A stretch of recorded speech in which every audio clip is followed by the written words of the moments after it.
They were. They said they were lucky.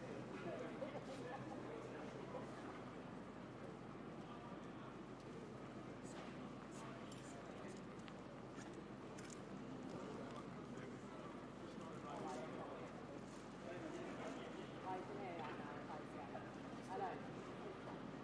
I'm great. I'm presuming that we've got back to it, so it's alright.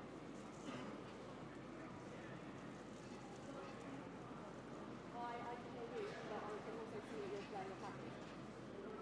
They're not hearing audio.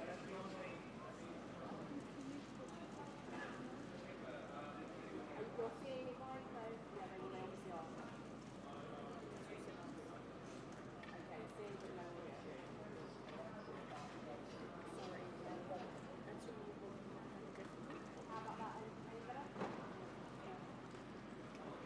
Oh yes, hear me now. That works, thank you.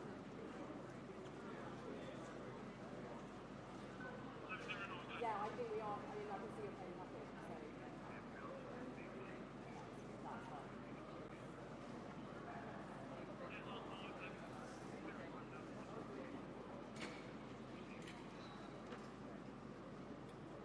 Hello. Yes. That's fine.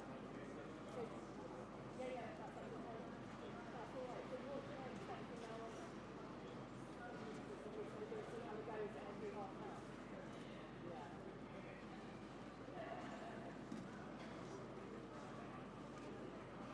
Okay. Fine. Yeah, that's fine. Very fine. Very fine. I will back at the end and then you arrive back in. Sounds like it.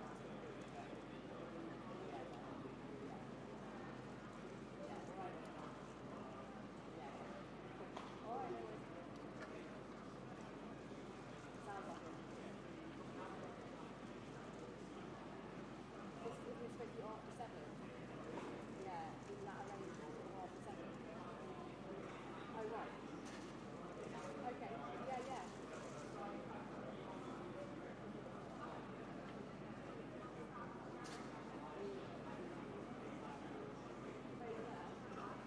Okay, that's fine. Do you want to just check? Do you want to just double check the book?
Floor positions marked up as well. Yeah, there was. Oh, there you go. That Getty just there? Just there, right there. That's the Getty one just there, yeah?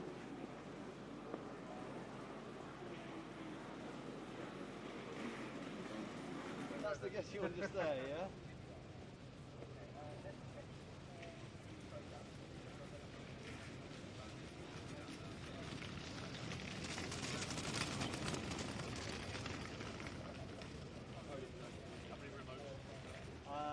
I was going to put one up there, I was going to put one down here in our spot, so Yeah, I I was don't... going to put 2 down. I suppose, but then also not taking That's a spare body in case one is I've got 4 bodies. Yeah, so. Oh, what's happening?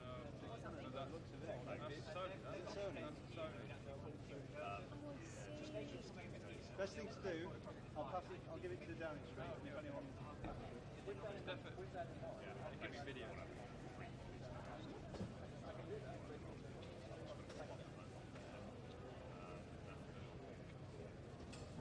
What's your plan, David? Where are you putting them? I think that's safe. All right. Yeah, that's fine. I didn't think you were saying I thought remote. Yes, I can't hear anything at the moment. Just trying to balance it.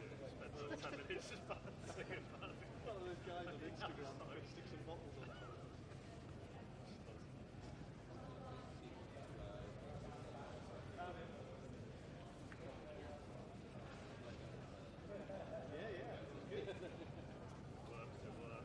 What was Yeah, I'm gonna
I can.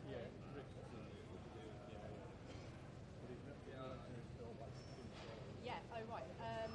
Yes. I was expecting. Anyway, go on. I'm here. How's that? Awaiting instructions. But is this just a kind of standby check? You're not expected to come. You're not expected to come to me. Are you?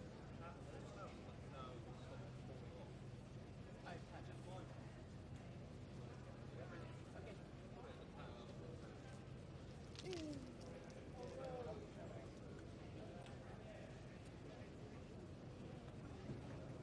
perfect. So grim.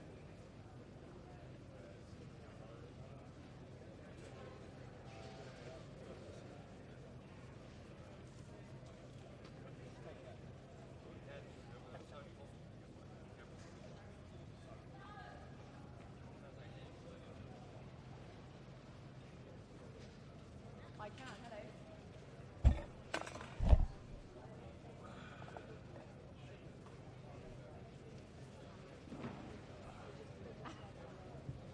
Well done. It's been a triumph.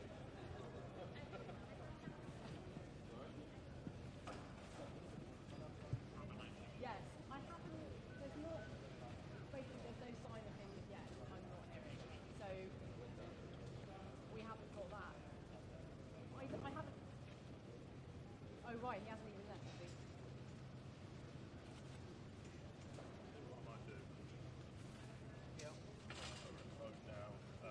Yeah, that's fine. You just tell me. Yeah, sure. Okay, they might come to me now, so I can't do this news about thing. Yeah.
Fine, if that's the case, it's fine. I mean, I'm quite happy with somewhere else.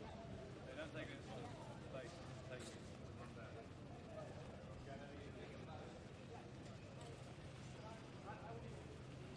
Go there, I think go there. Use plastic bags.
Good morning and welcome to the Sky News live stream election special, where you're joining us on a huge day in UK politics as Labour have officially won the general election and Sir Keir Starmer is set for a landslide victory. Of course, we'll be with you across the day. I am on Instagram, TikTok, on our YouTube and our Sky News website. Absolutely. Now, we are here live in Liverpool. We'll be coming to you throughout the day. It's a Labour stronghold, but it's also a city that's really known for its students and its nightlife, its arts and its culture, lest we forget Eurovision. We'll also be taking you to our Millbank correspondents who will be answering your questions about politics. You can submit those on X or by answering our Instagram story on our Instagram channel.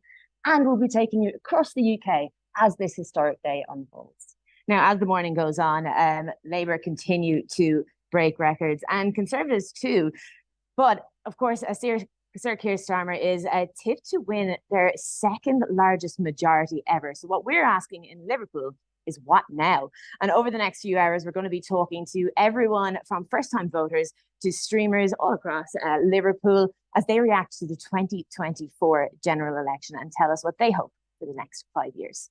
Absolutely. Now, overnight, we know that kind of Labour's expected to win. It's now a question of how much by. They won about 5 o'clock this morning. So Keir Starmer gave his speech saying the party has changed and they will stay changed. Overnight, the Tories have seen historic losses in their ministers. They've lost Penny Mordaunt, Gillian Keegan, Grant Shapps. But Labour have also lost some people too. Shadow Health Secretary Jonathan Ashworth, for example, he lost to an independent. It's not just about Labour and the Conservatives today. there's been a huge uprise in other parties. Now, our political system is often seen as a two-party race. This time, other parties, so that's the Lib Dems, Reform, Independents, they've taken more than 40% of the vote share. And that's a really significant story in itself. I mean, Nigel Farage, it's his 8th time of trying. He's become the Reform UK MP for Clacton, and his party, Reform UK, has done really well as well. Now, in a minute, I'm going to be talking to Danny Bowman, who has come to us. He's come fresh from his county. He's hot-footed across Liverpool, where he was standing to be a really young Conservative MP. Now, we wanted to talk to him about what it's like to be kind of standing as a young Conservative, but also just how you get into politics that young. So we're going to get him into position. For now, we're going to throw you over to Downing Street. Don't go anywhere. We'll be talking to Danny in a minute.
Morning.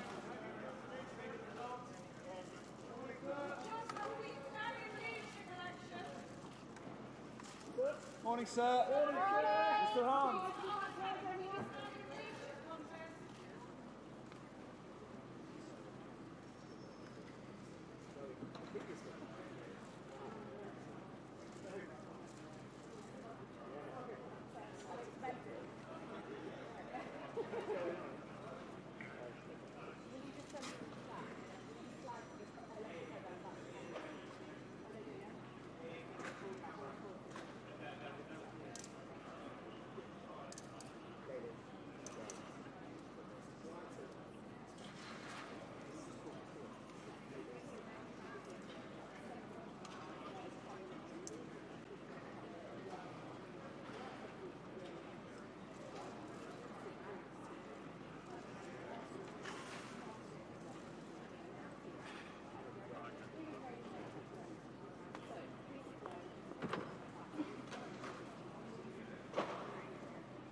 serving coffee.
Hello, if you are just joining us, we are coming to you live from Liverpool on what is looking like it's going to be a historic day.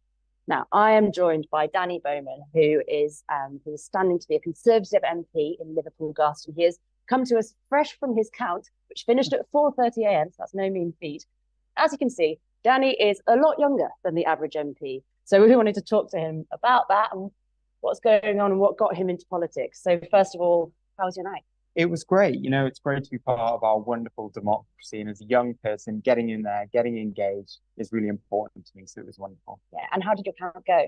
It went really well. It was great to experience the whole process. And actually, as a young person, as I said, it was really quite exciting. Yeah, absolutely. Now, obviously, like I said, the average MP in the UK is 50 to 59. Yeah.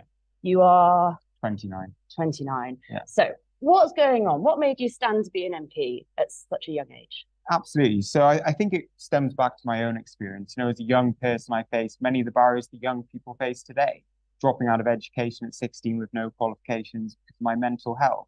And actually, because, so many people gave me opportunities, I was able to build from that.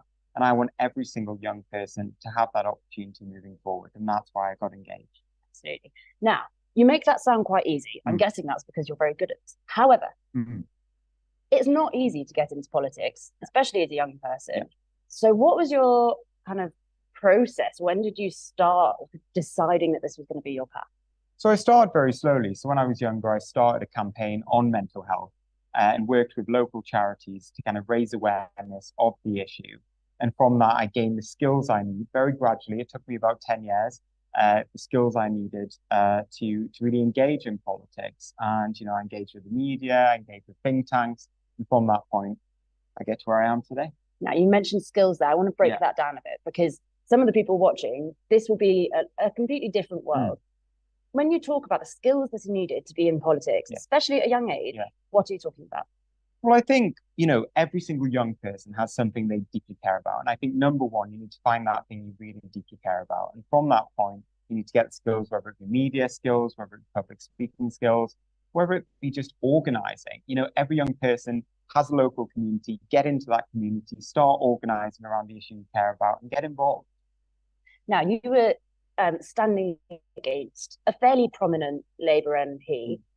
What was it like for you being on the campaign trail, maybe knowing that this might not be your time? What was it like? I mean, it was great. I mean, one of the things I deeply care about is engaging with local people in this fantastic city, in a fantastic constituency, and learning from them and actually learning what it's like, to represent people. And I think part and parcel of the process was just really engaging with. One of my favorite experiences of the whole process was actually I did a question time event with young people at a local charity. And actually, I was so inspired by how engaged they were in listening and learning from them and answering quite challenging questions from them. And they probably gave me the biggest grilling of the whole campaign. What kind of things were they grilling you on? Well, everything from education to housing to mental health, all of these kind of big issues that are affecting young people. And I hope I answered it correctly, but it's always difficult. Absolutely. Yeah. Now, you mentioned the kind of a grilling that they gave you here in Liverpool, but also around the UK. Being a young Conservative is, it's not a particularly popular thing to be at the moment. Like I said earlier, Liverpool is a Labour stronghold. You were standing against a very prominent Labour MP. What's it been like for you telling people that you're a young Conservative, not just in this campaign, but previously as well? Yeah, it's always difficult, but I think, the Conservative Party has a lot to offer young people. And I think, it's a good to be open and honest. And I always encourage open and honest debates amongst young people. There's always a challenge to it, but it's really important to be honest and open about it. Yeah, and touching on kind of, especially the Conservative policies this time, there was a bit of criticism about there was sort of an appearance at one point that the Conservatives were almost favouring older people compared to young people. And then there was the kind of the National Service pledge as well. What did you make of those policies? And did you feel like the party was representing young people? Well, I think we offered a lot, whether it be 100,000 more apprenticeships that we were promising. We want to offer young people every, choice and options, and we want them to gain the skills they need, the confidence they need, and that sense of belonging that those young people need to get ahead. And I think we offered a lot of that within the manifest. And was that brought up to you while you were on the campaign? There's always going to be a lot of different opinions, and it was brought up. And I listened and engaged in open discussion. And I think that's what every single young person across this country should be doing, engaging with each other, talking about these ideas, and formulating some of their own. Now, the whole kind of point of us being here in Liverpool is we are asking, what now? We know it's going to be a Labour government. At this point, it's just a question of how big their majority is. you still exist in the world. You're still going to be living here for the next 5 years. What are you hopeful for in the next 5 years? First of all, for Liverpool, but also for the country. Well, I think one of the core things, you've got a young audience watching this today, and I think we need to address some of the core issues that are facing young people, whether that be housing, whether that be education, whether it be an area that I care deeply about, mental health. We've seen the idea of rolling out mental health hubs across the country to support young people and preventing young people from experiencing mental health problems. And I think that's really, really important. And that's something I feel very strongly about and would like to see over the next 5 years. Great. And then finally, I do want to touch on mental health because you campaigned on this for a long time before you were an MP. If you could bring in one policy that would help people's mental health, especially young people, what would you do? I think the mental health hubs would be a great step. I think preventing young people from experiencing some of the things I experienced at 16, I feel hugely passionate about it. And, talking to young people in the constituency I run in and also across Liverpool, this is an issue that comes up time and time again. And I want them to have every chance in life. And I think addressing mental health is a key to that. Great. Well, thank you so much. Danny has been with us in Liverpool. We're going to throw you now to Downing Street, where you can catch the latest. That's not true at all. We're going to throw you back to Sky News TV, where you can catch the latest from what's going on in the election. And we'll be back with you in a bit. Don't go in. Nottinghamshire last week, and you were going around the country. You were still fighting the fight. You were still trying to talk up the prospects of some sort of success. You said to me back then last week that whatever happened next, the party had to stay in the centre ground, the centre-right ground, but you emphasised the word centre. What's your message to colleagues this morning? And you wouldn't answer the question to me or Trevor, because Trevor asked you as well last week. Are you considering running for leadership? So, in terms of what the party needs to do, it's not just about moving. It's about making sure that we are a broad-based party. I grew up looking at the Conservative Party under Margaret Thatcher, and she was a leader of intense principle and philosophy, but she ran a government that was a pretty broad church. And we need to make sure that we are a party in the modern era which encompasses the full range of centre-right thinking. I said in my acceptance speech, it would be wrong for us to believe that we can just apply or promote simple, thin and I think impractical solutions for the challenges that we face both here as a country and globally. And I think it would be unprofessional for politicians of any party to suggest there are easy answers to these difficult questions. So we have to be disciplined, we have to be thoughtful, and with regard to future leadership, I stand by what I said at the time. My focus has been on retaining my seat. It was closer in terms of results than ones that I've had in the past. I'm very glad that I was relentlessly focused on being returned as an MP, and what might happen in the future, I'll leave that for the near future. James, Trevor here. Speaking of humility, listening and being thoughtful, does the broad church, the full range of centre-right opinion, include Nigel Farage? I've been asked this a number of times, and my view remains unchanged. He has, through this campaign, said it is his mission, and it's quite interesting what his motivation was, not to get as many Reform MPs elected as possible, and indeed it seems that they've had success, but modest success in doing that. But his main motivator was to harm the Conservative Party. I cannot see how that is a credible application for being part of the Conservative Party. So my view is that it is voters who we should appeal to rather than members of Parliament of other parties. And if we get that offer to the British people right, I can absolutely see, with a very large majority but on a very modest predicted share of vote, the Labour Party tonight have every reason to be happy But I think they also should have the humility to recognise it was not a ringing endorsement by the British people.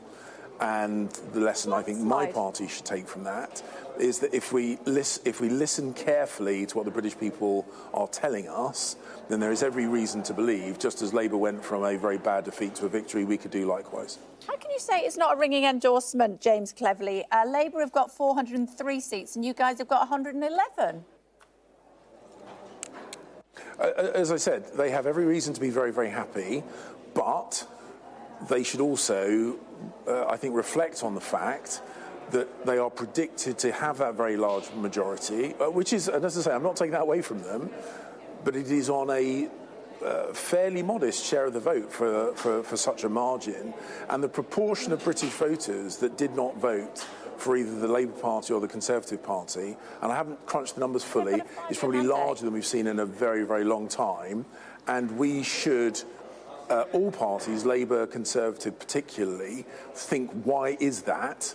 What lessons could we or should we take from other elections around the world? And how should we respond to that?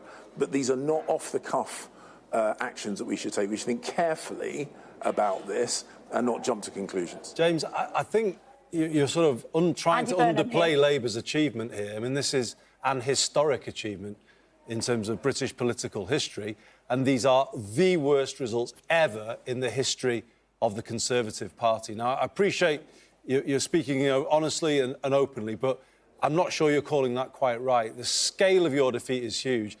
And Labour, by whichever means, has won an historic majority. Can you not recognise that? No, I did. I mean, I did, and I said that they have every reason to be very, very happy with the results that they've got. They have got, Keir Starmer has secured what looks to be a large majority for the Labour Party, and I absolutely recognise that. But what I've also said is that we need to be thoughtful, and all of us, including the Conservative Party, and I also think the Labour Party, and maybe I shouldn't be giving the Labour Party advice, but the simple fact of the matter is the proportion of the British people who voted for the two main parties, the traditional two parties of government, is, I think, and as I say, I will need to crunch the numbers, I think a smaller proportion of the vote than we've seen for a very, very, very long time. And Labour can do one of two things, Andy. They can either ignore that fact or they can reflect on that fact. Because we are now in opposition, we have no choice but to reflect on that fact. I think it would be better for British politics as a whole if both parties thought carefully about why so many British voters did not feel comfortable putting their votes for either Labour or Conservative.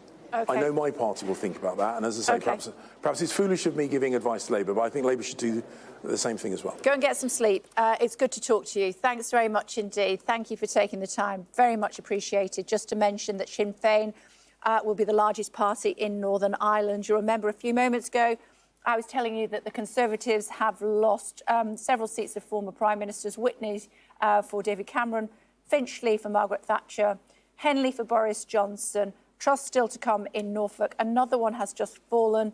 Maidenhead, Theresa May's old seat. Liz Truss declaration coming up in just a second. Maidenhead has gone to the Lib Dems. Goodness me. Theresa May. Lib Dems Theresa May's seat has gone. Goodness me. It was the fourth safest seat, wasn't it? At some time in her tenure.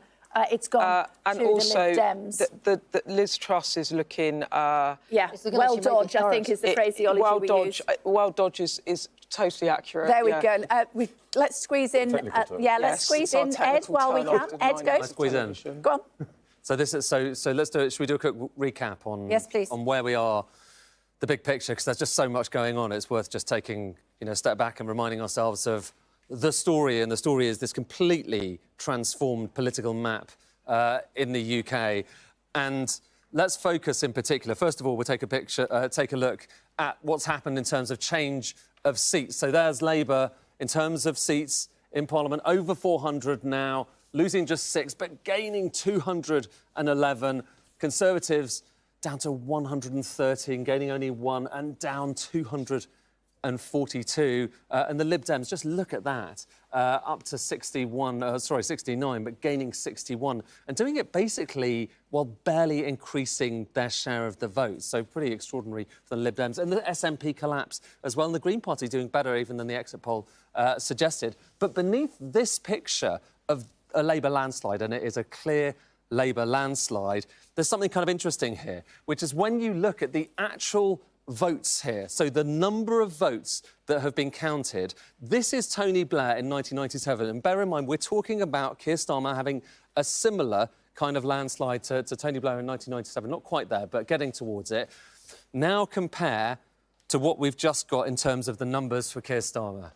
So they are nowhere near. This is just the quantum, the sheer quantum of people casting a vote for Keir Starmer is nowhere near where it was for Tony Blair, and yet he's managing to get... In fact, by the way, it's nowhere near as much as it was for Jeremy Corbyn. In 2017, Jeremy Corbyn won considerably more votes than Keir Starmer has this time around. So it's a really striking example of what happens when you're kind of efficient about your vote, when you're able to convert a relatively small vote compared with that into a lot of seats. And that's partly because of the collapse, the punishment, the near destruction of the Conservative Party. And if we look at just what's happened here with the Conservative share of the vote, this is going back through history, OK? So we're going back here to 1835, and each of these bars is showing you how much of the share of the vote the Conservative Party has had at these elections. Look, that's the early days of the Conservative Party. And if we bring on where we are now, we are basically talking about, I'll just kind of draw a line so you can see, we are basically talking about the lowest share of the vote, give or take, that we have really ever seen for the Conservative Party. Historic punishments for the Conservatives here. To the extent that, so the number of deposits forfeited, and obviously you lose your deposit if you don't gain 5% of the votes in a constituency. The number of deposits lost by the Conservative Party in this election is now more than in any previous election going back to, well, kind of back to the invention of the deposit as something that the MPs put forward in these elections.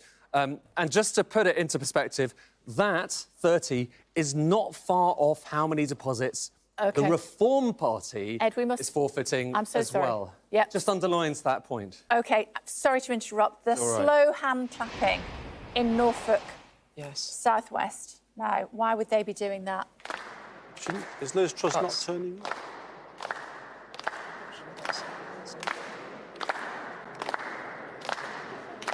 Why are they doing this, Beth? I think that it looks like Liz Truss hasn't arrived on stage for her count. She's defending the seat of South West Norfolk.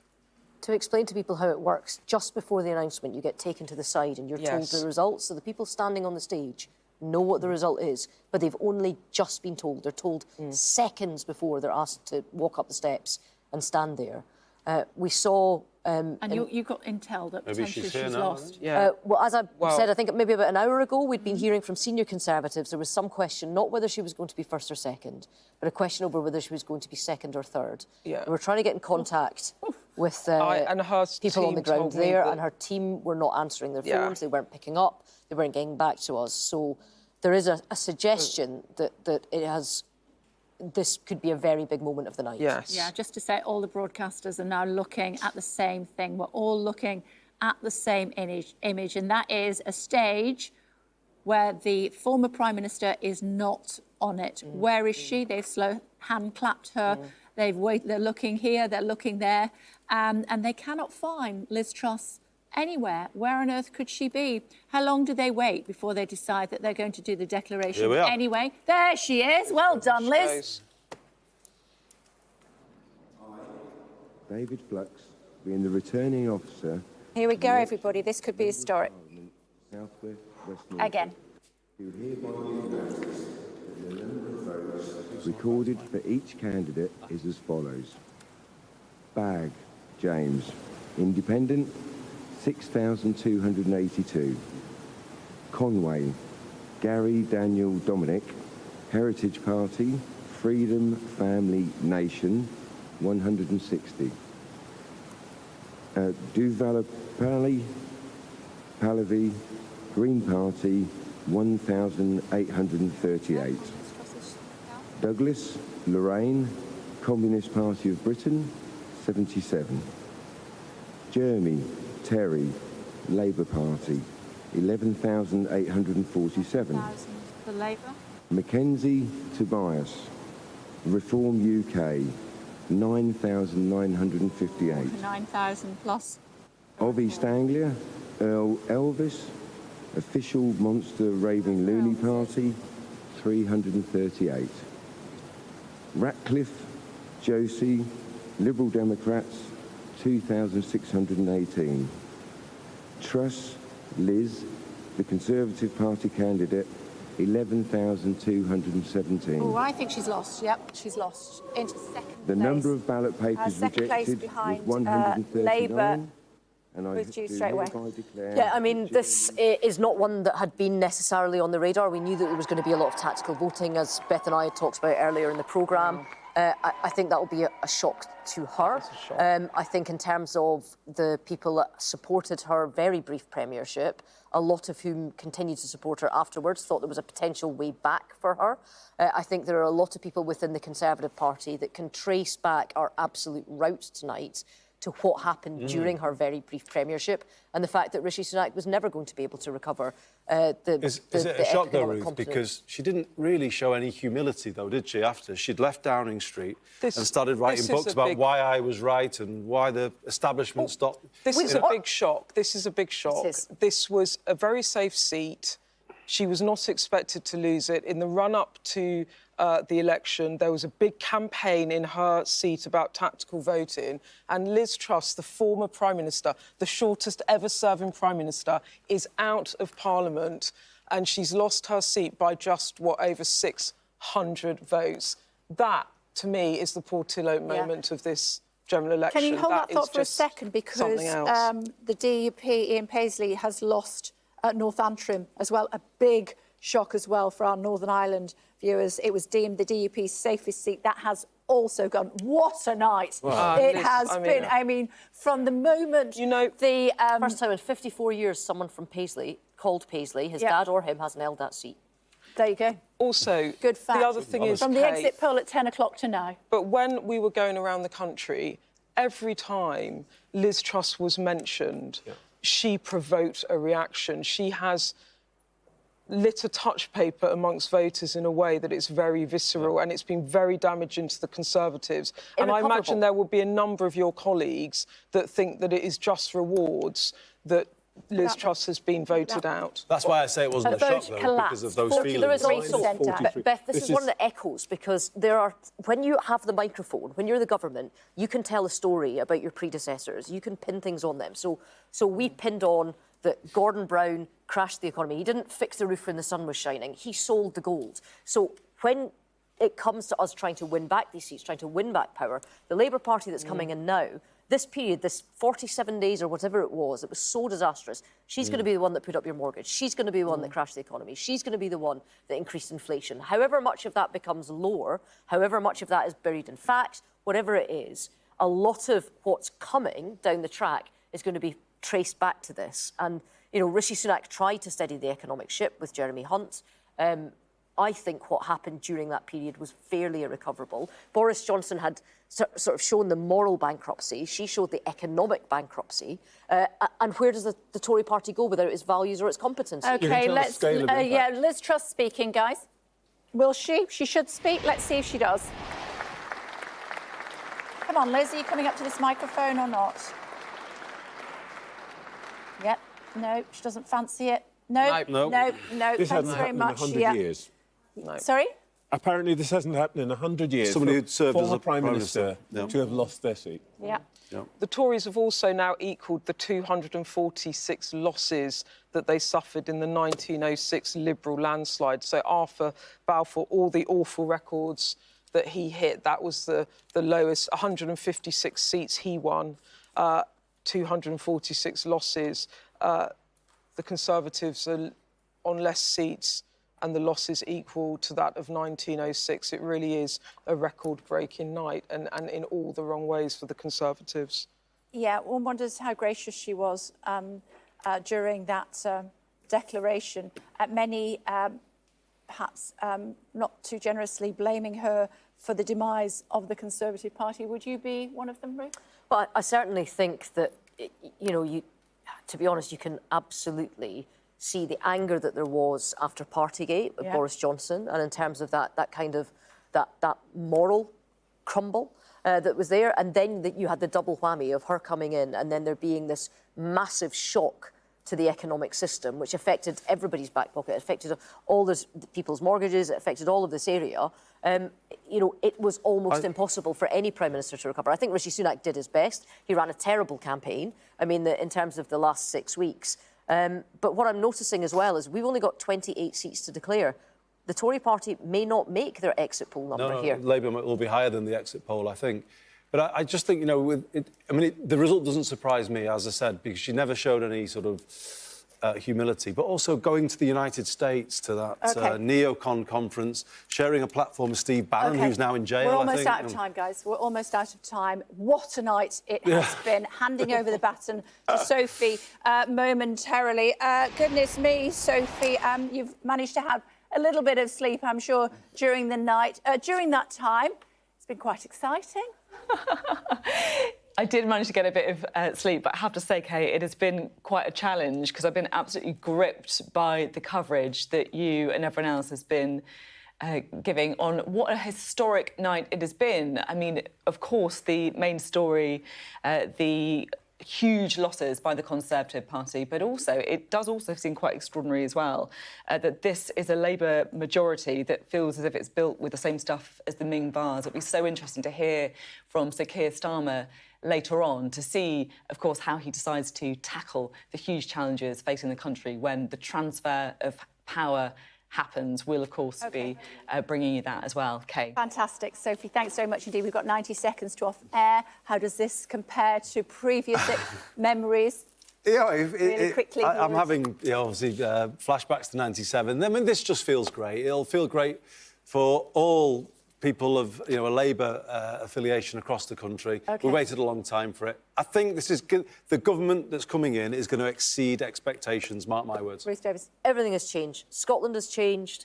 The UK across the whole has changed. The politics has been tipped on its head. It's going to take weeks to extrapolate all the different threads, but a terrible night for us, terrible night for the SNP, brilliant night for Labour. Trevor Phillips. Shattering loss for the Conservatives, menacing advance of reform, which I think is the biggest thing of the night, and fantastic, amazing result for Keir Starmer.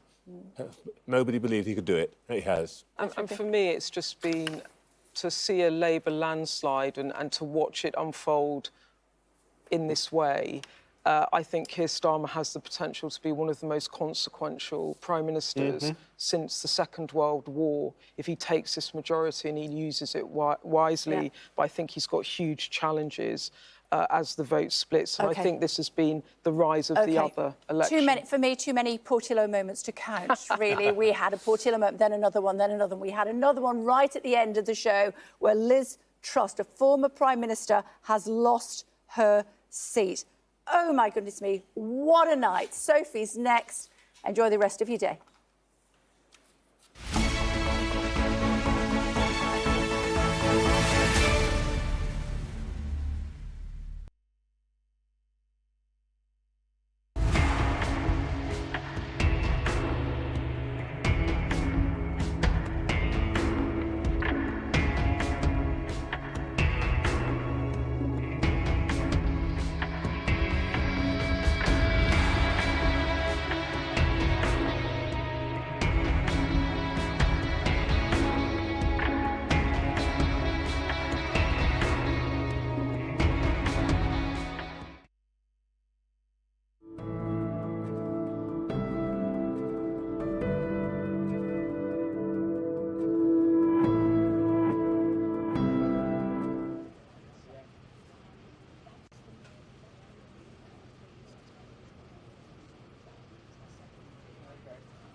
Hello, good morning. Live from Westminster on this historic day, Labour has won a landslide victory in the general election and Sir Keir Starmer is to become the UK's next Prime Minister.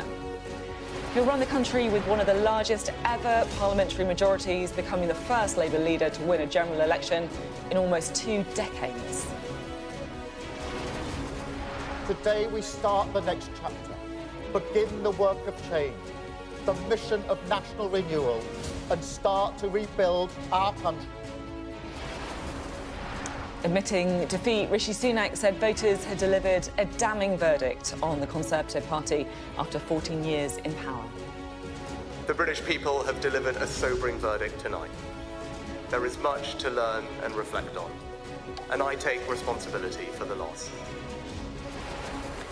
In one of the most dramatic moments of the election, the former Prime Minister Liz Truss loses to Labour. Penny Mordaunt, Grant Shapps, Gillian Keegan and Jacob Rees-Mogg were all also voted out as a record-breaking 11 cabinet ministers lose their seats. It's been a big night of success for the Liberal Democrats. Sir Ed Davey celebrates their best results in recent history. And Reform leader Nigel Farage says he's coming after Labour after winning a seat in Parliament at the 8th attempt. In Scotland, a hugely disappointing night for the SNP, who fall victim to a resurgent Labour Party north of the border. We will have full analysis of the general election results here through the day on Sky News and what it means for the political parties.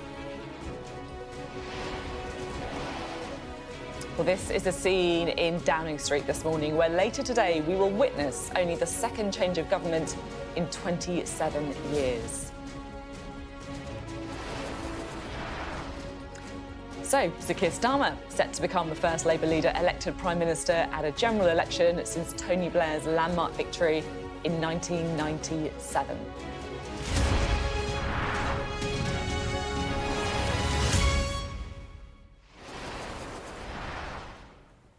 Hello and good morning from Westminster.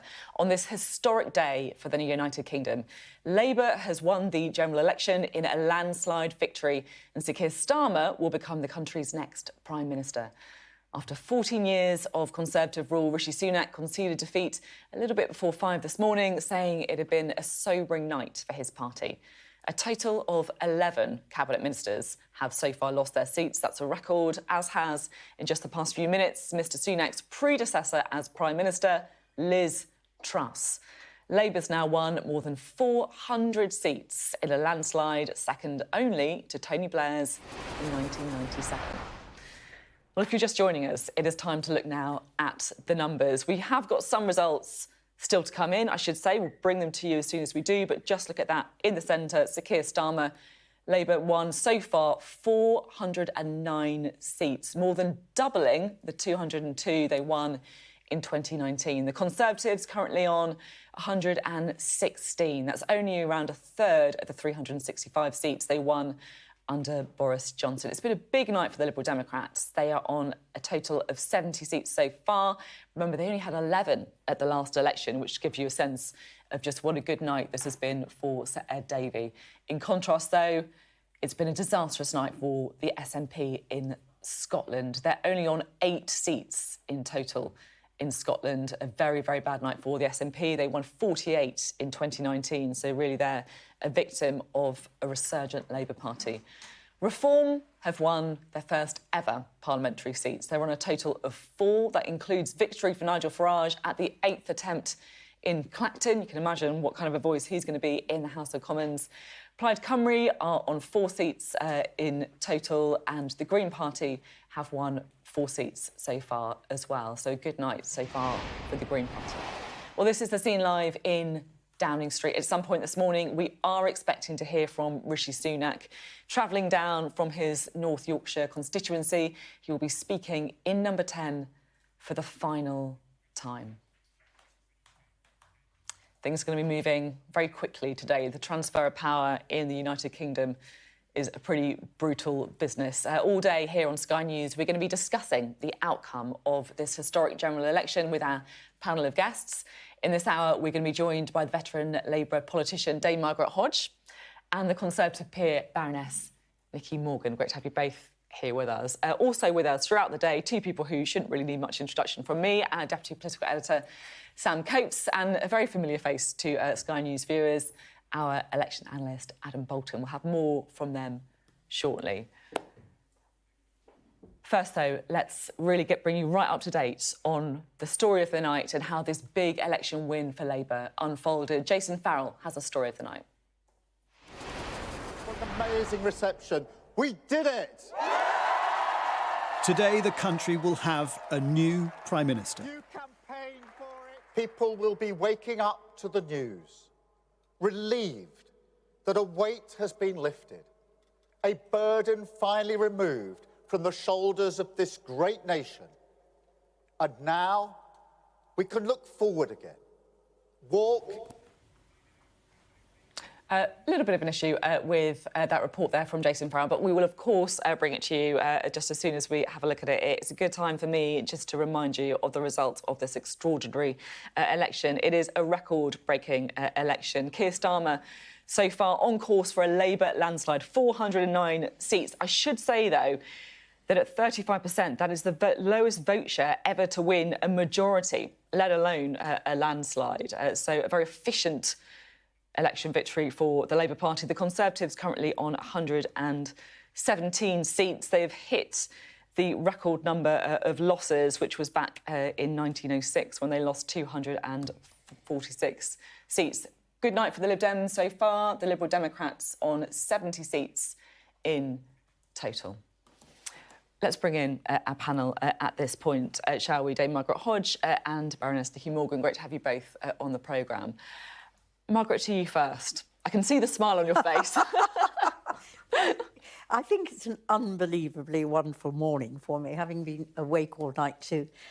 If you'd asked me in 2019, did I think there would be a Labour victory at the next general election, I'd have said no chance. We had the worst defeat that we'd had since 1935, and I thought it would take at least a decade to rebuild that trust in Labour that would bring us back into government. So you've got to hand it to Keir Starmer. He has done completely brilliantly. He ruthlessly reformed the party, made the party fit for purpose, and then he turned to the country and he has, won an astounding victory. Without taking away the strength of the majority, because it is, as you say, extraordinary and such a turnaround from one of your worst ever results, the vote share is very low. It feels fragile. Is that fair? I think what's happened is that there's a huge distrust in politics. I mean, we know that from poll after poll that most people don't trust politics. There was a very low turnout, which is really worrying. And if I go back to when I was the MP for Barking, in 2001, we had a very, very low turnout. And I remember doing some research after that. I did a few focus groups on a couple of my council estates. What came out of that was not that people were apathetic and therefore not voting. They were angry and not voting. And I think there is an anger and distrust of politicians. And I think there's one thing that Keir will do, has to do, and I hope will do, and he says it almost in this country before party, that I think encapsulates his attitude. We have all got to rebuild trust, and I think that's as important for the Conservatives as it is for us. We've got to rebuild trust in politics, that there's integrity, that there's honesty, which has been so sadly missing over the last 14 years. Nicky, how on earth do you rebuild from this? It feels really as if the story of this election is people voting against the Conservatives, frankly, however they can. I think that's one of the stories, yes. I mean, I think after 14 years in power, and we've had, a lot of issues to deal with along the way, some of them self-inflicted, and people have paid the price with their seats overnight. And so I think, of course, we can rebuild. Much will depend on the makeup of the parliamentary party, the analysis of exactly what's gone wrong, where votes have moved to, for example. But I do think, it's extraordinary. We're obviously going to talk about a Labour victory, but there is another story of the night, which is the sort of rise of the independents. And I think that is going to make the next Parliament very interesting, actually, in terms of the composition and how MPs conduct themselves. Yeah, it has been a redrawing in that sense, hasn't it? Thank you both very much indeed. We're going to be having lots more from Adam Bolton and Sam Coates as we go along. I do also want to just update you on one result that we've had coming in from Devon Central as well. Mel Stride has just about managed to hold on to his seat. The former Work and Pension Secretary, real ally of Rishi Sunak, he's just about managed to hang on in Devon Central with a majority of just 61. I mean, that's extraordinary. I think we can show you that there. Mel Stride there, just about hanging on, a majority of only 61, 16,831 votes. Labour really did run him close, didn't they? Ollie Pearson there on 16,770. No wonder they were having a recount there. Right, let's go to Ed Conway, shall we, who has been up all night crunching all of the numbers for us. Ed, what's been happening? I mean, it's been an extraordinary night. The political geography of this country, for one thing, has changed. Just look at how much red we're talking about across this country. Constituencies that were once blue. Remember, this used to be called the Red Wall, then it turned blue, and now it's red all over again. Look at Scotland. Just look at what's happened in Scotland, which used to be painted almost completely yellow for the SNP, and now essentially, well, there's a lot of red there for the Labour Party, particularly doing well there, and their share of the vote increased in Scotland in particular, if not enormously elsewhere, as I'm going to show you here. But the big picture is really this, OK? So when you look across the UK and just look at the change in the share of votes in the UK, you see this picture, OK? So there's Labour, over 400 seats now, up by 216. They lost some along the way. There's a Gaza story there. So some constituencies where people are voting against Labour, partly related to Gaza, particularly in kind of areas of high Muslim populations. Jonathan Ashworth, one of the victims of that. Conservatives, 117, but down by 248. The Lib Dems up to 70 seats, basically multiplying by 7 what they had before. And the SNP, that collapse I was talking about a moment ago. And the upshot of all of this, when you take all of these seats together, is that there's the Labour Party going way over the line with this thumping majority, this landslide majority in the Commons. And, of course, there's still more to come. And it's worth actually just focusing on that question of how many votes they needed to do it. Because this is kind of the interesting thing. Keir Starmer is going to essentially more or less match what Tony Blair achieved in 1997 when it comes to seats in Parliament. But here's what's interesting. Look, this is how many votes across the country, how many people voted for Tony Blair and how those votes stacked up over the course of the count. Let's just compare that with what we've just seen for Keir Starmer. Just have a look at that. OK, so that is the number of votes that Keir Starmer has achieved. And just look at how far short it is of the number of people who voted for Tony Blair in 1997. It's even short of the number of people who voted for Jeremy Corbyn in 2017, who obviously didn't even get into government. And so you can call that what you want. You can call it a change in the voting system. Well, certainly a representation of the voting system. You can call it efficiency. Whatever you call it, though, it is a thumping majority without a thumping share in the vote. So you don't have a large number of people that voted. But what you do have is changes in the nature of the political geography. I was pointing it out there, OK, and what we've done is we've taken all of the hexes, all of those constituencies in the UK and arranged them here in order of how many people voted or what proportion of people voted for Brexit. So here you have constituencies where a lot of people voted Remain, and you can see there's lots of Green. The Green Party doing very well at this election, better than expectations. A lot of yellow for the Lib Dems and a lot of red as well. But what's interesting, OK, is over here, these are the constituencies where a lot of people voted Leave. And you can see there's some of the Reform seats there, the light blue.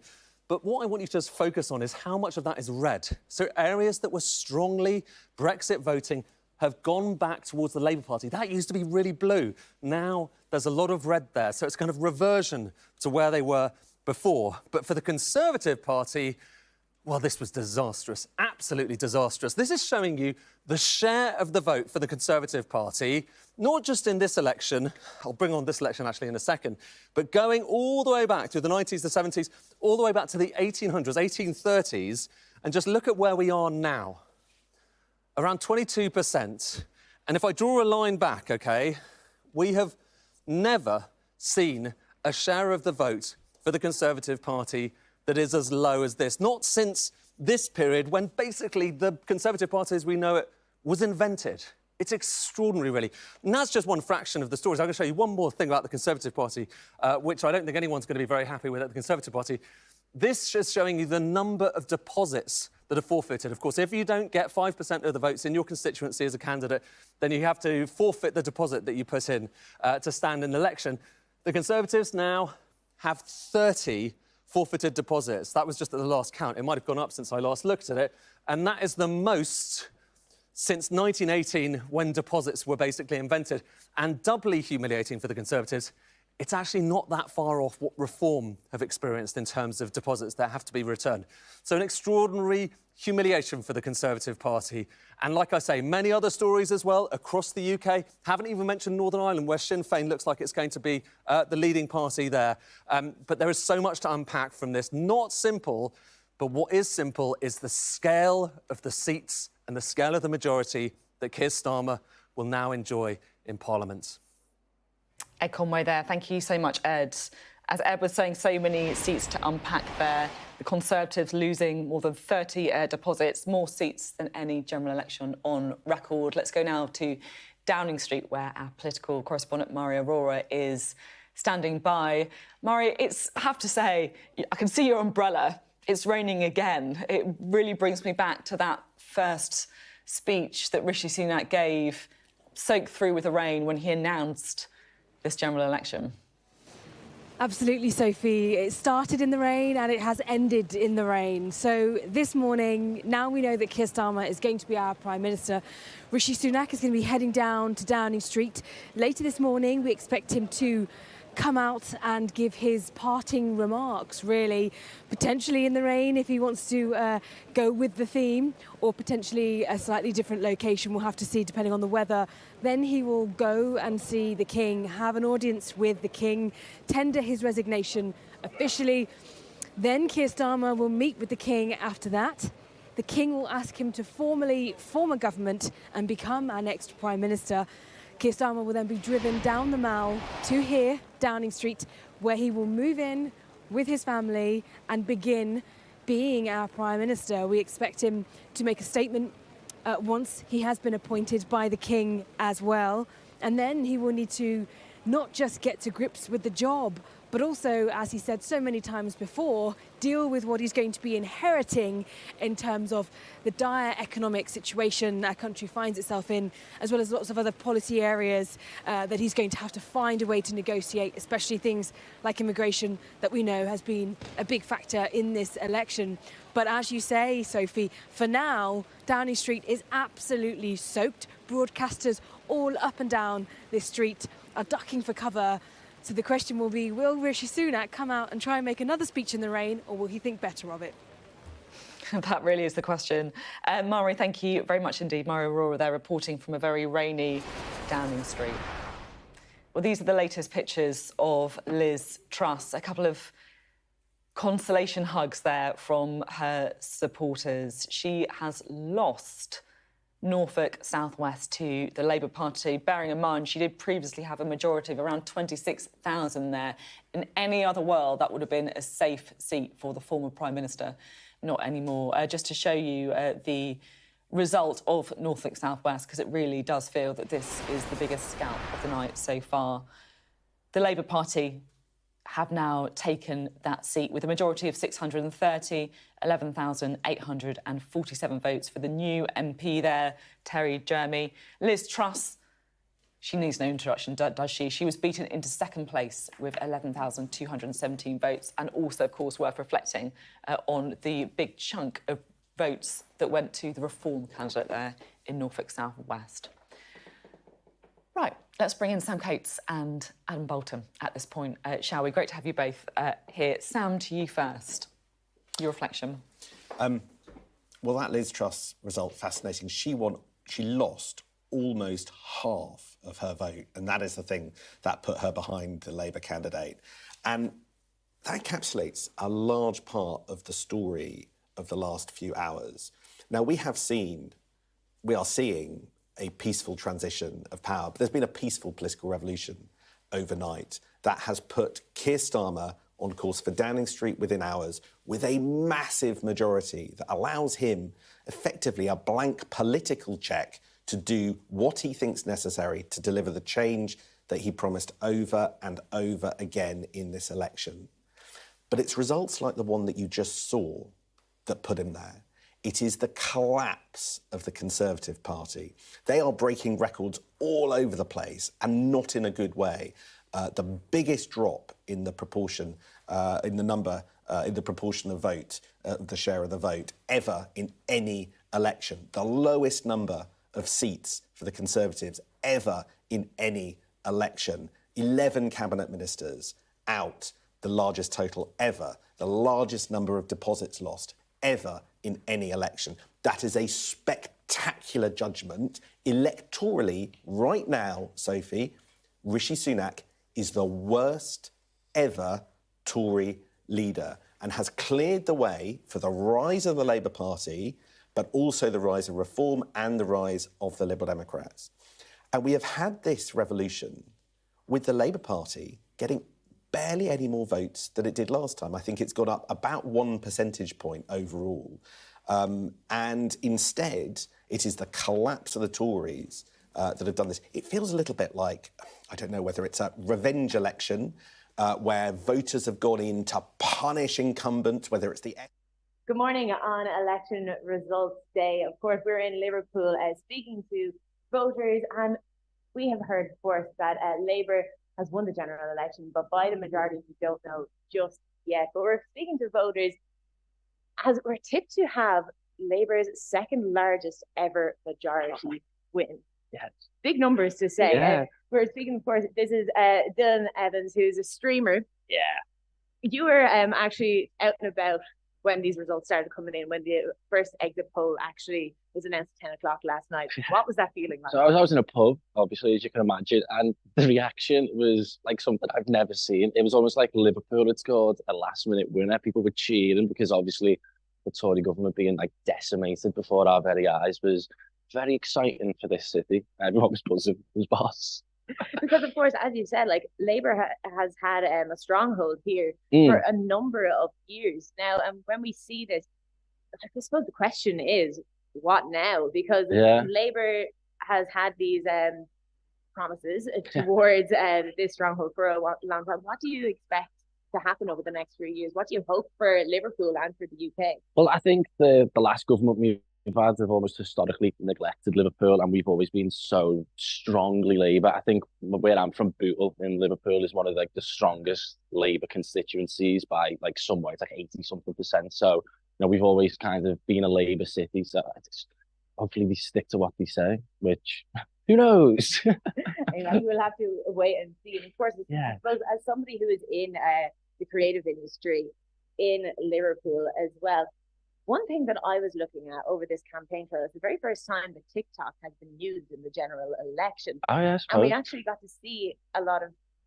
the campaign trail on that, which is quite surprising when you think about it, because TikTok, the social media app in itself, is banned on government devices. And I suppose for you as a streamer, how does it feel when you have those conversations about restrictions about a social media app that part of your career is actually part of? Yeah, it's a bit scary actually. Like to think that we could lose TikTok. Like I'd be losing such a big platform and stuff. But I mean, it's been spoken about so much across social media. Obviously, maybe more than ever because social media is more relevant than ever, and young people are speaking about it. I think they really are. I think they've almost lost faith in the system a little bit, from what I can gather as well. The 2-horse race. I don't think they kind of like that as much. I know a lot were voting Green. A lot of younger people were voting for other parties. So I mean, yeah, it's been a bad one, really, I suppose. Yeah, exactly.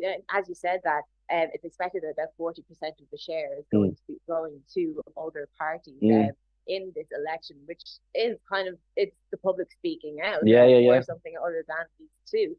Now, of course, as well, as I say, Labour in their manifesto, they have been looking at media training and apprenticeship programs that are available for 18 to 21-year-olds. Yourself, you are a streamer, and you actually took the decision to leave uni and focus on that. Do you think that there are a lot of places for people to go as alternatives to uni?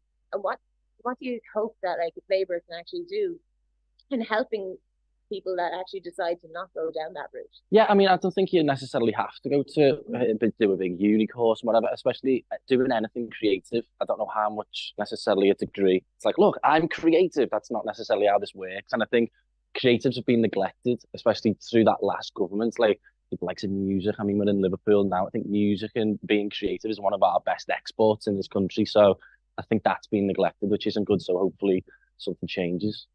Yeah. And of course, being hit by the pandemic over the last few years, these are the industries that are being hit. Oh, the most. When as well you look at these younger audiences too, how do you think politicians should actually speak to the younger audiences? How do you think that they can actually find their voices with it? Just be more real. I think the younger people can see right through when someone's lying. Like, be more transparent, be more almost human. I think a lot of politicians are like little robots sometimes, and I think young people just see that like straight away. So be real, be normal. Dylan, thank you very much for that. Of course, we'll have to wait and see what happens, of course, throughout the morning as we find out just how much of a majority that Labour actually winning in this general election. And as I said, Dylan, thank you very much. We're coming up on what now, Sky News special live stream. I'm going to throw you to TV for a moment, and then we're going to hear from more people. Is more important. The way in which he governs is absolutely crucial in rebuilding trust in politics. So under-promising and over-delivering must be the order of the day. And I'm sure, you know, knowing all those characters at the centre, whether it's Rachel, whether it's Rachel Reeves, Pat McFadden, or Keir Starmer, they are absolutely conscious of that issue of rebuilding trust. Where does the Conservative Party go from here, Nikki? Well, as I say, I think the first thing is to look at the makeup of the parliamentary party. And obviously, I hope Rishi Sunak doesn't just leave very quickly. I hope that he does what Michael Howard did in 2005, which is stay around for a number of months, partly to give any leadership contenders some time, but also the party, I think, just sort of an element of recovery, I suppose, is sort of coming to terms, if you like, a little bit, if that's possible.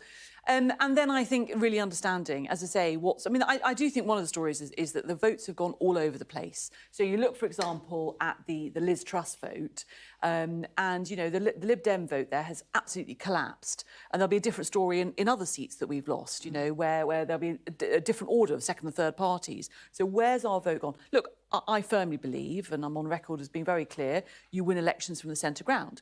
So ignore reform is what you're effectively saying. I wouldn't say ignore reform, but I think one of the mistakes has been that if you chase after reform votes, you end up ignoring a lot of other votes in the centre. And I mean, obviously, a number of Conservatives have lost their seats overnight, a lot of them. But interestingly, those who might often have talked a lot about, you know, reform-type policies of appeal, they've gone too. So they haven't saved their own necks by trying to out-reform reform. If you are just joining us, interesting to see a bit of a summary of where we are now, because it has been an absolutely extraordinary night, a record-breaking night of losses for the Conservative Party, their lowest number, more seats. They've lost more seats at this general election than any on record. They've lost more deposits than they've ever lost on record as well. Labour, of course, winning their second biggest majority, only second to 1997. So an astonishing turnaround since the last election. The Conservatives slumping to around a third of the seats that they won back in 2019. Other big winners on the night were the Lib Dems and Reform UK.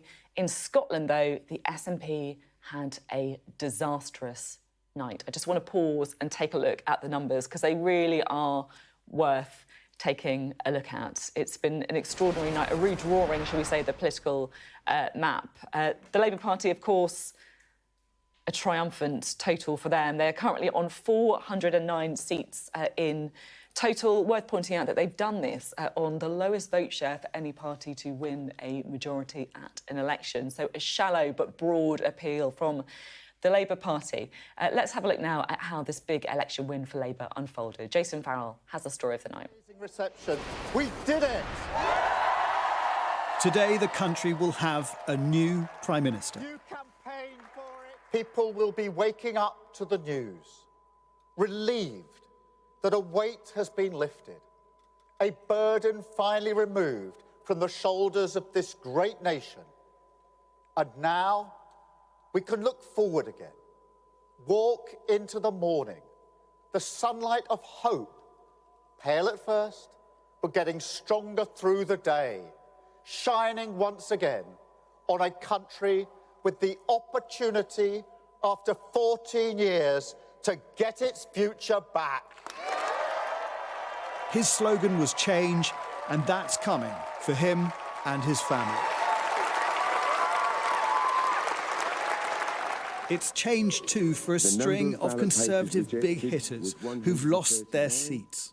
The biggest scalp, former Prime Minister Liz Truss, losing what should be a safe seat in Norfolk South West. It's not so much that Labour won this election, but rather that the Conservatives have lost it. The Defence Secretary, Grant Shapps, and the leader of the House of Commons, Penny Mordaunt, won't be going back there. Our renewal as a party and a country will not be achieved by us talking to an ever smaller slice of ourselves, but by being guided by the people of this country. 7 cabinet ministers fell when Blair won in 1997. The Tories had already lost more than that as Rishi Sunak arrived for his result in Richmond. Shapps, gone. Chalk, gone.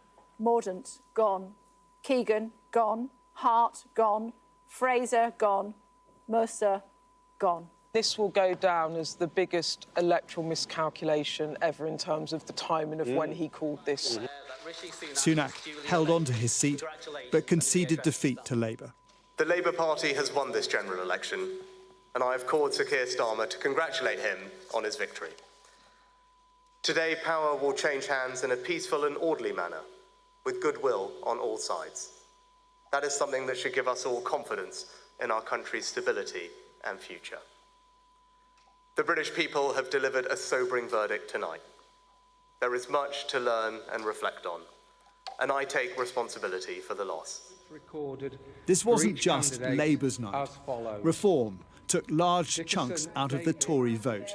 Defector Lee Anderson won in Ashfield. And more than 30 years after he fought his first by-election, Nigel Farage became an MP for the first time on his 8th attempt. Half of the vote is simply an anti-Conservative vote. This Labour government will be in trouble very, very quickly. We will now be targeting Labour votes. We're coming for Labour, be in no doubt about that. Other big Tory names fell to the Lib Dems, among them former Brexit Minister Jacob Rees-Mogg, losing North East Somerset, Ed Davies' party having its best night in decades. What I've loved most hasn't been the paddleboarding or the bungee jumping. It's been speaking to people here in Kingston and Surbiton and across the United Kingdom about the challenges they face and their hopes for the future. It's been a bruising night for the SNP. Their vote collapsed across Scotland, with Labour mopping them up. We've had a really difficult and damaging result, and we will have to think long and hard about the implications of the results in Scotland tonight. Labour had upsets too. The Green Party co-leader Clara Denyer deposing the Shadow Culture Secretary in Bristol Central. Expelled former leader Jeremy Corbyn beat his old party to retain Islington North. And former Shadow Health Secretary Jonathan Ashworth lost Leicester South to a pro-Palestinian independent. The Labour vote has been dented in Muslim areas. Jess Phillips just won in Birmingham Yardley, but was booed by opponents.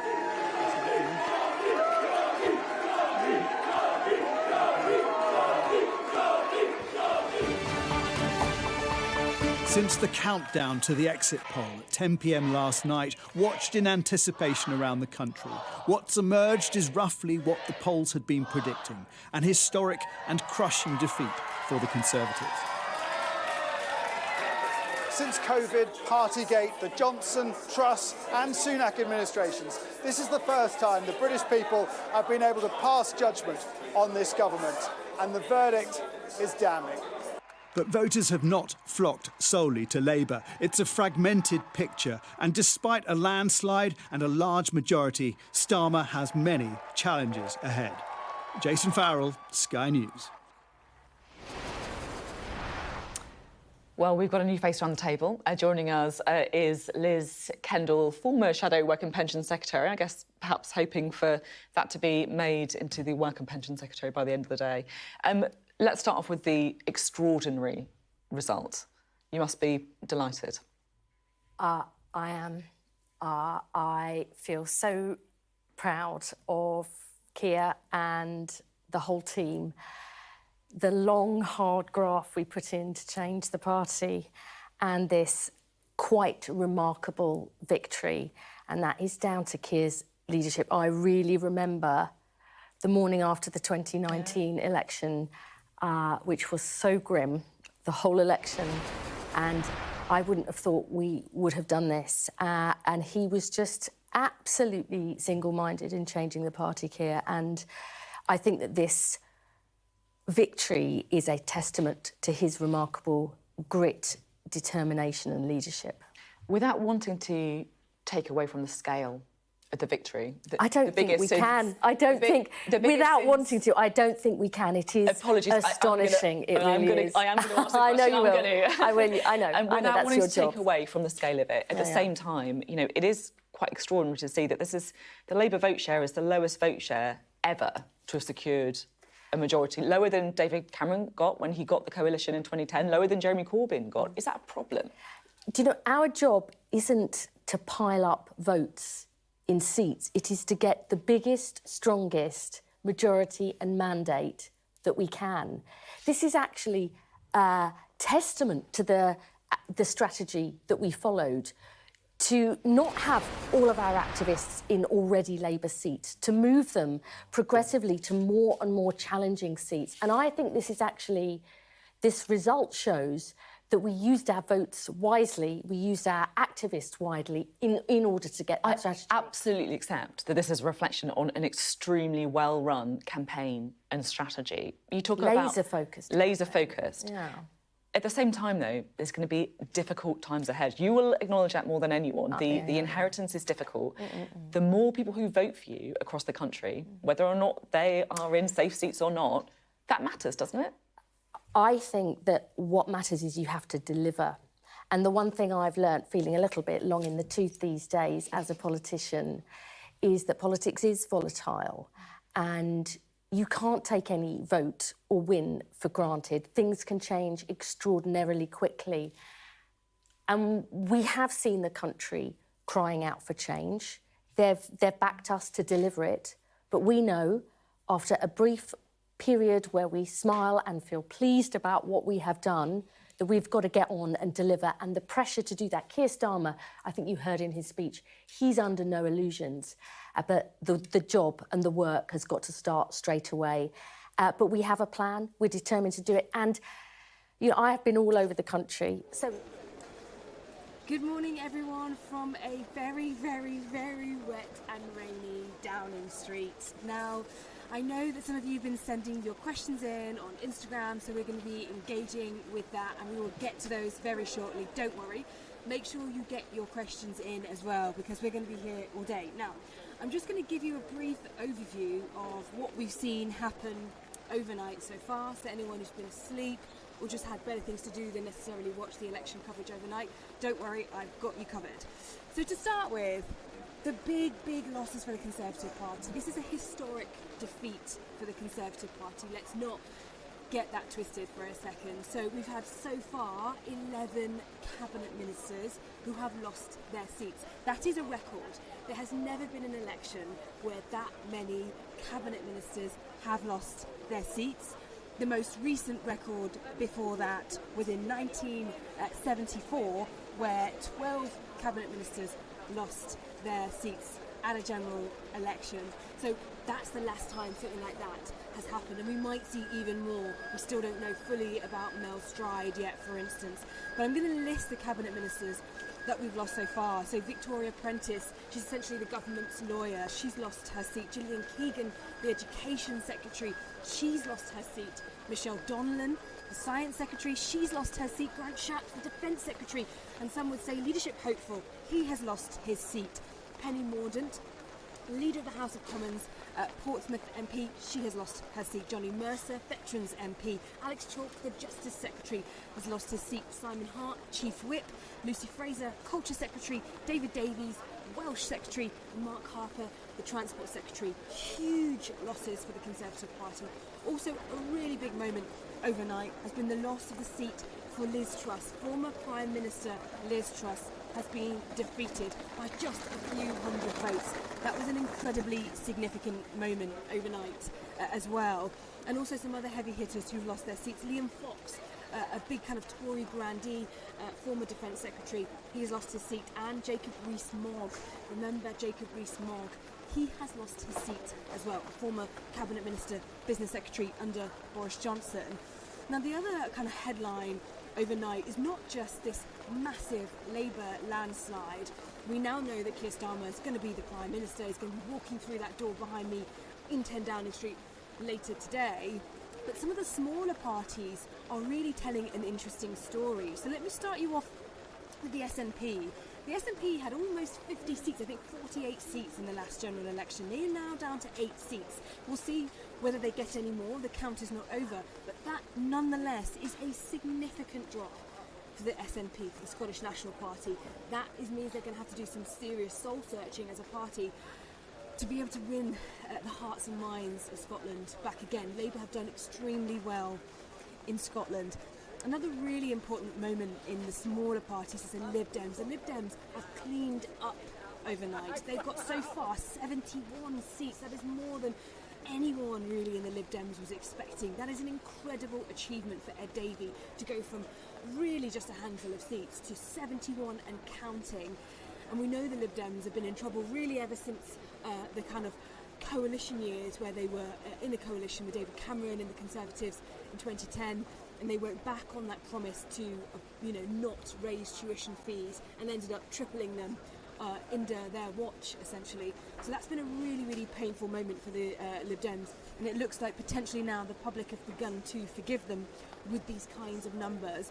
Another shock overnight is Jonathan Ashworth. He is the shadow, or was the shadow, Paymaster General for the Labour Party. He was in Keir Starmer's shadow cabinet. He has lost his seat to an independent in Leicester. Now that is expected to be partly because of the Labour Party's stance on the conflict between Israel and Hamas in Gaza. That was a massive shock overnight.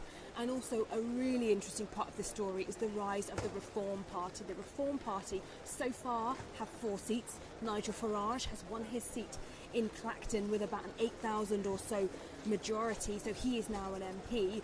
Now this is also really significant because Reform, to some places in the Red Wall and kind of Brexit areas, are essentially the second party, the second largest party after the Labour Party. So they have taken a huge amount of votes from the Conservative Party, and in some seats they are the main opposition to the Labour Party, which is astonishing. It's also important to remember with the Reform Party that actually only, a matter of 2 months ago, they weren't polling to get any seats, and now they've got at least 4. That is really quite a tremendous increase in seats and vote share in such a short space of time, and that is something the Labour Party are going to have to keep an eye on when they are in government, because when he accepted his acceptance speech in Clacton, Nigel Farage essentially said, Labour, we are coming for you.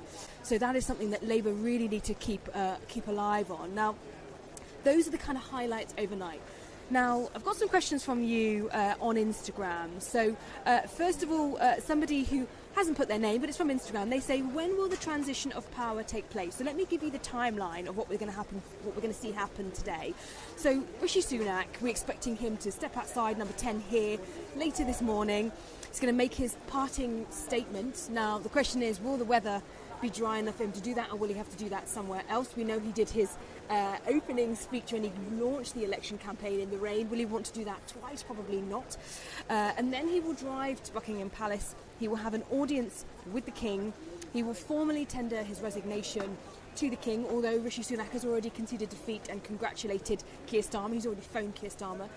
And then he will tender his resignation. Now, after that, Keir Starmer will then go and meet the King. He will have an audience with the King. The King will formally ask him to form a government. Then Keir Starmer will be driven down the Mall in central London from Buckingham Palace to here in Downing Street, where he will then give his remarks. He will make a speech, hopefully outside Downing Street, again, weather permitting, and then he will appoint his cabinet. Now, that will be one to watch, considering that Jonathan Ashworth is no longer an MP. That's all happening today. And then a second question I've got from somebody else on Instagram as well. Now, this is from Reese on Instagram. Now, he says, what policies can we expect a Labour government to enact? Now, there are loads of policies in their manifesto. I'm not going to go through them all. I'm going to give you just a handful of highlights so you can expect the kind of party and the kind of policies. So, for instance, on immigration, they said they're going to scrap the Rwanda policy. They said it's an unworkable gimmick. And instead, they said they're going to focus on trying to smash criminal gangs and people traffickers. And they're going to use terrorist-style laws to try and use those laws to crack down on people smuggling gangs. They've also said they are going to put VAT on private school fees. Currently, private schools do not pay VAT on their fees. Labour say they are going to scrap that and make them pay VAT on their fees so that they can use that money to fund state schools and to essentially get people teaching things like maths. People in schools are being taught, maths by, for instance, PE teachers and geography teachers. So they want to change that.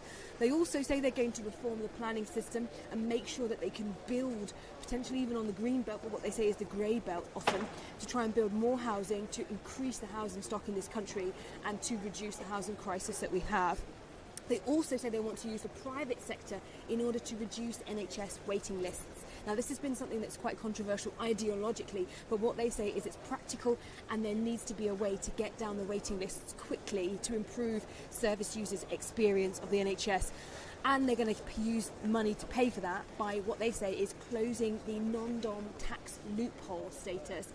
And they said that that will bring in enough money to fund some of these kind of changes and reforms in the NHS, as well as using the private sector to improve the NHS service for all. So those are just a handful of Labour's policies, but if you want to know more, go on the Sky News website and you can find out a lot more. Now, I'm going to hand back to the TV coverage at Sky News. Now, we're going to be here all day. Don't forget, we're going to be here all day, all morning, all day on Sky News, bringing you the full story first. Now, I'm going to throw back to the TV news coverage, but before I do, just remind you, get your questions in on Instagram, get your questions in on social media. We want to hear from you, and we're going to be answering your questions directly to make sure that you're as well informed as you can be about the new government and the new Prime Minister. That hold this country together. National renewal.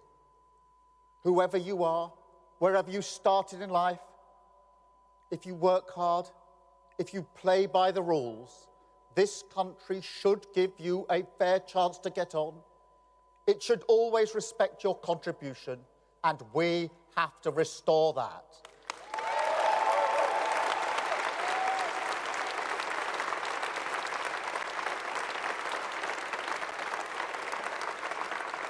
And alongside that, we have to return politics to public service. Show that politics can be a force for good. Make no mistake, that is the great test of politics in this era. The fight for trust is the battle that defines our age. It is why we've campaigned so hard on demonstrating we are fit for public service. Service is the precondition for hope. Respect, the bond that can unite a country. Together, the values of this changed Labour Party are the guiding principle for a new government. Country first, party second.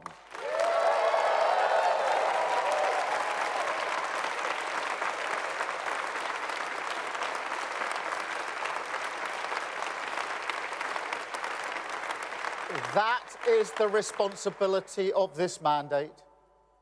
You know, 14 years ago, we were told that we're all in it together. I say to the British people today, imagine what we can do if that were actually true. So, by all means, enjoy this moment. Nobody can say you haven't waited patiently. Enjoy the feeling of waking up on a morning like this, with the emotion that you do see the country through the same eyes. Hold on to it, because it is what unity is made from. But use it to show to the rest of the country, as we must, that this party has changed, that we will serve them faithfully, govern for every single person in this country.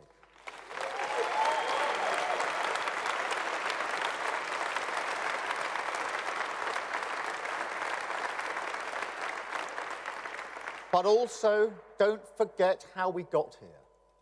This morning, we can see that the British people have voted to turn the page on 14 years. But don't pretend that there was anything inevitable about that. There's nothing preordained in politics. Election victories don't fall from the sky. They're hard won and hard fought for. And this one could only be won by a changed Labour Party.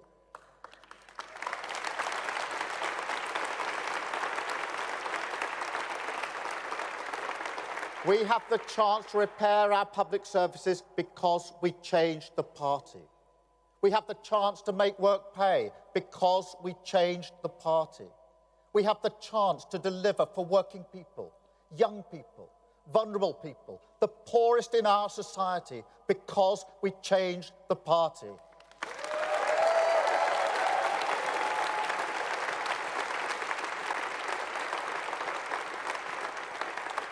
Country first, party second isn't a slogan. It's the guiding principle everything we have done and must keep on doing.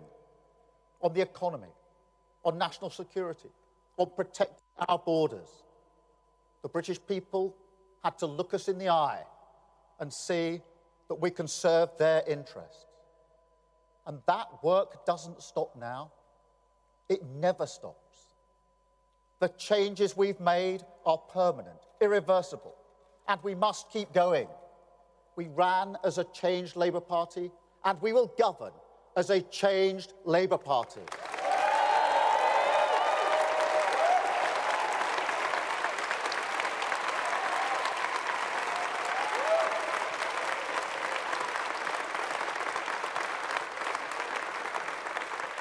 I don't promise you it will be easy. Changing a country is not like flicking a switch. It's hard work, patient work, determined work, and we will have to get moving immediately. But even when the going gets tough, and it will, remember, tonight and always, what this is all about. Now, I may have mentioned my parents a few times in this campaign, once or twice. But the sense of security we had, the comfort they took from believing that Britain would always be better for their children, the hope, not high-minded, not idealistic, but a hope that working-class families like mine could build their lives around. It is a hope that may not burn brightly in Britain at the moment, but we have earned the mandate to relight the fire. That is the purpose of this party and of this government. We said we would end the chaos, and we will. We said we would turn the page, and we have. Today we start the next chapter, begin the work of change, the mission of national renewal, and start to rebuild our country. Thank you.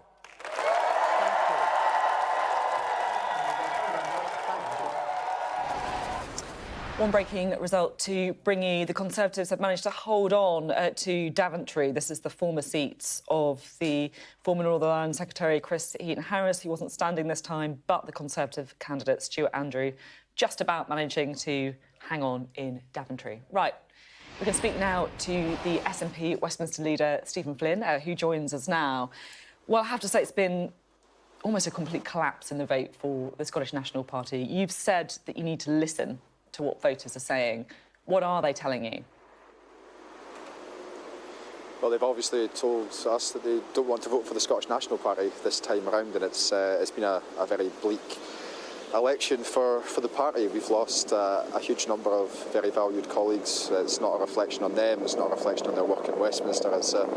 It's just a tsunami, a Starmer tsunami that has swept over us, and it's not just that, actually. It's something bigger. You know, the party's not been in the place it should have been over the course of recent times. I think we all accept that. There's different reasons as to why that's the case, and it's incumbent upon us now to have that internal, robust, frank discussion about what's went wrong, how do we fix it, and how do we rebuild the trust that we've so clearly lost.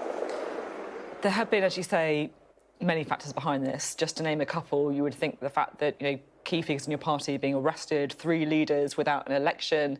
Is John Swinney still the man to lead the party? Yeah, of course he is. There's nobody better to rebuild the SNP from the foundations that small foundations that we now have than John Swinney. It's been an incredibly tough night for all of us, but we need someone who can lead us into the future, who can bring us all together, who can open the curtains and look at some of the skeletons that are behind there and make sure that we accept the problems that we faced and we rebuild, refocus, and we bring the Scottish National Party on the back to trust. programme today. Stephen Swin there of the SNP. So much more coming up next. Stay with us.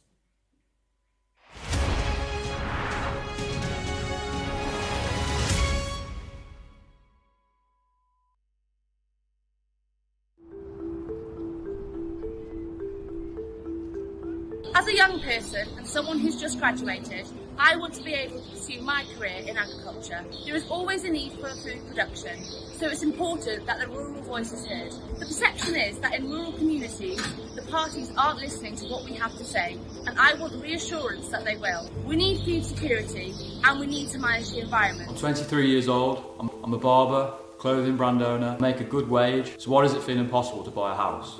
Not only am I cutting in the shop 5-6 days a week, I go out on the weekends to help educate other barbers, and working in my spare time, I'm still not able to fund a deposit for a house and get accepted on a mortgage. For me, I wish the government would invest more time into helping the youth like myself build our futures and get ourselves into houses, as we do work very hard. It's just the cost of living and the support there is pretty much non-existent. If I could say one thing to the next Prime Minister, it would be transparent and open with people, deliver what the public want, and just pretty much do your job. As always, we was used as a bargaining chip, and now fishing, you don't hear a lot about it at all, so it just seems like we've been forgot about. One thing I would like to see a massive improvement on is giving youngsters opportunities and ways into fishing. I know from a different perspective, if you aren't sort of born into the fishing, it's very difficult to get into, so I think by giving youngsters opportunity and routes into fishing, we could really grow from it. I think if you take fishing out of the equation, it would be greatly missed. You know, the UK was built on fishing and farming, so to lose key sectors like that, I think would be very devastating, really. I feel like in general, apprenticeships are kind of forgotten about. It's like a thing you can do instead of university if you don't fancy it. It's never really considered as like an equal. When really there's like a lot of things which are better in an apprenticeship, in my opinion. It definitely feels like there's less of a push for people that are going into apprenticeships. And again, yeah, I think politicians do kind of like neglect it. My 2 main issues are definitely health and education. I think sorting out the NHS, because I think it's really struggling at the minute, and I think everyone's kind of seeing that now. And education as well, same with the education system. I feel like that needs reformed in quite a lot of sense, really. On election night, when the voting stopped,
Good morning, live from Westminster on a historic day in British politics.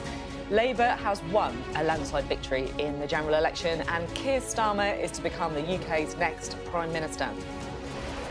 He'll run the country with one of the largest ever parliamentary majorities, becoming the first Labour leader to win a general election in almost 2 decades. Today we start the next chapter, begin the work of change, the mission of national renewal, and start to rebuild our country. Conceding defeat, Rishi Sunak admitted voters had rejected the Conservative Party after 14 years in power. The British people have delivered a sobering verdict tonight. There is much to learn and reflect on, and I take responsibility for the loss. In one of the most dramatic moments of the election, the former Prime Minister Liz Truss loses to Labour.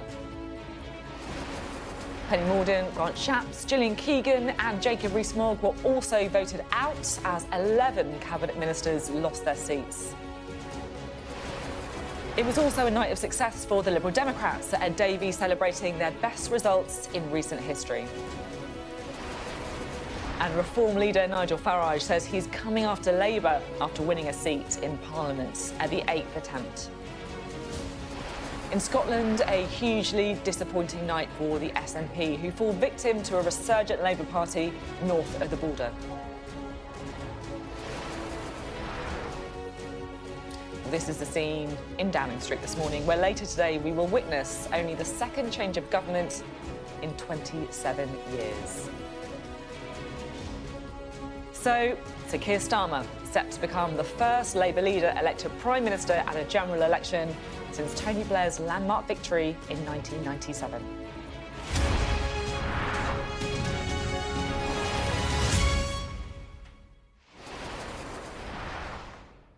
Hello and good morning from Westminster on this historic day for the United Kingdom.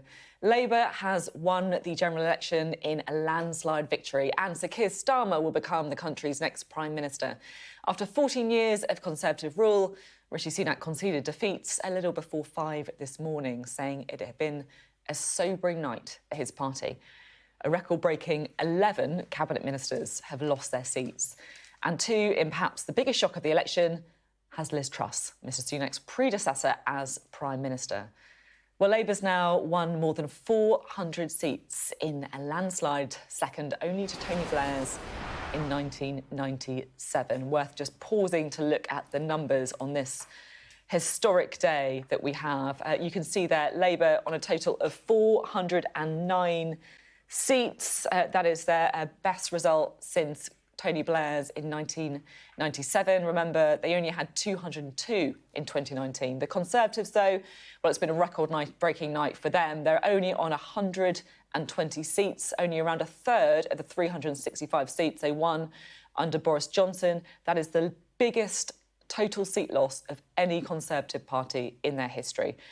A big night for the Liberal Democrats as well, on 71 seats in total. I think we can see the latest pictures now of Rishi Sunak. He's arriving at the party headquarters in London, travelling down from his North Yorkshire constituency. He did hold on, of course, in Richmond, but with a greatly reduced majority. Later on, of course, he'll be making his final speech as Prime Minister, the man who has just entered the history books as the man who led Britain's most successful political party to their worst ever loss of seats at a general election. We're expecting him to be walking out of that car very shortly to go and talk to the people at Conservative Party headquarters, the people, of course, who gave everything to that campaign, who tried to make his big gamble work, but the decision to call the general election ending in failure. Do you blame yourself, Rishi Sunak? Well, the door shuts. We will, of course, see him later, of course, in Downing Street. Throughout the morning, we are going to be following this historic day, the transfer of power, with a panel of guests, plus Sam Coates and Adam Bolton, of course, giving us their full analysis and reaction to what's been a momentous night Ben Bradshaw is here for the Labour Party, plus Sir Charles Walker for the Conservatives. We'll have lots from you later on. First, though, I do just want to bring you the story of how this big election win for Labour unfolded. Jason Farrell has the story of the night. Walking into the biggest job in British politics. Today, the country will have a new Prime Minister. After 14 years of opposition, we did it! Labour are back in power. People will be waking up to the news, relieved that a weight has been lifted, a burden finally removed from the shoulders of this great nation. And now we can look forward again, walk into the morning, the sunlight of hope, pale at first, but getting stronger through the day, shining once again on a country with the opportunity after 14 years to get its future back. His slogan was change. Hello and welcome back to the Sky News election live stream. We are live in Liverpool and I'm joined by James and Rachel. Now, these are two young people from the Youth Combined Authority here in Liverpool, essentially a group of people that gather every week to discuss what should happen in this region. And then they advise the people that run the region. So councillors and mayors and everything like that. And Rachel here, it's her first time voting yesterday, despite being involved in politics for quite a long time. I wanted to ask you about that because Labour had a pledge to give 16-year-olds the vote. Now, there's been some criticism in the past about policies like that because of this idea that young people aren't kind of ready to make a decision of that magnitude. What do you think about people that say that young people aren't kind of prepared for that?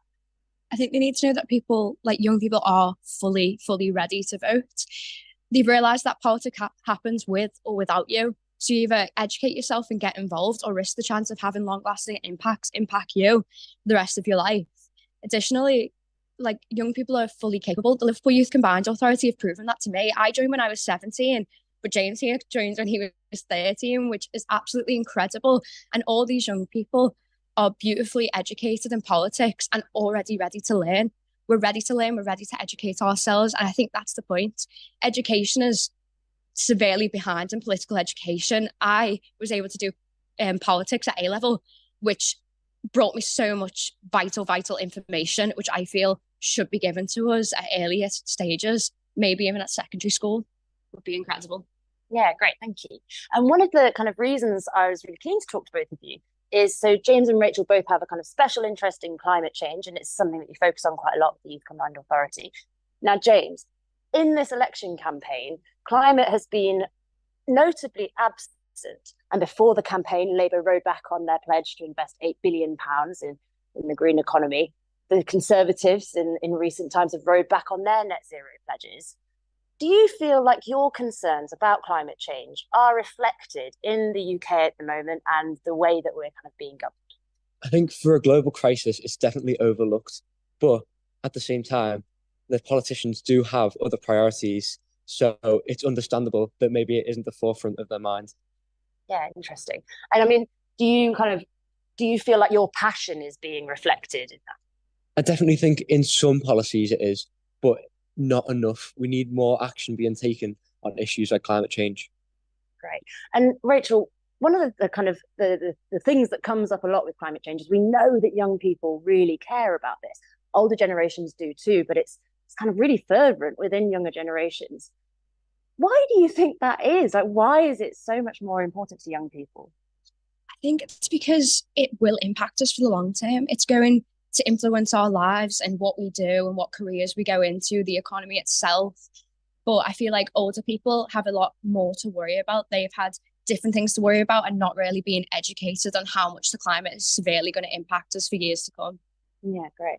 And then the kind of final thing that I wanted to ask you about is the title of our live stream is What Now? So I wanted to ask you, in the next 5 years for our next government, what's one thing that you hope will change for Liverpool? I really want more youth representation because there's obviously issues like climate change and net zero, but there are issues like employability and skills, education, and young people really want to have a say on that because at the end of the day, it's our future. So we should have a say on the decisions that are made. Great. And what about you, Rich? I just completely want to back what James said, and I really want to cement the Liverpool youth voice, but not even Liverpool city region. Everywhere, all over the UK, young people deserve a voice, and I think that's what is truly important in the next 5 years. Great. Well, thank you so much for joining us. I really appreciate it. We're going to throw you back to Sky News TV now, and we'll be joining you later on in Liverpool. Crushing defeat for the Conservatives. Since COVID, Partygate, the Johnson, Truss and Sunak administrations, this is the first time the British people have been able to pass judgment on this government, and the verdict is damning. Thank you. But voters have not flocked solely to Labour. It's a fragmented picture, and despite a landslide and a large majority, Starmer has many challenges ahead. Jason Farrell, Sky News. Well, if you're just waking up, the story this morning, Labour has won the general election, and not only won it, they've got a landslide. We can look now at the numbers on this historic day, because you can see there Keir Starmer's Labour Party on a total of 409 seats. Keir Starmer to be the next Prime Minister. The Conservatives, though, have had a record-breaking night for all the wrong reasons. They've lost more seats in a general election than at any time in their history. They're only on 120 seats. The Lib Dems, a record-breaking night for the right reasons. 71 seats for the Liberal Democrats. That is their best ever seat total. It's been a, frankly, disastrous night, though, for the Scottish National Party. They're down to just 9 seats in total. The Green Party on 4 seats in total, so a good night there for the Green Party, picking up 4 seats, quadrupling their previous number. And Reform have won their first 4 seats, a young party, of course. That includes Nigel Farage becoming the new MP for Clacton. There is one breaking result that I do want to bring you now, because it does go against the story of the night, because you can see there the Labour Party have lost Birmingham Perry Barr in the West Midlands. The former MP there, Khalid Mahmood, losing to the independent candidate there by just 507 votes. So it was closely run, but you can see there the independent candidate, Ayub Khan, on 13,303. Khalid Mahmood, the Labour Party candidate, on 12,796. Just want to have a quick chat here to Adam Bolton and Sam Coates about this. Not to take away from the absolutely storming majority that Labour have got, but underneath the bonnet of that result, we are seeing some independent candidates, some candidates from George Galloway's party, either running Labour pretty close, or in the case of Birmingham, taking it all together. I think this reinforces the sense that in some ways this has been quite a negative election, and the things motivating voters in quite a lot of areas, whether it was getting out the Tories, whether it was punishing the SNP, or here, whether it was voting against what is perceived to be an establishment position on the Middle East, voters are seeking to punish as much as they are seeking to reward. And here we have another independent matching some of the others around the country. And some of those with party affiliations and some of those familiar names have also ridden this wave. We have, kind of almost astonishingly, Jeremy Corbyn back in Islington, who I think campaigned a lot on this issue. You have Thangam Debonair, who yesterday was a member of the shadow cabinet, out in her Bristol seat to the Greens. And again, I think that this issue has played quite a big role in that decision by the voters there.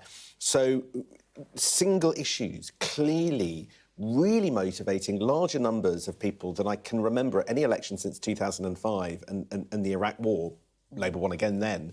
But it was, I think it's been quite stark. And Jonathan Ashworth losing in Leicester. So, you know, we've now got a group in Parliament. I mean, never mind the effect on other seats. We've got a group in Parliament, maybe about half a dozen people, including Jeremy Corbyn, who are saying the number one issue is the Palestinian issue. And I think most people would say with hindsight that Keir Starmer did make that initial misstep when he appeared to say that cutting off water was a legitimate approach, although he tried to row back on it. But, it's very interesting because this is an absolute blue touch paper issue. And one wonders on the other side what the Reform MPs are going to make of it, talking about, you know, ethnic diversity in the UK and maybe trying to weaponise that factor of Muslim voters in the UK as well. So, you know, this is one of the things that's going to be very delicate for Keir Starmer, although, you know, it's always struck me as paradoxical that this is such a motivating issue, since there's absolutely nothing that the UK can do to affect what happens in the Middle East. Thank you both very much indeed. As you see there, Birmingham, Perry-Barr, won by the independent candidate Labour, losing control of that seat. Just to recap, if you've missed it, which I'm sure you haven't, Labour have won. Keir Starmer going to number 10 Downing Street with a landslide majority. On this historic day, we are going to be following the two party leaders as the transfer of power takes place, and of course talking you through the numbers and what it all means as well. Labour on a total of 409 seats. That is a doubling of their seats in the last election. The Conservatives down to 120, the loss of 248 seats, their worst ever. We can now take a look at the scale of the victory for the Labour Party and go to Ali Fortescue, who has got some screens for us. She's been crunching some numbers. Ali. Morning, Sophie. Yeah, what a night. And this is it. You know, we've had the exit poll, we've had weeks of polling, but now we've got the actual numbers and we've got a whole new map of Britain. Look at this. It's completely different. You'll remember last time, the sea of blue, that extraordinary, unexpected coalition of votes that Boris Johnson so neatly knitted together. You could walk from the northwest to the northeast on Tory blue. Well, look at this. They have rebuilt that red wall. You can see all the Lib Dem gains here in the south. And of course, the other big story is Scotland up here. Big Labour resurgence in Scotland. We are waking up today to a whole new political map in the UK. And let's have a look at what that means. We've heard the word historic this morning, and that is what this looks like for the Conservatives. This is vote share results so far, 22%. When did we last see that? We'll look back through here, through the 1970s, the 1950s, the 1920s, all the way back to 1835, when the whole system was basically reformed. The new Tory party became more like what it is now. So this is completely historic when you look back.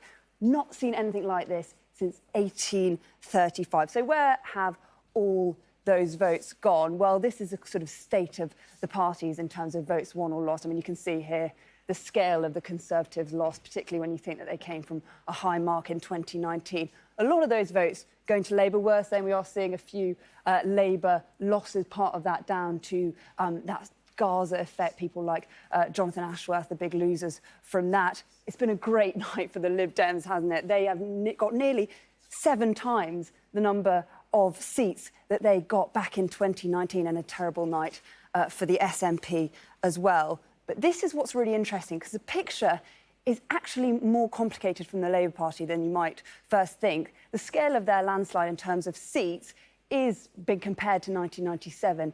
But when you look at the actual vote share, so this is how many people are actually, voting for Labour. Look at this. This is as we progress through the night and more seats are announced. Labour are well below 1997. In fact, they are below 2017 when Jeremy Corbyn was leader. That is really interesting. And part of that is down to this. So this is other parties, not the two main parties, parties like the Lib Dems and Reform. Look how well they've done in terms of vote share. We haven't seen anything like that since 1918. So a good night for those parties. And I want to look a bit more closely at Reform, because these are seats where Reform came second. Some of them are those kind of Tory red wall seats that were won by Boris Johnson. Now the Conservatives not even second in those seats. And this is a really important part of the picture for the night. So this down at the bottom is how the percentage of people that voted for Brexit in any given seat, as you'd expect. These more Remain voting seats, you're seeing green. And as you get further this way, last time round, there was much more blue round here. Boris Johnson, with that Get Brexit Done message, really winning over many of those Labour voters. They are all going red now. Look at this. And you can see some Reform up over here. So a lot of red down at this end of the table. And of course, with these sorts of results, for the Conservative Party come big names that have lost their seats. And I just wanted to select a couple of those. Portsmouth North, this is Penny Mordaunt's seat. She was fighting so hard. She was missing some big kind of Conservative events to fight that seat. It's always been a bellwether seat. It's gone with the winning party, and it's done that this time. A slim majority for the new Labour MP there. But she, Penny Mordaunt, expected to be someone who would want to run for the leadership, one of the favourites with the bookies. She is out in Portsmouth North. Well, in Hatfield, this is Grant Shapps' seat. He has gone as well. The interesting thing you see from this is Reform. Look at that, in third place. And if you added their votes to the Conservative vote, they would have got over the line. And this, I mean, this could be the moment of the night. Liz Truss, this is one of the safest Conservative seats, really, Norfolk South West. Liz Truss has lost that seat very narrowly, the new Labour MP there, with a majority of 630. So, yeah, some pretty extraordinary results coming in. And let's just lastly have a quick look at this. This says it all, really. Here you go. 2019, as I was saying, this incredible result for Boris Johnson, winning those red wall seats. And look at this. This is a sea of red, really. This is the night for Keir Starmer. And you can see those Reform, those 4 seats that have come in so far. Not quite what the exit poll had predicted so far. And, of course, down here, the Lib Dem resurgence. They never really came back since after the coalition years. Well, Ed Davey has had a really good night. And the contrast, pretty plain to see, the state of the parties. Whatever way you look at it, it's a big night for Labour and a devastating night for the Conservatives. Ali, thank you very much indeed. Ali Fortescue there on a devastating result for the Conservative Party. You're looking now at pictures of Rishi Sunak arriving at Conservative Party HQ, travelling down from his constituency, effectively to face the music. The Conservatives have now lost a total of 248 seats. The previous record for the most seats lost by the Conservative Party was 246 back in 1906. So a difficult night for Rishi Sunak, a devastating night for his party as well. I'm sure that long journey down from North Yorkshire felt awfully long for the Prime Minister.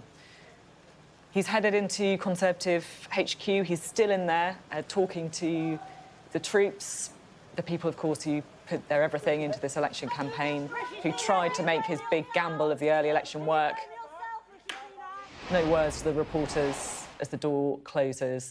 Later on, of course, we are expecting him to be walking out that door after speaking to staff members and campaigners at Conservative Party headquarters, and then going to Downing Street, where, of course, he will be... I thought that might have been Rishi Sunak, but it wasn't, obviously. We'll keep a close eye on that door. He'll be heading to Downing Street, where, of course, he will give his final speech as Prime Minister. Our political correspondent, Murray Aurora, is standing by for us. A devastating night for Rishi Sunak. I wonder how he's going to handle it. Yeah, absolutely, Sophie. And, you know, to be a fly on the wall in that meeting at Conservative Party HQ as the Prime Minister, no longer the Prime Minister, speaking to the troops, as you say, presumably apologising for a historic defeat, a painful defeat for the Conservative Party and an incredible landslide majority for the Labour Party. So once Rishi Sunak has done that at headquarters, we expect him to come back here to Downing Street, not only to pack his bags, but also to later this morning make a statement, make a speech. So we're expecting that statement to be around 10:30 this morning. We then expect Rishi Sunak to travel to Buckingham Palace to formally tender his resignation to the King. Then we expect Keir Starmer, our new Prime Minister, to have that kind of formal audience with the King. The King will ask him to form a government, and then he will be driven down the Mall to here, Downing Street, before he makes a statement as the first statement as the new Prime Minister of the UK before meeting his team, but also appointing his cabinet. And it'll be interesting to see who he has in his cabinet, how much kind of shuffle and churn there will be. We know, for instance, Jonathan Ashworth was his shadow paymaster general, who lost his seat overnight. So we could see some interesting moves and shakes when it comes to the new cabinet under Keir Starmer. But that's the timeline. I think what's important to remember is we were talking about that Ming Vase approach, weren't we, for the Labour Party? And it appears that actually the Labour Party have succeeded in carrying that Ming Vase all the way to 10 Downing Street without making a mess, without smashing it. And as you say, there are some interesting polling results coming out overnight. Perry Barr, for instance. So Labour will have to do some analysis on where they've got wrong, essentially, in some of those seats they've lost. But nonetheless, it is a stonking majority. Keir Starmer is our next Prime Minister.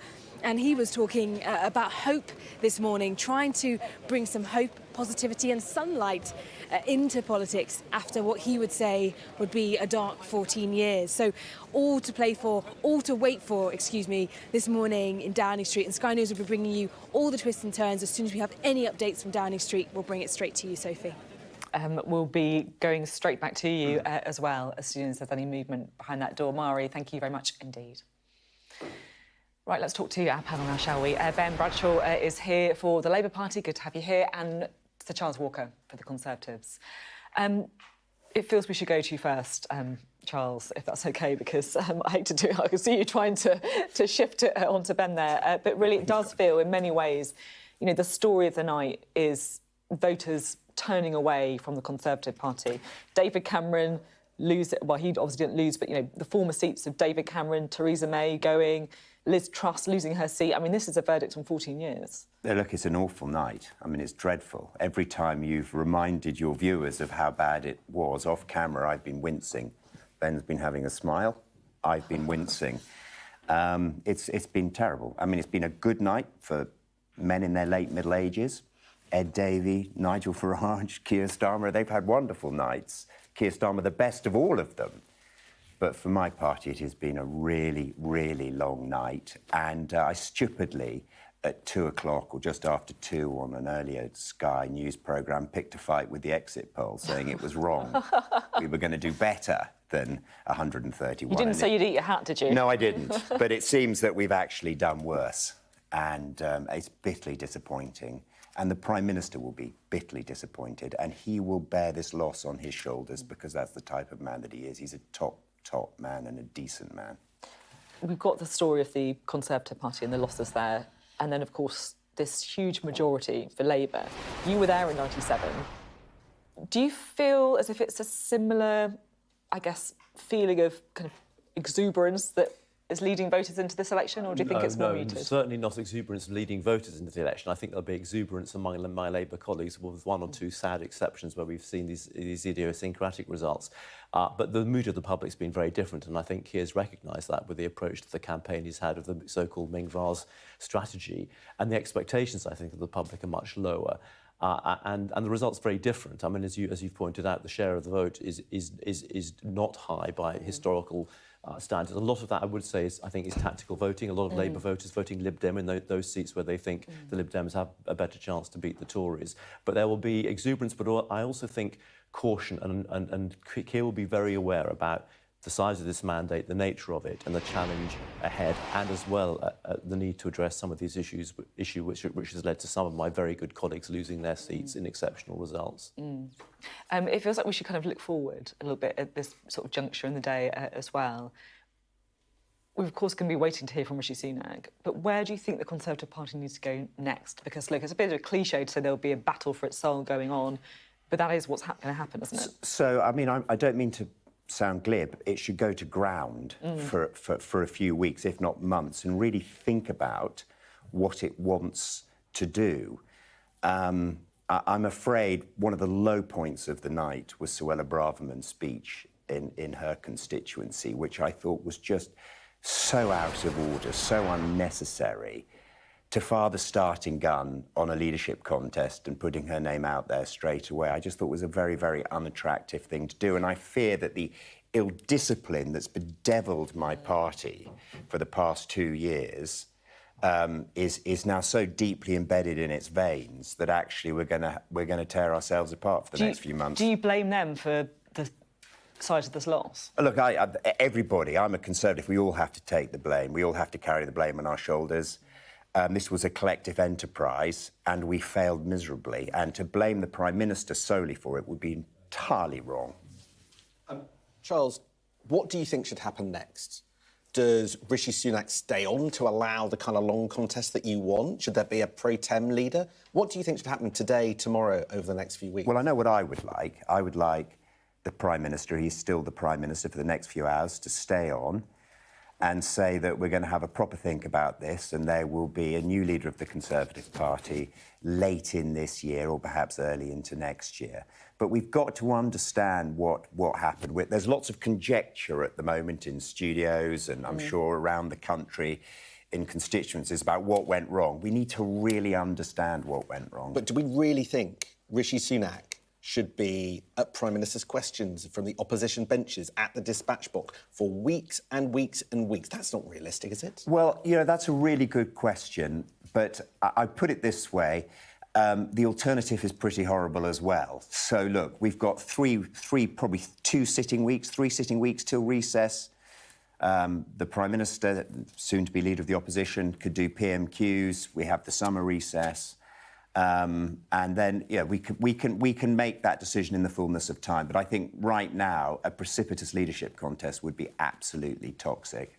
Do you think there need to be changes in the rules, or are you happy to leave? No, I've always said that our membership should not have any involvement in the selection of our party leader or Prime Minister when they're in office. I mean, I absolutely made that clear 2.5 years ago when we ended up with a third going to Penny Mordaunt, a third going to Liz Truss and a third going to Rishi Sunak, and we ended up with Liz Truss. Ben, I know you don't have long, so I just want a thought from you on the challenge ahead for Keir Starmer. As you said, he's going to be been like carefully carrying that Ming bars. It feels like the size of the majority is almost made of the same stuff. What do you think he needs to do when he addresses the public from the steps of Number 10? Well, I think he'll address the public as Prime Minister in a way which he's done all throughout the campaign, that he is a Prime Minister who will put the country before party. He's going to have to do an immediate reshuffle because he's lost a couple of his shadow cabinet members. And I think what you see is what you have seen is what you will get from Keir as Prime Minister. I don't think there'll be any big surprises. It'll be about quiet competence, delivery and trying to rebuild the trust of the people in politics as a whole. Thank you very much indeed. We are going to be bringing you the story of the night here on Sky News, but also the story of the day as the transfer of power goes ahead. And, of course, a big part of the story will be these guys, the Liberal Democrats. You can tell it's then by those splashes of yellow as they await for their leader, Sir Ed Davey, to come and give a speech in central London. I should say it's been a very good night for the Liberal Democrats. They've won a total of 71 seats. That's up 63, 12% of the total vote share across the country. And that is their highest ever total of MPs for the Liberal Democrats. Well, let's remind you again of the story you are waking up to this morning, and what a story it is. Labour has won the general election in dramatic style. Let's just show you now some of the key numbers of the night. So Keir Starmer is entering Number 10 with a landslide majority. He's got 409 seats, currently tracking second only to Tony Blair in 1997. So a huge win for the Labour Party. The Conservatives, though, down on 120 seats in total. That's down 20% when it comes to their vote share, and they are having a record-breaking night for all of the wrong reasons. They are lost the most amount of seats, more than any other Conservative party ever in an election. Let's listen now, shall we, to Sir Keir Starmer. He was speaking earlier on today at a Labour celebratory event in London's Tate Modern, updating his campaign message from change to change begins. We did it! You campaigned for it, you fought for it, you voted for it, and now it has arrived. Change begins now.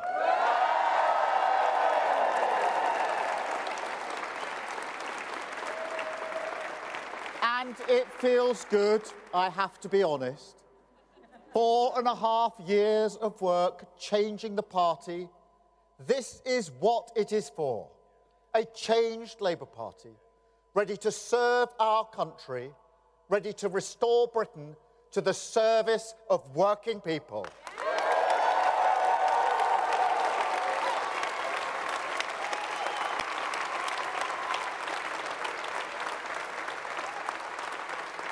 And across our country, people will be waking up to the news, relieved that a weight has been lifted, a burden finally removed from the shoulders of this great nation.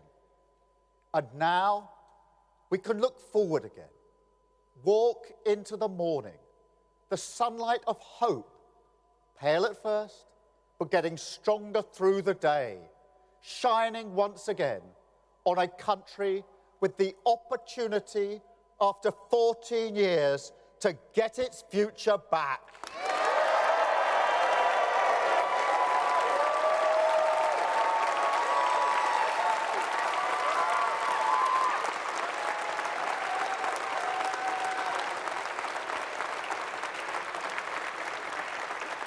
And I want to thank each and every one of you here for campaigning so hard for change. And not just in this campaign either.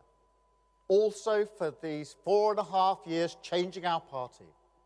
The Labour movement is always everything's achieved, past and future, down to the efforts of its people. So thank you truly. You have changed our country.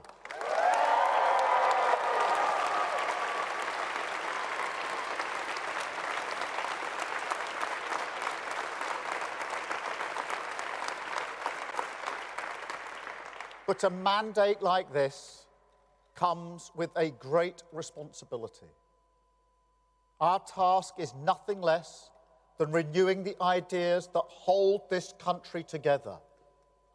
National renewal. Whoever you are, wherever you started in life, if you work hard, if you play by the rules, this country should give you a fair chance to get on. It should always respect your contribution, and we have to restore that.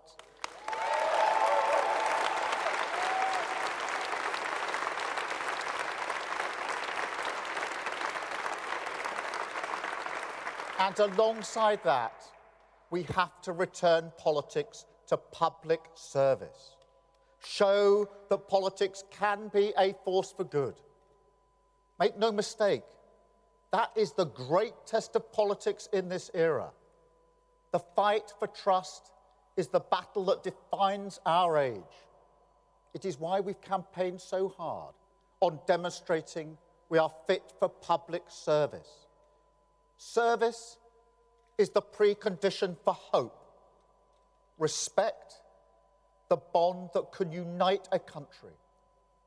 Together, the values of this changed Labour Party are the guiding principle for a new government. Country first, party second.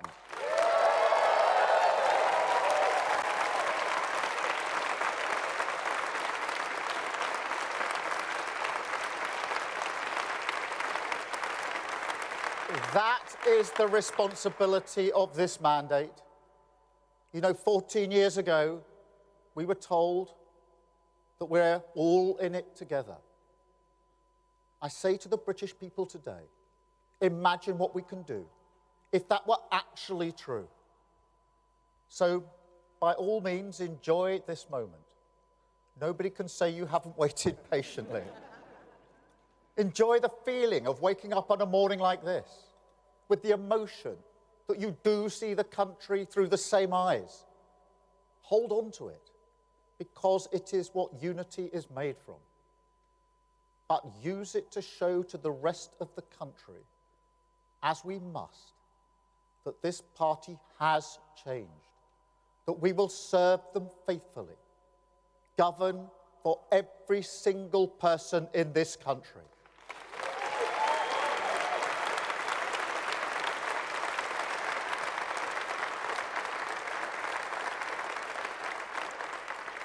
But also, don't forget how we got here. This morning, we can see that the British people have voted to turn the page on 14 years. But don't pretend that there was anything inevitable about that. There's nothing preordained in politics. It's not good. We're just going to leave Keir Starmer's speech there because we have just got pictures of Rishi Sunak, still Prime Minister, leaving Conservative Party headquarters. He's already in the car. He is going to be driving off to Downing Street. And we're going to take you straight to Sir Ed Davey there. You can see the Lib Dem coloured confetti and the applause. And a fist pump too. You can tell it was a good night for Ed Davey. 71 seats won by the Liberal Democrat leader as he goes to meet party supporters and staff members in central London. Punching the air, you can see the delight in a well-run campaign for the Liberal Democrats. We are expecting him to address those supporters. The Lib Dems have won a record number of seats. They've won an extra 63 seats compared to the last election, which really is an extraordinary result, unseating so many Conservatives, particularly, of course, at Inner South and the South West.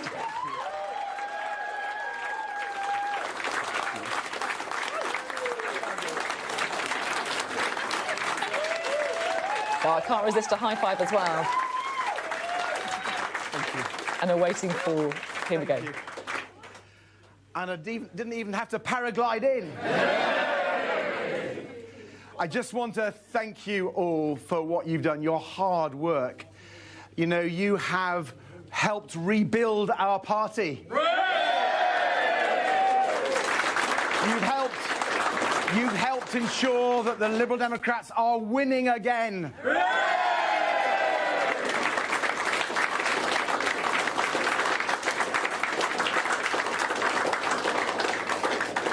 You have helped us get our best results for over 100 years.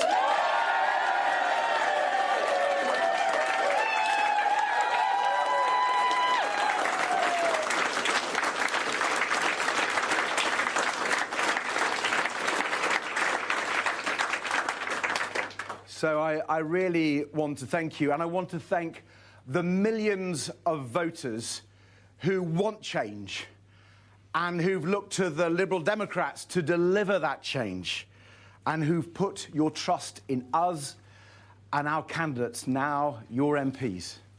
They will be your local champions. They will fight for the fair deal that you deserve. So thank you for putting your trust in us. And, you know, trust is a very precious commodity. It's hard won. And sometimes you've lost it, you lose it.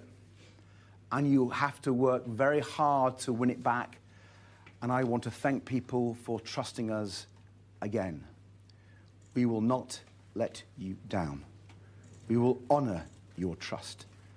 And we will keep working so you keep putting your trust in us. I like to think we've done that by listening to you, by hearing your concerns. And that is why in this campaign, we fought a really positive campaign about your concerns, about how we wanted to make sure you got help with the cost of living and the difficult economic circumstances. We listened to you on the environment and your concerns about the appalling sewage scandal, and that's why we have policies to tackle that. And above all, we listen to you about your concerns about the crisis in our health system, in our care system. And that's why we put solving that, fixing that, right at the heart of our agenda. During this campaign, I've told you about my own story of caring and being a carer for much of my life. And I want to thank all the people who've come to me and responded in such generosity, telling me that my story is your story. And I want to make sure that we represent the millions of carers out there as we rebuild our health system and do something special to support carers and care workers. And I think if we do that, we can earn your trust. So I promise you, having put it at the heart of our agenda, we are now going to work on health and care. We're going to go to Parliament to represent you. Our first campaign that starts today is a campaign for emergency budget this month for health and care.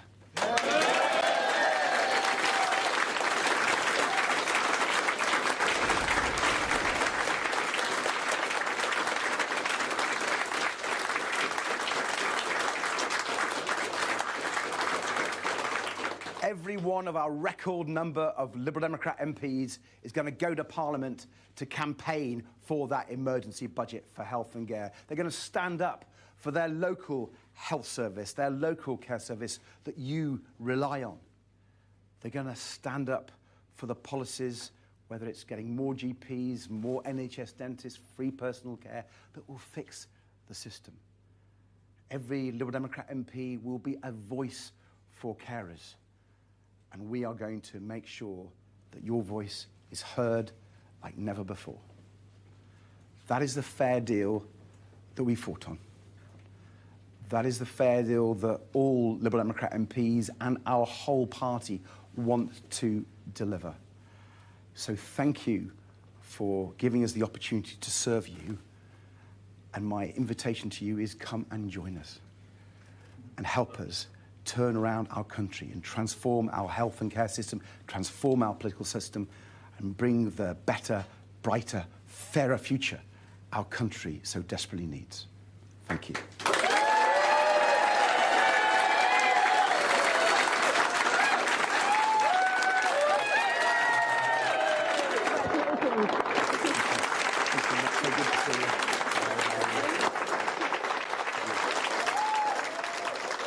Well, triumphant for Ed Davey there in central London, guiding his party, of course, to a record number of seats, 71 at this general election.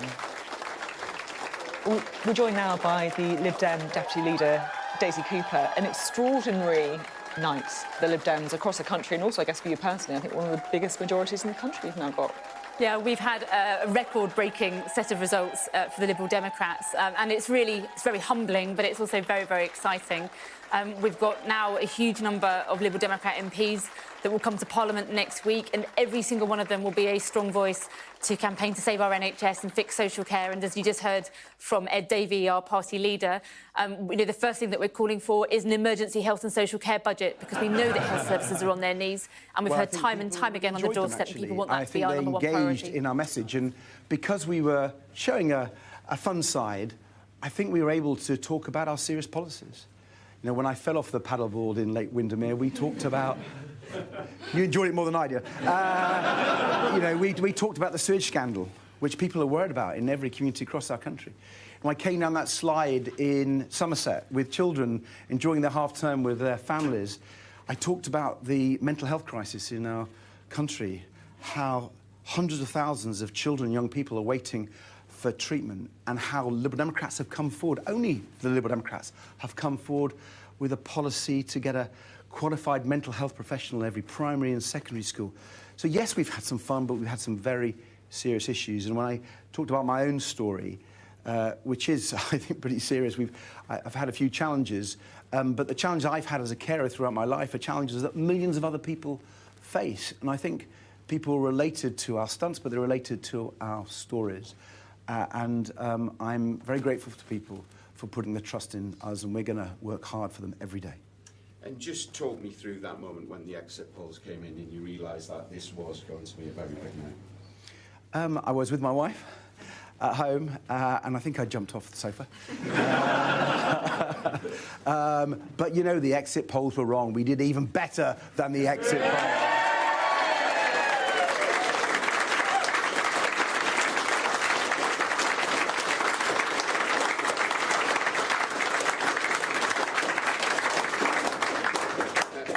Clearly, this is a big night for you, but given the collapse of the Tory party, is this just a one-off for you?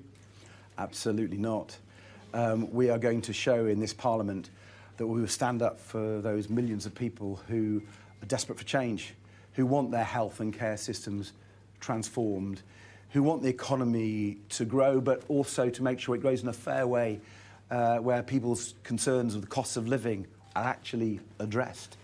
And their concerns about the environment, whether it's the sewage scandal, whether it's other aspects of nature being harmed, or whether it's the climate change. We will stand up for those people, and this will not be a one-off. We will win. We've not just won these seats, we're going to win them back again by showing that we will work for people, be their local champions, and be their voice in Parliament. And just on that, I mean, Labour has a massive mandate. Do you really expect to influence their policies? Yes, because we've got the best ideas. We have the most ambitious programme that's well thought through, and I think we will argue it in Parliament. And I would challenge anyone, whichever party, to listen to our ideas, engage with us. We want to work collaboratively with people from all parties to put the national interest first and make sure we do transform our health and care system, deal with all the many challenges facing our country. I'm afraid the Conservatives have left our country in a mess. And it will take some time, but we're committed to transforming our country and helping people who depend on the health service, who aren't getting the care they need, and who want our economy to prosper. And one of those Conservatives is Jeremy Hunt. That's obviously a seat you were targeting. Are you slightly disappointed you didn't edge him out? Well, it's always great to be Conservatives. We did a lot of that. And do we want to beat more Conservatives? Yes, we do. And that's what we're going to do. We're already now turning our mind to how we win people's trust in seats that we didn't win. Pull them over to our side, whoever won those seats. We want to show in the way we behave, the way we conduct ourselves, the quality of our arguments, and the style of which we put them over, that people are won over to our cause. Thank you, sir. Thank you.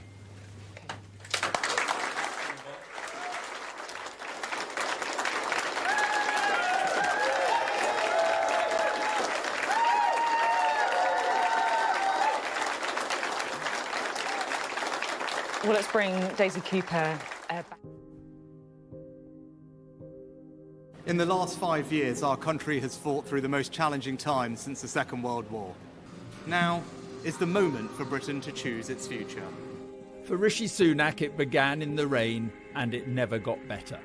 A lacklustre campaign from the start. Hi, everyone! Offending veterans. On reflection, that was a mistake, and I apologise. Alienating voters, dodgy betting, and even failing to win over those whose very instinct is to follow. For the Tories, the game was up. The question now is, who do you trust? There was no rain 14 years ago. Rather, it was sunshine in the rose garden, the birth of a new politics, a new bromance even, albeit a manufactured one. Working together, I know we can take the country through those difficult times to the better times that I believe lie ahead. It ushered in a decade and a half of Tory dominance, yes, but the soundtrack was one of protest as Cameron's cuts went deep. And it was a dominance also tempered by divisions over Europe. A confident David Cameron gave the people the final say. I will go to Parliament and propose that the British people decide our future in Europe. But buoyed by Boris's boosterism, the people said leave. Let's vote leave. Take back control of this country. Sky News is projecting that the UK has voted out. The Leave campaign managed to cut through on immigration. And I think the problem for the Remain campaign was it was the very early stages of populism. People hadn't spotted that. They hadn't expected the levels of discontent that were going on. What had happened was millions of people who traditionally don't vote, and pollsters had discounted, had voted. Cameron was not the first Prime Minister to be haunted by Europe, but certainly the first to be broken by it. I love this country, and I feel honoured to have served it. It was Theresa May's misfortune to be tasked with seeing Brexit through. For a Remainer turned ardent Leaver, it was an awkward dance to pull off. Her legacy, one of failure. Brexit means Brexit, and we're going to make a success of it. Public humiliation and catastrophic miscalculation. Nothing has changed. Nothing has changed. A snap election in 2017 cost her a working majority, and that was pretty much that. With enormous and enduring gratitude to have had the opportunity to serve the country I love.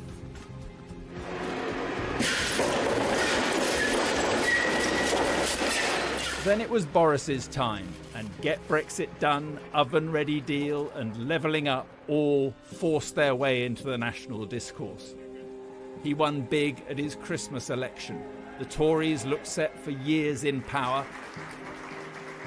Mr Corbyn, this is the worst Labour defeat in decades. Defeated Labour left, licked their wounds, and then a hitherto unknown virus in a little-known city in China changed everything. I must give the British people a very simple instruction.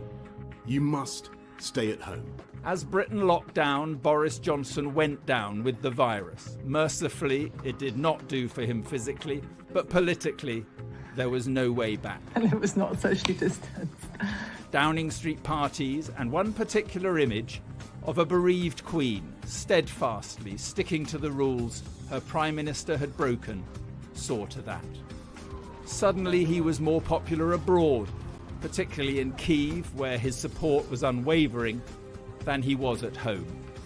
I want you to know how sad I am to be giving up the best job in the world. But them's the breaks.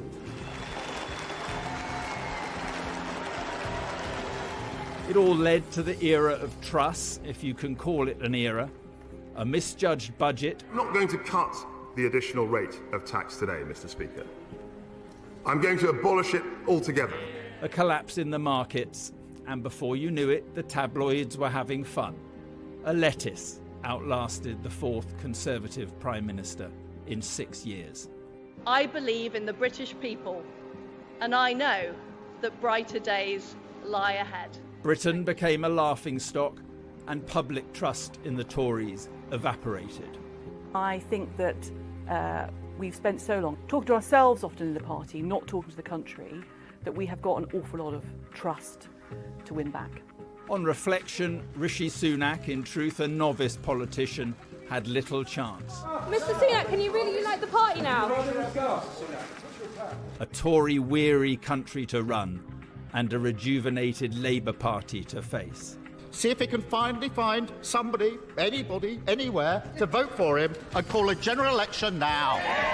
Problems to the left for Sunak and problems to the right, as red wall Tories sought refuge in a new party that would eventually be run by a familiar foe.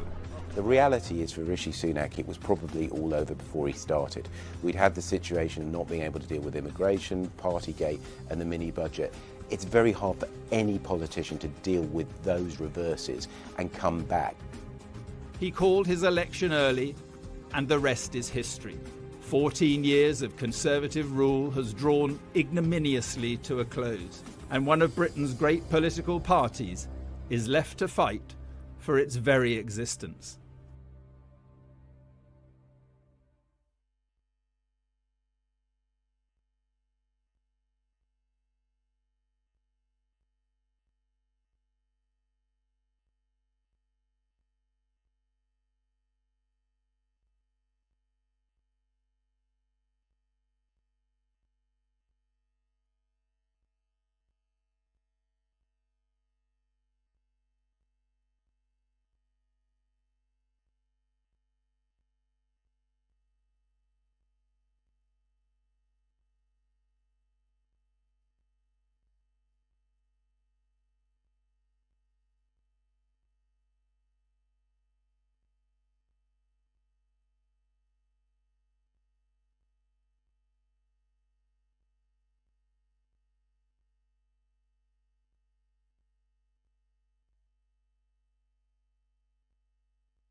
in almost 2 decades. Today we start the next chapter, begin the work of change, the mission of national renewal, and start to rebuild our country. Conceding defeat, Rishi Sunak admitted that voters had rejected the Conservative Party after 14 years in power. The British people have delivered a sobering verdict tonight. There is much to learn and reflect on, and I take responsibility for the loss. Well, in one of the most dramatic moments of the election, the former Prime Minister Liz Truss loses to Labour. Penny Mordaunt, Grant Shapps, Gillian Keegan and Jacob Rees-Mogg were also voted out as a record-breaking 11 cabinet ministers lose their seats.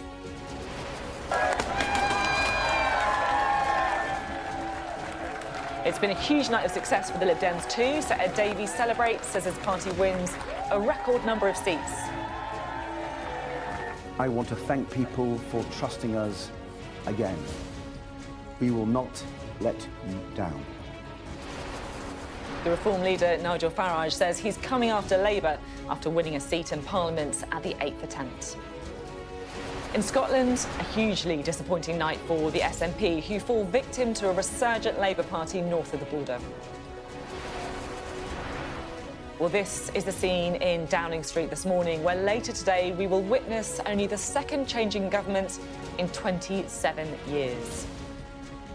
So, Sir Keir Starmer set to become the first Labour leader elected Prime Minister at a general election since Tony Blair's landmark victory in 1997.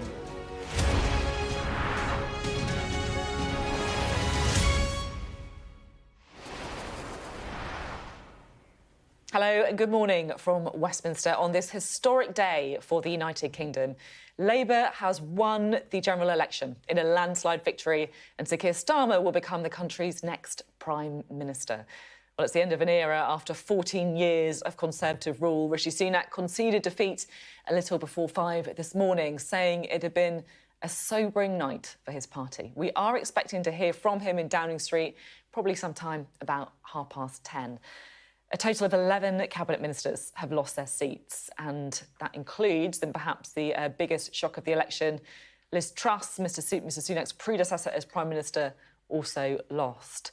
Labour's won more than 400 seats in a landslide, second only to Tony Blair's in 1997. Well, it is worth pausing and looking at the staggering victory for Keir Starmer. Truly the end of an era in British history after 14 years of the Conservative Party in power. Labour now have 410 seats. That is a record-breaking result for Keir Starmer, only second so far to Tony Blair's victory in 97. A big majority for him in Parliament, and that matters. For Rishi Sunak, though, it's a very different story. He has taken the Conservative Party to their worst ever seat loss. They are now on 120 seats. Record-breaking for the Lib Dems in the other direction. They've won their highest total ever of seats with 71. The SNP down to just 9 seats in Scotland. Truly a very bad night for them. They won 48 in 2019. Reform have managed a total of 4 seats, including victory for Nigel Farage at the 8th attempt in Clacton. The Green Party on 4 seats in total. Well, throughout the day here on Sky News, we'll be discussing the outcome of this remarkable general election with our panel of guests. In this hour, we're joined by the Labour politician Dame Margaret Hodge and the former Conservative Education Secretary Justine Greening. And also with us throughout the day, we have our Deputy Political Editor Sam Coates and someone who needs no introduction to Sky News viewers, Adam Bolton, as well. More from them shortly. First, though, let's take a look at how this big election win for Labour unfolded. Jason Farrell has the story of the night. Walking into the biggest job in British politics. Today, the country will have a new Prime Minister. After 14 years of opposition... We did it! Labour is back in power. People will be waking up to the news, relieved that a weight has been lifted, a burden finally removed from the shoulders of this great nation. And now we can look forward again, walk into the morning the sunlight of hope, pale at first, but getting stronger through the day, shining once again on a country with the opportunity after 14 years to get its future back. His slogan was change, and that's coming for him and his family. It's change too for this man. Rishi Sunak held on to his seat in Richmond, but at the count conceded defeat to Labour. This will go down as the biggest electoral miscalculation ever in terms of the timing of when he called this. The Labour Party has won this general election, and I have called Sir Keir Starmer to congratulate him on his victory. Today, power will change hands in a peaceful and orderly manner, with goodwill on all sides. That is something that should give us all confidence in our country's stability and future. The British people have delivered a sobering verdict tonight. There is much to learn and reflect on, and I take responsibility for the loss. 19,877.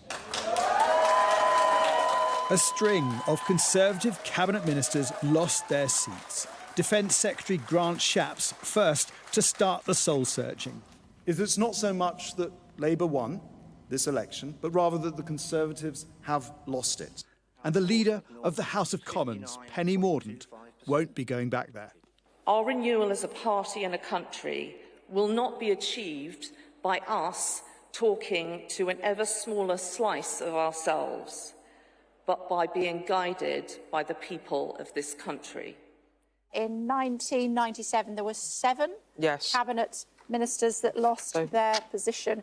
That has now been matched. Yeah. Shapps, gone. Chalk, gone. Mordaunt, gone. Keegan, gone. Hart, gone. Fraser, gone. Mercer, gone. But the biggest scalp was still to come. Former Prime Minister Liz Truss lost a whopping 26,000 majority, falling behind by 600 votes. This wasn't just Labour's night. Reform took large chunks out of the Tory vote. Defector Lee Anderson won in Ashfield.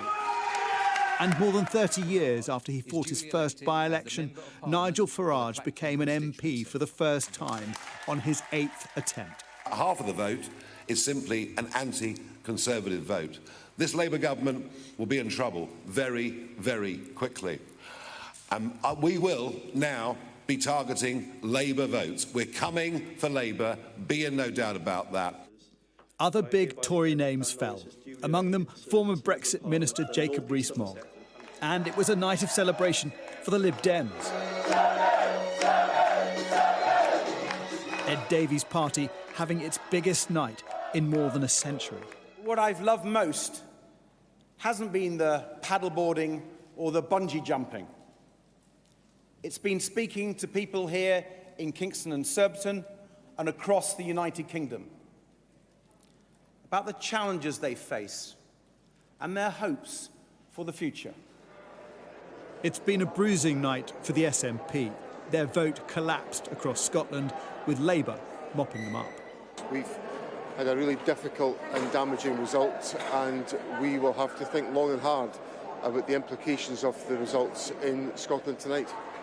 Labour had upsets too. The Green Party co-leader Clara Denyer deposing the Shadow Culture Secretary in Bristol Central. Expelled former leader Jeremy Corbyn beat his old party to retain Islington North. And former Shadow Health Secretary Jonathan Ashworth lost Leicester South to a pro-Palestinian independent. The Labour vote has been dented in Muslim areas. Jess Phillips just won in Birmingham Yardley, but was booed by opponents.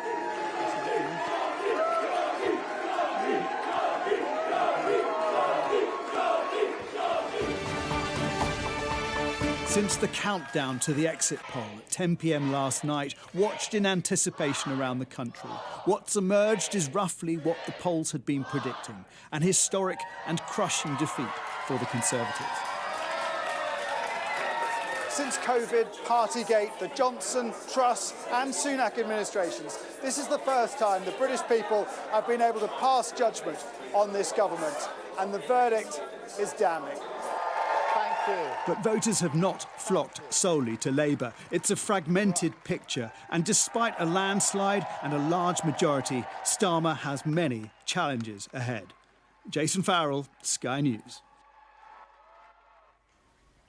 Well, throughout the day, we are going to be crunching the election numbers and discussing what it means for the parties as well. We can go to Ali Forsky now for some of her analysis.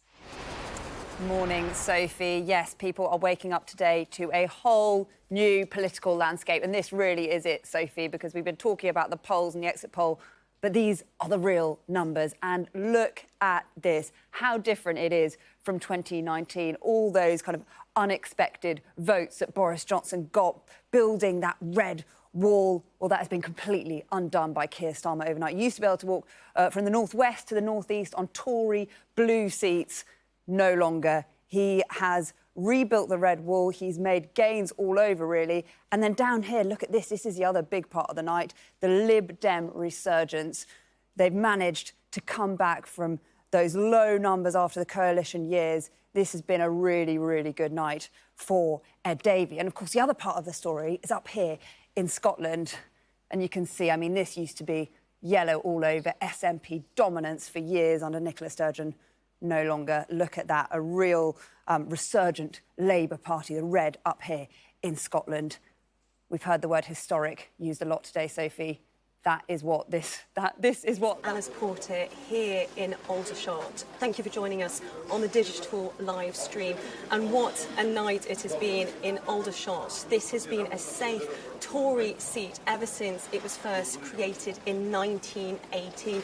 But for the first time, it has gone red. They have voted for Labour here in Aldershot, a constituency in Hampshire in the south of England. Now, the seat had been held by the Armed Forces Minister, Leo Doherty, but he has lost to Labour, and that's Alex Baker. Now, she's going to be taking over as the Labour MP for Aldershot. She won by around 5,000 votes, and overall she took around 40% of the votes in Aldershot. Now, Aldershot is known as the home of the military. It's a very safe Tory seat and it has very strong links to the military, so it's hugely significant that Labour have taken that vote share. So often Conservative voters have been aligned with the military. So for the Conservatives to lose this very safe seat in this military town is highly significant, and it's a trend we've seen in other parts of the south of the UK. So, for example, Bracknell, which is very close to here, that is a seat that has been lost by the Conservatives to Labour. Bracknell has Sandhurst, where army officers, they train. Sandhurst, it's a military town again, and that has been lost by the Conservatives to Labour. And then again, if we look at Portsmouth North, Portsmouth being a naval area, Penny Mordaunt has lost that seat to Labour. So this is a trend we're seeing in some military areas in the south of the UK. But if we look more broadly, the south of England has been very much a traditional and relatively safe, with pockets of Lib Dem, but generally the south of England has been relatively safe for the Conservatives, but that has certainly changed in the past 24 hours. Let me take you through some of those seats which have changed. And what's particularly striking is 11 cabinet ministers have lost their seats. So these 11 cabinet ministers, some of the biggest names in the Conservatives. Now, to the 11 of them who have lost their seats, 9 of them are from the south of England. So let me take you through them. Now, we mentioned Penny Mordaunt with the Portsmouth North. She's lost her seat to Labour, but also Defence Secretary Grant Shapps. He's lost his seat as an MP for Welwyn Hatfield. He's lost that to Labour. Veterans Minister Johnny Mercer, he's lost his seat in Plymouth Moorview to Labour. Victoria Prentice, the Attorney General, she's lost her seat in Banbury to Labour.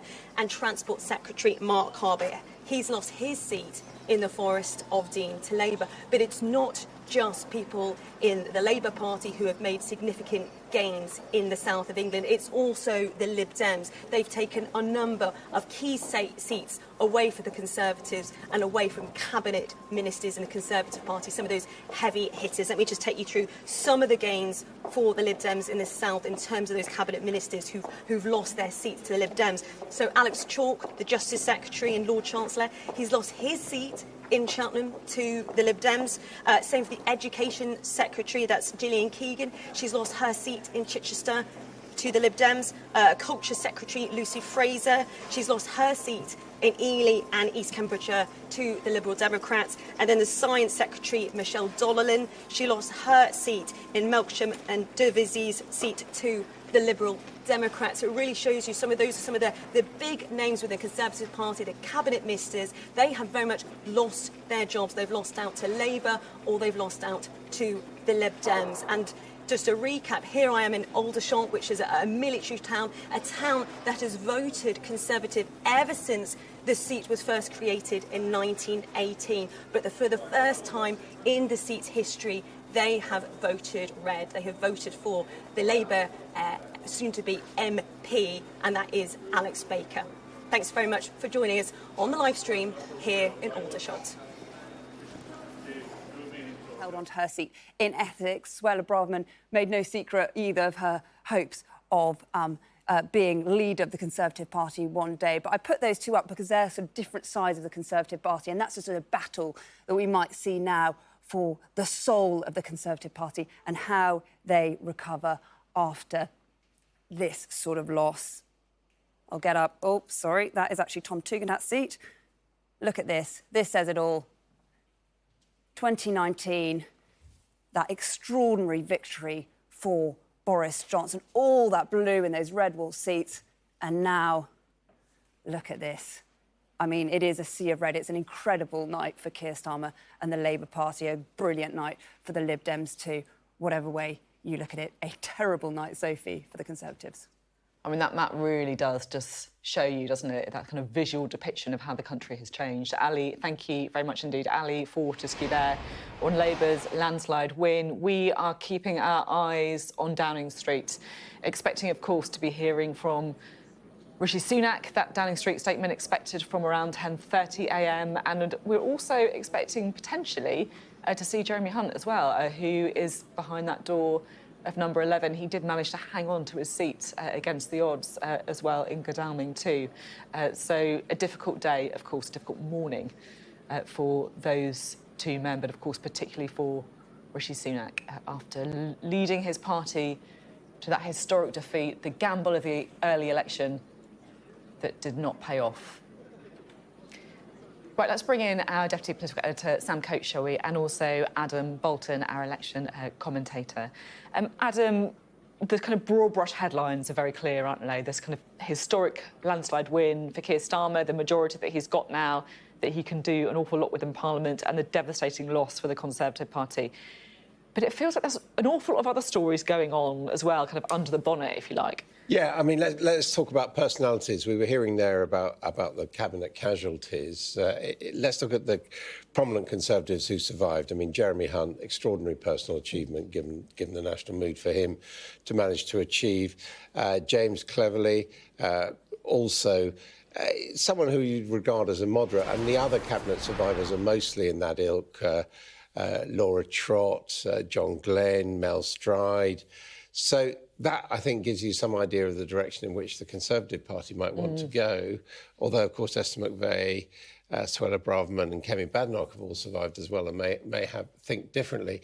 But also worth thinking about what's happened with Labour, because one of the big differences from 1997 is that there have been casualties on the Labour side, right up to shadow cabinet level. Jonathan Ashworth losing in Leicester, Thangam Debonair losing in Bristol to the Greens, and lower down Khalid Mahmood has been defeated. Now, that shows, I think, that the national mood is going to be very different. We are going to get those vociferous pro-Palestinian campaigners who've actually got into Parliament making their voices heard. And on the other side, on the right, we're going to get the voices of Reform, who are now up to 4 MPs, including, of course, the megaphonic capabilities of Nigel Farage. So it's not going to be like 97 for Sir Keir Starmer, yes, he's got a mandate, yes, he's got his party behind him, but I think we're going to hear voices off a lot earlier on.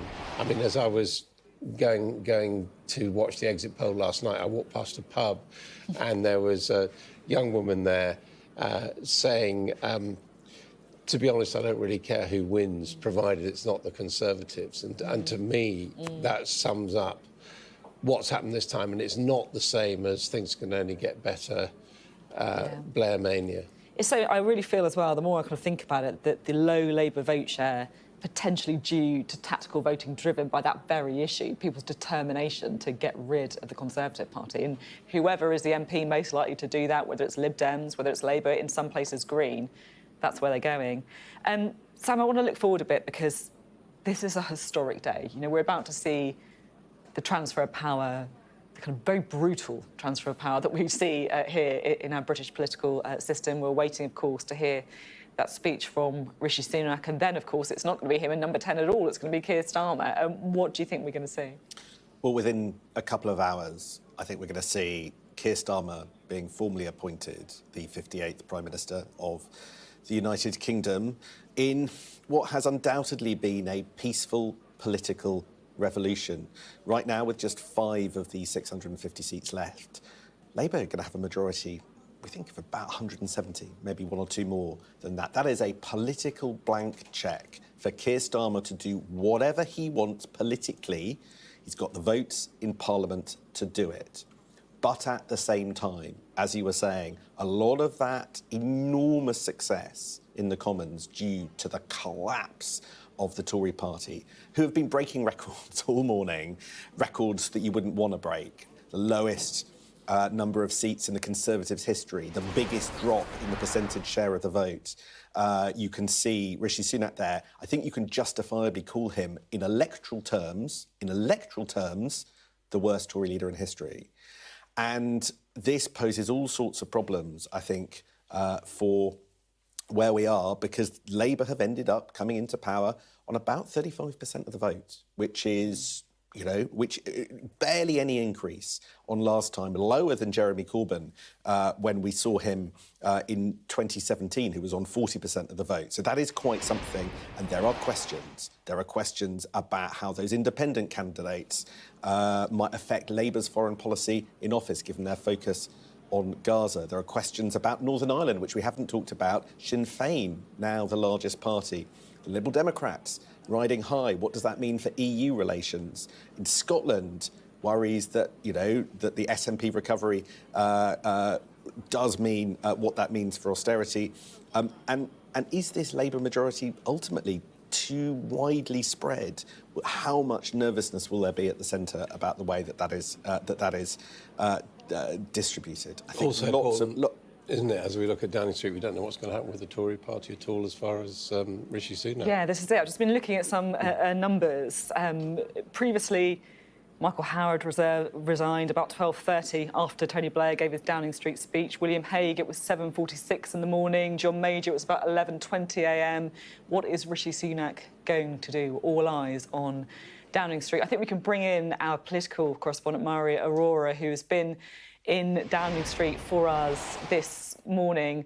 Very rainy-looking Downing Street. It's almost a bit reminiscent of when Rishi Sunak gave that speech where he called the election. Absolutely, Sophie. It's a massive throwback to the beginning of this campaign. It seems to have kind of bookended the election campaign, doesn't it? Now, we are expecting to hear from the Prime Minister from about 10:30 this morning. He'll be making a statement to the nation.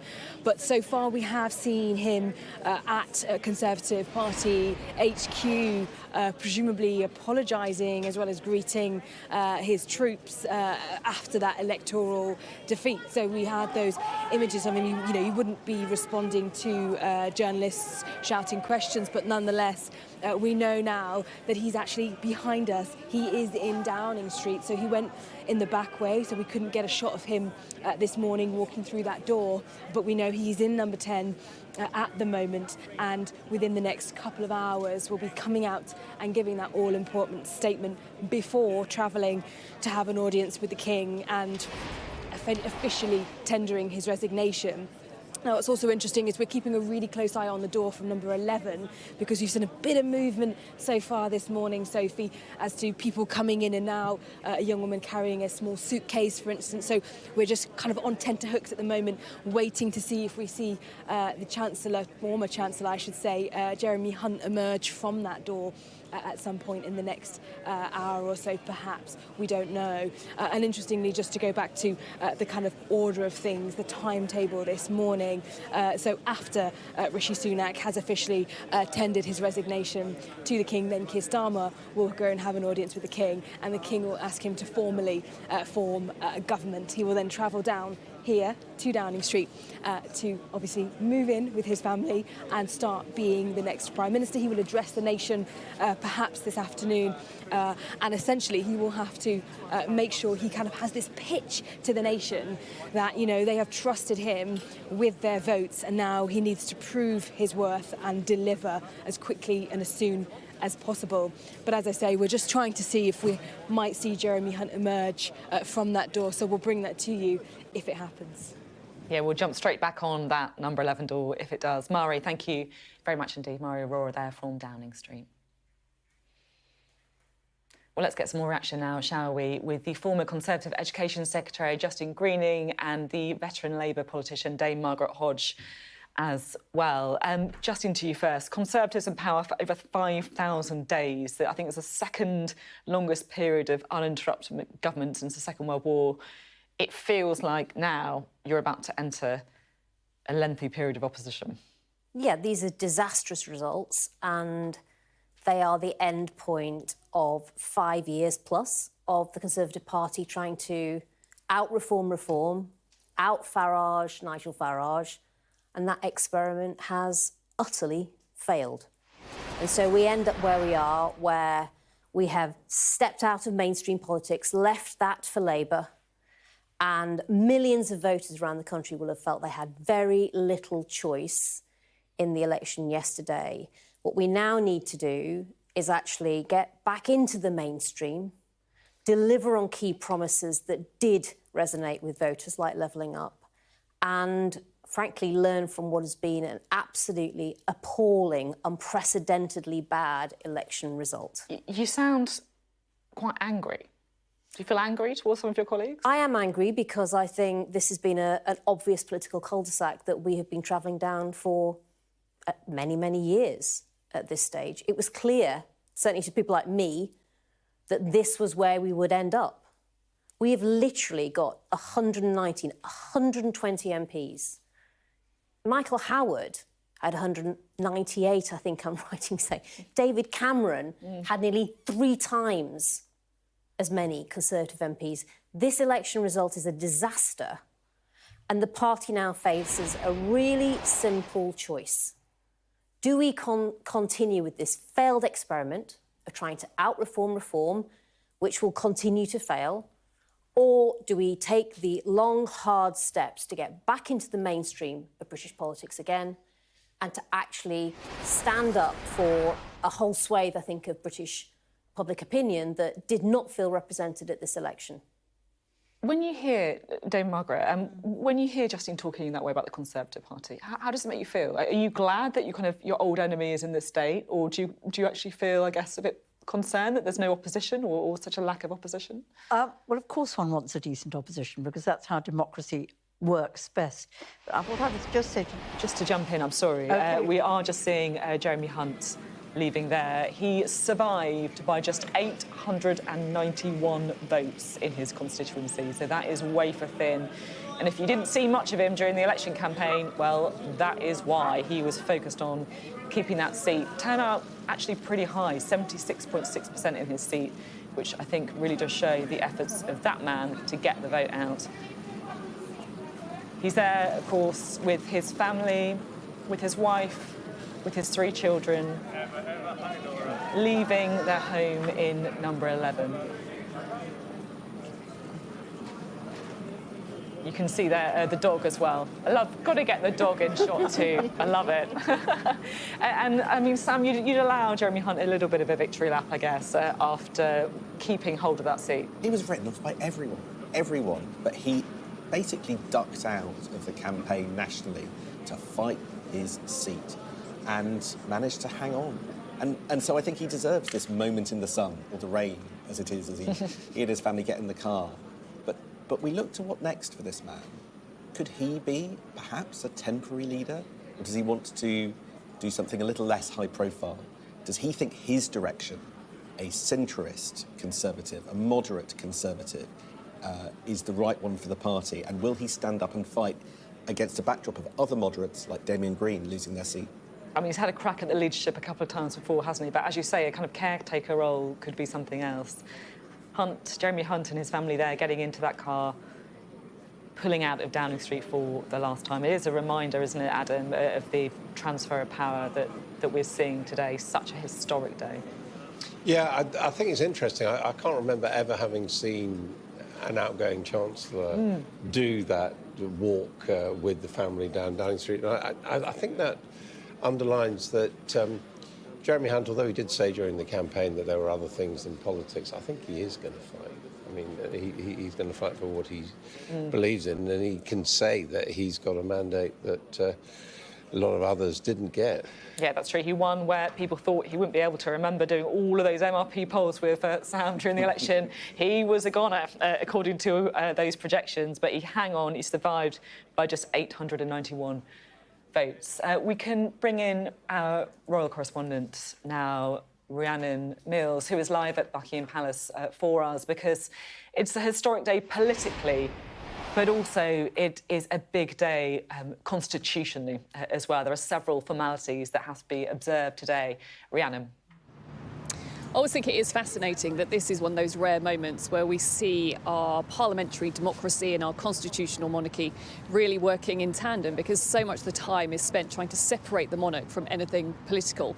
But this week, literally everything has been organised around this moment when it comes to the King's diary. Usually he would be in Scotland for the entire week, but Scotland Week was condensed down to just a couple of days, partly because all the political elements had to be stripped away, but also most significantly to make sure that he was going to be back here in London for that most important constitutional duty, the handover when it comes to prime ministerial responsibilities. We're still waiting for the King to arrive back here at Buckingham Palace.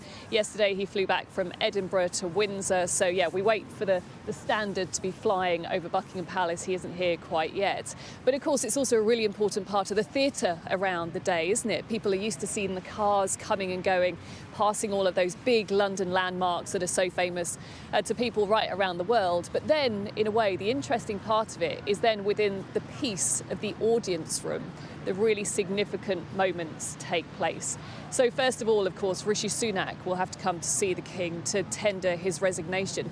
Until he reaches Buckingham Palace, he is still Prime Minister, but he will ultimately offer his resignation to the King will accept it, and then he will move on into a life away from those prime ministerial duties. The next, of course, we will then see Keir Starmer arriving to accept the offer of forming an administration. It has to be said, this isn't going to be the first time that the monarch and Keir Starmer have met. All the way back in 2014, it was then Prince Charles who knighted Sir Keir Starmer. But what this will be is the beginning of a really important relationship for the new Prime Minister. There is, in essence, probably no more important relationship, a lasting relationship. Other cabinet ministers will come and go, Keir Starmer's staff may come and go, but the monarch really is seen as a constant. Rhiannon, thank you very much indeed. Rhiannon Mills there, live for us at Buckingham Palace this morning as that transfer of power takes place. It's just gone 9:30. Let's remind you again of the big breaking story this morning, because Labour has won the general election and they've won it in dramatic style. Let's show you exactly how it happened. You can see the Labour Party there on 411 seats, a landslide win. They are outperforming even the exit poll now by this time. The Conservative Party, though, down on 119 seats. That is the biggest loss that the Conservative Party have ever experienced. The most seats lost at a single general election, down on 119. A record-breaking night as well for the Lib Dems. In the opposite direction, though, Ed Davey's party are on 71 seats. That is their highest ever total. The SNP are down on 9 seats, really a crumbling for the Scottish National Party, really a victim as well of that Labour resurgence in Scotland. Reform are on 4 seats in total, including Nigel Farage's himself, and the Green Party have picked up 4 seats as well, quadrupling their previous total.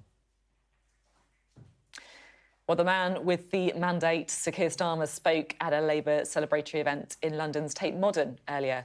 He was talking there about the fact that now is time for change to begin.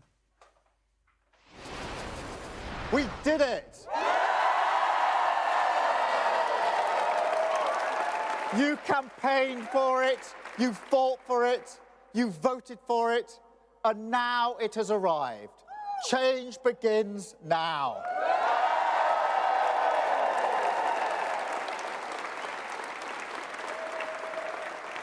And it feels good, I have to be honest.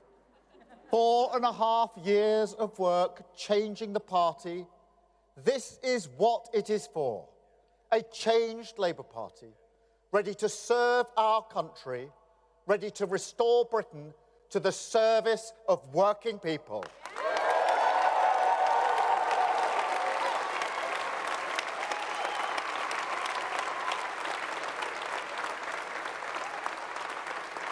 And across our country, people will be waking up to the news, relieved that a weight has been lifted, a burden finally removed from the shoulders of this great nation. And now we can look forward again, walk into the morning, the sunlight of hope, pale at first, but getting stronger through the day, shining once again on a country with the opportunity after 14 years to get its future back.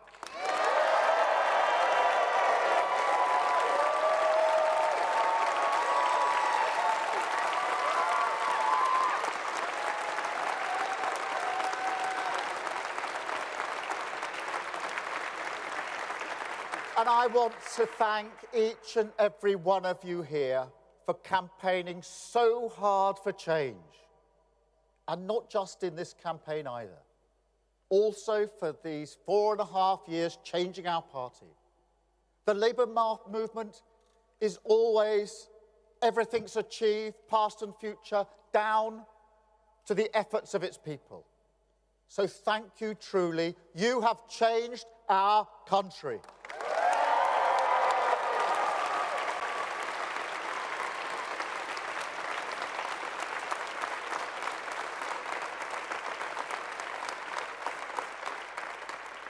But a mandate like this comes with a great responsibility. Our task is nothing less than renewing the ideas that hold this country together. National renewal. Whoever you are, wherever you started in life, if you work hard, if you play by the rules, this country should give you a fair chance to get on. It should always respect your contribution, and we have to restore that.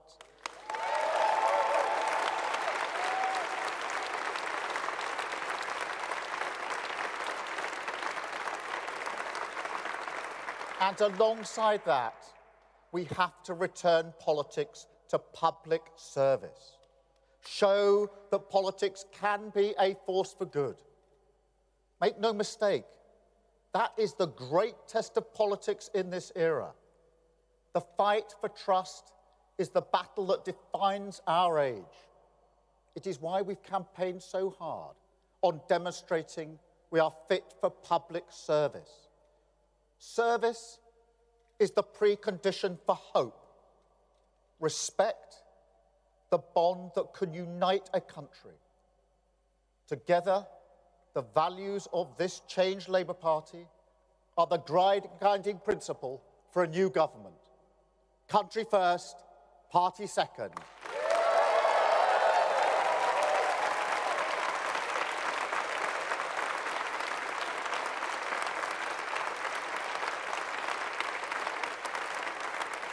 That is the responsibility of this mandate.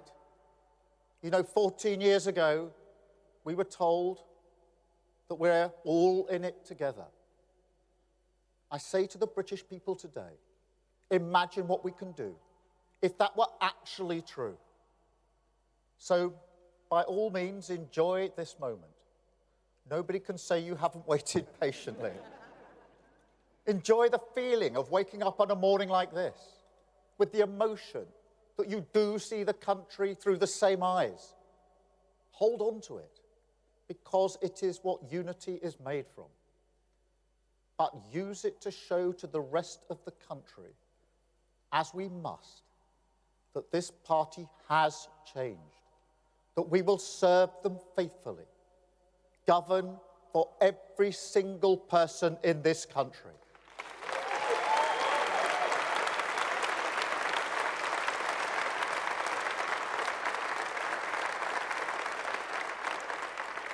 But also, don't forget how we got here. This morning, we can see that the British people have voted to turn the page on 14 years. But don't pretend that there was anything inevitable about that. There's nothing preordained in politics. Election victories don't fall from the sky. They're hard won and hard fought for. And this one could only be won by a changed Labour Party.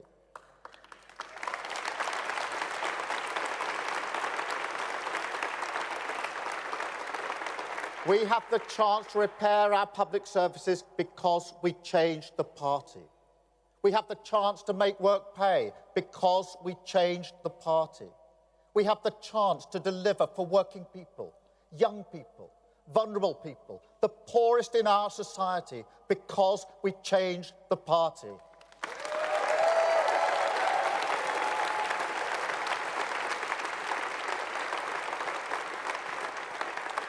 Country first, party second isn't a slogan.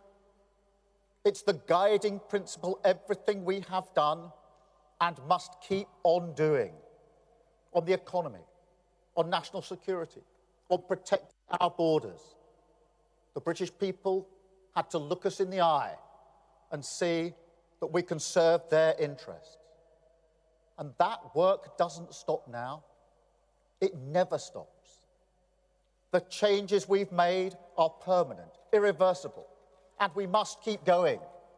We ran as a changed Labour Party, and we will govern as a changed Labour Party.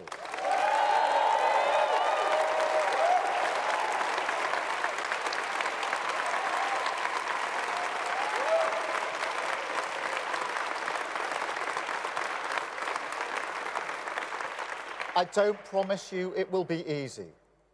Changing a country is not like flicking a switch. It's hard work, patient work, determined work, and we will have to get moving immediately. But even when the going gets tough, and it will, remember, tonight and always, what this is all about. Now, I may have mentioned my parents a few times in this campaign, once or twice. But the sense of security we had, the comfort they took from believing that Britain would always be better for their children, the hope, not high-minded, not idealistic, but a hope that working-class families like mine could build their lives around. It is a hope that may not burn brightly in Britain at the moment, but we have earned the mandate to relight the fire. That is the purpose of this party and of this government. We said we would end the chaos, and we will. We said we would turn the page, and we have. Today we start the next chapter, begin the work of change, the mission of national renewal, and start to rebuild our country. Thank you.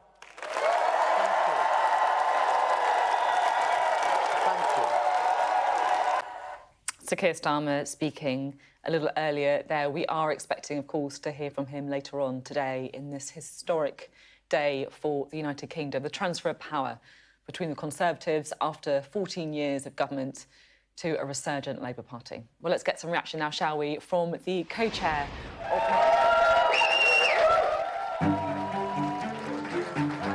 It's a kind of ordinary story, but no story is really ordinary, is it? Keir Starmer has taken the Labour Party from the depths of defeat to a historic election victory in just 4 years. But who is he really? And what does his backstory tell us about the kind of Prime Minister he'll be? He's from a working class family in a village in Surrey. It's quite a posh area, and to be working class there kind of set you apart. His dad was a toolmaker famously, and Keir Starmer is the first person in the family ever to go to university. But he's got this other thing going on, that his mother is really ill. She's got Still's disease, which is horrible illness in which your immune system attacks itself. And so you've got the dad who's resenting being looked down upon by his neighbours. You've got a brother with difficulties learning. So it's about him getting on and getting out.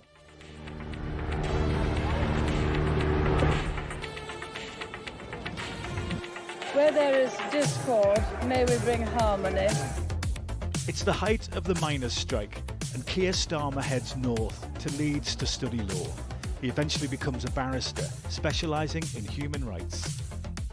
Just after the Good Friday Agreement, he goes off to work as part of the Northern Ireland peace process as a human rights advisor to the new police service of Northern Ireland. And it's still very tense. You know, British soldiers with guns, barbed wire up, dividing communities. He does that for 4 years. And then shortly after that, he's then given the chance to apply to be Director of Public Prosecutions. We're rolling, yeah. I see the CPS as a modern, transparent prosecuting authority. Starmer gets the job. He came with a huge reputation. He came as the leading human rights lawyer of his generation. He set about talking to everyone in the CPS. He got all around the country. He went to people of all grades. He spoke to people in private so they could tell him the ground truth. Every move, every decision was scrutinised, from prosecuting London's rioters to dealing with dodgy MPs' expenses. But in late 2013, Keir Starmer steps down. A year later, he's knighted for services to law and criminal justice. And in 2015, he enters politics as a Labour MP. And who's supporting it back, Cooper? Okay, this is not a mass... Harry I first met Keir with Vic, his wife, round at a friend's house in London, and we just went round for something to eat, and I was kind of curious because obviously I knew who he was. Keir Starmer.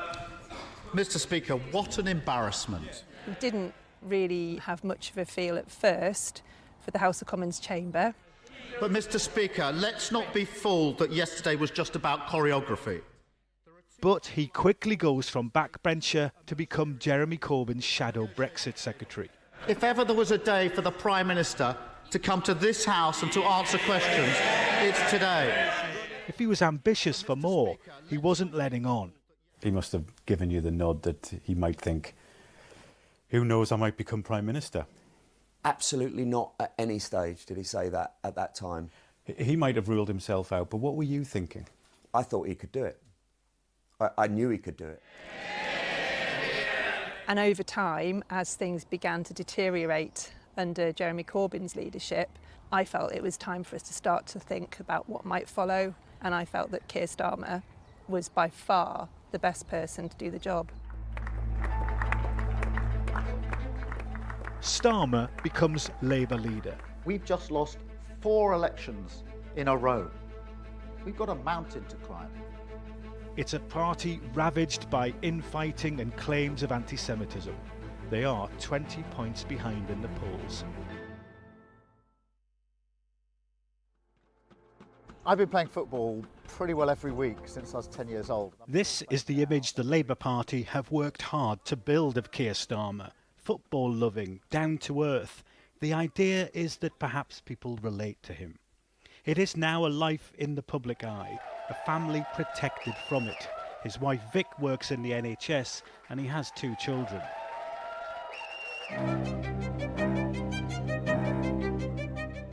Some people describe him as cold, standoffish, doesn't answer questions. Why do they think that? He isn't Mr. Jazz Hands, is he? You know, he is a considered, thoughtful person I think that one of the things he needs to do, and one of his tasks as Prime Minister, is going to be to rebuild this trust in politics. What difference can voters expect from what he replaces?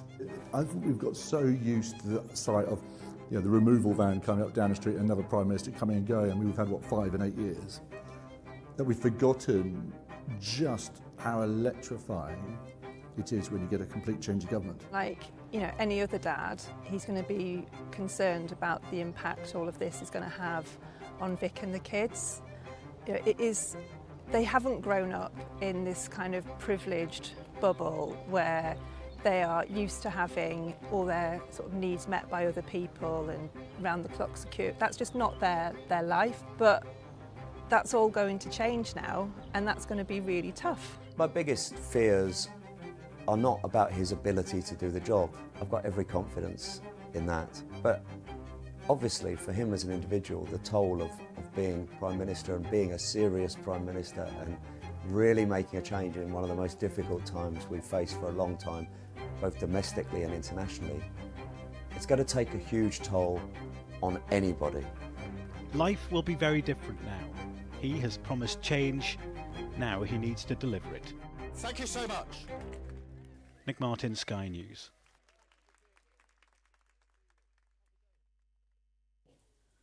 Last night we polled just 23%. That's your former seat, isn't it? My former seat, but not with a massive presence of reform. So we have absolutely shed many voters to Labour and the Lib Dem. And the underlying issue is actually one of not having delivered on the key promise of levelling up and improving and making access to opportunity fairer for people who are in those parts of the country, just like the one I grew up in South Yorkshire, where it just feels like nothing ever changes, whoever is in government. And so when it comes to migration, that is a symptom of people who have just lost patience with a system that never seems to work for them. So whatever path the party wants to take on migration, until we are getting better on a policy offer, how we're going to develop talent in places like my hometown of Rotherham and make sure it connects up to opportunity much more fairly, and crucially, Sophie, have more people representing the party who aren't from privileged backgrounds, who actually demonstrably have gone through that journey that most of us go through, who start in the state education system, get ourselves to university or an apprenticeship, work through our career, and then maybe think about going into politics. Those are the people who are going to be credible to get the Conservative Party at some point, maybe, back into government. I mean, the one thing that you do have, I guess, is time to work this out, of course. What the Labour Party don't have is time. Keir Starmer has got to get in there right now and he's got to start enacting things, and he's got a difficult inheritance. He's been pretty cautious so far, hasn't he, Margaret? That kind of Ming vase carrying it gently over the election line. Do you think we might see a different side of the Labour leader now that he is about to become Prime Minister? Well, we know he's ruthless and he's determined because he's shown that in the way that he's reformed the Labour Party. But I also think that we've got to reform our politics and we've got to have integrity and honesty in our politics. And he's inherited a very difficult fiscal situation, a very difficult economic situation. I mean, nobody's talked about the cost of living. I think the cost of living had a massive impact on the way people chose how to vote because of the impact it had on them and their families. So he's not going to promise more than he can deliver because I think he does want to bring honesty and integrity back to politics. So that's the first thing. But I also do think he's determined. You heard in that speech his determination to equalise opportunities. And I think there's let's wait and see what happens when he opens the books. But also from my knowledge of where we are on the fiscal side, let me give you a couple of examples. For example, the gap between what we should get from taxation and what we do get has grown. It's now £40 billion. Now, if we can really focus on getting the money in from those who are not paying, even 10 billion, that would be a lot. People promise that at every election day. It was in every party manifesto. It's not easy. Well, and I think, but no, if I can just say, in the last 10, 14 years, as I've been following it, there has never been any emphasis in our tax authorities to go after those that don't pay the tax. The emphasis has been to get the easy money, those that pay their tax. There's also, we might change the way we spend money. We might not spend all that money on on hotels and bed and breakfast and Rwanda schemes and blah, blah, all that sort of stuff. We won't waste money on PPE contracts that we then burn literally the stuff we got. So there'll be stuff there. And then the final thing I'll say, there are things that we can do. Let me give you just one example.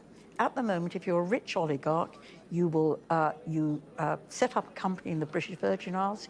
You use that company to buy a property in the UK worth 100 million. You don't pay either stamp duty or capital gains tax if you sell that property. There are things like that, loopholes like that we can close, which will raise the money we need to carry on with the investment. Thank you very much indeed.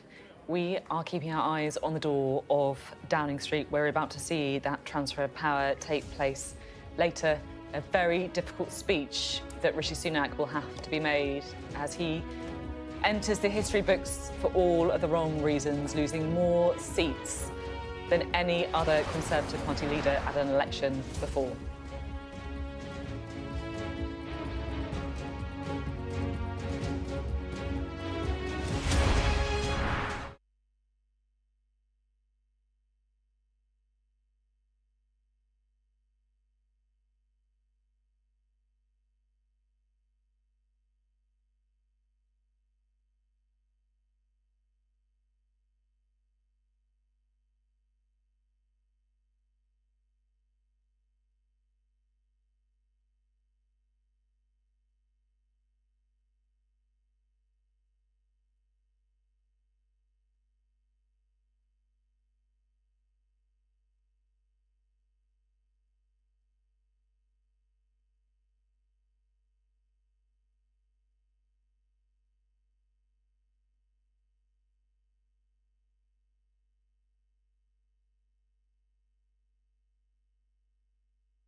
Hello and welcome here to Belfast. Very sunny, actually. Lovely morning here in Belfast city centre. We seem to have avoided the weather that's plaguing London at the moment, where Northern Ireland is coming to terms with the results here on the ground from this general election. And the big story here in Northern Ireland is the continued electoral success of Sinn Féin, which has now completed a historic hat-trick, and it is now the largest party from Northern Ireland in Westminster, and it's also the largest party at a local level here in Northern Ireland, so things like mayors, councillors, that sort of thing. Also in the Northern Ireland Assembly, the devolved government here based at Stormont, which is now back up and running. And now, after last night's results, it has overtaken the largest unionist party, the DUP, so now Sinn Féin has completed the hat-trick and will also be the largest party in the House of Commons. But of course that comes with the caveat that, of course, Sinn Féin MPs don't actually take their seats in Westminster for a variety of reasons. They have a policy of abstaining from taking their seats, and the voters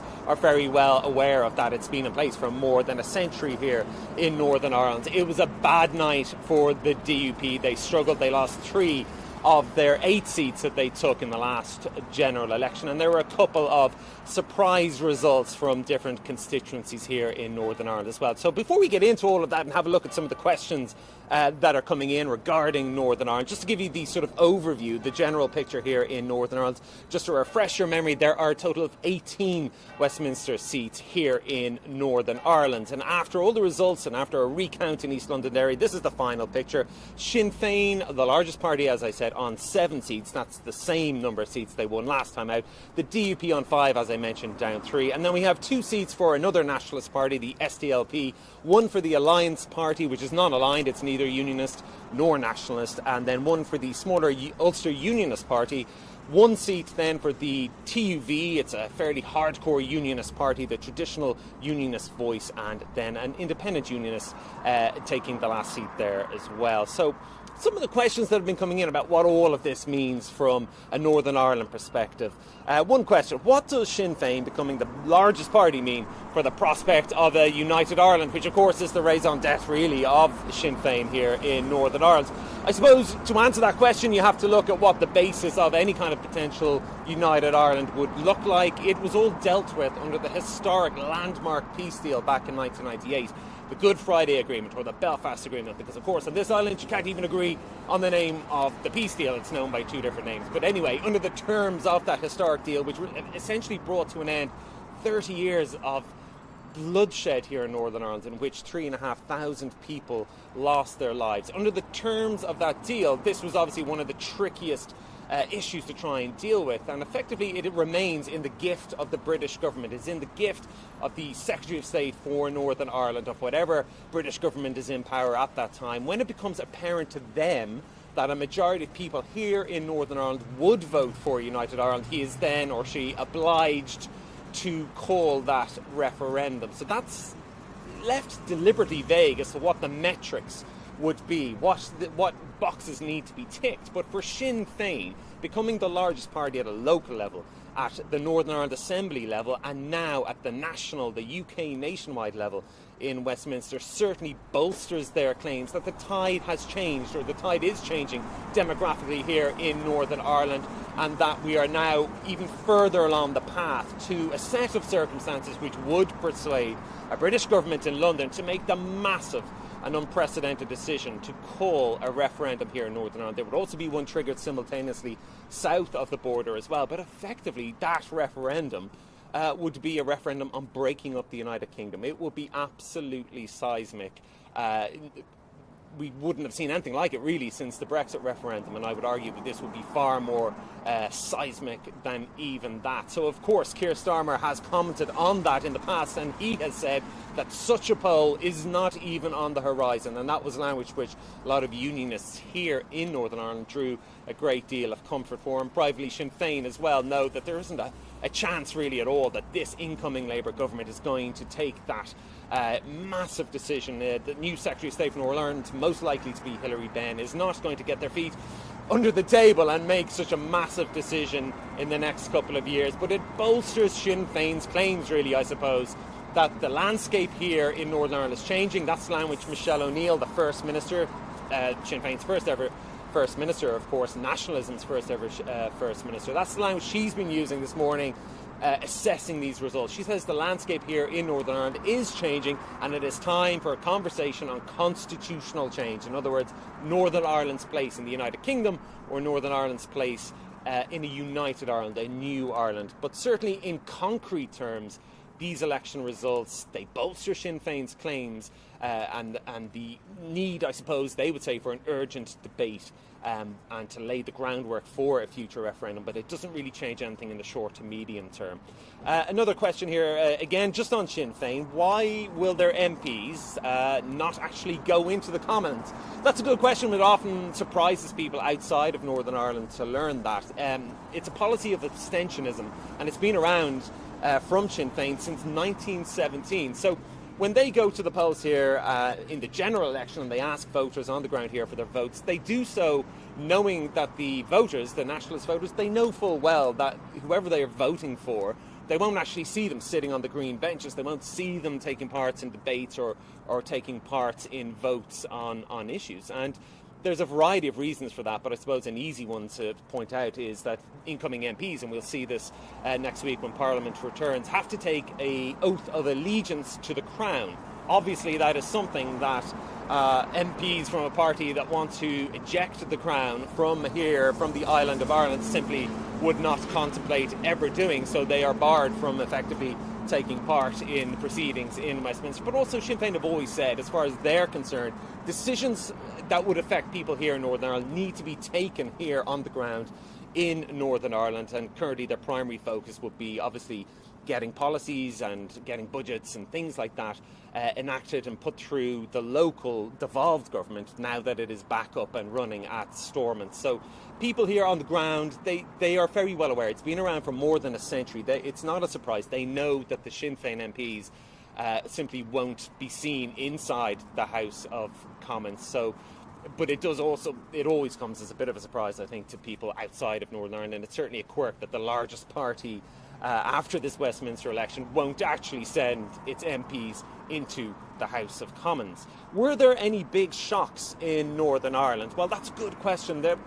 Depends on how you define a big shock, I suppose. I suppose probably the biggest one came last night in North Antrim when we saw the end of the Paisley era. And for anyone who's paid any attention to Northern Irish politics, you would know the huge shadow cast by, first of all, the Reverend Ian Paisley. He was the founder of the DUP party. He has held that seat. He held that seat for 54 years ago. In 1970, he first took that seat, and it's been held in latter parliamentary terms by his son, Ian Paisley Jr., or just Ian Paisley as we call him these days.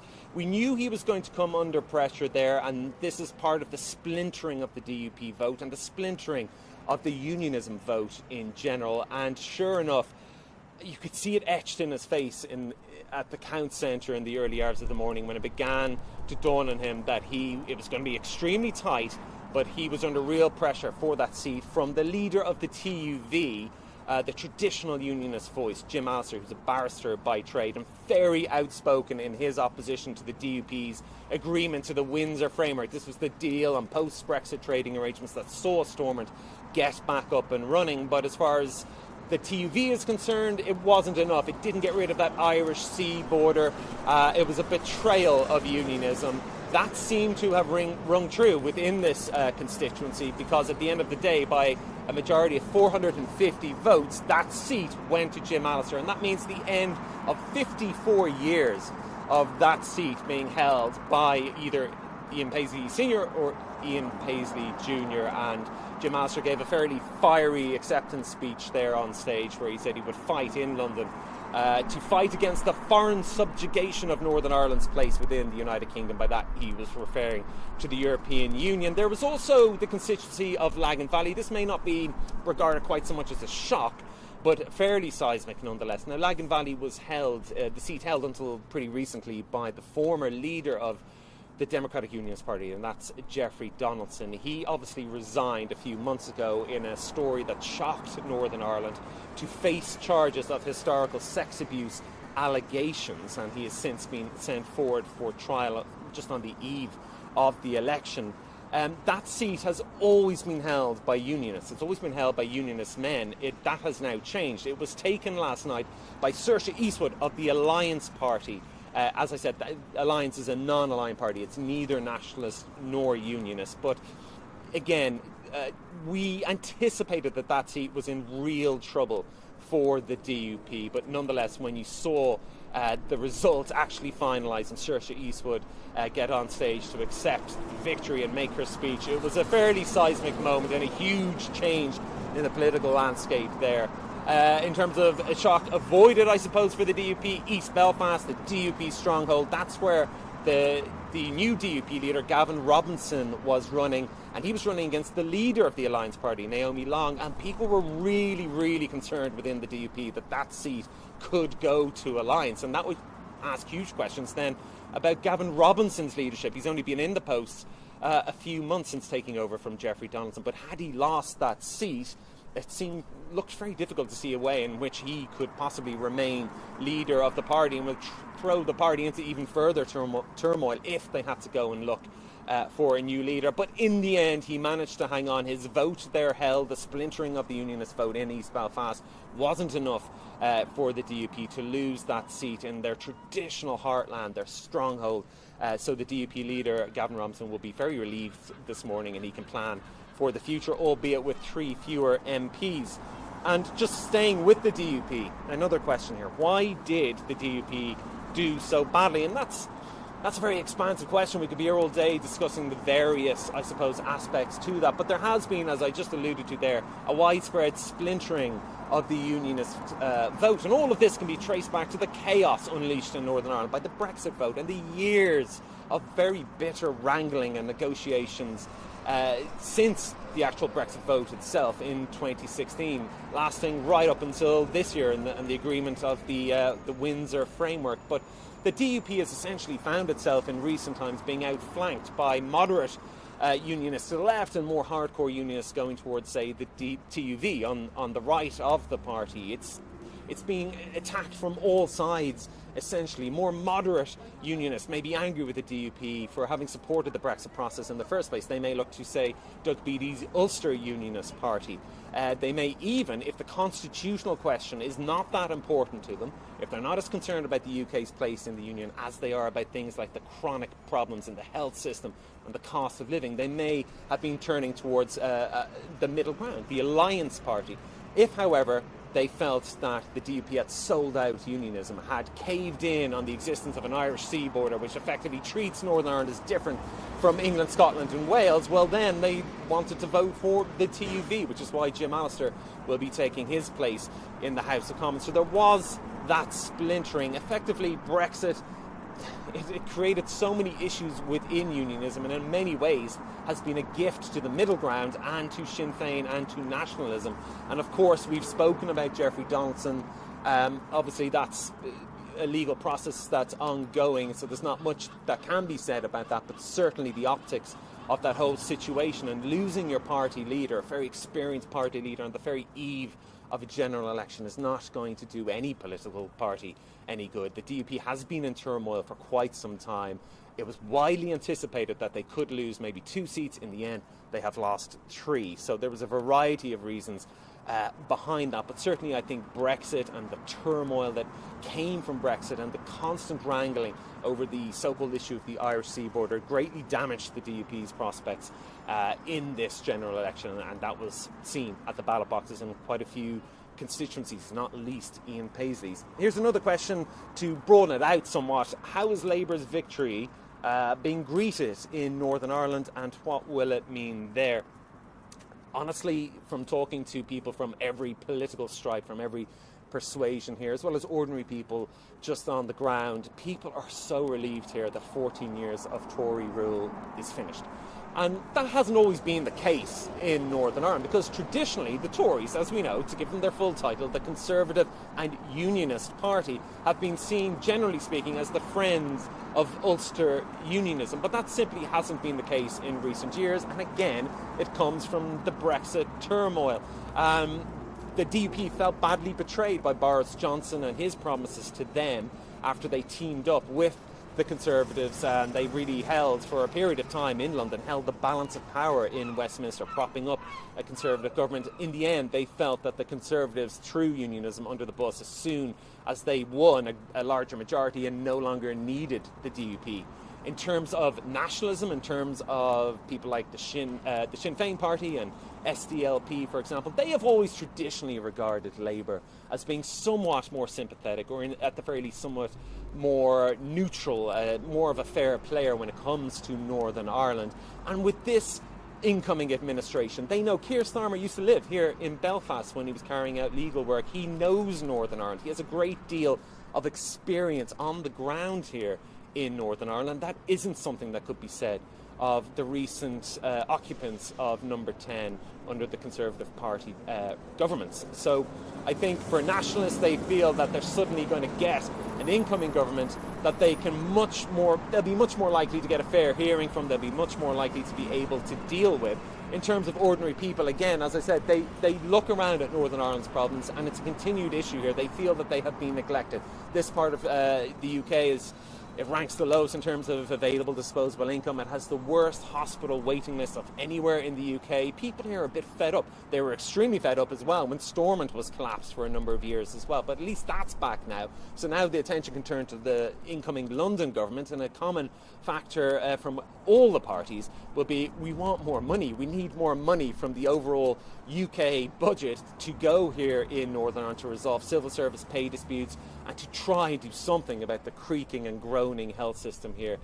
Those are the issues that people are really concerned about on the ground here in Northern Ireland. And there is a feeling, look, after 14 years of stagnation and what people regard as neglect under Tory leadership here in Northern Ireland, we couldn't do any worse than having a new change, a fresh change in number 10. And as I said, the Labour government has traditionally been seen as slightly more sympathetic and slightly more understanding of the political realities here in Northern Ireland, which are always very complex. And Keir Starmer's own personal, professional history here on the ground in Northern Ireland, I think, will stand him to good stead. And he has a number of Irish advisors as well, of course, as well.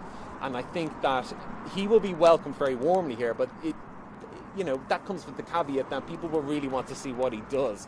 Maybe not even in the first 100 days, but certainly in the first year, will things actually be different? And one of the examples of that is the much reviled Legacy Act, which was brought in under the Tories, and everybody, every single political party on this island, north and south, is bitterly opposed to the Legacy Act, which effectively will end prosecutions for troubled era crimes like murders. And there are a lot of victims' families out there aghast when this legislation was brought through. And Keir Starmer, as part of his election manifesto, pledged to repeal and replace the Legacy Act. And that is one of the key planks of policy in Northern Ireland from the Labour Party that people here will be keeping a very, very close eye on. They want to see when that will happen, and they want to see what he proposes to actually replace that with. But certainly it is opposed by all sides, and was another factor in the, I suppose, turning of the public opinion tide here against the Conservatives on the ground in Northern Ireland. And just to add to that as well, the Irish government in Dublin, we've seen the Taoiseach, the Irish Prime Minister Simon Harris, already this morning come out and give pretty warm congratulations to Keir Starmer and say that the two men share a vision of the relationship, which has come under a massive strain between Dublin and London since Brexit, improving and being effectively reset. He said he looks forward to an early engagement with the incoming Prime Minister and working with him to repair that relationship and to make it stronger and to make it warmer going forward. And certainly privately, I can tell you, obviously the politicians in Dublin didn't say too much during the general election campaign. They wanted to keep their nose out of another country's election, but privately there is massive relief in the Dublin government as well that the Conservatives have been swept out the door.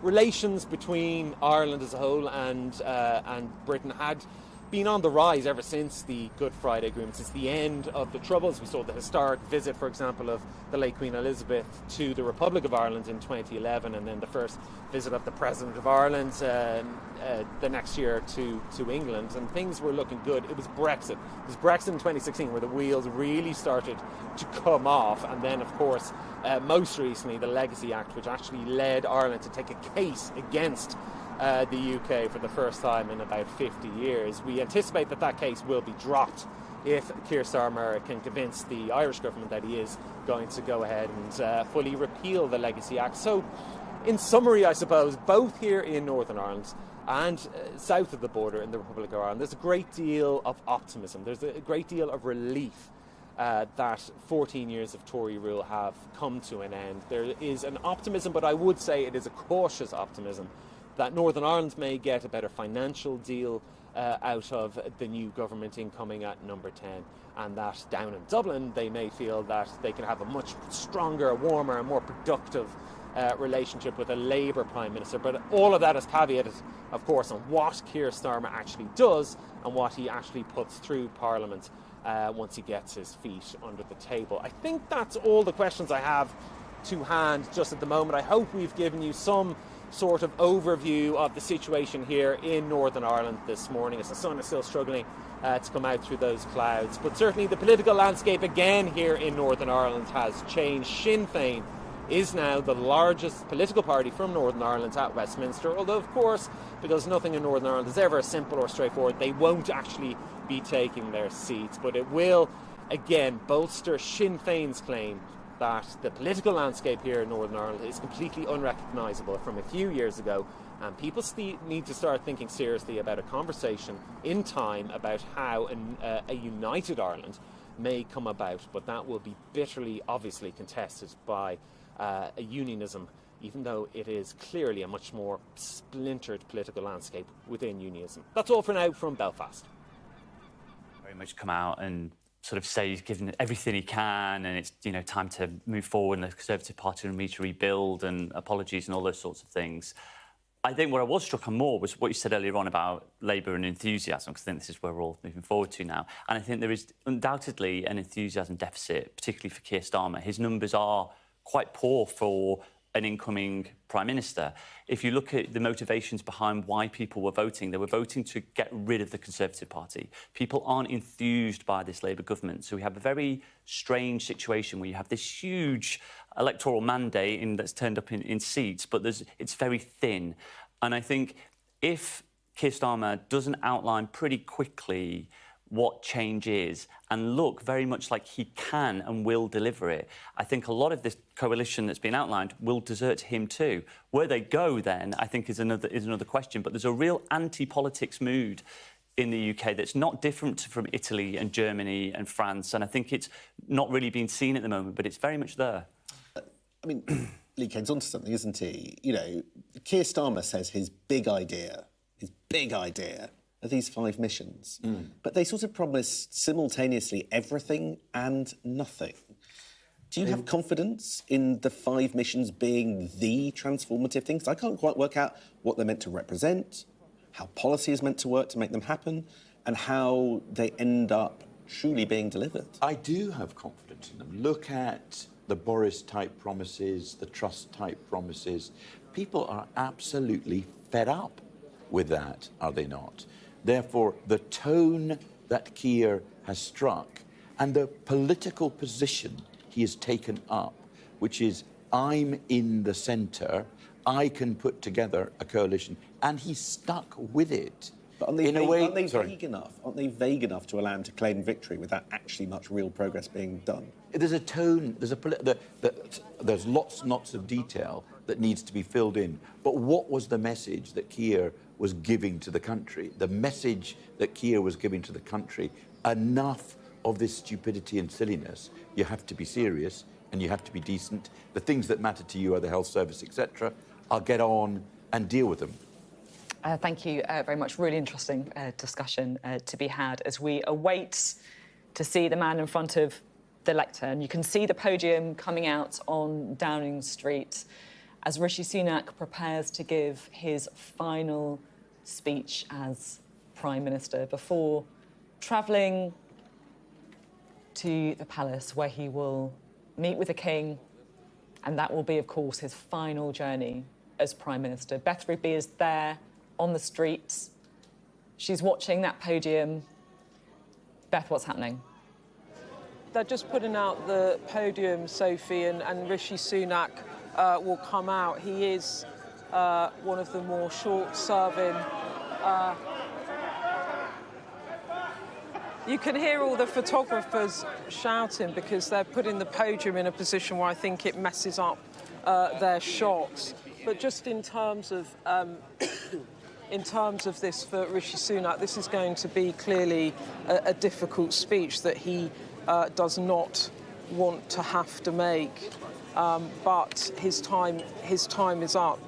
He is the 4th shortest serving Prime Minister since 1916, and as I was saying, it has been an unmitigated disaster, an election in which he broke all of the records for all of the wrong reasons, and he will certainly go down in history as the Prime Minister who delivered the Conservative Party a deafening defeat at the ballot box, their worst ever defeat by all of the measures. And he has to come out here. I imagine he'll come out with his family. I'm not sure if his children will be there, but certainly with his wife, Akshata Murthy, and he will have to make his departure speech, and a speech that I think will speak to the party as well as the nation. I'm interested to see what he talks about the rebuilding of the Conservative Party, if he dare, given how furious so many of his colleagues are about this performance coming in with just 130 seats.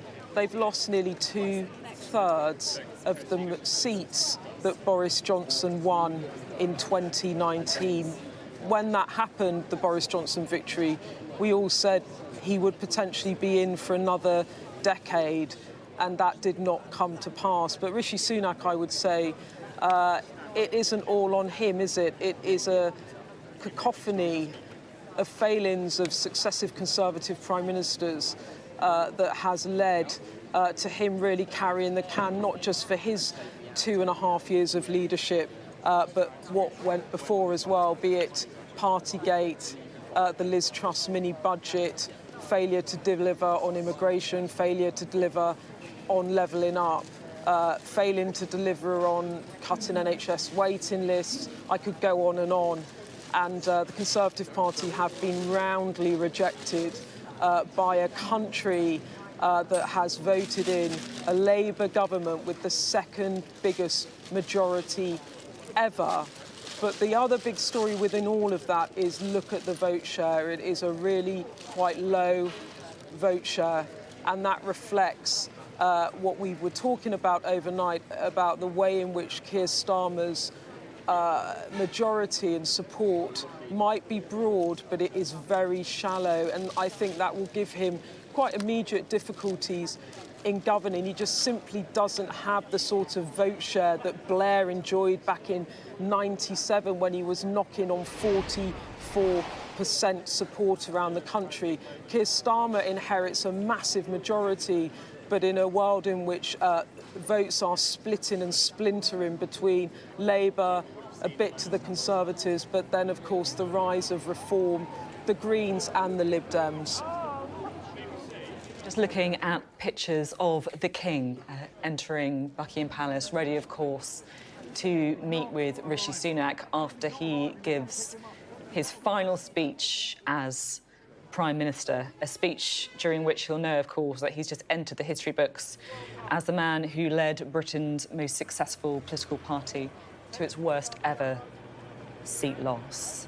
He was Prime Minister for just 619 days, the fourth shortest premiership since the turn of the 20th century, ending 14 years of Conservative government, a truly historic day.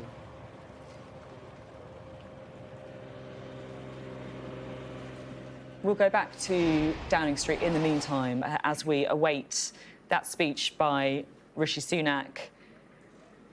The photographers gathered, the cameramen gathered, awaiting for that door to open. And it'll be so interesting, as Beth was just saying, to hear the tone that Rishi Sunak decides to take. Reflective, I'm sure, but will he also be looking towards the future? Will he have anything to say on the direction of the Conservative Party? Will he dare? We'll find out soon. Beth Rigby is standing by. Beth. Yeah, and I think there's an expectation as well that while he will resign, that he does need to try and guide the party through the next weeks in terms of setting up a leadership contest. They don't have a chair of the 1922 committee. That's the backbench committee that organise these leadership contests. So I think there is a sense that some MPs think he should stay in situ and not cut and run. And actually, I was talking to one of his close advisors the other day, and they did say to me that should the Prime Minister not win this general election, that he would do the right thing and do a handover in an orderly fashion. But it is such a crushing defeat. And you have to remember that Rishi Sunak is a successful person. He was educated privately, he was head boy, he went and worked in a hedge fund, he made a lot of money, he became an MP quite recently, he became Prime Minister, he was Chancellor. Everything he's taken a tilt at, he has succeeded, and now he leaves Downing Street as the least successful Prime Minister at the ballot box that the Conservative Party, the oldest party, has ever seen, and that is going to be, I imagine, psychologically crushing for him. Psychologically crushing, and yet he's going to have to pick himself up. He's going to have to dust himself down after snatching, I'm sure, just the shortest of moments of calm, exit that door and talk to the nation. His gamble of calling the early election, failing in spectacular style, and now, of course, he is entering the history books for all of the wrong reasons. Beth, in many ways, it's a verdict on Rishi Sunak in the campaign that he ran badly, to be frank, but also, of course, it's a verdict of 14 years of Conservative government. Yes, Sophie, and I have to say, when I have been going around the country in this campaign, I didn't often find much love for Keir Starmer, and you can see it in his favourability ratings. He goes into Downing Street with lower favourability ratings than, say, someone like David Cameron and certainly Tony Blair. But what I also found was the country was united in their dislike for the Conservative government. Massively high unfavourability ratings for the Conservative government, a country united in thinking it was time for them to go, and they have voted them out in the starkest of terms. As I was saying earlier, a record low for the number of seats won, a record low vote share, record number of seat losses, record number of cabinet casualties. 11 cabinet ministers losing their jobs. It was 7 back in the 1997 drubbing for the Conservatives, and a record swing against them. And for a governing party, that defeat, that is very hard to bear. And I think the Conservative Party is going to feel shell-shocked today and wondering how on earth they even begin to rebuild, particularly when they now have on their shoulder a very, very restive Nigel Farage coming into Parliament with his 4 Reform MPs. It's going to be a very, very difficult and turbulent period for the Conservative Party as they try to pick themselves up. But look, Sophie, these handovers of power, they happen in these cycles, don't they? 1979, we had Margaret Thatcher. 18 years later, 97, Tony Blair. 13 years later, 2010, David Cameron, and now 14 years later, we have a Labour leader in Keir Starmer, only the 4th man to ever win from opposition. There will be 7th Labour Prime Minister, but he is the only other man actually that has won from opposition in the past half century, of course, was Tony Blair, who won 3 general elections on the bounce, and now Keir Starmer really can lay claim with this to potentially become as consequential a Prime Minister as Attlee, Thatcher or Blair if he uses the majority and he governs wisely. But for Rishi Sunak, this has ended in failure. And you could argue, did he really ever have a chance? The polls never moved, Sophie. He came in, he stabilised a bit after the Truss debacle, but the polls never really closed. The public never really got on with him. He made those pledges, you remember them, at the beginning of 2023. He failed on the majority of them. And then he asked the country to stick with him and stick with the plan, and told them the plan was working when they saw waiting lists rising, the small boats still coming, and immigration going up. And they decided it was time to turn the page on a Conservative government that had broken promise after promise after promise. When you put it like that, Beth, it does really look like a record or failure, doesn't it? And so it came in the election. Just 6.7 million votes for the Conservatives in 2024. To put that in context, that is actually fewer votes than the Lib Dems won in 2010. So really a resounding loss, going down in the history books for the man behind that door, Rishi Sunak, who very shortly is going to have to come out and face the music. Beth, do you think we should expect Rishi Sunak to resign? Do you think there'll be pressure on him to, I guess, stay on a little bit while the Conservative Party grapples with where it should go next? Yeah, I think that there's an expectation with the MPs I've spoken to that they think that he shouldn't just cut and run, that actually he needs to stay in situ so that they can organise themselves and get ready for this leadership contest. Their party conference is right at the end of September, the last weekend in September, and some people have suggested to me overnight that it might be that they run a contest and then they pick a new leader at the end of September. But, you know, the party is in free fall. They have lost, well, how many MPs? They've lost hundreds of colleagues. They've lost really senior people. They are, you know, a rump of what they once were. And so they do need to regroup. And I imagine that there will be an expectation that Rishi Sunak further destabilising, given what he has caused, would not be welcome. It was interesting, Brandon Lewis, the former party chair, cabinet minister in various positions on our overnight programme last night was talking about the grave error the Prime Minister had made in calling that election early. He thought it was a miscalculation. He said it didn't make sense that you would call it when you had a couple of hundred seats where you didn't even have a candidate. I think there is a lot of internal anger at the way in which Rishi Sunak ran the campaign, called the election, but more than that, the way he governed.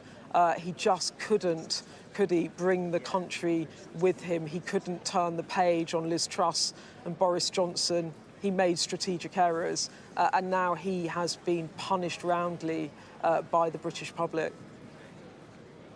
I've just noticed that the official Number 10 Downing Street Twitter page has described this as a resignation speech. They're saying, watch live, Prime Minister Rishi Sunak delivers his resignation speech. Whether or not that's just a junior person managing that account, I couldn't tell you, but we will find out very soon, won't we, what Rishi Sunak has to say. I'm sure it's a speech he didn't want to give. As you were saying, Beth, it really is hard to overemphasise just what a loss this was, a catastrophic loss for the party, a party that's never dropped below 30% of the vote share in a general election, and now on 23.7% of the vote. 23.7%. Take that in. That is astonishing. Boris Johnson won 43.6% of the vote but 5 years ago.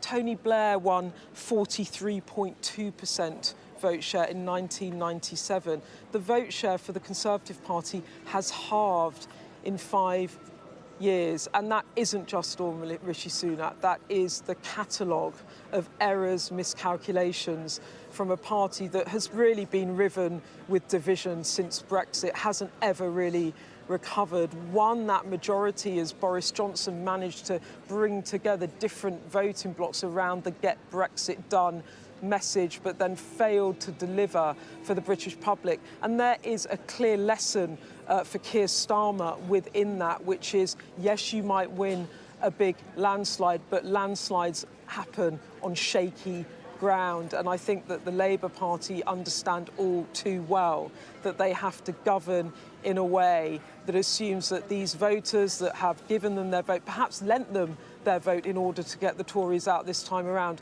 might not back them again. So they really feel, when I talk to them, like they have to start again and re-earn every vote. And I think that change in approach, if it comes, might mean that they fare better with the public than Boris Johnson did back in 2019 when he won that resounding majority and then just frittered it all away. It's, as we were talking, Beth, our eyes very keenly on that Number 10 Downing Street door. There's always a couple of people wandering in and out of shot. It's very busy down there, I imagine, in Downing Street, with just a couple of minutes to go until we're expecting to hear the resignation speech of Rishi Sunak. Beth, what's the atmosphere like? Sophie, these moments don't happen often, and as you've talked about, I mean, there's been how many handovers of power? It's been two? How many have there been? 2 in 35 years? This will be the third. So you can imagine that the world's media is here. It's absolutely packed. There's dozens of cameras, dozens of television crews, and everyone is waiting for what is a historic moment, a landmark moment for this country. If Keir Starmer does this well, he could win 2-3 terms in office. You know, he certainly will hope to be able to do that. He's talked about wanting a decade of national renewal. He has here an opportunity, and for the Conservative Party, who have been in power for 14 years, to leave office with such a resounding defeat, with such a small number of MPs, the rebuild is going to be hard. I mean, when Labour lost badly in 2019, their worst defeat since 1935, they still had 202 MPs. It was a lot more than the Conservatives have now, and it gives you a sense of how far they've fallen. They went into this general election with 372 MPs. They come out of it with 120. It's absolutely extraordinary. We have just seen a staff member just placing the speech that Rishi Sunak is due to give on the lectern that has just been carried out in front of that famous black door, number 10, Downing Street. The speech, of course, that Rishi Sunak didn't want to write after just 619 days as Prime Minister. And Beth, I'm sure it's a speech that will have been difficult to write, but also one that is so important. I mean, this really, in many ways, will define his legacy. Well, I think he has defined his legacy by the scale of the loss. He just can't get past that. He will go down in the history as the least successful Prime Minister at the ballot box, and it's just deafening. I think it's defining. I don't think anything else he can do will give him any other legacy but being the Conservative Prime Minister that led his party to the worst ever defeat in a general election, and that is what his legacy will be. I guess it is even more difficult for him to try and craft the words to, I guess, as you say, it's impossible for him to recover his legacy at this point. Bit of time to reflect on the decisions that he made, and also, of course, to try and step aside and allow the rebuilding of his party to go on. And that, I'm sure, will start almost as soon as he closes the door into the car and goes to travel to meet the King. Yeah, there's Jocelyn, there has been, I mean, half of the election campaign really has been about the would-be successors trying to get in position for this leadership race. You know, Rishi Sunak started this campaign 20 points behind. I think he's coming out.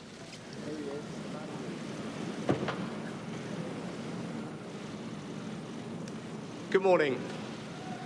I will shortly be seeing His Majesty the King to offer my resignation as Prime Minister. To the country, I would like to say first and foremost, I am sorry. I have given this job my all, but you have sent a clear signal that the government of the United Kingdom must change, and yours is the only judgment that matters.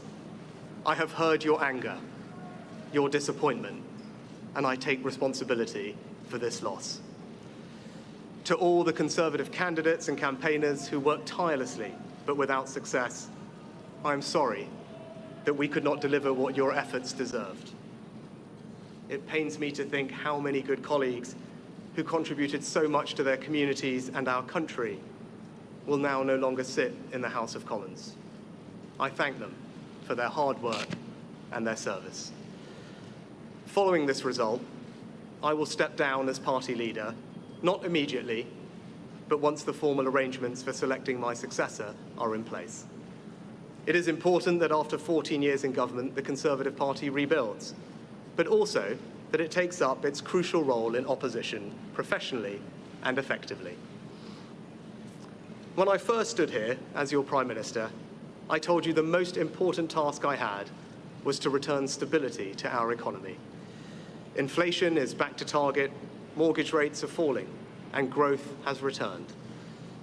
We have enhanced our standing in the world, rebuilding relations with allies, leading global efforts to support Ukraine, and becoming the home of a new generation of transformative technologies.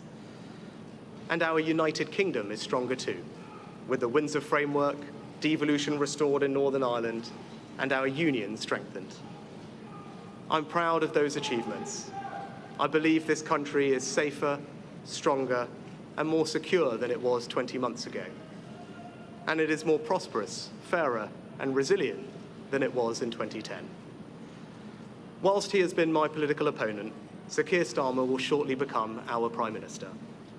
In this job, his successors will be all our successors, and I wish him and his family well. Whatever our disagreements in this campaign, he is a decent, public-spirited man who I respect. He and his family deserve the very best of our understanding as they make the huge transition to their new lives behind this door, and as he grapples with this most demanding of jobs in an increasingly unstable world. I'd like to thank my colleagues, my cabinet, the civil service, especially here in Downing Street, the team at Chequers, my staff, CCHQ, But most of all, I'd like to express my gratitude to my wife Akshata and our beautiful daughters. I can never thank them enough for the sacrifices they have made so that I might serve our country. One of the most remarkable things about Britain is just how unremarkable it is that 2 generations after my grandparents came here with little, I could become Prime Minister, and that I could watch my 2 young daughters light Diwali candles on the steps in Downing Street. We must hold true to that idea of who we are, that vision of kindness, decency, and tolerance that has always been the British way. This is a difficult day, at the end of a number of difficult days. But I leave this job honoured to have been your Prime Minister. This is the best country in the world, and it is thanks entirely to you, the British people, the true source of all our achievements, our strengths, and our greatness. Thank you.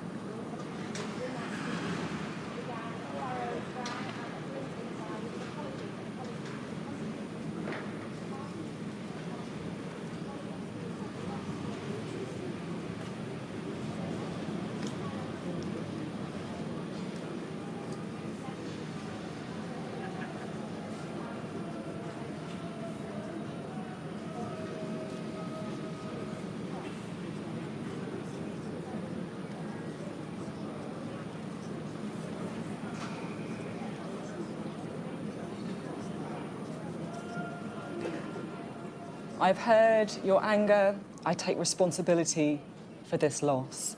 A deathly quiet Downing Street as Rishi Sunak makes his final speech as Prime Minister. He'll know, of course, that he's just entered history as a man who led Britain's most successful political party to its worst ever loss of seats. Bit of booing as he leaves. Beth Rigby was there. Beth.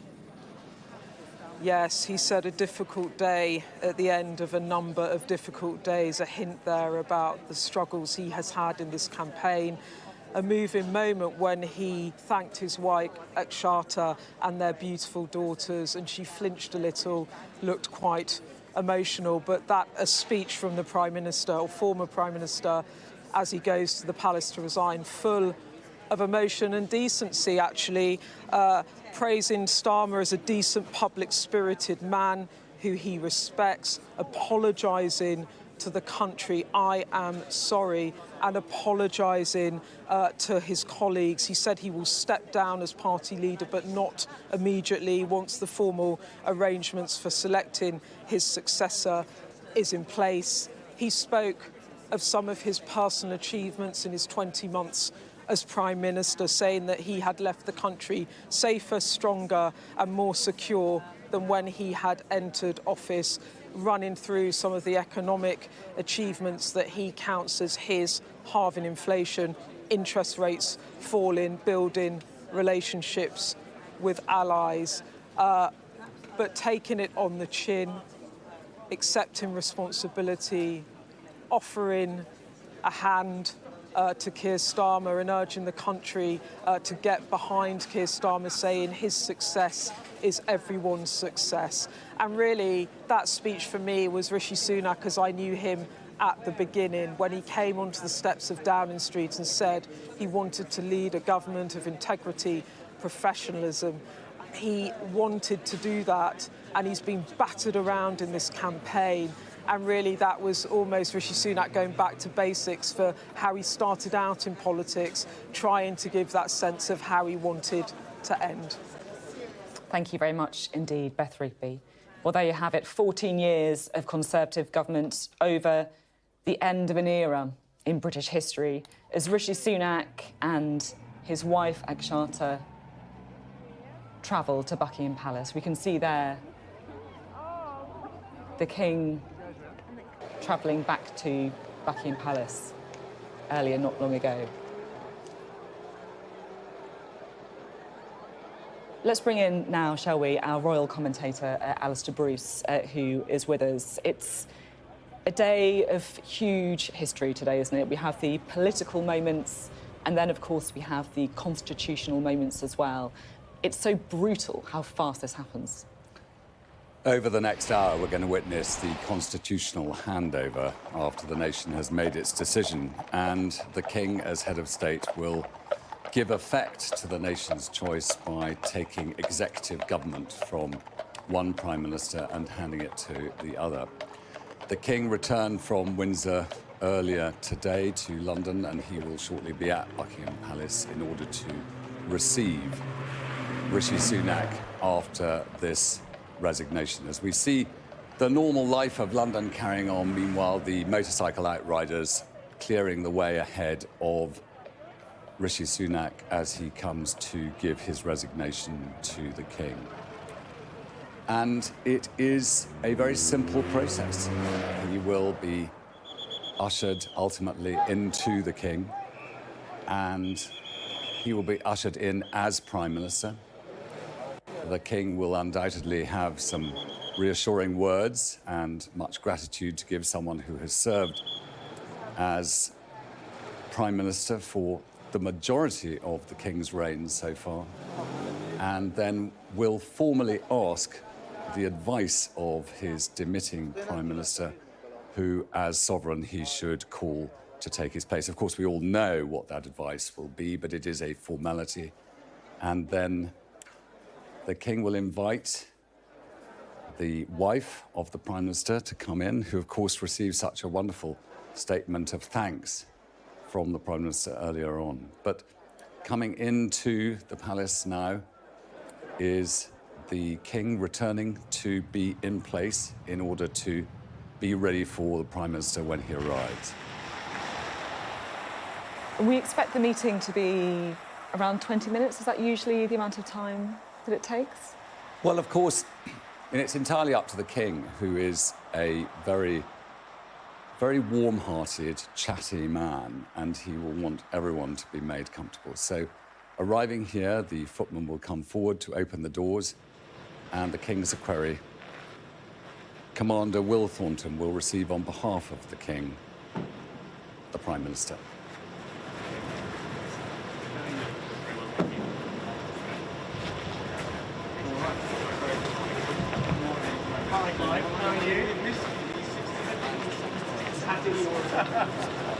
I've been eating plenty of sandwiches on the record, Prime Minister, and always.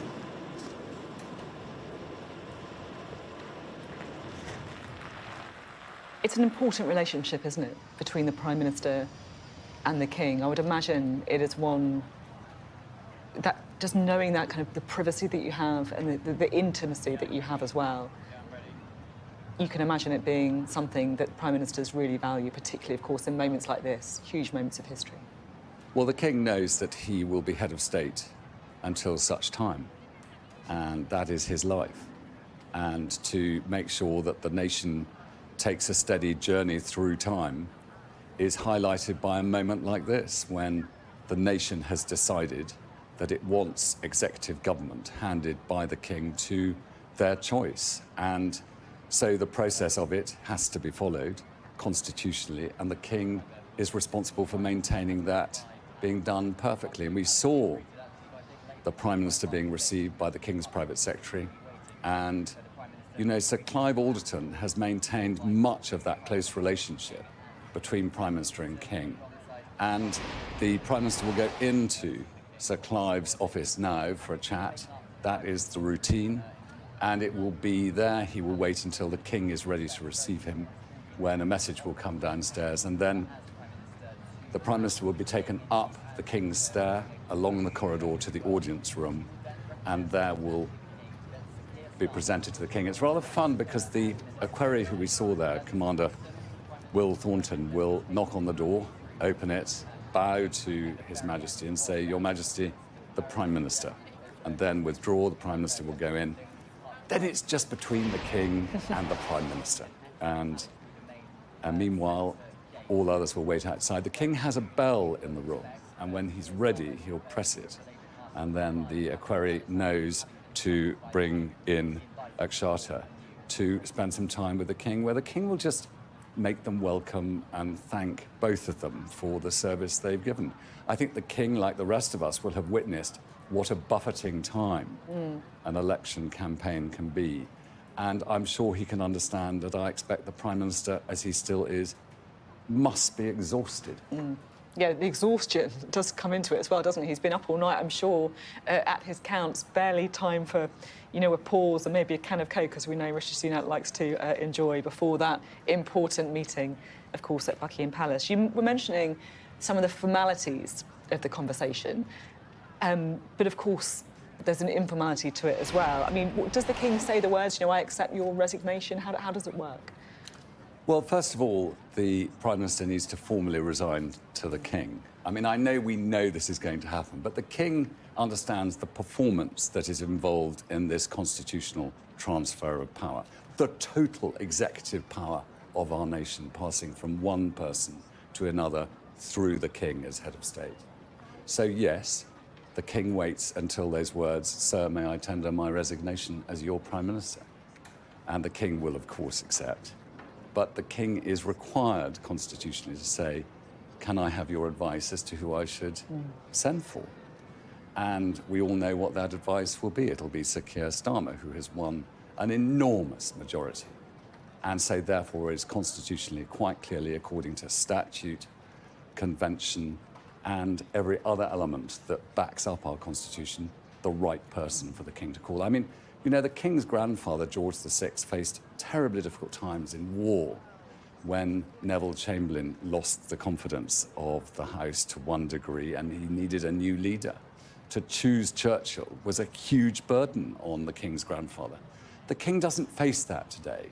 He's got the clearest of identifications as to who it is right for him now, on behalf of us all, to pass executive power.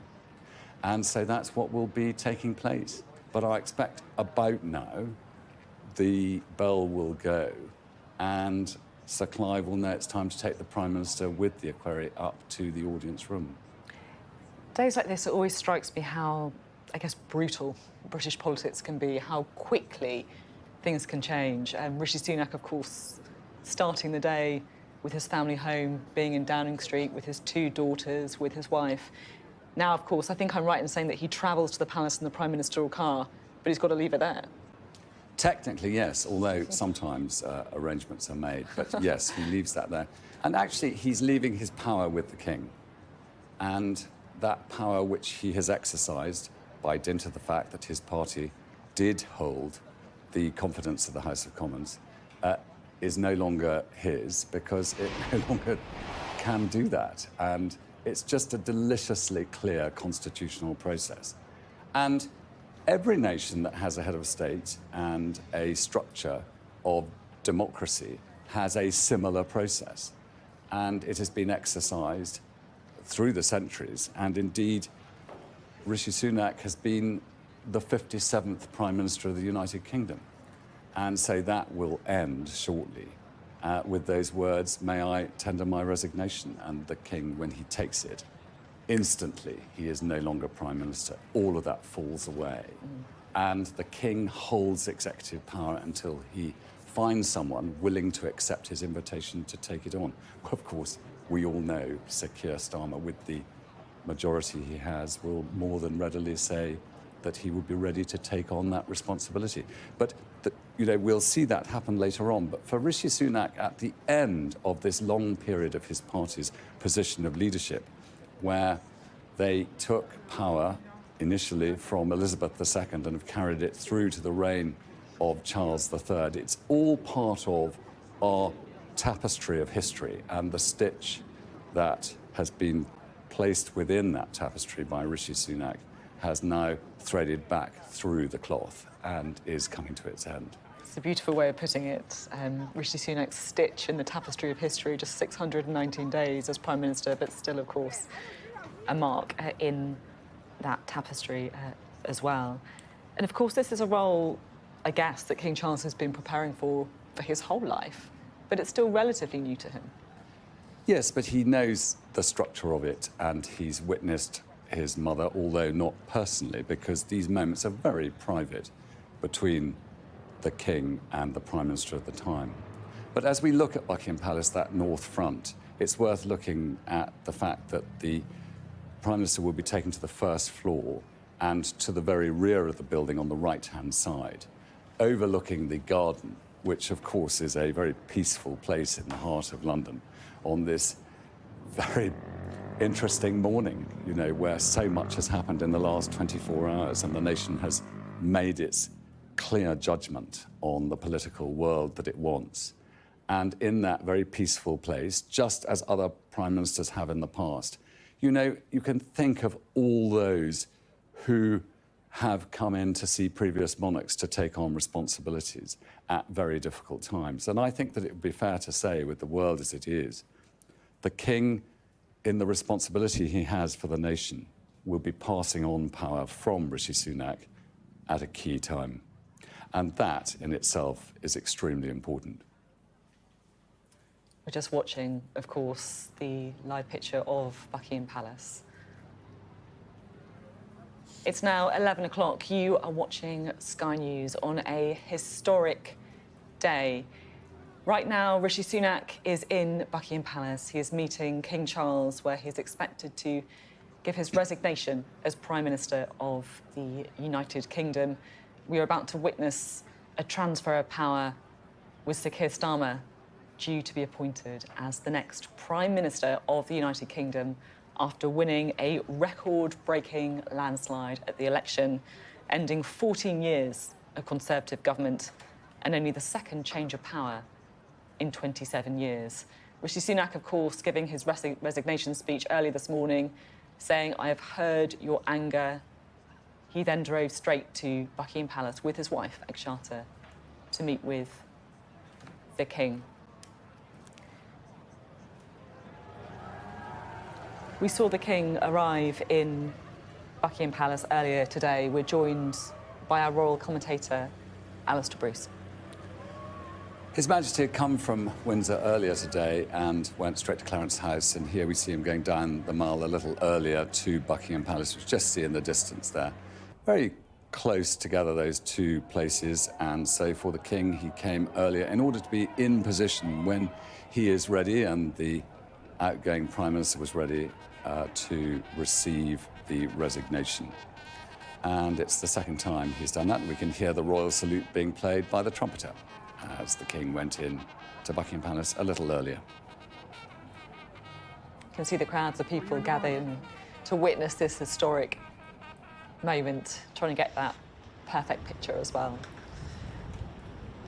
The pictures that you're looking at now are from when Rishi Sunak first entered Buckingham Palace after making that short trip from number 10 Downing Street, where he gave his resignation speech.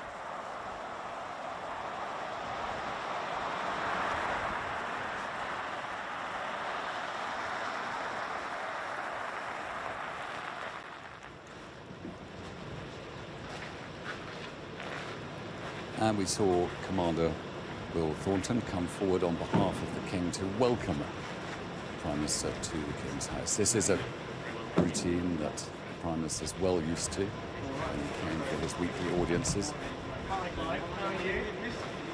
Charter on this occasion coming, it's very traditional to be welcomed to by the King's Private Secretary, Sir Clive Alderton, into the King's door.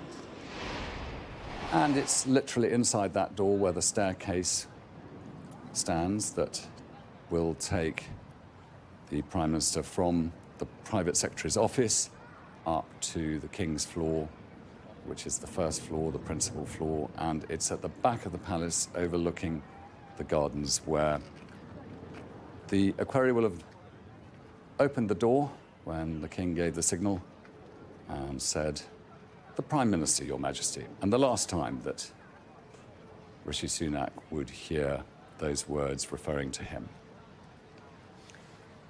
It's extraordinary, isn't it, the transfer of power?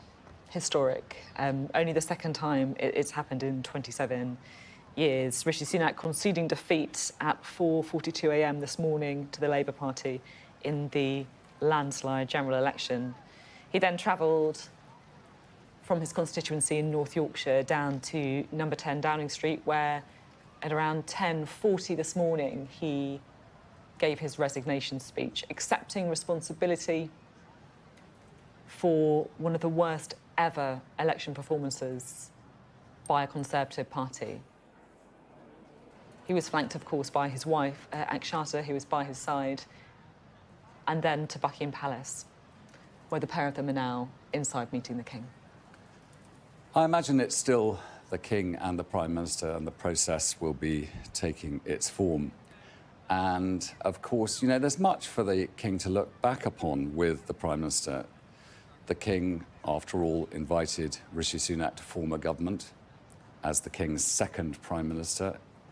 And so this is the first Prime Minister resigning that the King has seen the entire period of premiership, and has undoubtedly, privately, been giving reassurance to his Prime Minister and listening, taking on those privileges of, as monarch, being allowed to warn, being kept informed, and to make sure that the King always was that private person who held the confidentiality that mattered so much.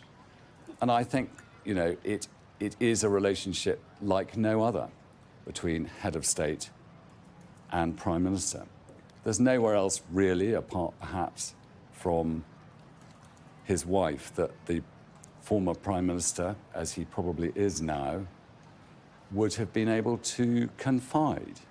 And I think that the ending of that relationship, formally here at the moment, must be quite profound for both of them. He, of course, as is usual, decided to go to Buckingham Palace with his wife. Is it usually something that you've seen happen with just a husband and wife from number 10, or do they sometimes bring the entire families with them? How does it normally work, Alistair? Well, the King will have invited Rishi Sunak to bring whomsoever he would wish, I'm sure, because, as I say, there is the formal meeting, which is private, between the Sovereign and the outgoing Prime Minister. But once that process is over and that pause arrives, then the King will press the buzzer and the equerry will bring in whomsoever the resigning Prime Minister has brought with them. And I think that, you know, that then becomes a very chatty time. You know, the King's very good at that. He's very self-effacing. He's got a twinkle and a sense of humour. And, you know, at these moments, which are both historically profound, are still deeply human.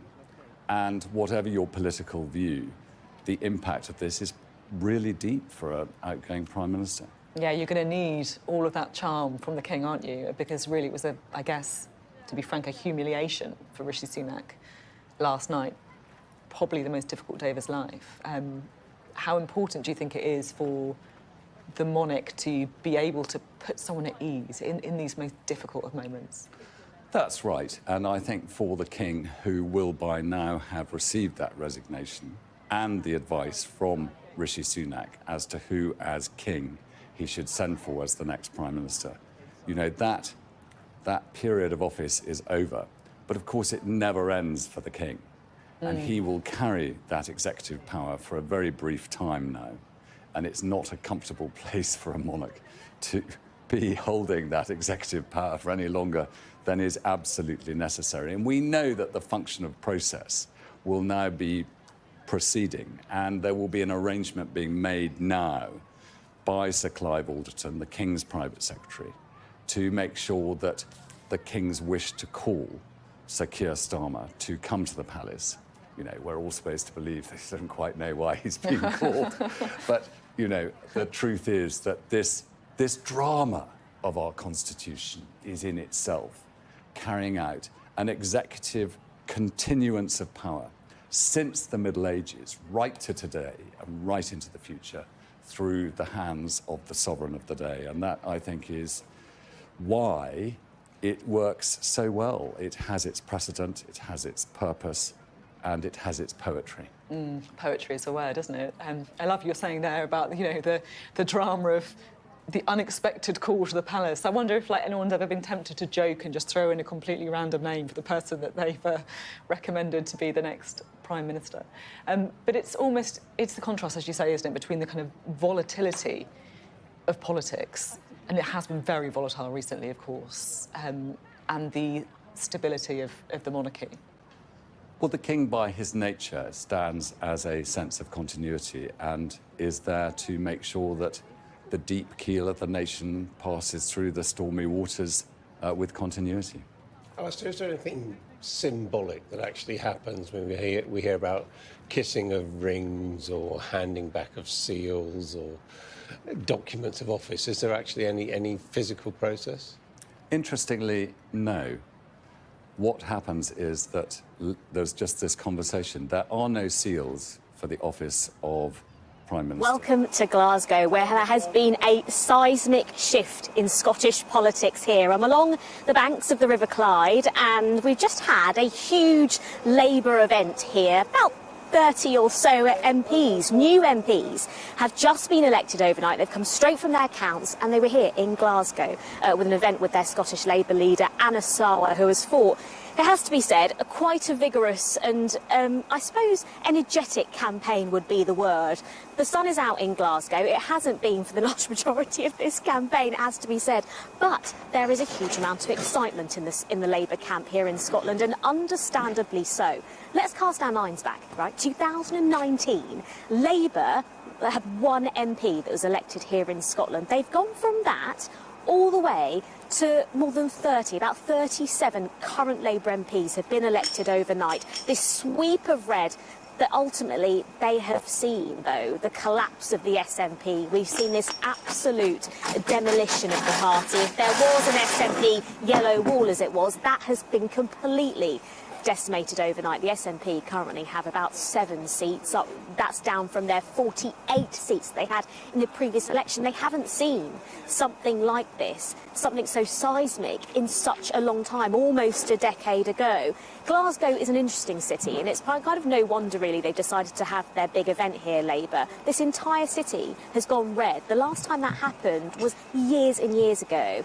As I say, in 2019, we had one Labour MP in Scotland. At that time, that was the worst result they'd had here, Labour, since 1910. And now, as I say, those 30 MPs, seeing them standing up on this makeshift stage that they built here in Glasgow was quite something to behold. It was clearly quite a momentous moment for them, clearly some of them feeling quite emotional, lots of them wearing red ties, red dresses, red blazers, and it was a real moment for Anna Sawa, who's really galvanised a lot of that excitement. He has been the Scottish Labour leader now for a number of years. He's good friends with Keir Starmer. In fact, that was very much part of their campaign, Labour. When the election was called in July, almost within 48 hours, we had the Labour leader up here, and we had Anna Sawa doing a number of events with him, a number of rallies. We've also had people like Angela Rayner, the Deputy Labour leader. She's been up a couple of times. And also, will she be the Chancellor today? Will she be the Chancellor later on today? Rachel Reeves, the then Shadow Chancellor, she came up for a visit not too far away, actually. There are some really interesting moments that have happened overnight, though. It's not all about Labour's gains, but just a little bit further on some of those constituencies they've done particularly well in. So Ayrshire North and Arran and East Renfrewshire, those were really interesting counts overnight. So Labour, we had them jumping over both the SNP and the Conservatives. Now, going back a few years, usually Labour would only get sort of single thousand figures, but they've gone into double thousands of figures. So really sizable wins. But let's talk, shall we, about the SNP.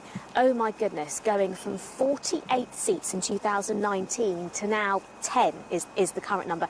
Arguably, they had the most to lose, and it has really been quite a devastating night for them. John Swinney has been speaking on Sky News in the early hours. I was up about 4 o'clock this morning listening to what he had to say.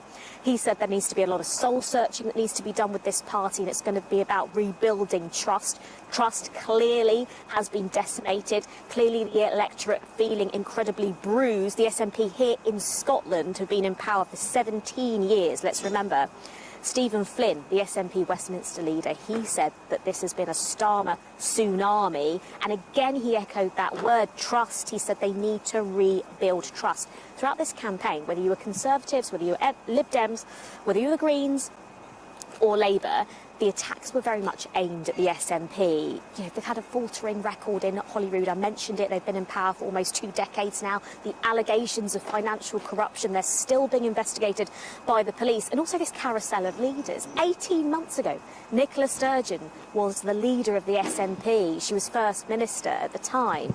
And then a few months later, Humza Yousaf came in. He was in power for barely a year. And then John Swinney got handed the mantle as SNP leader. And then the election was called. He only had a few weeks to prepare for it. It did catch him by surprise. But I do need to reference the fact that the SNP campaign has also been vigorous. They did only bring in their battle bus, it has to be said also, a week towards the end of the campaign. A kind of sign, I put it to him, one of those days in which we were with him, was, oh, this is a sign that you don't clearly have very much money. You haven't had the battle bus since the very beginning of the campaign. Like the other big UK Westminster parties, you've got a bus that's only been in action for a week. But we've had some questions that are coming on socials. Keep them coming in, because all of these are really helpful. It builds a picture of what's going on across not only the nation here in Scotland, but across the UK in total. Question on Instagram: how many seats have Reform UK won? Well, the Reform Party in the UK have done surprisingly well here in Scotland. That was definitely not on the cards here in Scotland. Their sort of immigration rhetoric, that isn't something that many voters here in Scotland have previously aligned with. But if we take the Scottish Conservative leader Douglas Ross's seat, which he lost, this was new boundaries were formed. He decided he wanted to stand in this seat. He said, if I win this seat, then I will stand down as leader. That was the Aberdeenshire North and Moray East seat. Overnight, he lost that to the SNP. That was a absolutely massive blow. As I say, he said he was going to stand down as leader. If we take that as an example to that reform question we've had, so Seamus Logan from the SNP, he got 13,500 votes. Douglas Ross got 12,500 votes. And the Reform candidate in that particular seat got 5,500. So it goes to show there.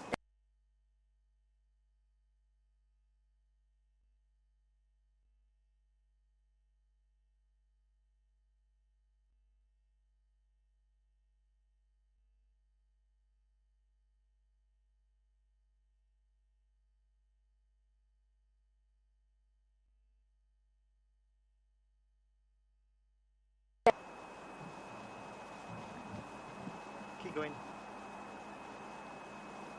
Hopefully you have us back.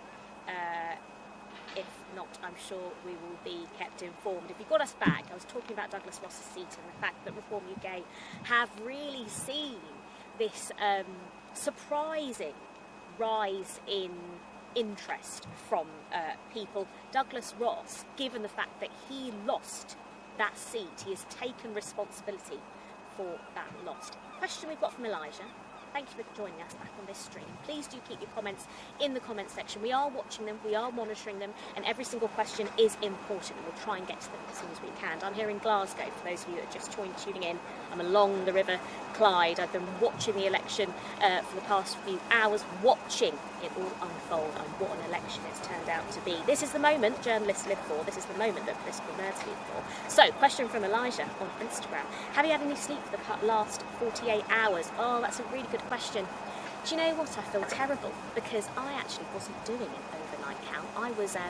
I watched the exit poll because that's always the good bit. So I watched Ed Conway get ferried from his secret room all the way into the studio in West London, and I watched the moment that he was kind of walking out of that taxi and delivered that exit poll, and what a seismic exit poll it was. I really enjoyed, I'm seeing all the memes, I really enjoyed all the noises that came from the studio. Kay, Beth, Ruth Davidson, I really enjoyed those shocked faces. Andy Burnham's face, oh my goodness. So I watched that.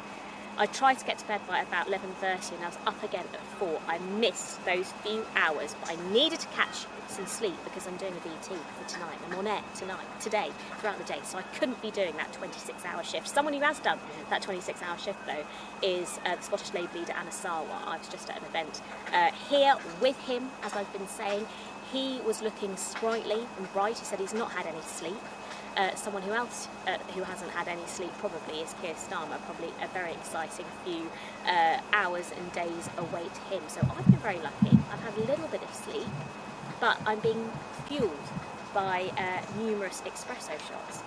A question from Chris on Instagram about where the Tory voters in 2019 have gone. In Scotland, he asks, have they gone to Green, Reform, Labour or etc.?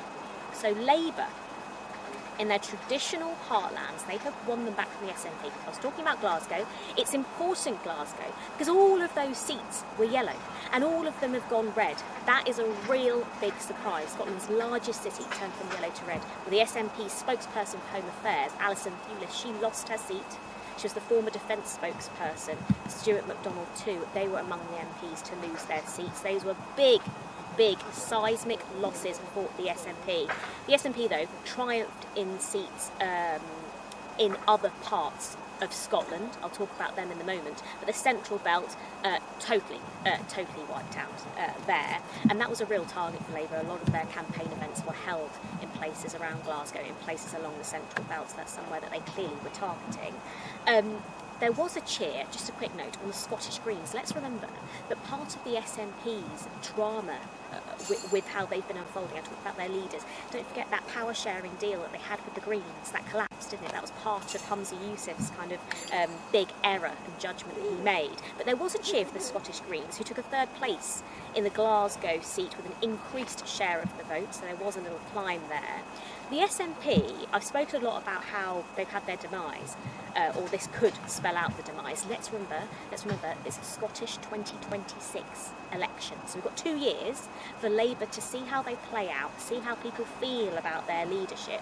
And if this was what's happened overnight, if this was a sense of punishing the SNP, let's see how that plays out in 2026, because people might feel a bit differently depending on how things go over the next couple of years. The SNP bucked the trend in some places in Scotland, maintaining a small grip in the northeast of Scotland. Northeast of Scotland, Aberdeenshire way, that has been a real key focus for both the Scottish Conservatives and the SNP, because the oil and gas industry is absolutely huge. Many people there are worried about their jobs, and Labour said that they wouldn't commit to new oil and gas licences. The Tories said they would, and the SNP were very much on the fence about that. The party, the SNP, held on to both seats in Aberdeen, with Westminster leader Stephen Flynn just about hanging on to his seat in Aberdeen South. The SNP also won new seats in Aberdeenshire North and Murray East, as I say. Douglas Ross missing out on that. They also won the SNP Murray West, Nairn. The Conservatives held West Aberdeenshire, so let's remember that Conservatives haven't been totally wiped out here in Scotland. The Conservatives held West Aberdeenshire and Kincardine. They also won in the new constituency of Gordon and Buchan. The Lib Dems held on to Orkney and Shetland. Just worth saying that some of the voting in the Highlands has not yet finished. They will pick up again tomorrow morning. So the story from Scotland overall: Labour landslide, a Labour trajectory that has basically resurrected them. They were all but gone in 2019. They only had one Labour MP. They've gone from one Labour MP to, in the space of 4 or 5 years, to 37 Labour MPs. That is a huge comeback. I think no one can take that away from them. And quite frankly, no one thought, or very few, thought that would have been possible. Most of that challenging problem has been taken away through constitutional tweaks. But right now, Sir Clive Alderton, on behalf of the King, on the King's command, will have sent a message inviting Sir Keir Starmer, who is quite clearly the person who the Sovereign can choose to form a new administration. Well, a quick breath for King Charles before the constitutional duties move on. He has had that important meeting with Rishi Sunak. He is now, of course, preparing to meet Sir Keir Starmer. These are the pictures here of the King arriving at Buckingham Palace earlier in the day, ready, of course, for a very important constitutional day for him at Buckingham Palace, where he was meeting not only, of course, the outgoing Prime Minister, Rishi Sunak, who has just left Buckingham Palace with his wife, Akshata, but also, of course, preparing for that meeting with the new King, new Prime Minister, I should say, Sir Keir Starmer. And we saw the King there travelling with Sir Clive Alderton, his principal private secretary. So, you know, reminding us that although the King came from Windsor on his own to Clarence House, he was there briefed by his private secretary and then travelled with his private secretary, demonstrating this is a key constitutional time and coming into the palace. But the former Prime Minister, Rishi Sunak, then arrived in the quadrangle. You see the state entrance behind where carriage processions start, but at the King's door on the right side, it was the King's door because most recently it used to have just to the left of the door the King's office, and so it was regarded as the King's door.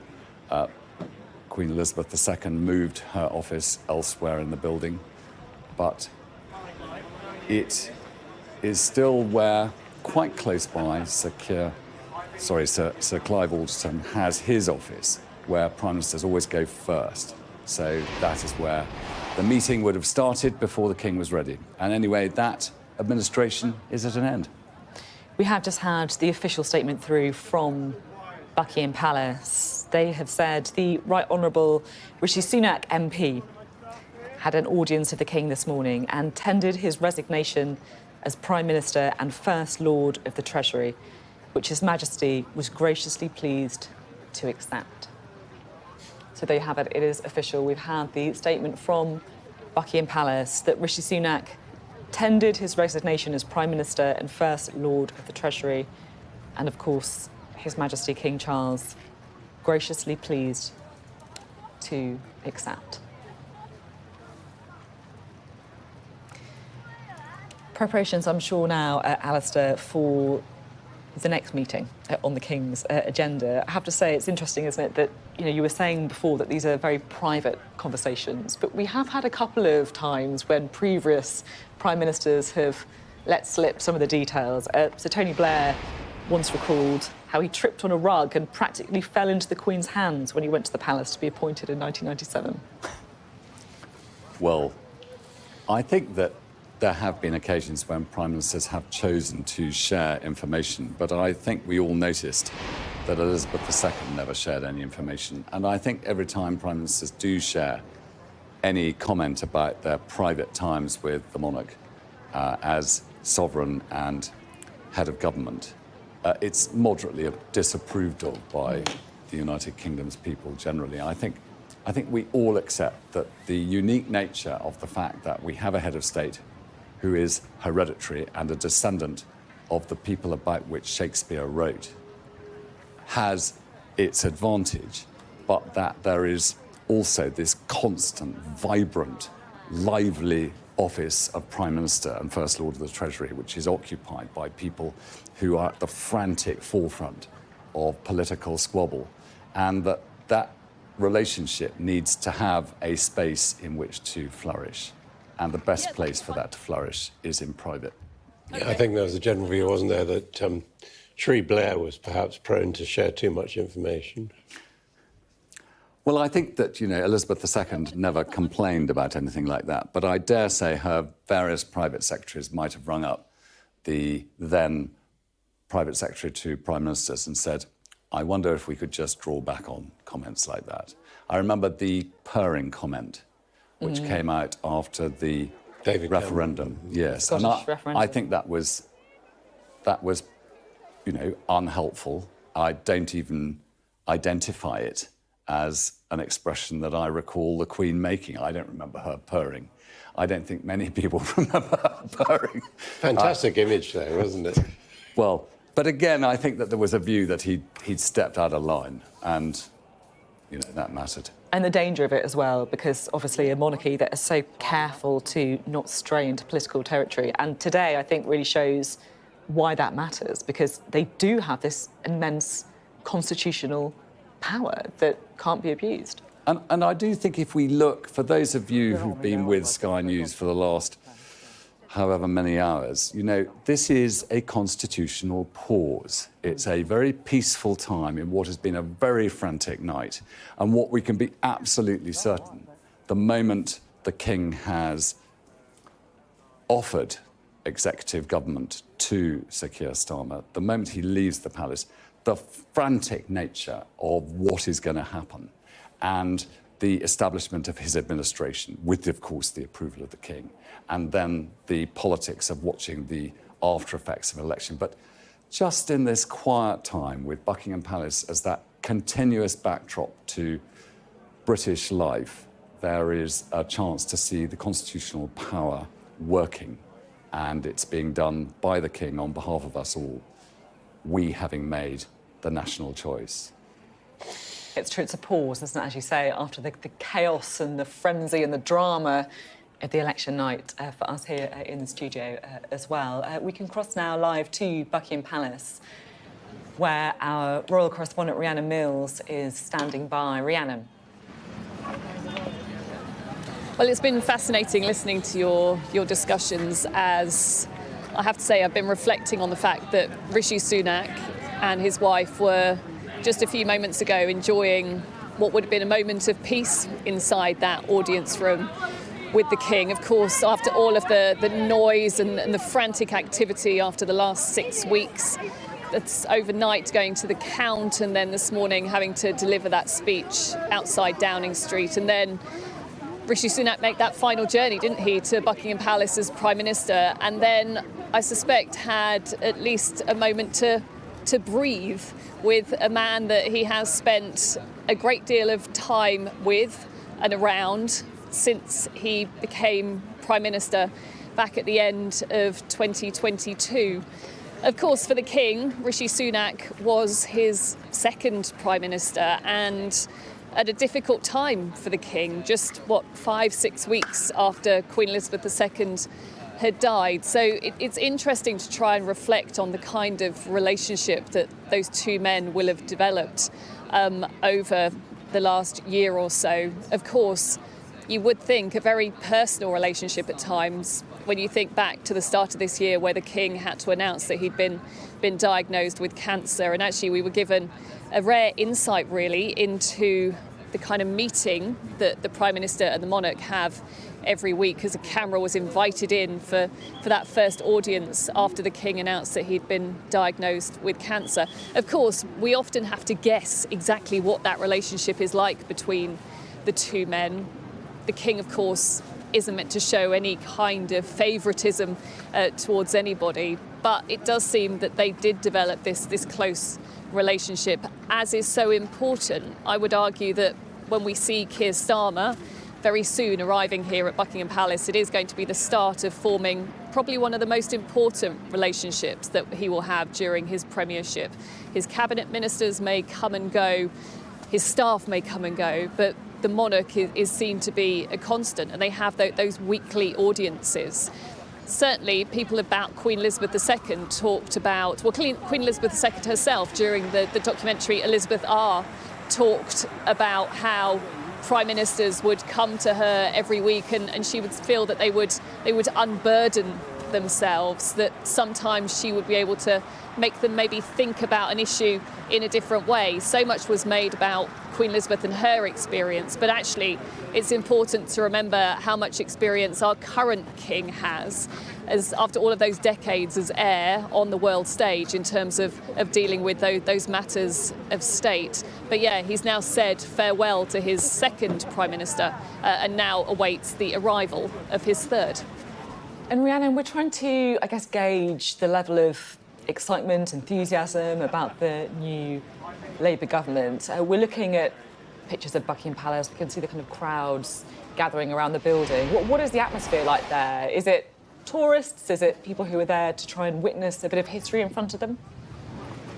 It's always a really busy time of day, this, because the tourists tend to turn up to expect to witness guard change, but of course it's a different kind of changeover that they're witnessing today, and certainly lots of people have been stopping to ask what exactly is going on, because we have seen, and I think it's important on these days that we see this kind of drama. It adds to the theatre, seeing the King coming and going, seeing the outgoing Prime Minister and the incoming Prime Minister having that important audience here.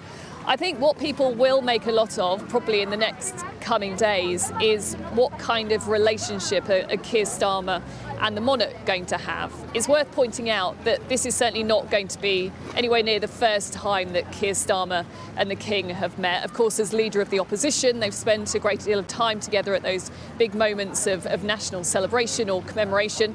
D-Day, for example, the state visit last week. But also it's interesting to say that it was back in 2014 that actually the then Prince Charles knighted Sir Keir Starmer. Also, I think many people will point to the fact that maybe the two men are potentially more aligned on certain social issues. Of course, when it comes to Queen Elizabeth II, we didn't know very much about her views. We had a very long time when Prince Charles was heir to get to know exactly what he thought of the world around him. So when it comes to issues around the environment, housing, help for young people, people may suggest that potentially Keir Starmer and him are going to be more aligned. Although, of course, if you talk to the palace, they will very clearly say that the monarch must remain above politics. But you do wonder what kind of conversations the monarch and Keir Starmer are likely to have as they build that relationship over the coming weeks and months. Rhiannon, thank you very much indeed. Rhiannon Mills there at Buckingham Palace. If you're just joining us, the King has accepted the resignation of Rishi Sunak as Prime Minister. Buckingham Palace issuing a statement a little earlier to say the Right Honourable Rishi Sunak MP had an audience with the King this morning and tendered his resignation as Prime Minister and First Lord of the Treasury, which His Majesty was graciously pleased to accept. I'm joined by Alistair Bruce, our royal commentator. We're awaiting the arrival of Sir Keir Starmer. Yes, it's a wonderful process as we see the end of one administration and the start of the next. Handled quite... The live stream for the general election special. And we're in Liverpool right now at Make on the North Docks. It is a dedicated space for creatives in Liverpool. And joining me is Make's CEO, Liam Kelly. I suppose we were just watching Rishi Sunak make his speech. What was your initial reaction to that? It was very conciliatory, quite short. I noticed his wife was quite prepared. She had an umbrella in the background, but he didn't really say much, did he? I think he just wanted to get out and get on with being the MP for wherever he is MP for and letting Keir Starmer take control. Yeah, it is Labour's Day. And of course, when we look at it as well, over 40% of the vote share is actually for other parties too. So what was your opinion when you saw those? I think it was expected. And okay, there's a lot of protest vote in there, but also, generally our elections aren't won on huge popular votes anyway. It's akin to a lot of the other elections that have happened. And I think what's most important is that the Labour Party are in power now. We've had the change that has been promised. So 5 years now to make a difference. We're obviously in a creative hub that is Liverpool. Make, can you tell me a little bit about this? How did it get started?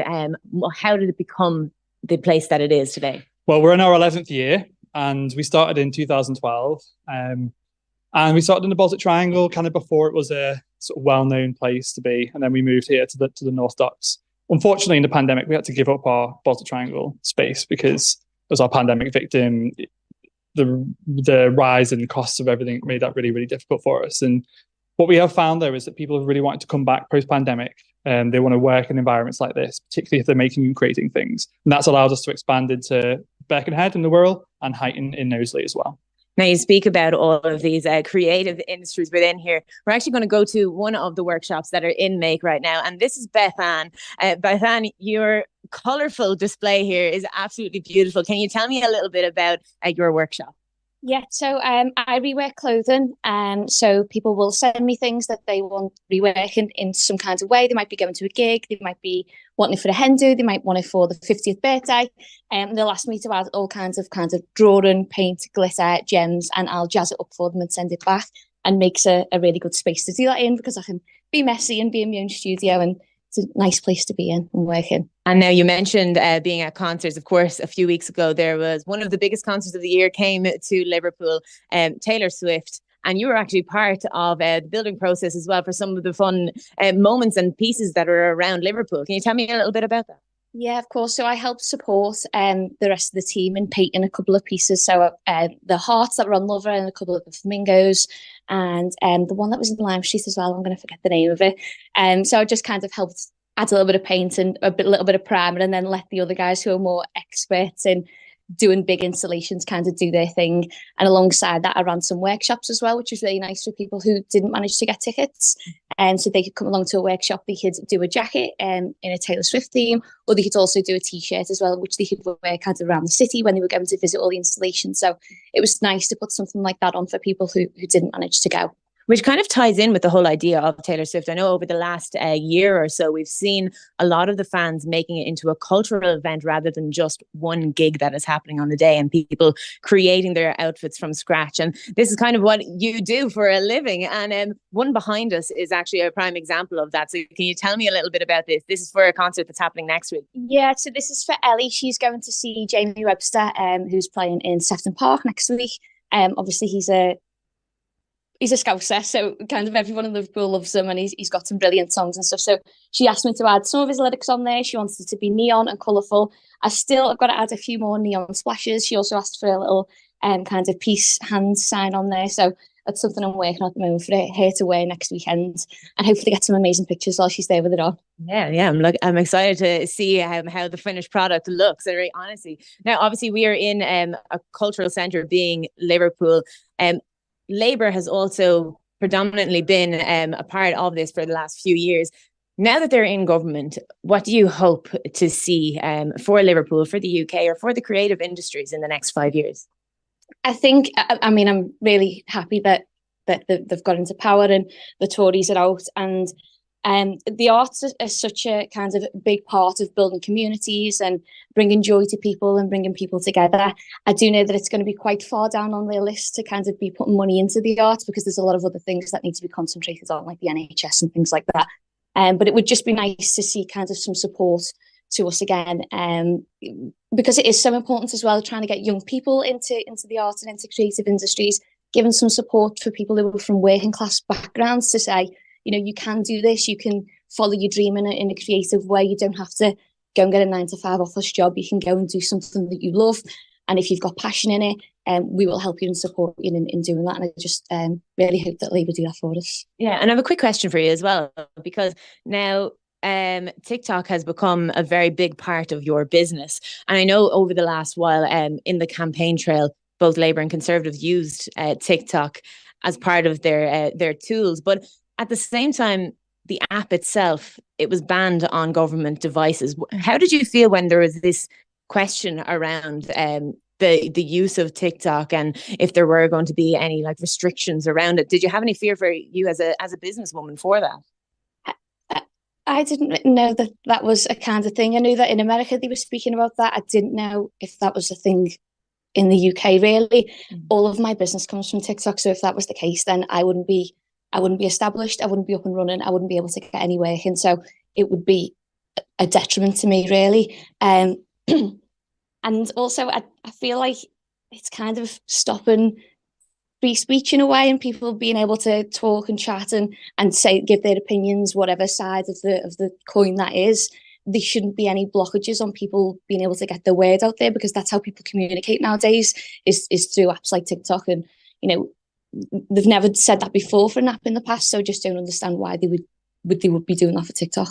Well, what I'm going to do is I'm going to let you get back to finishing this Jamie Webster one. Thank you so much for speaking to me. We're going to meet back up with Liam as well, because he's waiting outside very patiently for us.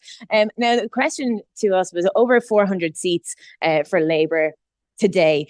This is coming off the back of 2019, where the sector, of course, we saw one of their lowest ever outcomes in a general election. Why do you think that there has been such a flip in the space of 5 years? Well, what's happened in the last 5 years, I think the Tories have really let us down in a number of ways, primarily because of the chaos that they've had as leaders. We've had so many different prime ministers over the past however many years now, and it feels like we just need a bit of stability in the country to really get through some of the challenges that have nothing to do with party politics, like the pandemic, which is really hard for us, really hard for the creative industries. And we just need a bit of stability. And the cost of living really has been the most painful thing that has happened over the past 12 years that we've run this company. this enterprise. It's been the thing that's impacted us the most. And it was really nice to hear that was front and centre in the discourse around the election.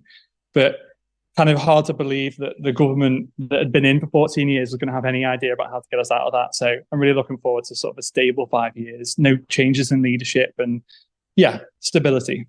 Now, speaking of creativeness as well, we have another workshop. Can you tell me a little bit about the one that we're about to walk into? Yeah, so you're about to meet you're about to meet Rachel. You've met Bethan already. And Rachel's working on a super lamb banana, which is an iconic Liverpool sort of symbol. It's a banana and a lamb together fused, which was made by a Japanese artist. And it's representing some of the trade of Liverpool's sort of heyday back when Liverpool was a global port. So hopefully now it's a good representation of the kind of new exports that we can have as a city, which is our culture and creativity, which is the kind of work that Rachel's been doing. Very high profile stuff, work for us on Taylor Swift. So hopefully she'll tell you about that as well. Yeah. Now, Rachel, as we mentioned, Taylor Swift, you had some of the most iconic moments that were from Liverpool with something like 3-hour waits just to queue up to get photos alongside your pieces. Can you tell me about the piano in particular? Oh, yeah. So I created the Moss piano. That was at Blue Coat Gardens. And I was really excited to do that piece. And I actually asked when I was approached about the project, could I do the Moss piano? And yeah, it was really emotional to see so many people queuing up for the piano and so many families enjoying it, and the local small businesses benefiting from the amount of people that were visiting the city as well. Now, we were talking about this, of course, one of the iconic symbols of Liverpool. This has been commissioned. This is a piece that has been commissioned. Can you tell me a little bit about what this finished product is going to look like? So this is for a private customer. It's a private commission, and they would like the whole lamb banana to be yellow, like the iconic symbol, but they also would like the flowers from their garden painted all over it as if it's part of the garden and it's always been there. So I've got pictures of the flowers that grow in my customer's garden, and I've got to recreate that all over the lamb banana. Oh, beautiful. I love that. And the idea of this live stream itself is, now that we know Labour is going to lead the next UK government, the question is, what now? What is the next 5 years going to look like for Liverpool, for creative industries, for the UK? What do you hope that you get to see in the next 5 years with this government? I'm really hoping for a lot of more support for small businesses, and especially with regards, like, we've all really struggled with the energy costs and everything, and day-to-day running of our businesses, and prices of materials and things like that. So I'm hoping to see some positive change that will benefit us all. Rachel, it was lovely to speak to you. Thank you so much. Now, of course, coming up on What Now, the live stream for the general election, is we are throwing back to Sky News to our output in London. Starmer not only has to hold on to those Tories that perhaps lent him their vote because they were fed up, he has to also try and win support from the other political parties where voters did not come to Labour, they went to the others. And I do think a theme of this election is the rise of the other, the rise of the other party. The other thing I would say is Labour are very alive to the threat of reform. Nigel Farage talked about how he's going for Labour. They see it as a serious threat. They worry about populism. They worry about disaffection, disillusionment, and people feeling that politics is broken and Britain doesn't work for them. And they know that they have to tackle that. And if they don't, it is at their peril, because if they don't tackle it, all that will happen is reform will grow and really begin to eat into their support. So I think that that might be a theme of his speech too. OK, thank you very much indeed, Beth. Good to see you got a brolly with you, always prepared. Beth Rigby there in Downing Street. Well, if you're joining us now, we currently don't have a Prime Minister after the King accepted the resignation of Rishi Sunak after that record-breaking loss for the Conservative Party.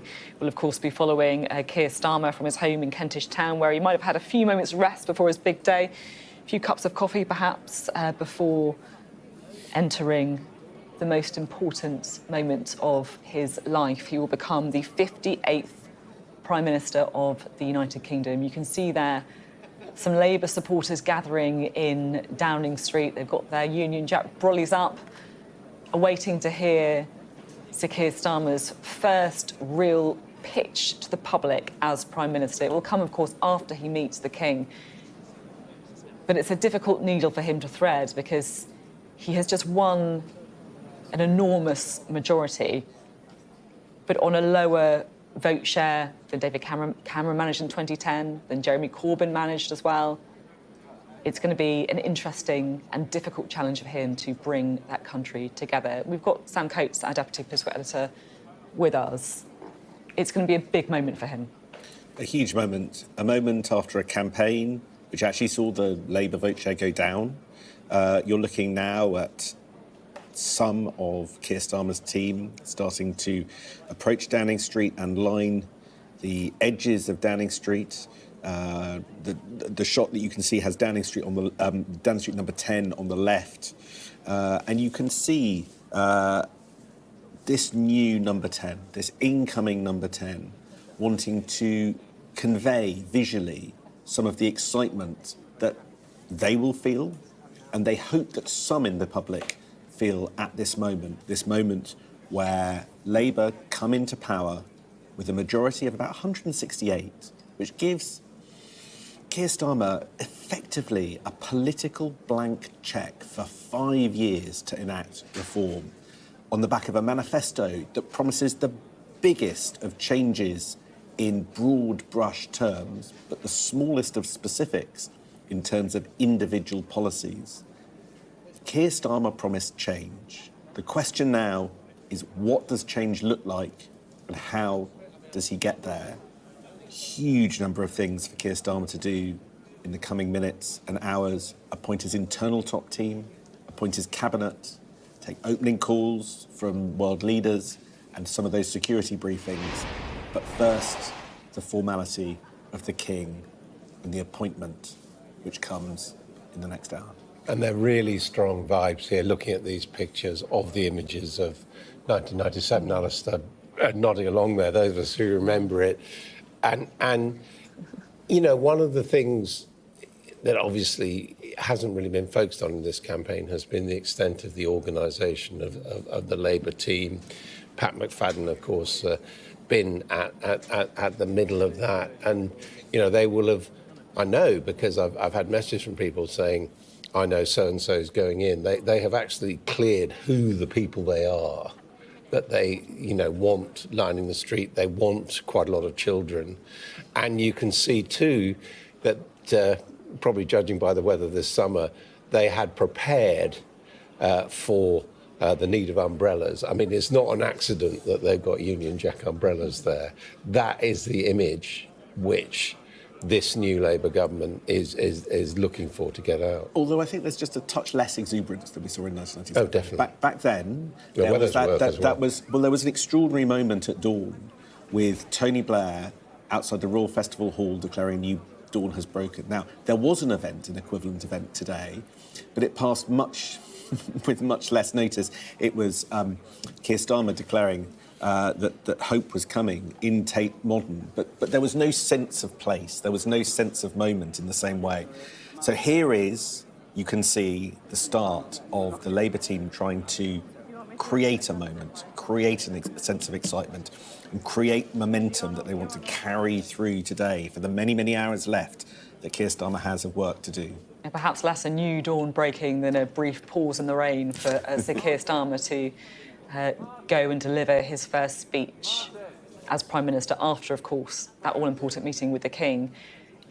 Just looking at the number of people lining the streets of Downing Street, you can really get a sense of the changing of the guard. You know, this does not happen often, a real changing of power that we are witnessing playing out before us on Downing Street. Beth Rigby is there. Beth, what can you see? Well, yeah, there are people gathering. Sorry, so I'm just going to grab this safe because it's swinging.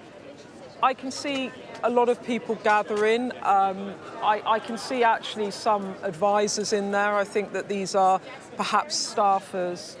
A baby is coming up the street. It is Sir Keir Starmer's vision of Tony Blair's New Dawn. And they want to make this celebratory. And I think that while we've talked a lot about the challenges that Keir Starmer will face, we should also take in just the scale of the achievement that he has got in this victory. He is only the second Labour leader to win a majority in this country in half a century.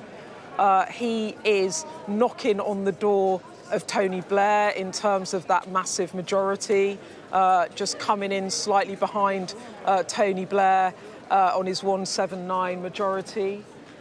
He deserves a day to celebrate, and I think that these staffers, as I said, that have worked in the Labour Party, they went through the Corbyn years, they suffered 4 defeats on the bounce, then they had 2019 and an 80-seat Conservative majority, perhaps thought they were out of power for a decade or more.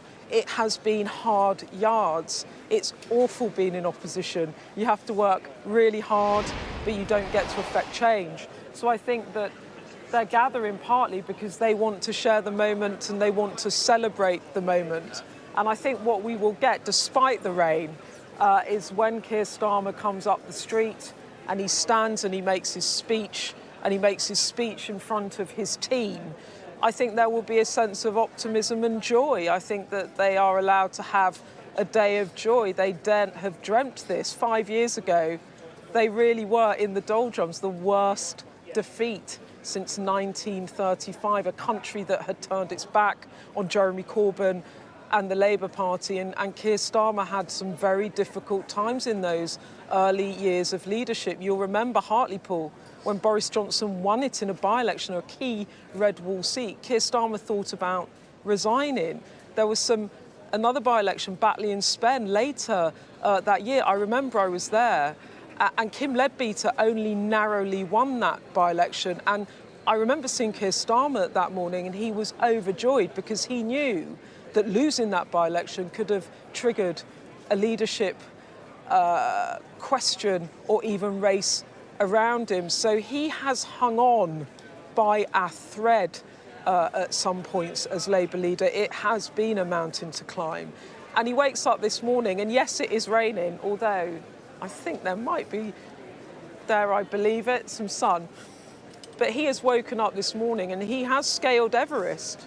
It's an incredible achievement. And whilst, yes, the vote share is low and the support base might be shallow and reform is on the rise and the Lib Dems are having a really good run and back into the third position, he has won a majority that if he uses it wisely,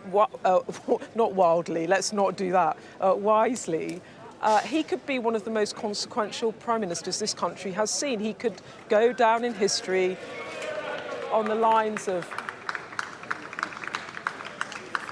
Someone's filming them and they're having a little cheer. But along the lines of Attlee, of Thatcher, of Tony Blair. So it's a huge achievement. And they're here to watch it and to celebrate.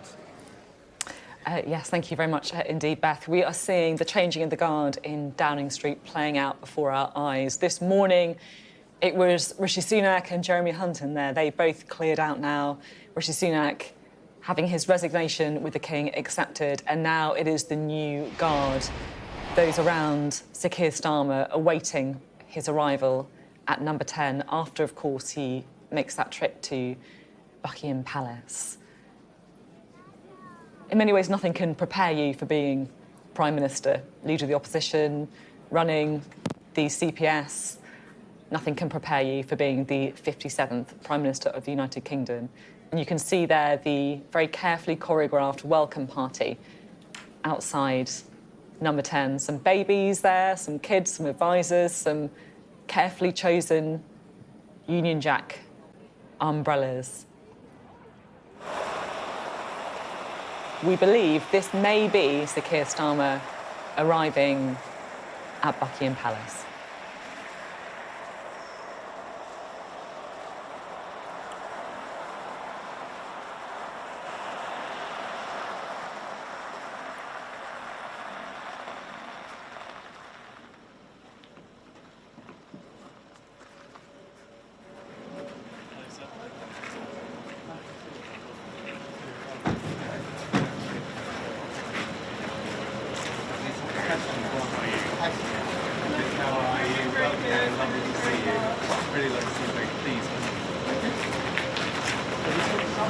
know, how about that? How about that? And on behalf of the King, Sir Keir Starmer is welcomed into the King's Door of Buckingham Palace by the Equerry and Sir Clive Alderton. They'll go to Sir Clive's office initially. It's a few minutes before 12 o'clock. I would imagine that the King's audience will start at 12, but I expect that there will be a chance for Sir Keir, who is going to be playing his part, to talk with the Private Secretary first. His wife Victoria, of course, accompanying him. And I have to say, I think there was probably a bit of a statement in that very modest vehicle bringing him into the grandeur of Buckingham Palace. Just to say thank you to all of you who've been watching on Sky Showcase. We will continue our full coverage of the election results on Sky News as we wait for Sir Keir Starmer to meet the King. He has just arrived at Buckingham Palace.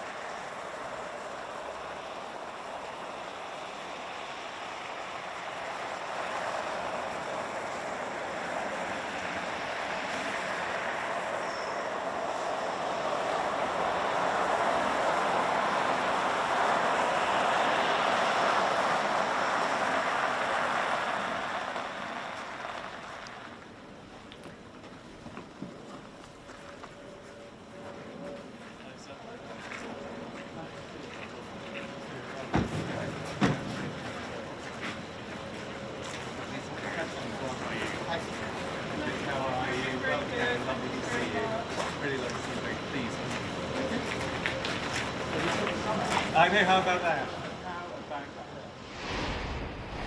It is 12 o'clock and Sir Keir Starmer has just entered Buckingham Palace, where he will meet the King, and when he leaves this building, he will have become the 58th Prime Minister of the United Kingdom. He will make that trip to Downing Street, he will form the next government, and he is expected to address the nation shortly on the steps of Number 10 after winning a landslide majority for the Labour Party.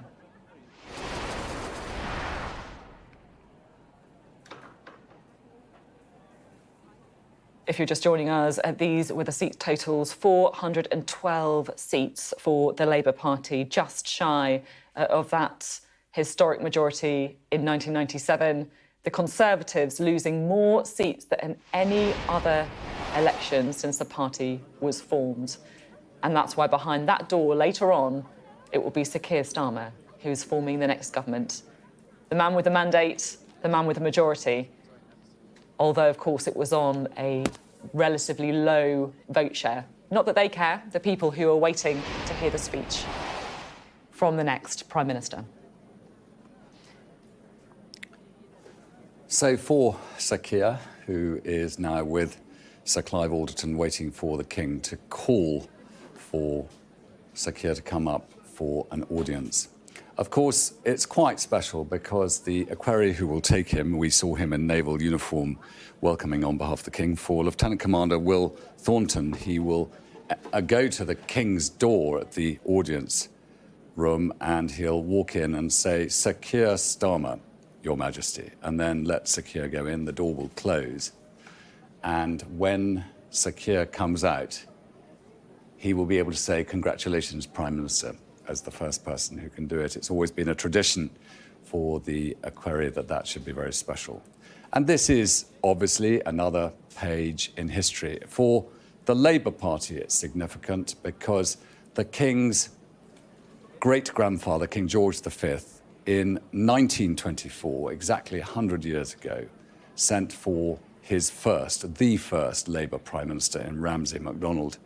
It would have been a delight for Ramsay MacDonald to have the kind of majority that Sir Keir can present before the King today.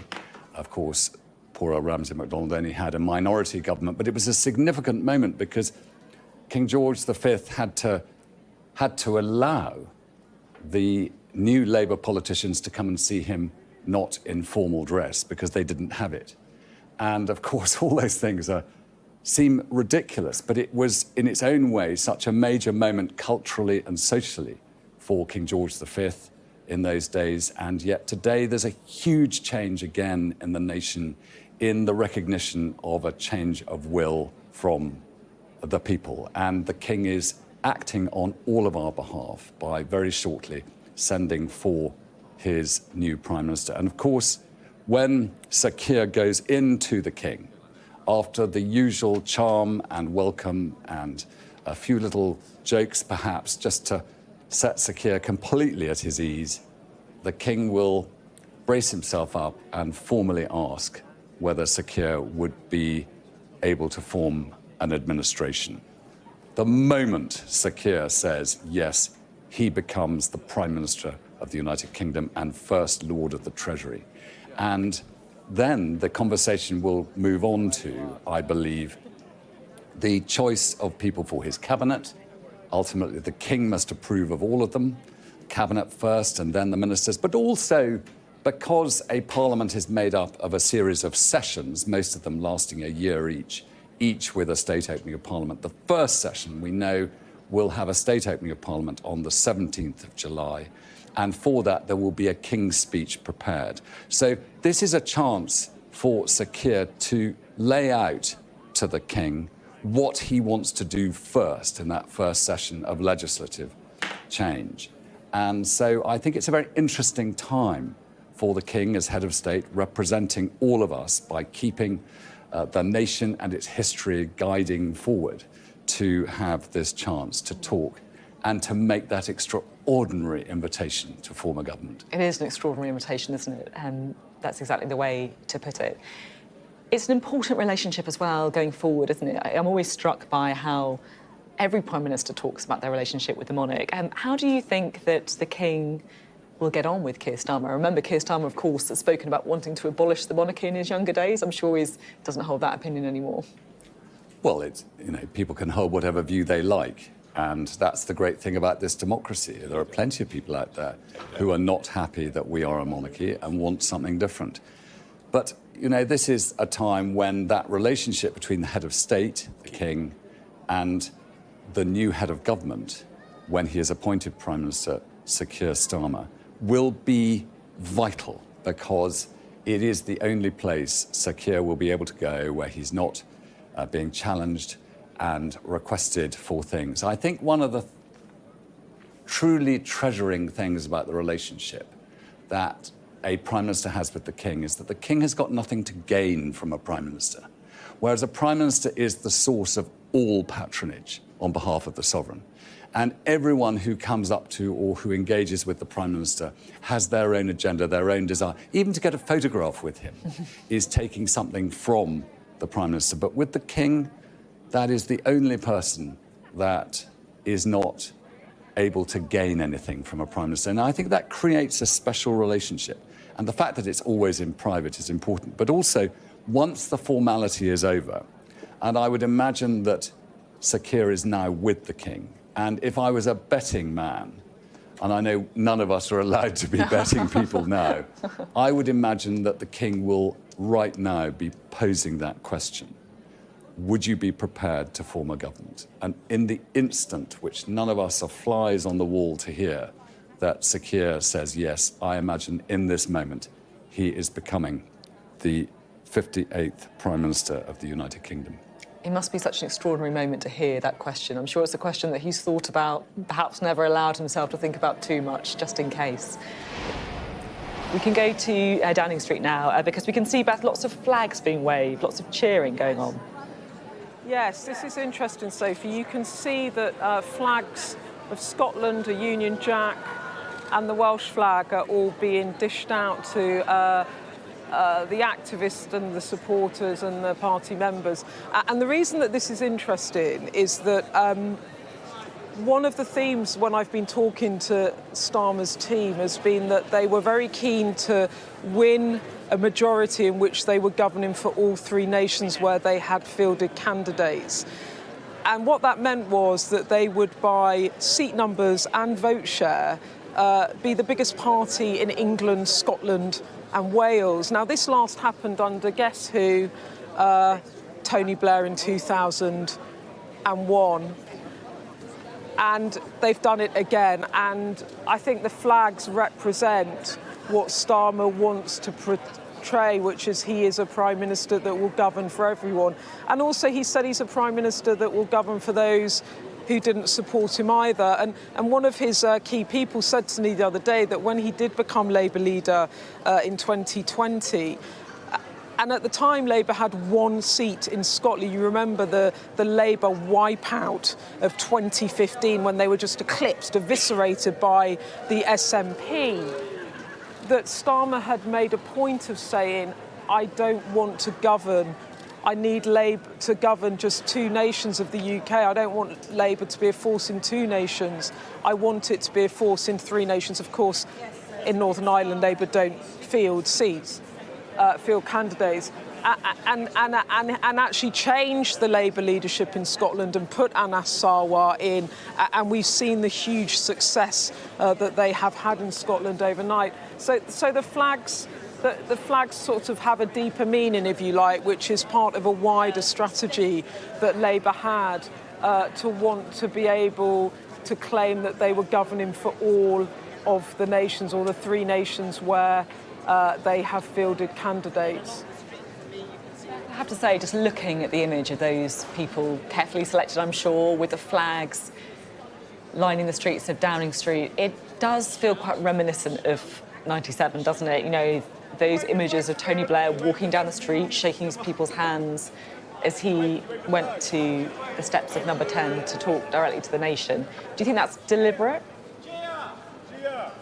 Yeah, and I think also, like, lots of these people,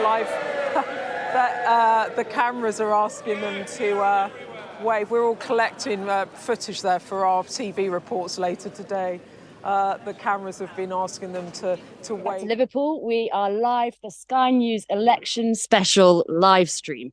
We've got the glorious sunshine this time, and I'm also joined by Eddie and Maisie from the Youth Combined Authority. That's a group of young people who help the decision makers in this region decide what to do. Now, first of all, Eddie, we have to hear about your mammoth 24 hours. Talk to us about what you've been doing. Yeah, so yesterday morning, that was Thursday now, wasn't it? I'm losing track now. I was up at 8:30. I was knocking on doors around the local area. And then I ended up having my leavers prom, which was at 7 p.m. So I was knocking from 8:30 to about 6 p.m.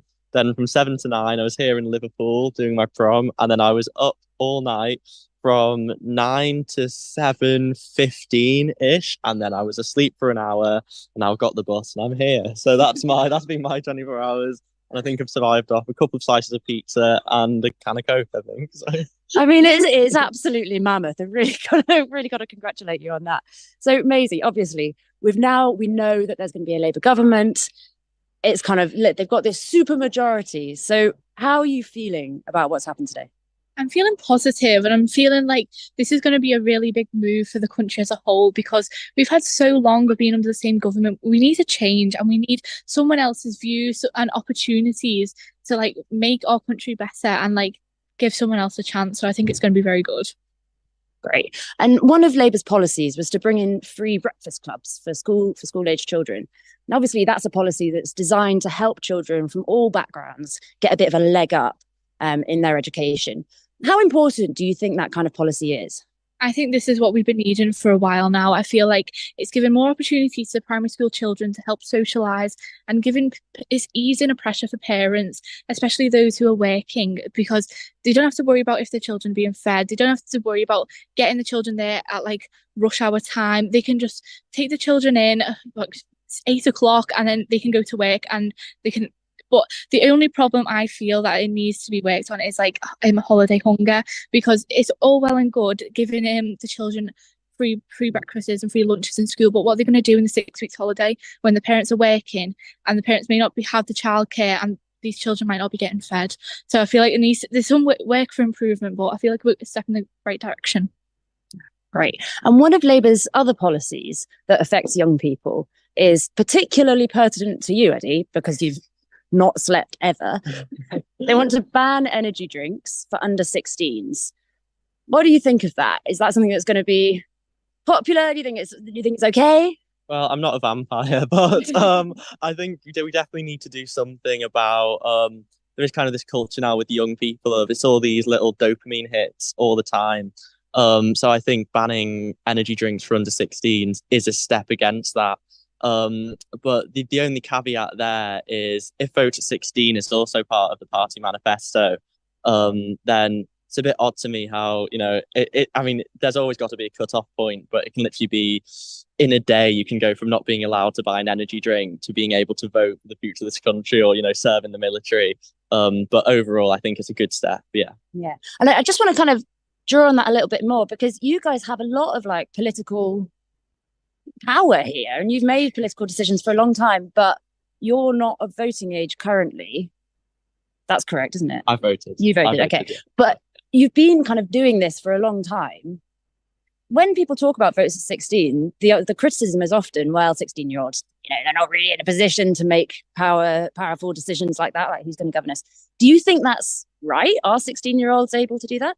I think 16-year-olds should be able to vote. I've had 2 jobs since I was 16. I'm 17 now, and I'm like, why am I paying tax when I can't decide where it's going to go? And I can't decide who's going to put it in place and all this. So I think I should rather vote because I'm contributing to our society, even though it's only my little bit of tax from a part-time job, but I still am. And I feel like I am properly like aware of what's going on around me because of my involvement in working and my involvement in like the extracurricular activities I do. So I don't see why I should not be allowed to contribute. Yeah. What about you? Some young people, 16 and 17-year-olds, are so sharp as well. I mean, you really couldn't tell. I mean, if you look at a lot of the question time debates, quite often it's some of the younger people there who are asking some of the most kind of pertinent, complex questions. So I really do think, vote to 16. It's been something which has been campaigned for God, it's got to be over a decade now. There is a bit of sad irony there that Body Shop, who has campaigned for votes at 16 for so long, has closed just before this election. Oh, well, not closed, but yeah, they've lost a lot of shops and they've had to withdraw their funding for the British Youth Council, which is a real shame. But, it's really good, I think, that vote to 16, and that'll be one of the legacies of this government, I think. And then finally, I just wanted to really quickly ask you if there's anything that you're particularly kind of excited about for the next 5 years that you think might be coming down the line. Is there anything that you're really kind of keen on and excited about? I'd say one word: change. Great. And what about you? I agree. Yeah, we definitely need a change and we need someone else's fresh ideas. So I'm quite excited for that. Fantastic. Well, we have been here at Make in Liverpool. This is Eddie and Maisie. For now, we're going to throw you back to Sky TV. And soon, the new PM, Keir Starmer, is going to be giving his speech from Downing Street. So stay tuned. Starmer is a Knight Commander of the Bath in the Civil Division, an appointment he was given for his work previous to his time in politics. And for the King, a chance to get to know her too. And it will be each year that the King will invite Sir Keir and Lady Starmer up to Balmoral to spend time with his family, a relationship that also further bonds the links between them. Of course, there is a chance for further audience with the King at that, but it's a way that it demonstrates that the King as head of state and the head of government, and there is the photograph with the equerry watching of His Majesty the King welcoming Sir Keir Starmer just before he poses the question in the audience room, the same audience room where Elizabeth II used to receive her prime ministers. And this is an historic meeting. And minutes before, the King posed that powerful question: will you form an administration? To which the answer will have been yes. And now Sir Keir Starmer is Prime Minister of the United Kingdom. That's it. Sir Keir Starmer, that historic picture, shaking hands with the King. He is now Prime Minister, the first day of the rest of his life. Only 57 people have ever experienced what he is going through before. We believe he's still there.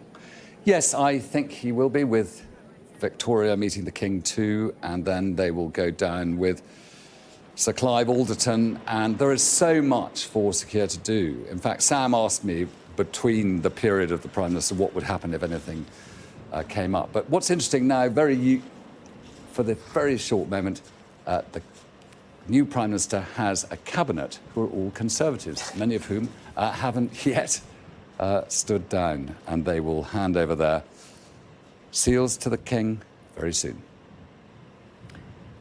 Well, we can now tell you that Sir Keir Starmer has now been formally appointed Prime Minister by the King. Meeting King Charles with his wife Victoria before, of course, he will get into that car and he will then travel to Downing Street, where he's expected to give his very first speech as Prime Minister. So much on Sir Keir Starmer's agenda as we wait for him to depart the palace and head to Downing Street. I think the Labour team want to capture some of the exuberance of the moment, to project the joy that pretty much automatically should come with a majority that was on the scale of Tony Blair's in 1997, but also to show momentum, to show that they understand the message that millions of voters have sent them overnight in this general election. So appointments to the cabinet within hours. I think a sense that this is a government that's going to get on over the weekend, possibly a cabinet meeting as early as tomorrow, and agenda-setting items being announced on Sunday and into next week. Keir Starmer facing his first foreign trip to Washington on Tuesday evening to meet world leaders. He will also meet particularly European leaders 10 days after that. This period between now and the summer will be an absolute blitz. Keir Starmer's job right now, beginning as Prime Minister, will be to reintroduce himself to the British public. Here we have a leader since 2020 where somewhere in the region of 34% of the voting public have chosen him to be the United Kingdom's Prime Minister. But he needs to show what kind of Prime Minister he is, what his mettle is made of, how he will govern after a campaign that gave us some clues, but with this scale of a majority, this scale of ability and political flexibility to take the country where he wants, people now want to know what that looks like. Just to reflect for a moment on the kind of human side of what we're seeing. Keir Starmer's just gone through a roller coaster night of results. He's, I'm sure, had absolutely no sleep at all, or just grabbed a couple of moments here and there. Coffee, he told me before, is his drink of the election. So I imagine he's had a few cups of that to keep him awake. And now, of course, that moment of stillness, of everything slowing down behind the gates of Buckingham Palace with his wife, Victoria, who, of course, she had quite a low profile during the campaign, other than the kind of Taylor Swift picture, but by the side of Sir Keir Starmer. The footmen have come out to the Prime Ministerial car, and so very shortly the Prime Minister will appear with his wife, Lady Starmer, and he will return from the palace to number 10 Downing Street. And it's just a process of preparing for that departure. We always see the footmen come out first, but of course the Prime Minister will be escorted by the King's Private Secretary, Sir Clive Alderton, who will have been having a conversation right now about much that needs to be done. There's an enormous amount that needs to happen. It's function and process maybe, but the King is so much a part of it because what will be formed is His Majesty's new government.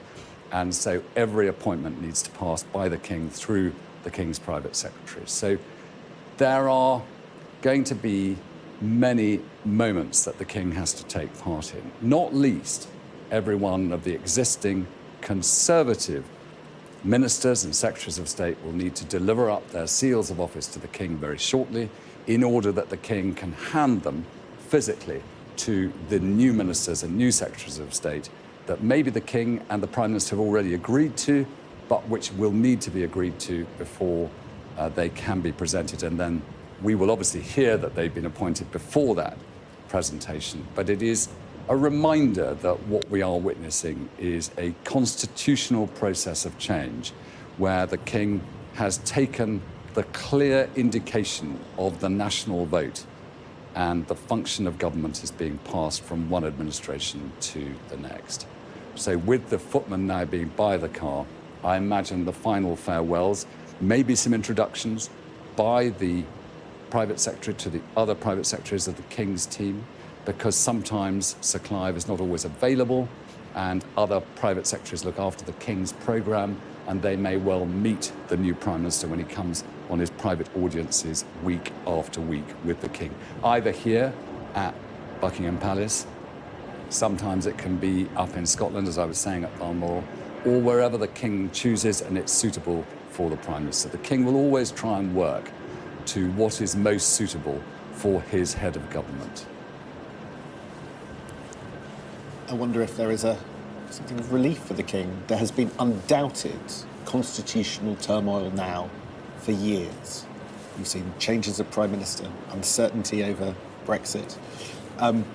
Now, at this point, with a majority, an impregnable majority in the Commons, and a Prime Minister who could well be there for 5 interrupted years, so different to the landscape, the political landscape that we've had for the last 5 years, I wonder whether the King, quietly pleased that the constitutional temperature, the political temperature, is coming down.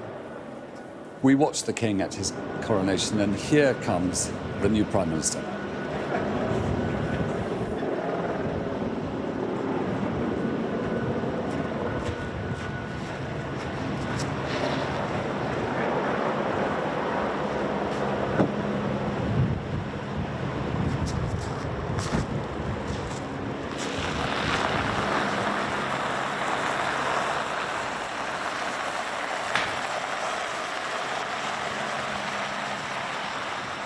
The Prime Minister of the United Kingdom making his way to the challenges that lie ahead with the authority given to him by the King. What we have witnessed at Buckingham Palace has been the head of state, His Majesty the King, taking from Rishi Sunak the authority of head of government and passing it in reflection of the nation's choice at the first general election of his reign to Sir Keir Starmer, who carries that forward. It has been a constitutional pause where the King has given effect to the national choice.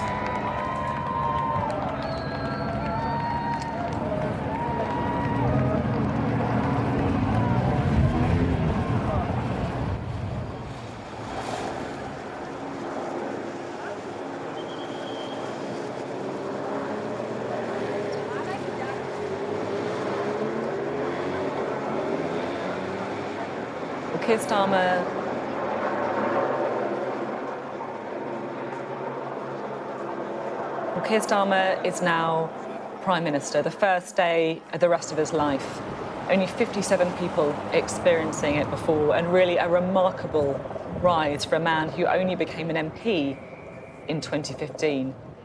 He's got the mandate now, he's got the majority. The question is, what is he going to do with it? Because I'm sure even the new Prime Minister himself would admit that he faces a very difficult inheritance. And if there has been a criticism of the man who now goes to Downing Street, sitting in the back of that car alongside his wife Victoria, it's that he's been slightly unknowable, slightly impenetrable. Will we learn a bit more about the vision of the man who now certainly has the majority to drive through real reform and change the future of the United Kingdom? Beth Rigby, our political editor, is in Downing Street. She is awaiting the arrival of that car. Beth. Yeah, and Sophie, this really is an extraordinary moment, and I think we should just take a moment to take in what is happening. He has won a majority after 14 years out of power. There has only been 3 handovers of power since 1979, this being the 4th. So it's a huge moment in the country's history. It's an incredible achievement for Sir Keir Starmer.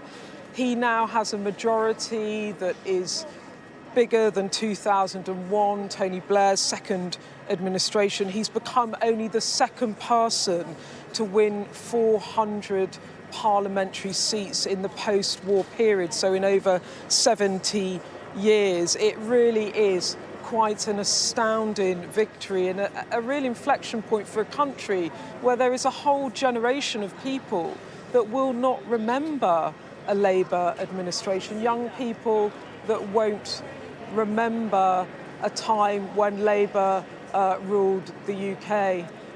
We don't change power in this country particularly often.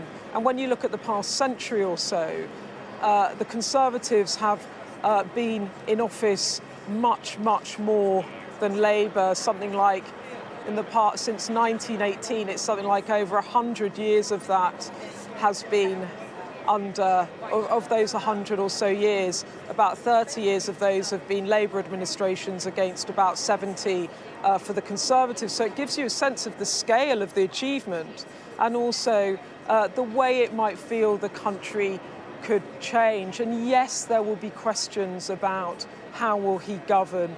Will he really deliver the change in this country that he's talked about, or will he quite quickly disappoint an already sceptical electorate? But you cannot take away from him this resounding victory, this historic victory in this landmark election, that whatever he does with it will go down in the history books of one of the biggest wins in post-war Britain. And that's why these people are here today, because they actually want to take it in. They want to celebrate it. The Labour Party and their activists haven't really enjoyed a moment like this since 1997, when Tony Blair won that famous landslide with New Labour. And Beth, as you've been speaking, we have seen Sir Keir Starmer, the new Prime Minister, just pulling in around the back of Downing Street with Victoria, getting out of the car, going into Admiral Toby House. The next time we see him, I'm sure he will be coming out of the door just behind you to, I'm sure, rapturous applause in Downing Street. What tone do you think he's going to take in the speech? I'm kind of intrigued to see, I guess, if he allows himself to bask in the glory of his big victory, or if actually it's more sober than that.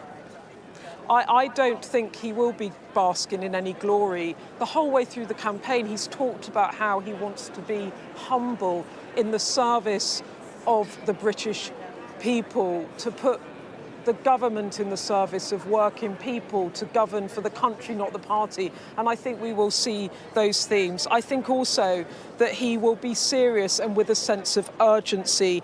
I think he will reiterate, as he did in the campaign, that he wants to govern with determination and focus. And I think it will be a very inclusive speech in which he tries to bring the country together. He's going to come out, I think, he'll greet supporters and then he will come to the lectern. There will be waves, there will be flags, there will be celebrations. This is a massive moment of celebration for a Labour Party that has only had Tony Blair as its Prime Minister since 1979. I was 3 years old when Margaret Thatcher became Prime Minister, and it wasn't until I was a teenager or a young woman that there was a Labour government. And there will be lots of people out there, lots of teenagers and people in their early 20s, they won't know a Labour government. It will feel very different. It is the end of the Conservative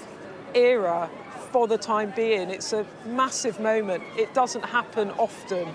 And as I said, they have lost 4 general elections on the bounce. So today will be, I think, a day of celebration. But I think tomorrow there will be a cabinet and the work will really begin. And as I said, I think there will be a sense of urgency. But Keir Starmer, I think, will be very humble in his victory. He will recognise that he still has a lot to do to win the support of the public. One of his advisors said to me actually the other day, Sophie, that they recognise that if they did win the election, and as it turned out they won it rather spectacularly, that as soon as they won, there'd be lots of people that won't vote for them again because their job's done. They actually wanted to get out the Conservatives rather than bring in a Labour government. That was the motivation. That was the primary motivation for many, many people that voted Labour. And so Keir Starmer has to sell himself, his vision for Britain, his policy, his government to the public all over again. And I think that they won't take anything for granted. I don't think there will be any hubris in any of this moment. And I think, as I said, I think he will be very humble and serious and solemn and workmanlike, which is how he has always led the Labour Party. And I don't think he's going to change now on the back of this massive majority. Perhaps a reflection as well of the mood of the country, Beth, a more cynical public, lower expectations for politicians, perhaps chiming in with that mood. I was quite struck by what you said about the Labour advisor talking about people effectively lending Keir Starmer their vote to get rid of the Conservatives. I mean, we can see how quickly that can change with so many people, as Boris Johnson put it, lending their vote to him from the Red Wall last time. And now, of course, the Red Wall very firmly back in place. Keir Starmer will be hoping to have built a more resilient majority after that extraordinary, historic election result last night. Well, yes, it was, as I was saying earlier, like sometimes landslides by their very dint are built on quite shaky foundations, as Boris Johnson found out and as Keir Starmer will fear. You know, when Boris Johnson won that huge majority, we all thought he would be in for a decade, that he'd redrawn the political map, only to see how quickly that can be frittered away. And Keir Starmer does want to lead a decade of national renewal. He said he wants 2 terms. And he knows that if he is to get that second term, he's got to deliver the results in the first one. It's interesting too, Sophie, you were talking about him. He will be a 70-year-old man if he does win 2 terms. He's in his early 60s now. He's got 2 teenage children, so this will be his project, if you like. The other thing I would say about him that's a bit different from many other prime ministers is he does come from a working class background. He is unusual in that. There haven't been a string of prime ministers that have walked through the doors of Downing Street that came from a background like his. There was MacDonald, there was Ted Heath, Callaghan, Major. He's also the 5th Labour leader now to win from opposition. He goes into the Hall of Fame with MacDonald, Attlee, Wilson, Blair, and now Sir Keir Starmer. He's the 7th Labour Prime Minister that this country has had. And as I said, he will hope that he can have a decade in power if he uses this majority wisely and if he delivers on some of the promises that he has made the British people. And I think from the get-go, that is going to be their aim and endeavour. Thank you, Beth. Well, as Beth was saying, we are awaiting the first speech by Sir Keir Starmer. We are watching the door of number 10. Keir Starmer today becoming the 58th Prime Minister of the United Kingdom. Just 6 of his predecessors have been Labour politicians, so this does not happen often. You can see there Sir Keir Starmer and his wife Victoria holding hands and getting back into that car. They're leaving Admiralty House. They're back in the car. And now the very short drive, we believe, to number 10 Downing Street, where his supporters have been patiently waiting, waving their flags, waiting to celebrate the record-breaking, history-defining majority that Sir Keir Starmer won, only second, of course, to the one that Tony Blair managed in 1997. I wonder what he's thinking about in that car as he sits with Victoria. He knows that this speech matters. He's got the mandate, he's got the majority, and now a nation awaits to find out what is he going to do with it. Beth Rigby is awaiting that car. Beth, he started driving. He's going to be with you soon. Yeah, we're going to have him here shortly. And as you said, he's only the 7th Labour Prime Minister. He's won an absolutely astounding majority. He's crushed his opponents. He always said to me he was ruthless, and he really is. They ran a strategy to target marginal seats, not to pile up votes in seats where Labour were already winning, and they have executed this with absolute precision. He has not got a huge vote share. He's got nothing like the vote share that Tony Blair won in 1997. But he has also perhaps been the beneficiary of tactical voting. The cheers are up. I think the car is coming in. Keir Starmer's coming in.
Thank you. Good afternoon. I have just returned from Buckingham Palace, where I accepted an invitation from His Majesty the King to form the next government of this great nation.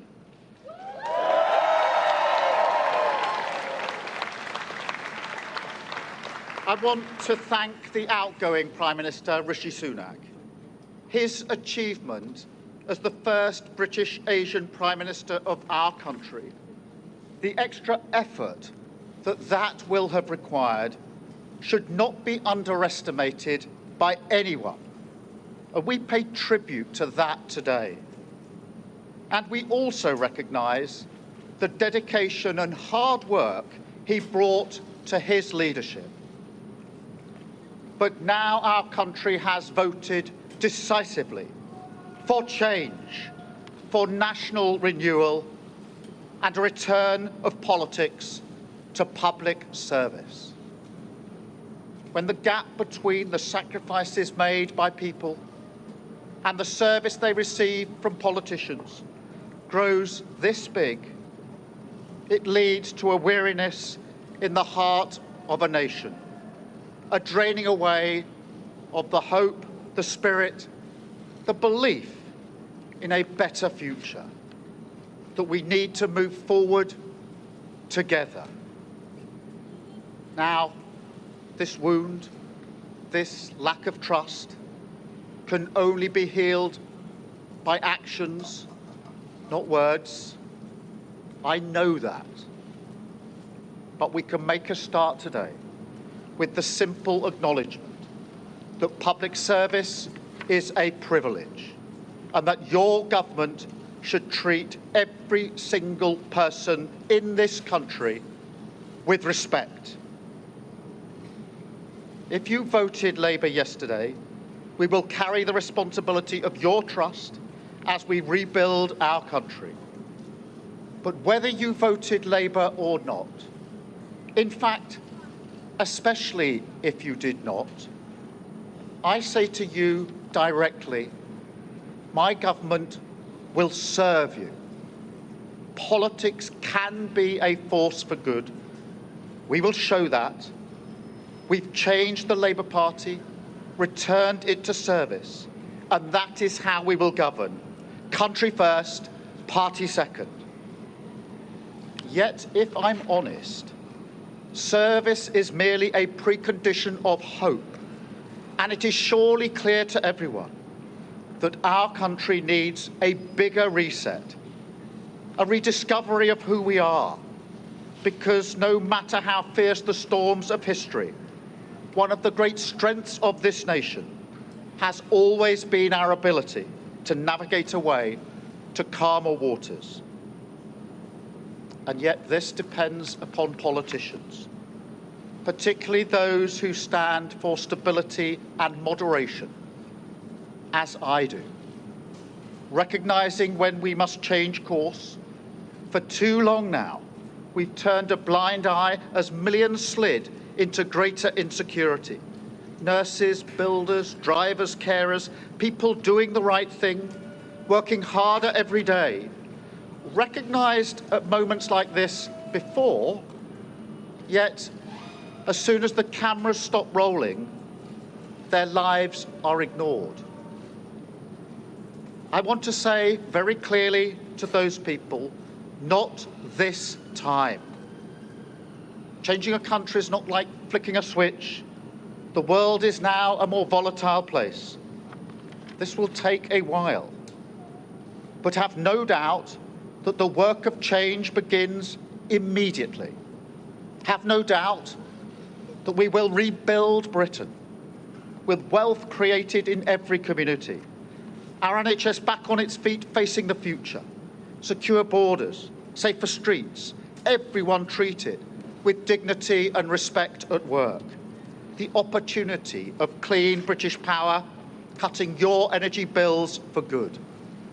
And brick by brick, we will rebuild the infrastructure of opportunity, the world-class schools and colleges, the affordable homes that I know are the ingredients of hope for working people, the security that working-class families like mine can build their lives around.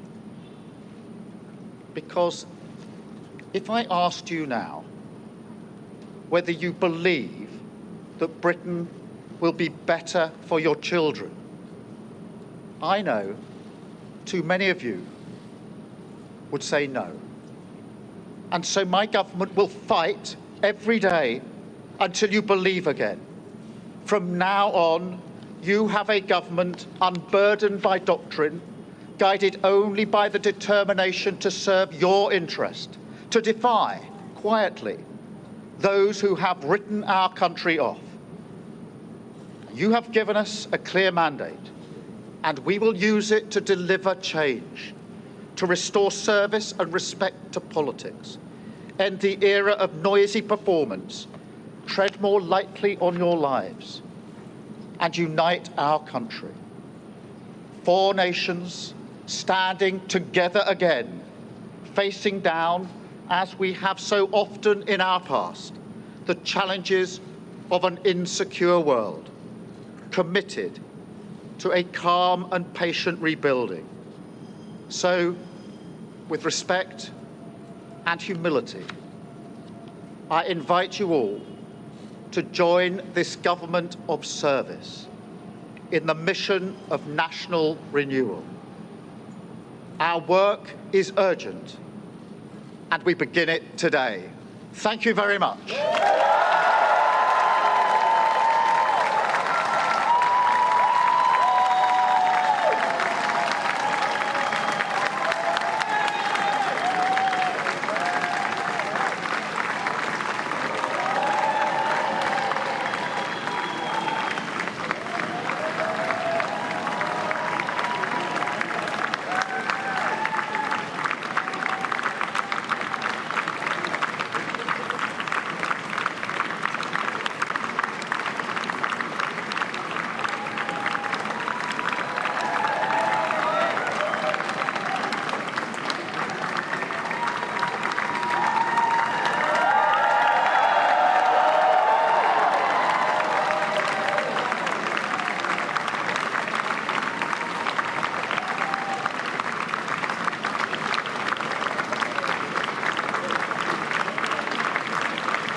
And there we have it, the very first speech of our new Prime Minister, the man with the mandate, all 412 seats of it, setting out his vision of politics as public service. He's brought his party back from the brink. The question now is, can he do the same with the country? Will it be a new dawn breaking or a brief pause in the rain? Beth Rigby, our political editor, is on Downing Street for us. Beth, it was a broad brush speech. There weren't many specifics. He promised change, but he was careful to say it wouldn't be as easy as flicking a switch. What that was a speech that sought to bring back a country that is divided, tired, worn out, fed up. And I think he tried to speak to the grievance and disillusionment that people are feeling about politicians and public life, and he repeated these sentiments in a way, he was trying to say to the public, I get you and I hear you. He started off trying to be very statesmanlike. No politics of division in this. This was all about bringing people together. First, he praised Rishi Sunak for his dedication. He then went on to a massive theme of that speech, which was trust, talking about the gap between politicians and people, the wariness in the heart of the nation. He talked about actions, not words. He said, I know that that is what the country needs. He then moved on to another big theme that we've heard time and again in this election campaign, service. You heard it there, country first, party second. I want to put government back into the service of working people. He talked about stability and moderation. He talked about bringing the country back together. But I think the most emotive part of the speech was when he tried to talk directly to voters, saying, I hear your grievances. He said that a Britain he leads should be better for your children. And he said too many people in this country, if they were asked that, would say no. And he said, I will fight for you every day until you say yes again. He said he'd been given a clear mandate. He said he wanted to end the period of performative politics. And then he ended by saying, with respect and humility, I invite you to join a government of service for national renewal. And all the language in that, it wasn't about a changed Labour Party, really. It wasn't about party politics. It was neither celebratory, it wasn't crowing, it was humble. It really was trying to paint a picture of a Prime Minister that wants to govern for everyone. And he actually reached out again to people who hadn't voted for him and said, I will serve as your Prime Minister regardless of whether you supported me or not. And then in the end of all of that, what you also heard was the sense of urgency about getting on with the job. And within the street, there were tears. I could see tears. It was very emotional. He was very emotional. We say, Keir Starmer isn't a politician that shows much emotion, but there with his wife, Victoria, greeting all the activists, it felt joyful. It felt like the end of one era and the ushering in of another. It was optimistic, and I think it spoke to the grievances of the country. Now, whether he can pull it off is a completely different discussion, which I think we will have increasingly in coming days. But as an opening pitch to a public where the rise of other parties we are seeing in this election, and Labour is winning, but the vote share is low, it was a Prime Minister that sees the problems ahead and thinks he has a way through. Really, a sort of national government, really, is the kind of way he was trying to present it, rather than a partisan Labour one. Beth, thank you very much indeed. As you were saying there... We are back in Liverpool. I'm still with Eddie and Maisie, and we've been watching Sir Keir Starmer's speech, his first speech as the Prime Minister of the United Kingdom. Now, there are a couple of things that he said that we wanted to pick up on. So, first of all, he talked about hope, and he talked about he will fight to make you believe again in Britain. And I wanted to ask you guys what it would take to make you feel hopeful about your futures and the futures of people around you. Yeah, for me, I think it's just hope to be able to see positive change in your community. An example of that for me is if you go to your local high street. I mean, you see it on the news all the time. It's always in disrepair, shuttered shops. So to me, if you could change that, you have more investment in your towns, and then that really could bring back business, bring back hope, and that would be a really great sign of some real positive change. Yeah, great. And then Maisie, what about you? What would it take for you to feel hopeful again about the future of Britain? So I completely agree with what Eddie's saying, and I feel also there needs to be an emphasis on getting younger people and young adults into higher education, rather than it just be a focus on like how much money you've got and whether you can access these opportunities to get in. I feel like it should be more inclusive to those from more of a working class background, to help get young people whose parents may not have gone to university before, to get them to start this journey of like to contributing back to our country. Yeah. And then the other thing he picked up on, and he said it a couple of times during the campaign, I wanted to ask you about it because you guys are in politics. Just to kind of recap, Eddie and Maisie are part of the Youth Combined Authority in Liverpool, and that's a group of young people that advise the people that run this region on what they should do, basically. So what I wanted to ask you is, he called public service a privilege. And he's right. It takes a lot to get into the kind of position that he is in. What do you think? What concrete things do you think need to happen to give more young people access to the kind of power that he is talking about? Yeah, so since as part of this role with the whole of the Liverpool City region, what I found really useful is just really having the opportunity to interact with so many young people. And I think part of that is, I think every young person should have access to a youth worker and should have opportunities there to meet new people, learn new skills. I mean, that's really what National Service was trying to get at. That's the issues that was trying to get at. But I think, kind of a push towards getting people involved in their communities with other young people, that'd be a really positive thing for this country. And then Maisie, what about you? What's a really concrete thing that you think could give young people access to the kind of power that he was talking about? I feel like there needs to be more of a nationwide distribution of resources, rather than just focusing on, say, like the South and like London. Because like I'm interested in media, and when I'm looking for opportunities, it's either like you can travel all the way to London, or you can have a little online like talk, and then that's all you get. Whereas if I lived down south and I lived in like London boroughs, where I could be able to access that, whereas I can't now. So it's already restricting heavily like what I can do with my future and these opportunities. So I feel like resources need to be made more accessible to everybody, not just where they live. Yeah, great. And I mean, that's one of the reasons that we're here today in Liverpool. We'll be coming back to you all throughout the day on the election special live stream. For now, we're going to throw you back to Sky News TV. And just a reminder, we are doing Q&As throughout the day with our Westminster correspondents who are real experts in politics. So you can throw your questions into the comments below, or by replying to our Instagram story on the Sky News channel. Speech as PM on Downing Street. He was appointed Prime Minister by King Charles at Buckingham Palace around an hour ago.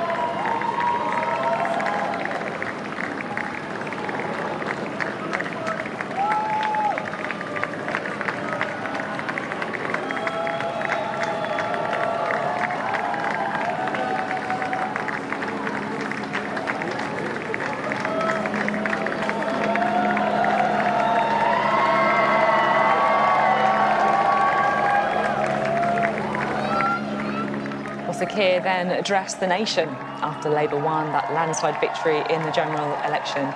He said that he'd been given a clear mandate, which he will now use to deliver change. You can see those moments of smiles.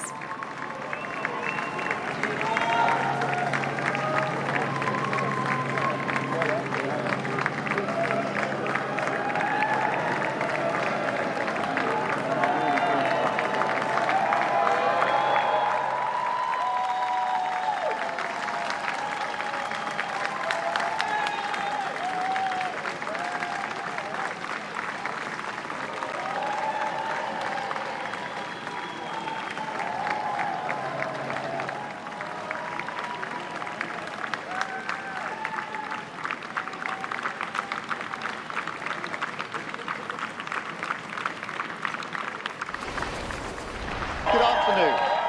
Thank you. I have just returned from Buckingham Palace, where I accepted an invitation. I have just returned from Buckingham Palace to form the next government of this great nation.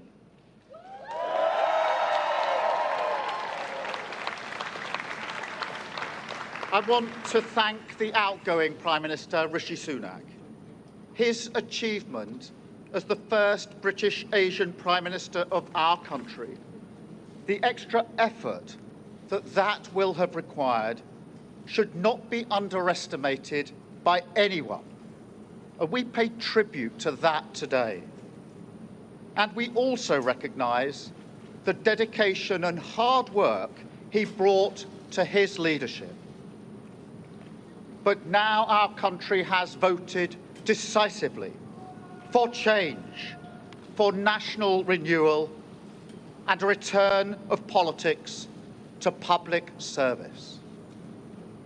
When the gap between the sacrifices made by people and the service they receive from politicians grows this big, it leads to a weariness in the heart of a nation, a draining away of the hope, the spirit, the belief in a better future, that we need to move forward together. Now, this wound, this lack of trust, can only be healed by actions, not words. I know that. But we can make a start today with the simple acknowledgement that public service is a privilege and that your government should treat every single person in this country with respect. If you voted Labour yesterday, we will carry the responsibility of your trust as we rebuild our country. But whether you voted Labour or not, in fact, especially if you did not, I say to you directly, my government will serve you. Politics can be a force for good. We will show that. We've changed the Labour Party, returned it to service, and that is how we will govern. Country first, party second. Yet, if I'm honest, service is merely a precondition of hope, and it is surely clear to everyone that our country needs a bigger reset, a rediscovery of who we are, because no matter how fierce the storms of history, one of the great strengths of this nation has always been our ability to navigate a way to calmer waters. And yet this depends upon politicians, particularly those who stand for stability and moderation, as I do, recognising when we must change course. For too long now, we've turned a blind eye as millions slid into greater insecurity.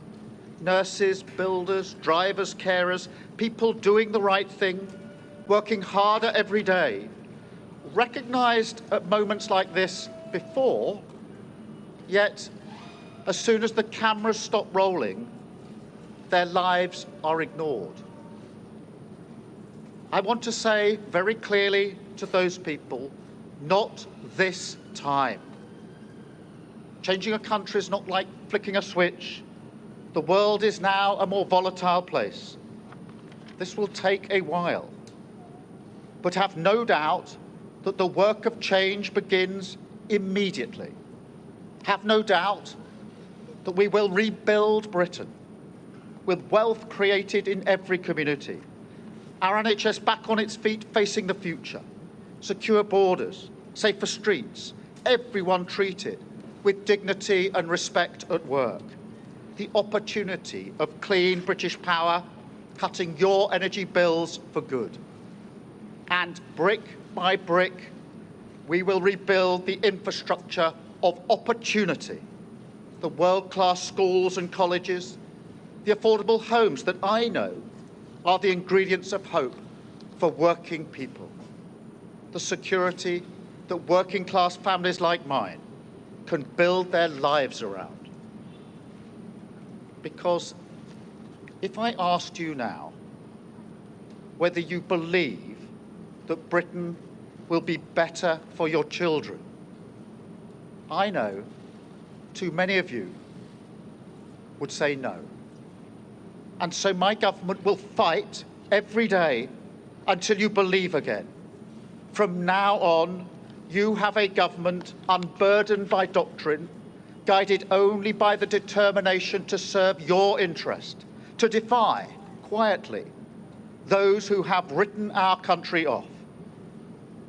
You have given us a clear mandate, and we will use it to deliver change, to restore service and respect to politics, end the era of noisy performance, tread more lightly on your lives, and unite our country.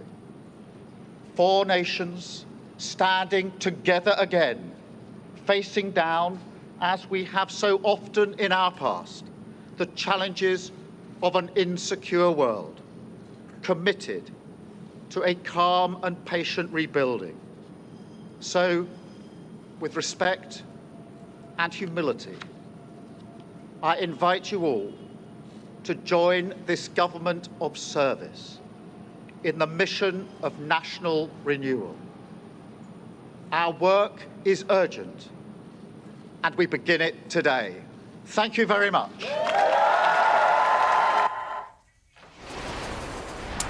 So there we have it, the first words from our new Prime Minister, Keir Starmer, today becoming the 58th Prime Minister of the United Kingdom. We're joined now by our Deputy Political Editor, Sam Coates, and also Adam Bolton, our election commentator, a well-known face, of course, as well.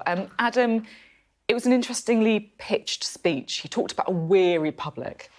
Yes, it was, and not many smiles, not many laughs. And I'm interested in that phrase, "You're going to tread more lightly on your lives." I mean, I think that was a kind of implicit rebuke to the very performative prime ministers we've had, not necessarily Mr. Sunak, but before that, Boris Johnson and Liz Truss, and even perhaps to a certain extent David Cameron, you know, people who were out in front of the public all the time saying, do as I say. And that may actually be, it could almost turn out to be a secret weapon, I think, if we actually just hear less of the government telling us what to do and spelling things out. Of course, it could be seen, if you're cynical, as a way of trying to back out of some of the culture war arguments, which don't always work haven't always worked to the Labour Party's advantage. It's a big mission, isn't it, for Sir Keir Starmer? In some ways, it was a broad brush speech, Sam. You know, not many specifics there, not many big promises that he can kind of be held to account to. But at the same time, he did also promise to make people's lives better. That's not always easy. I think the biggest thing about Keir Starmer's speech was he was effectively promising a political reset. Easy to do in your first speech on number 10, with all of the goodwill and the cheering around you. Perhaps quite difficult to pull off in practice with a nation that will be standing there, arms folded, go on, make my life better then. But that promise of making people's lives better, the drivers, the nurses, is something he did promise. There is so much joy you could see in that street today, and it's important to recognise why. This is a Labour Party that has lost 4 general elections in a row, but now has won by a landslide. The political blank cheque that Keir Starmer is able to write means he both has the freedom and the flexibility, albeit in a world where there is not a great deal of money to fulfil promises, but the hope that comes with that is both an opportunity and could turn into a burden if he does not do it. Also, in that 6-minute speech on the steps of Downing Street was a restatement of those 5 missions that he is going to put at the heart of his time in Downing Street. And they are big promises as well. Fastest growth in the G7, promising to clean up the streets, and on and on and on. Make no mistake, the specifics in Labour's manifesto were small, but the promises Keir Starmer is making today couldn't be bigger. He's setting himself up for a real challenge. Thanks both very much indeed. Well, Sam was just touching on it, wasn't he? The kind of momentum of the moment. It did feel like a point in history, didn't it? Let's get a bit more reaction to that now. We've got the Conservative commentator Tim Montgomery and the Labour peer Aisha Hazarika. Aisha, I want to go to you first. I'm sure you won't mind me telling people you've got a tissue on your hand. It's felt like quite an emotional moment for you. It really was so emotional, and I do feel really emotional talking about it. And, you know, you've all known me for a long time. I mean, we last won an election back in 2005, a very, very long time ago.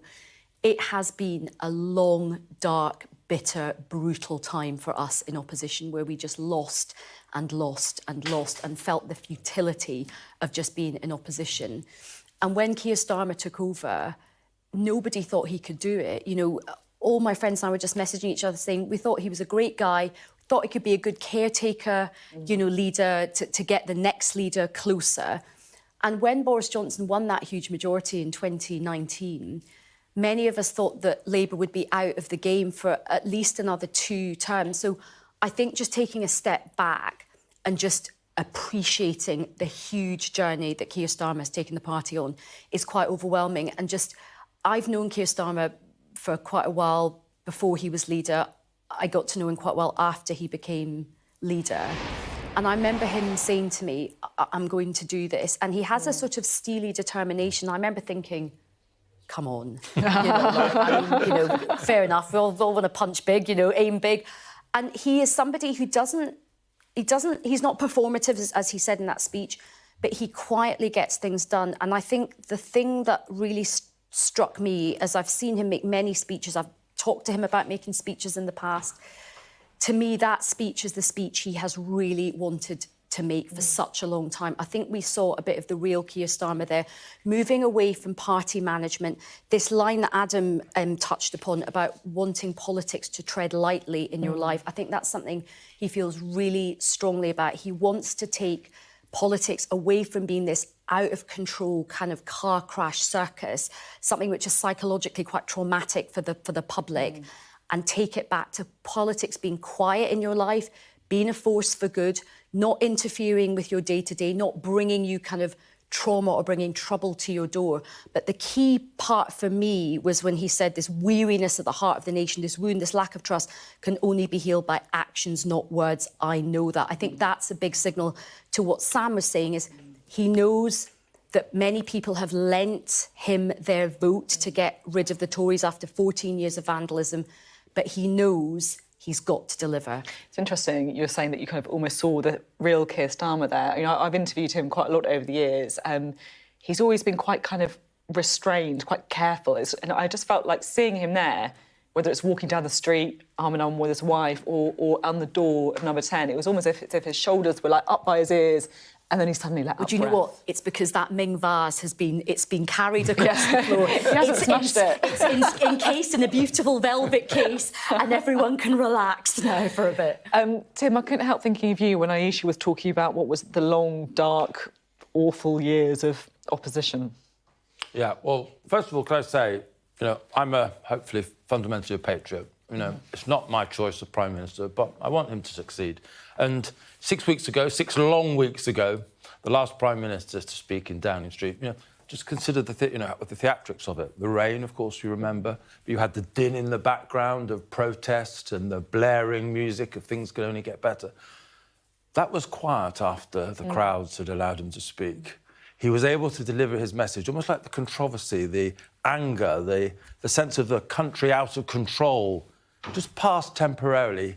With the majority he has, we have a Prime Minister absolutely in charge. And as well as the words, the environment, I think, spoke to me quite clear. Now, it'll soon be like people like me will be throwing tough questions and criticisms at him. But just at that moment, this moment of the transfer of power, beautifully done in this country. We had no Trumpian protests from Rishi Sunak, a gracious welcome to the new Prime Minister. We should be proud of our country in moments like this. And I'm not sure I wish him political success, but I certainly wish the new Prime Minister success to deliver the programme he's promised to bring to the British people. And certainly a quietness. That, again, what Adam said, treading lightly. That we've had too much politics, too much showbiz, too much soap opera from the party I supported and still support. A little bit less of that would be welcome. And I think the other thing which is going to be really important is that I think he has got the right temperament to handle the stresses and strains of Downing Street. I think the fact he's a bit older going into politics, I think the fact that he has managed quite big civil servant kind of departments before. And when he walks into Downing Street, you saw the kind of reverse shot of him walking in with Simon Case. Remember, all those new people are not part of his team. He's never met them before. They're the civil servants. But he is somebody who's comfortable with the world of bureaucracy. He's comfortable with the world of civil servants. He's brought Sue Gray with him as his chief of staff.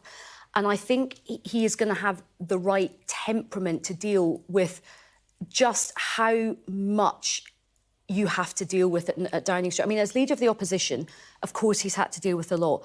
But he is going to have everything thrown at him.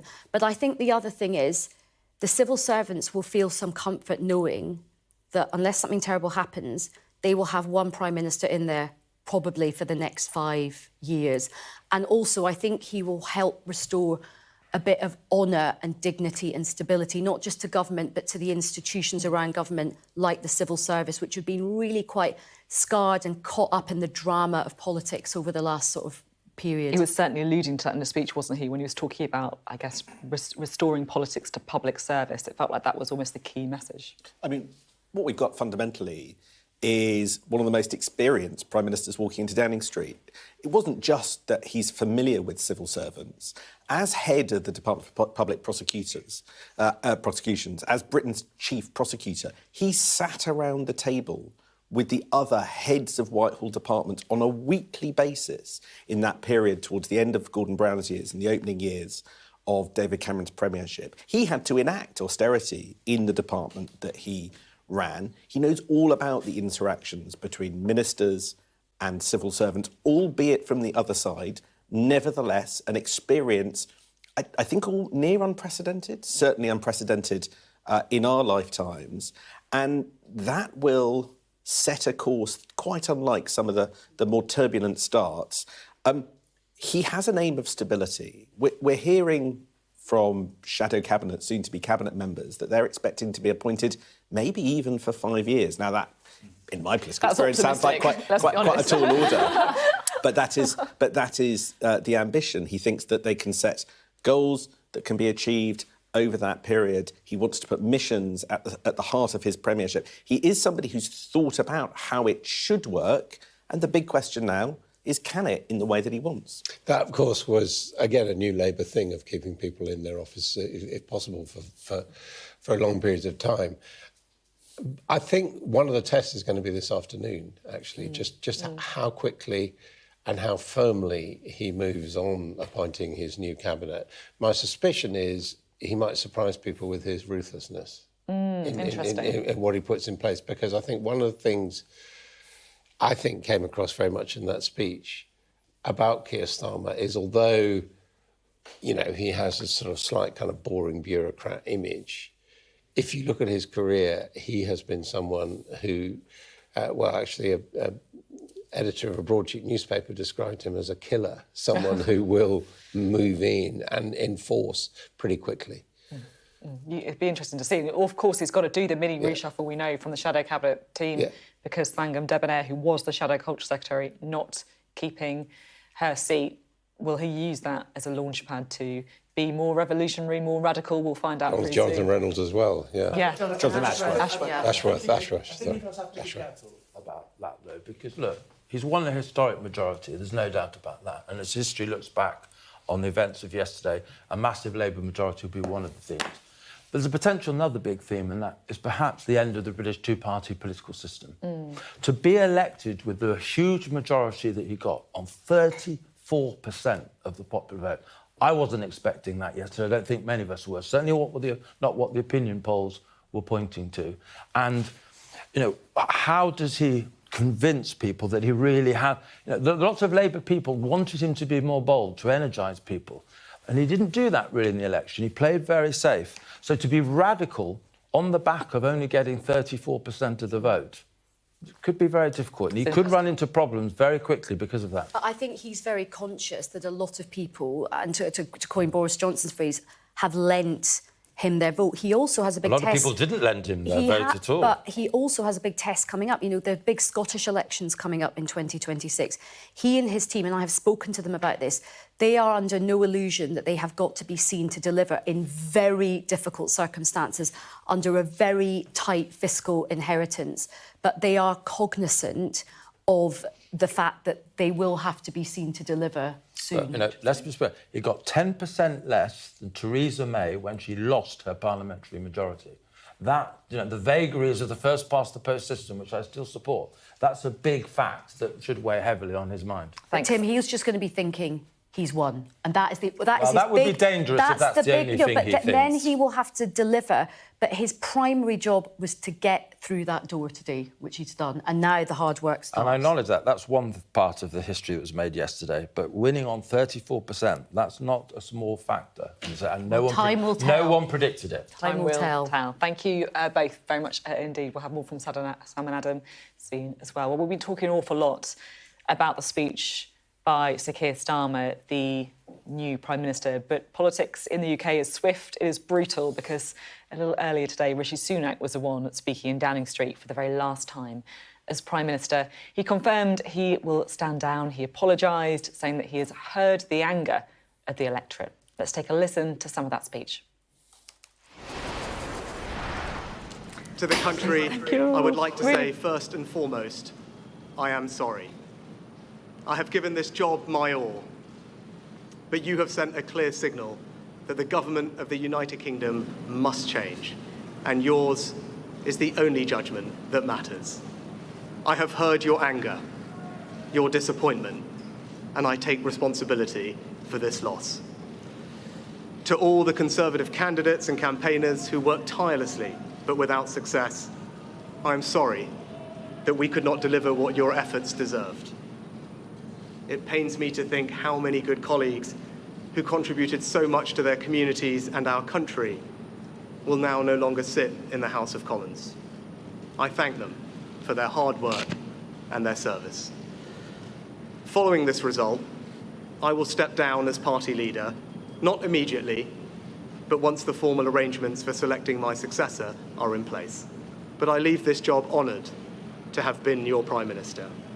This is the best country in the world, and it is thanks entirely to you, the British people, the true source of all our achievements, our strengths, and our greatness.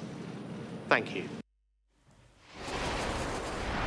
Rishi Sunak there, giving his final speech as Prime Minister before, of course, he travelled to the palace to see the King and submit his resignation. Well, throughout the day here on Sky News, we are going to be discussing the outcome of that general election with our panel of guests. In this hour, we are joined by Dehenna Davison, who's a former Conservative MP for Bishop Auckland and Levelling Up Minister, and also Tom Baldwin, a former Director of Communications and Strategy at the Labour Party, also biographer of Sir Keir Starmer. Also with us throughout the day, I barely need to introduce them, I think, by this point, our Deputy Political Editor, Sam Coates, and of course, Adam Bolton as well, our election analyst. We'll have more from you both shortly, but I just want to pick up with both of you. Tom, I feel like you know Keir Starmer perhaps more than anyone after writing the biography of him. You spent hours and hours with him. Have a sort of like said. Fair, she's probably got a claim to that as well, I admit.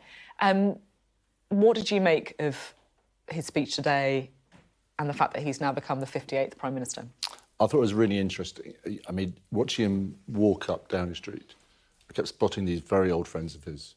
John Murray, who taught him all about indie music when he was at Leeds University. There's Parvez Jabba, who worked on the Death Penalty Project with saving lives in the Africa and the Caribbean. And I think those friends are absolutely a huge part of the kind of Prime Minister he's going to be, the sort of sense that he's going to keep these sort of links back to the old life he had before he was a politician, really important to him. And then he stands up and speaks. And some of the themes that he's been exploring, so he does talk about stability and calmer times, politics that treads less heavily on people's lives. But he also recognises some of the anger out there, recognises there's a huge issue about trust, that people don't like politics. They don't believe that politics can change people's lives. And so he says, you know, the test. I mean, I think at one point last night, I wrote it down, he said, the fight for trust defines our age. And he's aware that, seeing what's happening in France, what's happening in the United States, what's happening around the world. And Britain has voted, given Labour a landslide, for this kind of grown-up, quite centrist, moderate government, fact-based government. And he's aware that you can't just stand on that. You can't just say, we'll be competent. He says we've got to address this trust issue. That means doing something. He says if you can achieve, change something, it's not everything with a free word slogan, but change something, that will do more to restore trust and faith in politics than any fancy speech. I'm really interested, Diana, on your view on this. I saw you nodding along to parts of that. And of course, you were sort of elected on the wave of people lending the Conservatives their vote, hoping that levelling up would happen. How do you feel now, seeing, I guess, the people just switching off from the Conservatives? They feel let down, don't they? They do, and it's devastating that we weren't able to prove that we're the party that should be in government, that are serving them in the right kind of way. I hope that in time to come we can regain their trust again. But just reflecting on Starmer's speech, I mean, I didn't want to like it, of course. I didn't want to like it, but honestly, I thought he struck a really wise tone. It was calm, it was collected, but as you said, it recognised the anger out there, it recognised the lack of trust, talked about rebuilding that, which I think all of us as politicians really need to work on after the sort of recent tumultuous years that we've had. And do you think, you're talking about rebuilding, and we've been focusing on Keir Starmer as well, but there's big choices ahead for your party too. Like what direction do you go in? What's your own analysis of it? I think it's going to be interesting seeing where the dust starts to settle over the next couple of days. Of course, there will be individuals who are going away having a think and deciding whether or not they decide to throw their hat into the ring. My view is that at this stage it would be a mistake to drift heavily to the right. I think we need to recognise that we did not just lose votes to Reform, we did lose votes to Reform. We lost votes to Labour, we lost votes to the Lib Dems, we lost votes to the Greens in some places. And we need to recognise that if we do want to be a party of government again and we want to win, we can only do that by uniting the country and reaching out for that centre ground. So I think the biggest mistake that we could make as a party right now is chasing Reform, because we'll only ever be Reform light in the true believers' eyes anyway.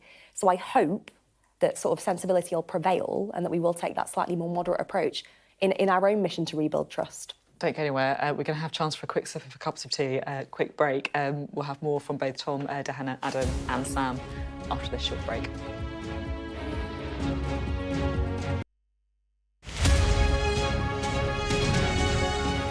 I'm really happy and I'm excited to play there, and I think it will be a good experience. Excited, it's going to be a good experience. Dad, I've got to ask you normally don't tell Banana before she plays in these big tournaments because, you want to keep her calm and for life to be as normal as it can be when you're, a great chess player with all this attention. But you had to tell her about this one because it's such a big deal, right? Yeah, and also media coverage means people might be asking or somebody might be wishing her. The UK has voted out. Nothing has changed. You must stay at home. Can we afford these tax cuts, Chancellor? It has been a huge honour to be Prime Minister. And we will have a general election on the 4th of July.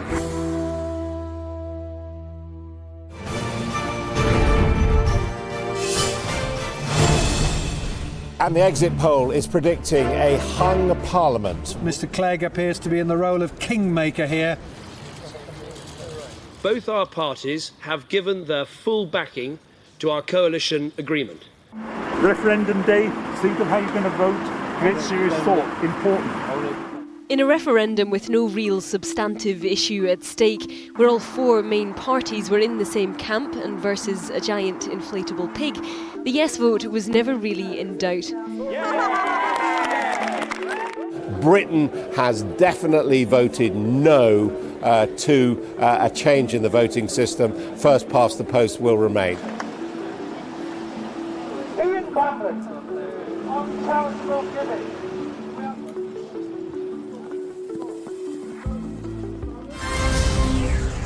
Good evening, you're watching Sky News, and tonight the world is watching London as the 2012 Games get underway.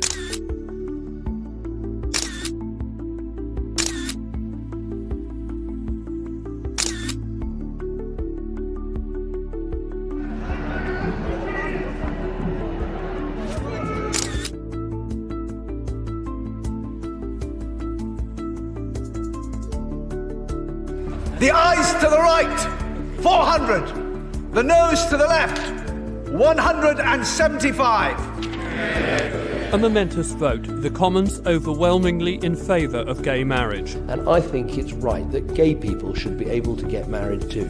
First they ignore you, then they laugh at you, then they attack you, and then you win.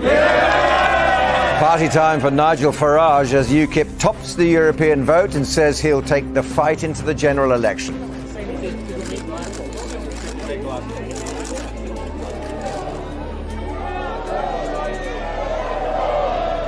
At 4:54, Sky News can call this referendum as no to independence. Scotland has rejected independence and will remain part of the United Kingdom. I've just had an audience with Her Majesty the Queen following the dissolution of Parliament. The general election will be held on May the 7th.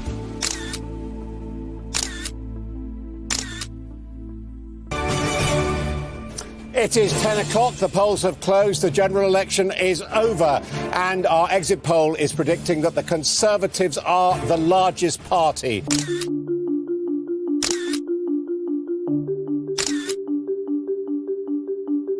A big majority here for Brexit. I will be advocating vote leave. I think the people in this country have had enough of experts. And Sky News is projecting that the UK has voted out.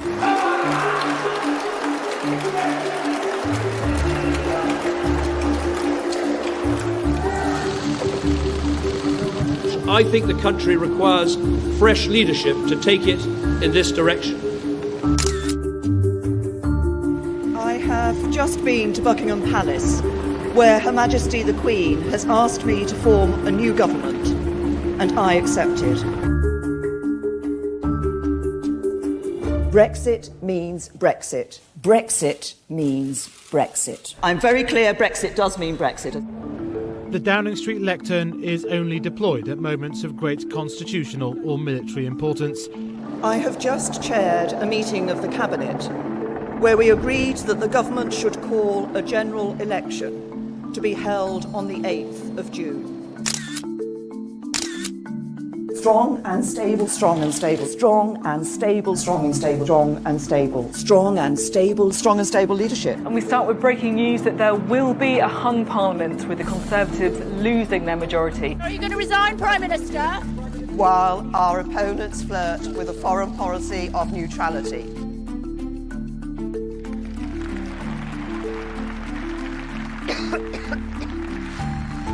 Good morning, Miss Mordaunt. Are you going to resign over Brexit?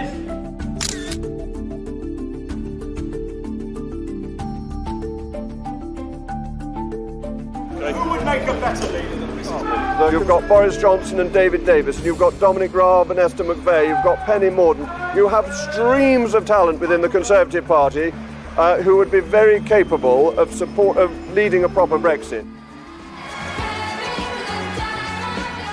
The noes have it, the noes have it, the noes have it. Change of leadership at this point isn't going to make the negotiations any easier, and it's not going to change the parliamentary arithmetic. It's been a difficult night so far for the two mainstream parties as voters reach out for alternatives.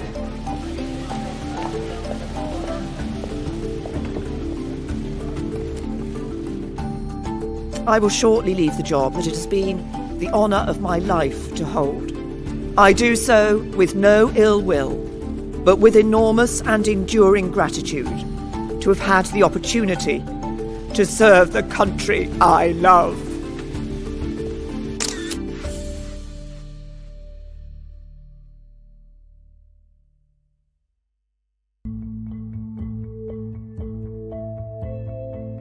Are you responsible for whipping up an atmosphere of danger for MPs with a rhetoric that you and the Prime Minister are responsible for?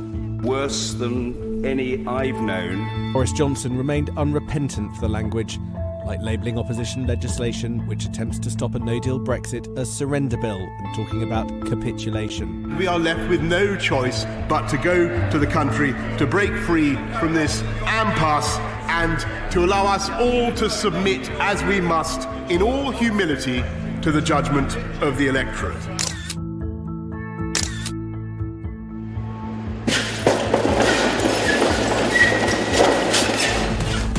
It's 10 o'clock, the Brexit election is over, and it looks like this.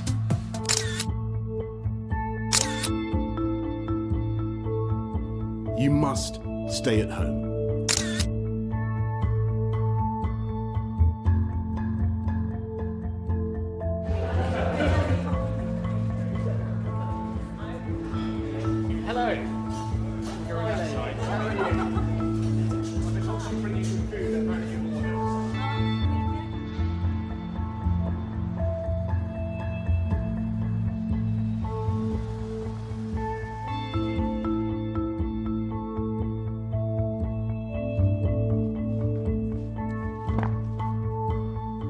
We must, I'm afraid, look again at Christmas. And as Prime Minister, it's my duty to take difficult decisions, to do what is right to protect the people of this country.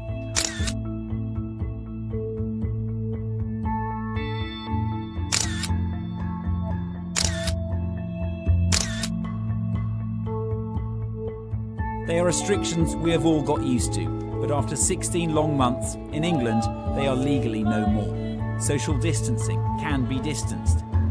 Masks are now optional, but still required in some places. Lockdown, technically speaking, is unlocked.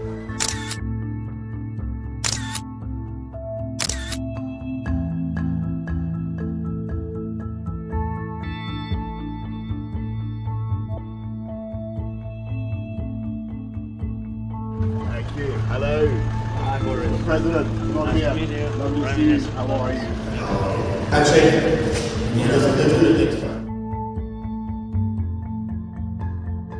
it all over, Prime Minister? This is now a Prime Minister who cannot command his cabinet, cannot command his government, cannot command his party, and cannot lead this country.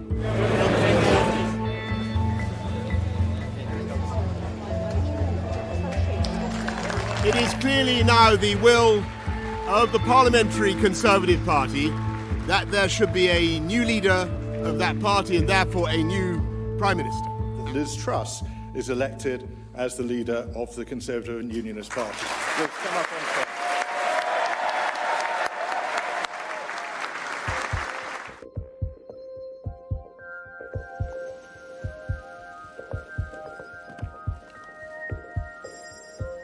We are all devastated by the news that we have just heard from Balmoral. The death of Her Majesty the Queen is a huge shock to the nation and to the world.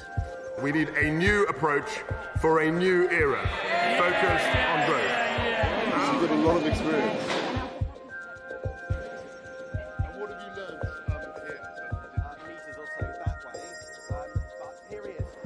here? Quoting, should Liz Truss resign?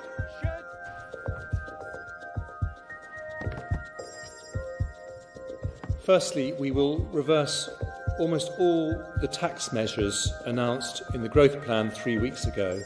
It has been a huge honour to be Prime Minister of this great country. Our country continues to battle through a storm. But I believe in Britain. I believe in the British people. And I know that brighter days lie ahead. Thank you.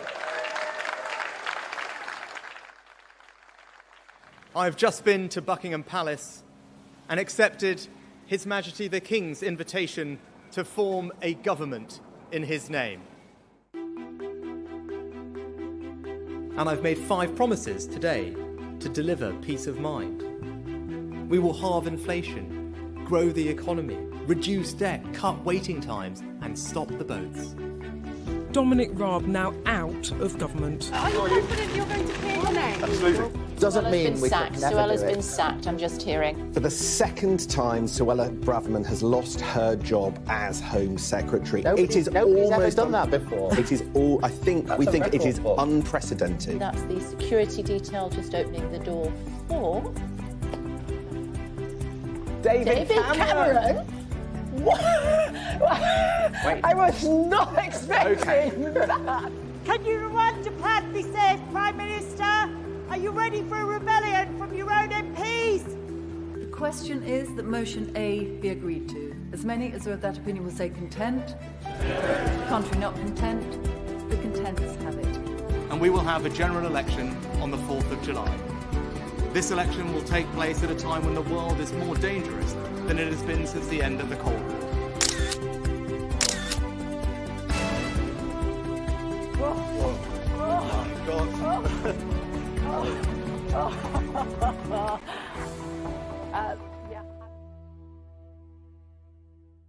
But people didn't feel it on a wide enough scale. Do you want to throw a name out? Who would make a good next leader? Good next leader? I think there are a number of people who would be great. I was disappointed this morning. God, it feels like yesterday, doesn't it? This morning to see Penny Mordaunt lose her seat, because I assumed she would have put herself forward, and I thought she would have been a very strong contender and someone who can unite, actually, both sides of the party. She has those strong Brexiteer patriotic credentials. You need to choose someone who's going to be who's an MP, though. That's I know. A problem. Well, that was probably, for me, the most devastating, well-known loss. I don't know. I mean, we need to see who throws their names into the ring. I assume Tom Tugendhat will. I'll be interested to see his pitch, because he didn't make it too far through the rounds last time. I'll be interested to see if he can reach out more widely in the party. Other names, I assume, would be Kemi Badenoch and Suella Braverman. Be interesting, again, to see their pitches and which way they decide to reach, because, as I've said, I would much rather we go more towards the centre. We need to move on, but really interesting to talk to you both, and we'll have more from you on the programme as well, because throughout the day we are going to be crunching those election numbers that we were just talking about there, discussing what it means. We can go now to Ali Fortescue for her analysis of the results. Hi, Sophie. Yeah, what a day, what a morning, what an afternoon it's been. We've got most of the figures now, I think pretty much all of them, and there are so many stories to tell today. We'll get into some of the nitty-gritty in a moment, but this is a kind of big story. Look at this, a complete transformation in the political map of this country. Last time round, it was a kind of sea of red. We had that red wall that Boris Johnson built. You could walk, blue wall rather, you could walk from one side to the other on blue Conservative ground. Well, that red wall has been reclaimed by the Labour Party. And down south here, we've had the resurgent Lib Dems recovering from those devastating years after the coalition. They have had a fantastic night. It's been a great night for Ed Davey. And of course, the other story is up here in Scotland. There was one Labour MP remaining after 2019, another one in a by-election, but they've had a brilliant night. Nearly 40 Labour MPs elected in Scotland. And of course, a devastating night for the SNP, almost all of that at the SNP's expense. Let's have a look at the kind of big picture in terms of the state of the parties, the winners and losers, and as expected, lots of Labour gains here and a horrific night for the Conservatives in terms of the number of seats lost. Worth saying, there are a few interesting stories in the Labour Party in terms of these losses, some of them down to the Gaza effect. We will get into that in a moment, but as I was saying, the Lib Dems, what a night. They've basically got 7 times the number of seats that they got last time in 2019 when they had 11 seats. And as you can see there, terrible for the SNP, 39 seats lost. We've used the word historic a lot today. What does that actually look like? Well, for the Conservatives, it looks like this. This is vote share, 23.7% this time round down here. How does that compare historically? We'll look at this. Here we go, down through 2010s, the 80s, the 60s, the 40s. You've actually got to go all the way back here. And I think it's as far back as, we don't quite have it on this map, as 1830s, when the whole system was basically reformed and the Tory party created in the way that it is now, that you get this sort of picture. So a very, very bad night for Rishi Sunak. And let's have a quick look at this. This is another way of showing this. This is in terms of kind of terrible nights for parties. How bad is it in terms of the vote share declining? Well, down 24% for the Conservatives last night. And even in the kind of terrible, the early 20th century, the collapse of the Liberals, you don't see anything like this back since 1835. So a few ways of kind of showing how historic that result was. And of course, with these sorts of results come a completely new face of the Conservative Party. And let's have a look at some of the big names that have lost their seats and who is holding on in the Conservative Party, what the future of this party might look like. This, I think, is one of the most important things. You heard Dehenna Davison mentioning it there. This is Penny Mordaunt's seat, Portsmouth North. It's been a real bellwether seat. It's gone with the winning party, and it has done exactly that this time. Labour have won that seat. The Defence Secretary, Grant Shapps, he is out, a Labour gain. Johnny Mercer in Plymouth Moorview, he's out as well. A couple of interesting people holding on, though. This was expected to be a really big moment. He could have been the first Chancellor, Jeremy Hunt, to lose his seat. He has managed to hold on to a resurgent Lib Dem party in Godalming and Ash. And, of course, this was the party chairman accused of making a chicken run to a safer seat in Basildon and Billericay. But Rich Holden has held on with, I think, about 20 votes. I've got Tom Tugendhat here. This could be someone that could become the kind of figure for the centre, the centre of the Conservative Party. He has managed to hold on. It was a pretty safe seat in Tonbridge. And with Penny Mordaunt out, could he become a leadership contender sometime soon? Worth saying, these are cabinet ministers.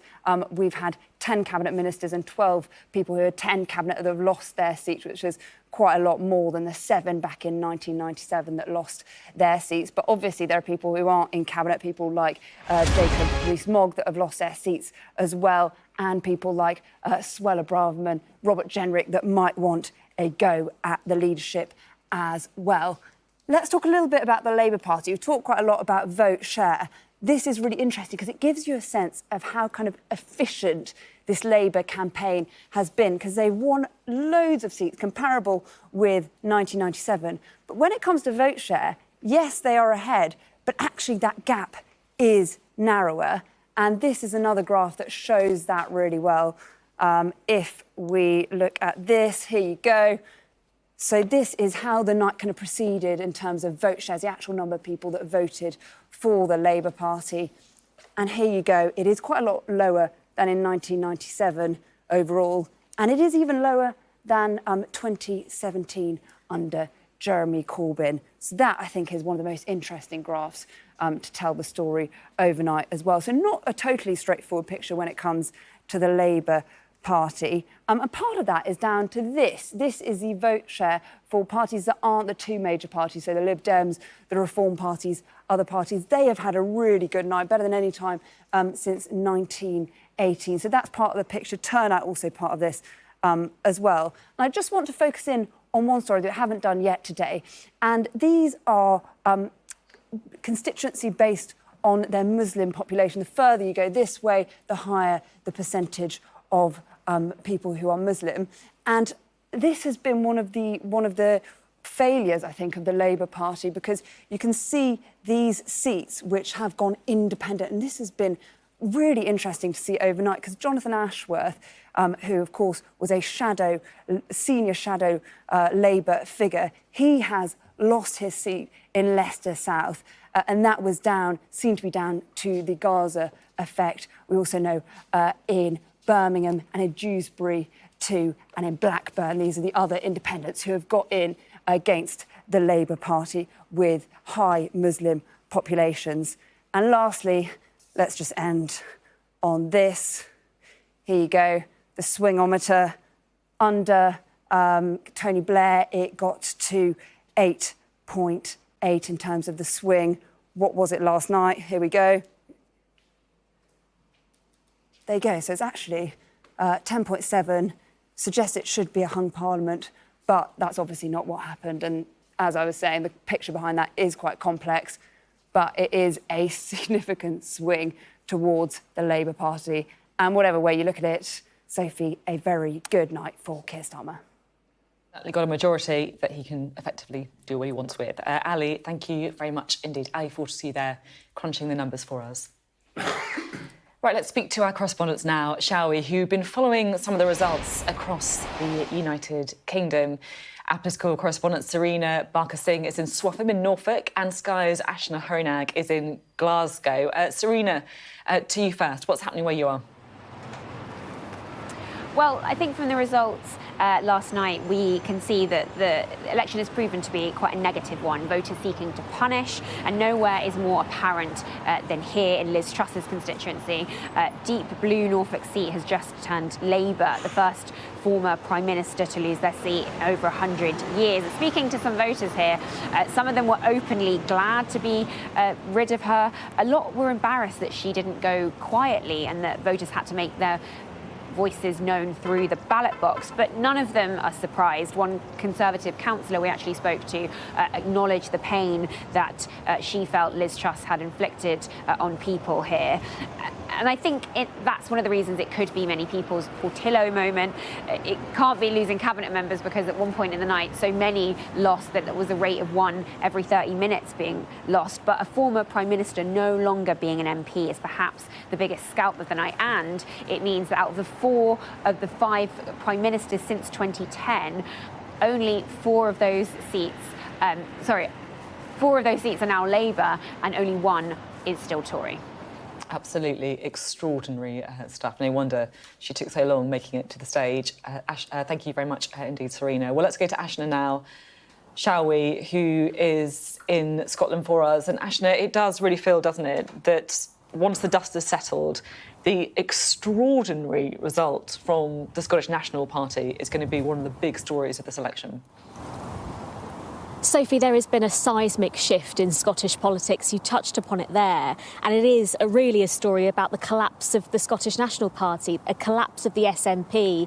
It is completely, in most of these seats, certainly in Glasgow, completely turned red. We've seen this red resurgence, a return of the Labour Party, a remarkable recovery, people would say. Let's remember back in 2019, Labour only had 1 MP elected in Scotland. Fast forward to now, in just a short matter of time, in 4 or 5 years' time, they have gone on to get over 30 Labour MPs here in this country. It is a hell of a turnaround. There's no doubt about that. They've jumped over the Conservatives and the SNP in a number of seats. Clearly, the electorate here, voters here, was seeking to punish the SNP. They've been in power here for nearly 2 decades. They had 48 seats in 2019. Now they are left with just 9. Arguably, they had the most to lose. And the First Minister, the leader of the SNP party, John Swinney, said that he was devastated. He said there needed to be soul-searching that needed to be done. Stephen Flynn, the SNP Westminster leader, saying this was a Starmer tsunami that they were a victim of. And he also said that work needed to be done now to rebuild trust.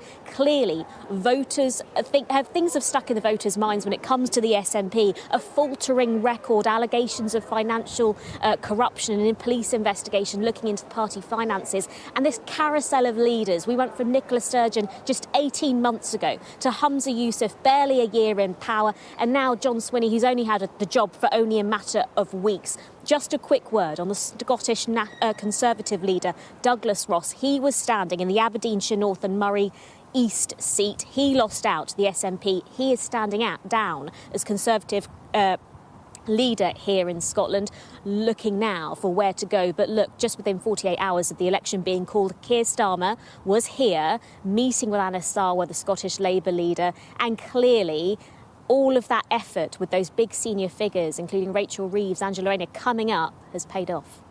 Starmer tsunami, as you called it, Ashna. Thank you very much indeed.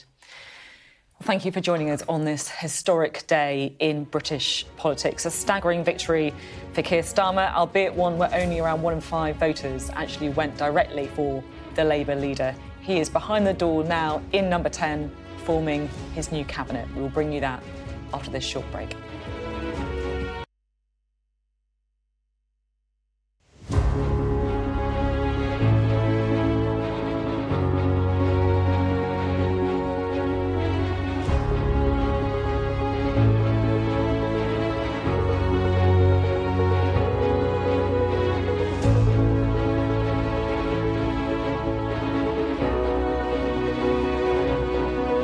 Ask someone about politics on a first date? I'd be a bit confused. No, I wouldn't be asking any political views, to be honest. It's a bit forward and it's a bit sudden. I think you should have something later on when you're starting to know that person. What if you found out later, down the line, that person had very different political views to you? Would you even care? Yeah, I think I would have to ask I think I'll be a political person then. I would have to ask that in the first date. We've got exclusive data from Tinder, OkCupid and eHarmony to find out just how political dating is right now. And it does look like politics is playing a role in our love lives. It's not a deal breaker in a relationship, but it is something that I think it should be like common ground. According to OkCupid, 73% of singletons think their political beliefs are important to them. It's an insight like you. And being aware of what's going on politically appears to be a bit of a green flag to some of us. It's attractive to be smart and to be in the loop. You find it attractive? Yeah, I do. Tinder found that 41% of us think that it's important that the person that we're dating is politically informed. I don't mind talking about it because it's a nice topic to talk about and how it affects us. Okay, but who actually cares? OkCupid found that 51% of women and 82% of non-binary people prefer to date people who have the same political views as them. I've had like political arguments with friends that I'm no longer friends with anymore. Depends how opposing. Yeah, fair. With eHarmony saying that it's men who are more likely to date someone with opposing political beliefs. I'm not too fussed, you can have your own opinion. Look, but this is not to say that people won't date other people who have different political beliefs. It's like if we don't completely fully agree, that's not like a make or break, but I think there's like some things you should have an level of agreement on. Yeah. And Tinder actually found that over a quarter of guys think it's a deal breaker if they find out the person they're dating doesn't vote. Being 18, that vote really matters. You need some information about politics. Okay, so that is a lot of data and a lot of opinions. And yes, there are people that won't date others with different political opinions, but in the early stages of dating, when you're trying to find someone on one of those dating apps, eHarmony found that 59% of us aren't really that bothered by the political party that's listed on someone's dating app profile. When it really comes down to it, can love conquer politics? Yeah, I think you can, because Romeo and Juliet, capitalism, Montagues, Labour and Conservatives, if they can do it, then anyone can. Welcome to a behind the scenes of Bench across Britain, and we start in this hangar in West London where I've been keeping the bench, and you can see we've got all our vehicles here. The point of Bench across Britain is that we are meeting people from all walks of life in different places. We're not following the politician's agenda, we're going where we want to go and talking to people about what they want to talk about. Time to go and get the bench. Right, okay, yeah, just lay it in here. Got this lovely upholstered green bits. Today we are going to Gravesend to a Gurdwara. Right. Well, people often ask, where did we get the bench? Was it A, stolen from Parliament, B, borrowed from Beth Rigby's conservatory, C, washed up on a beach in Newquay, or D, a prop department? Well, boringly, the answer is D, although I like to think that maybe Gillian Anderson sat on it when she played Thatcher, or Gary Oldman when he played Churchill. Right.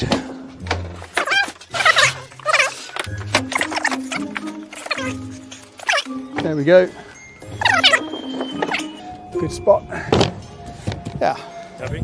I'm very happy, yes. Thank you, Andy. Apart from the clouds. It has got sand on it from Cornwall, which I'm just getting out of the edges, probably a bit of cheese on it from Gloucester. My surfboard was up against it, and you know, I'm just trying to clean up politics, basically. Can you say your full name and title for me, please? I'm Major Singh Beyond. Right, we have come to Southall to see something extraordinary. I am told this is a sporting event, which is a bit like sumo wrestling, but played by Punjabis. Andy's actually polished these. Really nice job he's done.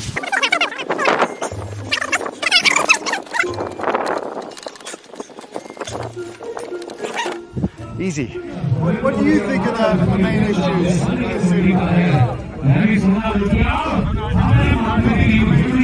Everyone has an opinion on what people think they think the population think, but actually you don't know until you ask people, and then you get a real sense of things that perhaps you hadn't even thought about yourself really impacting on a community.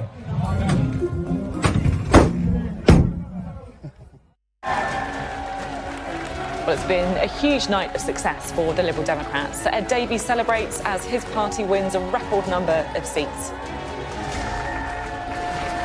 I want to thank people for trusting us again. We will not let you down.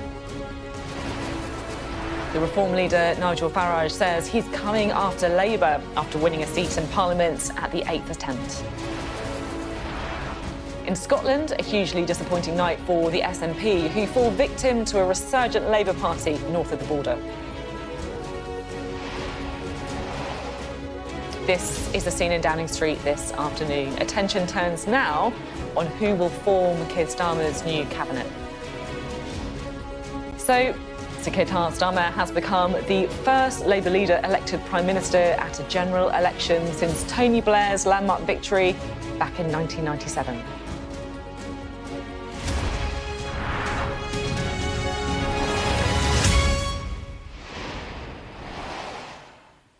Hello and good afternoon from Westminster on a momentous day for the United Kingdom, where the political scene as we know it has changed beyond recognition. Labour has won the general election in a landslide victory, and Sir Keir Starmer has now officially become the country's new Prime Minister. After a meeting with the King at Buckingham Palace, the Labour leader addressed the nation, saying his government would serve the people whether they voted for him or not. He promised to deliver change and unite all four nations of the United Kingdom. Just hours earlier, Rishi Sunak apologised to the country outside Number 10 after his party's electoral thrashing. He said he would quit as Conservative leader once arrangements are in place to choose his successor. Well, Labour has now won more than 400 seats, a landslide second only to Tony Blair when New Labour came to power in 1997. Delivering his first speech in Downing Street, Sir Keir Starmer promised to rebuild trust in politics and restore hope to the nation. This lack of trust can only be healed by actions, not words. I know that. But we can make a start today with the simple acknowledgement that public service is a privilege, and that your government should treat every single person in this country with respect. If you voted Labour yesterday, we will carry the responsibility of your trust as we rebuild our country. But whether you voted Labour or not, in fact, especially if you did not, I say to you directly, my government will serve you. Politics can be a force for good. We will show that. We've changed the Labour Party, returned it to service, and that is how we will govern. Country first, party second. Well, let's stay on Downing Street, shall we? And our Deputy Political Editor, Sam Coates, is there because, Sam, the new Prime Minister is behind the door, behind you. We're expecting those cabinet appointments to start shortly. That's right, Sophie. Look, out with the old. That bit of Britain's rather brutal transition of power has now happened. Rishi Sunak and his cabinet are out, and imminently Keir Starmer will begin appointing his top team, we're told, within the next few minutes. What we will see is members of his new top table walking down the street to my left after coming in by car, walking down the street and going in the black door behind me.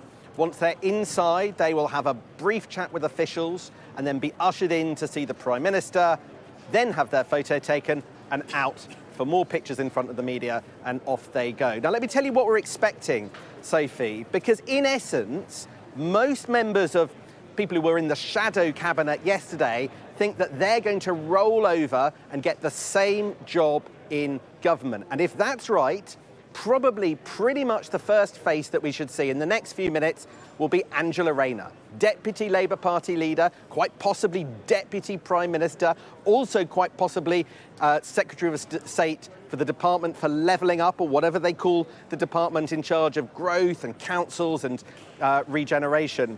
She would be, if that is right, the first person to step down Downing Street, the first person then to emerge from the door with a new cabinet position, followed quickly by Rachel Reeves, who was Shadow Chancellor, and by David Laddy, who was Shadow Foreign Secretary, both of whom could well end up in exactly the same job. I can hear a loud noise. Until a few moments ago, there were actually bins blocking the gate into Downing Street. In a sign that the reshuffle is imminent, they're now being wheeled out of the way by members of the Downing Street staff who a few hours ago worked for Rishi Sunak, now are employees under Sir Keir Starmer. In fact, there you can see the bins going behind me. Another obstacle cleared for the path for the next reshuffle, and Keir Starmer will begin pointing his top table. Sam, I love it. You know you've been working in politics for a long time when you can tell a cabinet is going to start by the fact that the bins are being moved. We just saw one going behind you as well.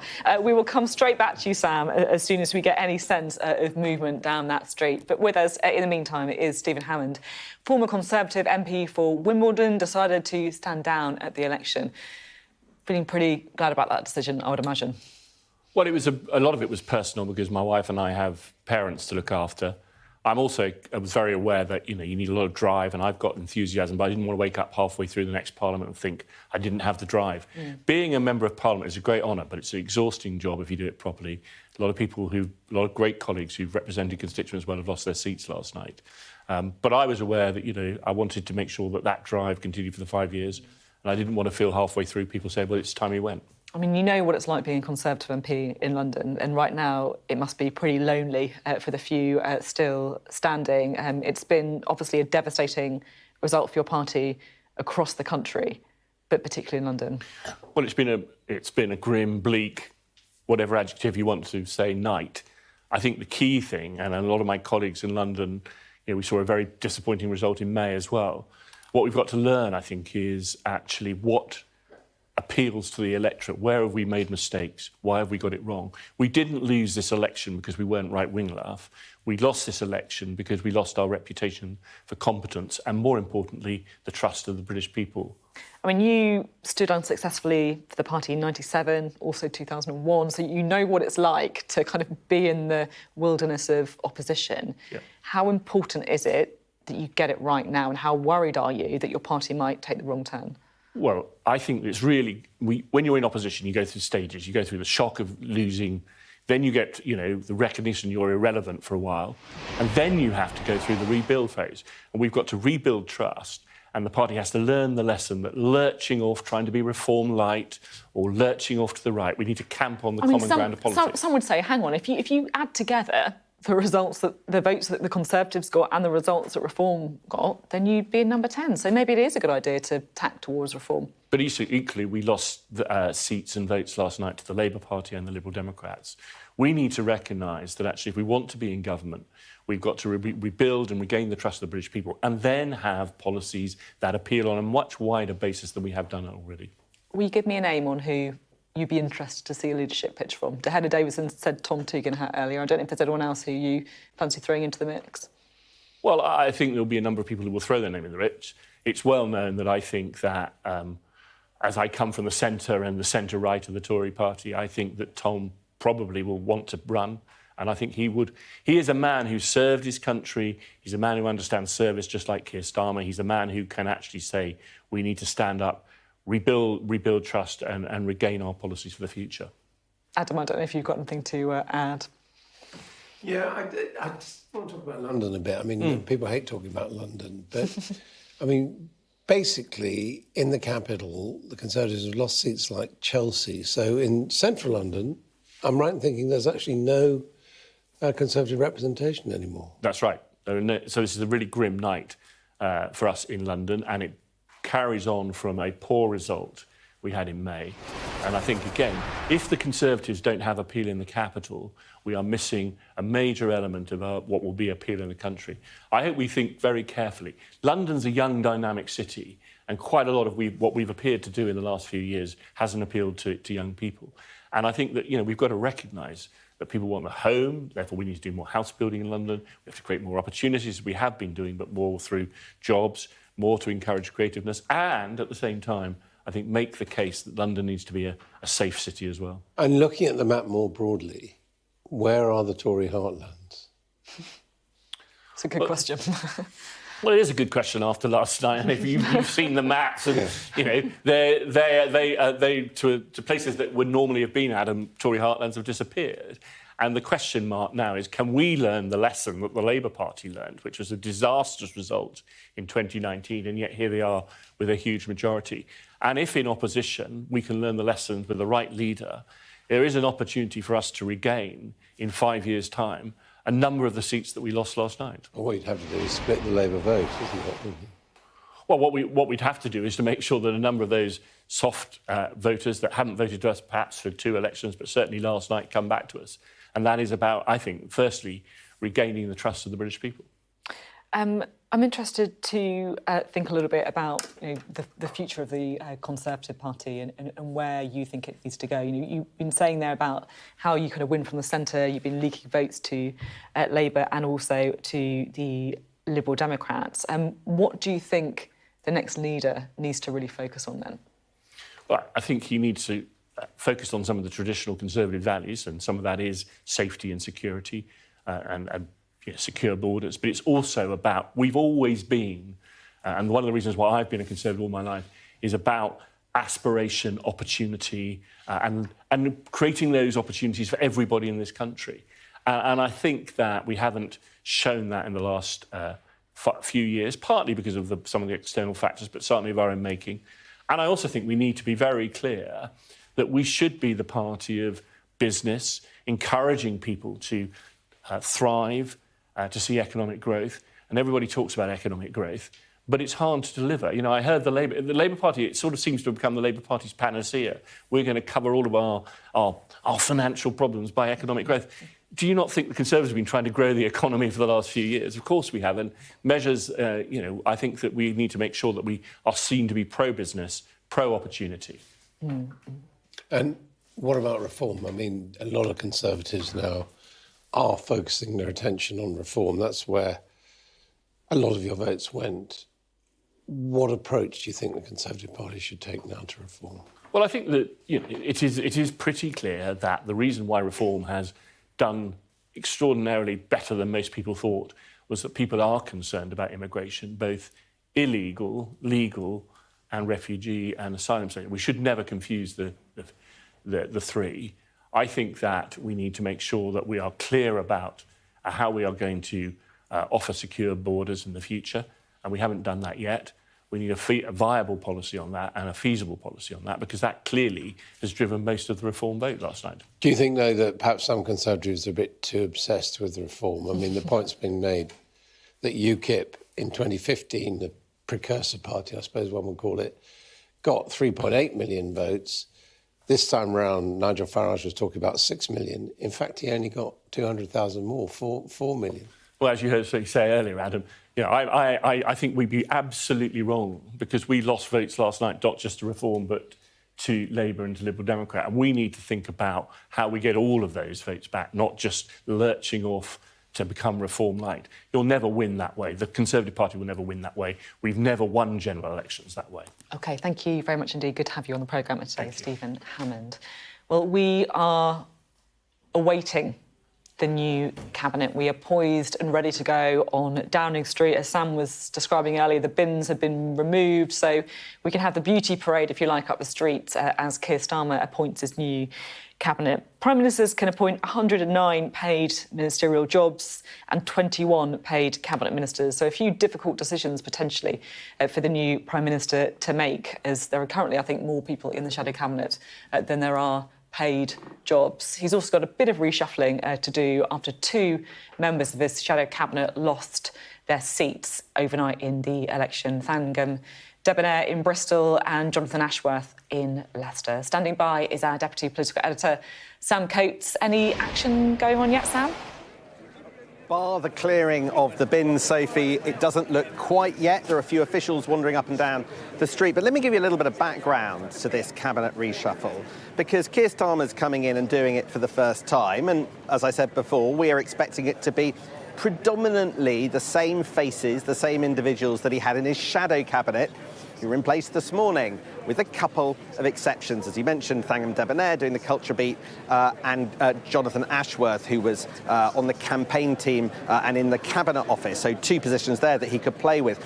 But there's an interesting difference, which is one of the parts of the process of vetting for cabinet members has traditionally been done by the civil service. Now, a cabinet minister-to-be is taken aside and asked if they've got any embarrassing secrets that could embarrass the Prime Minister if they got into office.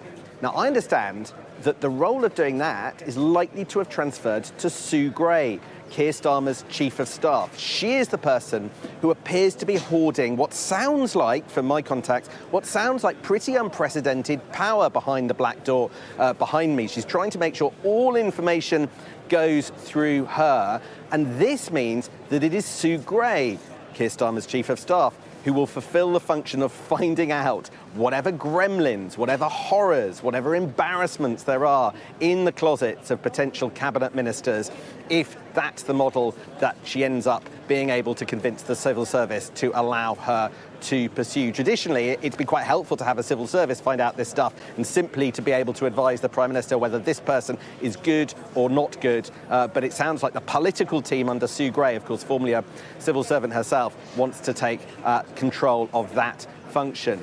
But it seems as if this cabinet reshuffle, already running about 17 minutes behind what we understood to be the schedule, if it runs in the way that we expect, the first face that we will see will be a person at Keir Starmer's side probably for the next 5 years, and will be one of the most recognised politicians in the country.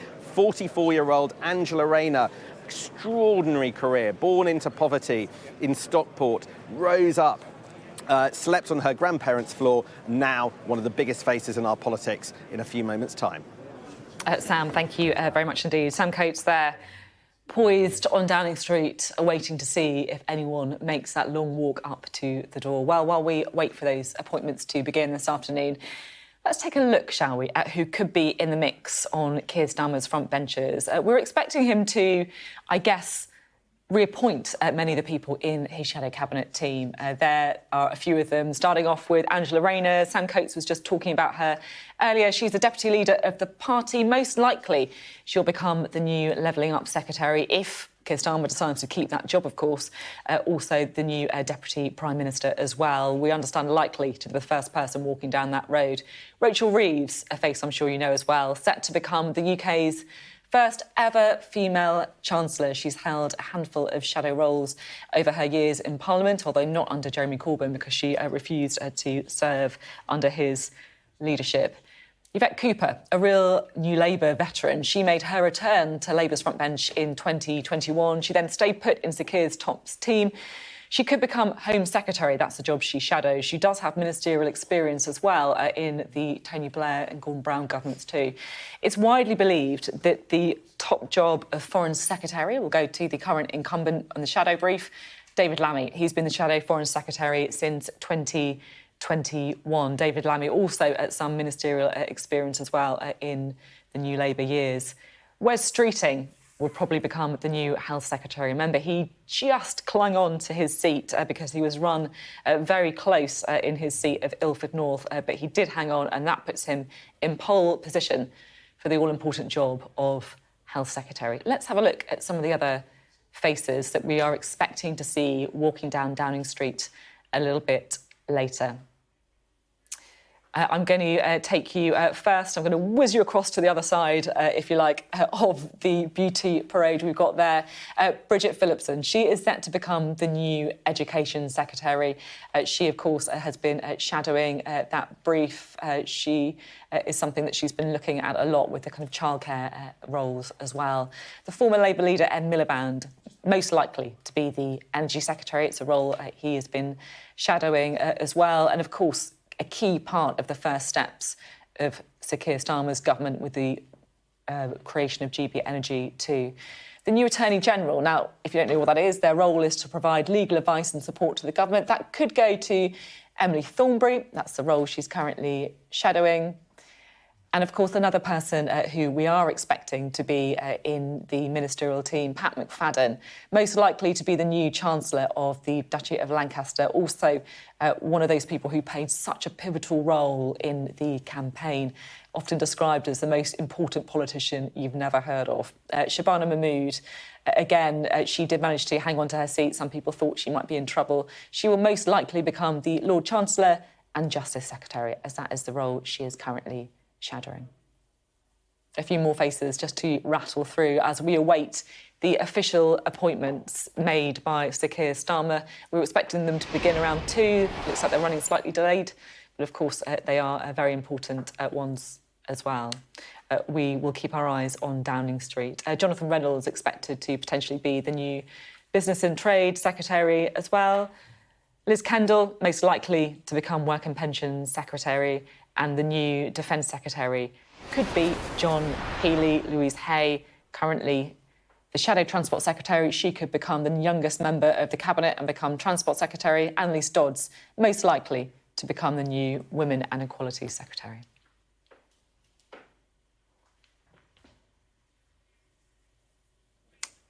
Well, we are awaiting, of course, those Cabinet appointments, the first big decisions, if you like, by the Keir Starmer administration, and after, of course, he's made some of those important first steps as Prime Minister, including deciding what to do if there was a nuclear strike on the United Kingdom. Now, of course, those Cabinet appointments are what we are awaiting. Let's bring in our panel, shall we? We're joined now by Sam Ashar, who is the former Special Advisor to Sajid Javid when he was Home Secretary, and Andrew Fisher, the former Head of Policy for Jeremy Corbyn. Great to have you both here. Andrew, to you first. Keir Starmer has got a stonking great majority based on, historically, relatively low vote share. Does that matter? I think it does. I mean, it doesn't immediately. He's got a massive majority in Parliament. He can pass whatever legislation he likes and he'll be very happy with that. But I suspect behind the scenes there'll be some wiser heads kind of going, this is a bit fragile, and more fragile than it looks, because they're just shy of what Tony Blair got in 1997 in terms of number of MPs, but Tony Blair got 43, 44. They're on 34%. They've only gone up 2% from, in fact, less than 2% from 2019, which they keep describing as Labour's worst result in 80 years. So it's quite a poor result. It's just that the Tories were so abominably bad that relatively they've done well. It's not that they've done well, they've just done less badly than their opponents by quite a margin. The Tories really did implode, and Reform split in the first past the post system. Yeah. If you've got a big split on one side of the aisle, then that gives you a huge mandate. But they should be worried. I mean, Labour started this campaign in the polls on 43, 44, even 46% on some polls, and they've ended up on 34. Now, some of that may be polling error. The pollsters got things wrong and weighted things wrong. But a lot of it, actually, we've seen throughout the campaign, there's been this slow decline in the Labour vote. The more people have seen Keir Starmer, and indeed Rishi Sunak, they've both gone down in people's opinions. That should worry them, I think. Sam, I couldn't help notice you kind of letting out a sort of an involuntary, I'm not really sure what to say, laugh, cry, when Andrew was talking about the... There's a lot of emotions going on right now. ...of the Conservative Party. Yeah, I mean, it's undeniable. It's been a catastrophic night for us, a day, an election campaign. I think it's expected. I think the strategy was always about damage limitation as opposed to trying to win. I think there are lots of Conservatives who are actually quite buoyant today, surprisingly, given the size of Labour's majority. And that is largely because we were thinking that we were heading towards an extinction and that perhaps we might not even form the official opposition to His Majesty's government. So this is actually quite an interesting feeling that a lot of Conservatives are having, and lots of Tories that I've spoken to today, because actually for the first time we feel that there's hope. And yes, there is still a massive majority, but I do agree with Andrew that it feels fragile in the same way that 2019 and Boris's majority also felt quite fragile, because at the time I remember somebody saying to me, this is not dissimilar to Mrs Thatcher's victory in 87. She very quickly, or the Tories very quickly, lost that big majority and that spread in the Overton window that we're now seeing today. We will go back to Downing Street as soon as we see any arrivals. Just to let you know as well, we're also expecting a speech from Nigel Farage in Clacton, because this is another part of this election story, isn't it? Yes, the devastation on the Conservative side, the triumph of Labour. But there's an awful lot of new parties, of splintering votes. Reform, of course, a big part of the story too. Yeah, look, we've got a multi-party electorate now with a two-party voting system, and it's not working, you know. And I think, you know, you look at the Greens, they've got their best ever result. I think they've polled about 7%. You know, they've got 4 MPs and they're celebrating that. They've got all their target seats. But 7% of the House of Commons would give them sort of 45 MPs, you know, if it was a proportional and fair voting system. So that's quite bad. I mean, the Lib Dems have gone up a lot. Reform, I think they've had to get 1 million votes to get each MP, which is quite a disproportionate result. And it will form some strange alliances, I think, arguing for proportional representation. Now, I've supported that for a long time, just from a fairness point of view. We've got it in Scotland, it works fine. We've got it in Wales, it works fine. We've got it even on the London Assembly, where you have constituency link still, but then this top-up to make it proportional. I think the arguments for that will be very strong now. And actually, if you're the Labour Party and you look at that, you've got 34% of the vote. You don't tend to become more popular when you're in government. It might be in their interest to think, actually, we need to form alliances and get that through. You know, Labour Party conference has got policy for that. That doesn't matter to Keir Starmer and his leadership. They're not bothered about party democracy. But, you know, there is that strength of feeling within the Labour Party membership and supporter base for that system, because people know it's fairer, actually. It'll be interesting to see the tone that Nigel Farage takes at 2:30, because I have to say, I mean, look, we all know that he's no shrinking violet, is he? No, it's true. And what I'm going to find really fascinating about this Parliament is what does Farage actually do now that he's finally, after all these years, become a parliamentarian, and whether it actually suits him to be a parliamentarian and what that actually means in terms of what we'll see of him in the chamber, what we'll see of him in terms of interacting with his constituents, what kind of impact he has. And that is also true of the Greens as well, and pushing that agenda and trying to understand where the Greens are going to make an intervention on climate policies, for example, and how they shape and frame what might happen in government policy. I mean, Farage did spend 20 years in the European Parliament. I mean, he's not an inexperienced parliamentarian, and he made some quite effective speeches, so I suspect that this is going to further increase his profile. Yeah, absolutely. But the European Parliament is a completely different beast to what's going to happen here. There is a lot more accountability, and there is a lot more direct accountability to his constituents in Fence Clacton. disputes in Clacton and all that sort of stuff as well. I'd imagine he's going to be having to deal with too. Every Friday evening, like he didn't want to. We're looking now at the live pictures from the Reform event in central London, where we are expecting to hear shortly from Nigel Farage. Andrew, we often look at Nigel Farage through the prism of the Conservatives, and I'm sure he's going to have a huge impact, of course, on that party and on the leadership race as well. But he did say he had Labour in his sights, didn't he? They've definitely got Labour in their sights. I mean, I think we saw in 2019 where they stood down in Conservative-held seats, it did Labour immense damage. Just going to break you off because we are seeing Angela Rayner in that striking green suit walking down Downing Street. Sam Coates is there. Here we go. A woman who is about to become the second most senior politician in this country, 44-year-old Angela Rayner, and what a journey she has been on, from one of the poorest council estates in Britain, taking the last few steps up to Downing Street to become the Deputy Prime Minister of the United Kingdom, with a vast portfolio, including councils and workers' rights. There she is, walking through the door of number 10, not stopping to pause to talk to the cameras, not coming in a car, but walking all the way up the long road. Angela Rayner, who has been a care worker, a top union official, fought her way up to a very senior position in Unison, the health union, entered politics and was a strong backer, first of Andy Burnham, then a big backer of Jeremy Corbyn, and then elected as the deputy leader of the Labour Party. It's a fascinating position, this. Angela Rayner is the one person that Keir Starmer doesn't really get to choose. The membership of the Labour Party chose Angela Rayner by a 52% margin back in 2020, at the same time that they chose Keir Starmer to be the leader that succeeded Jeremy Corbyn. So he has to work. I'm Serena Barker-Singh. I'm a political correspondent here. I'm in Liz Truss's, the former Prime Minister's former constituency now.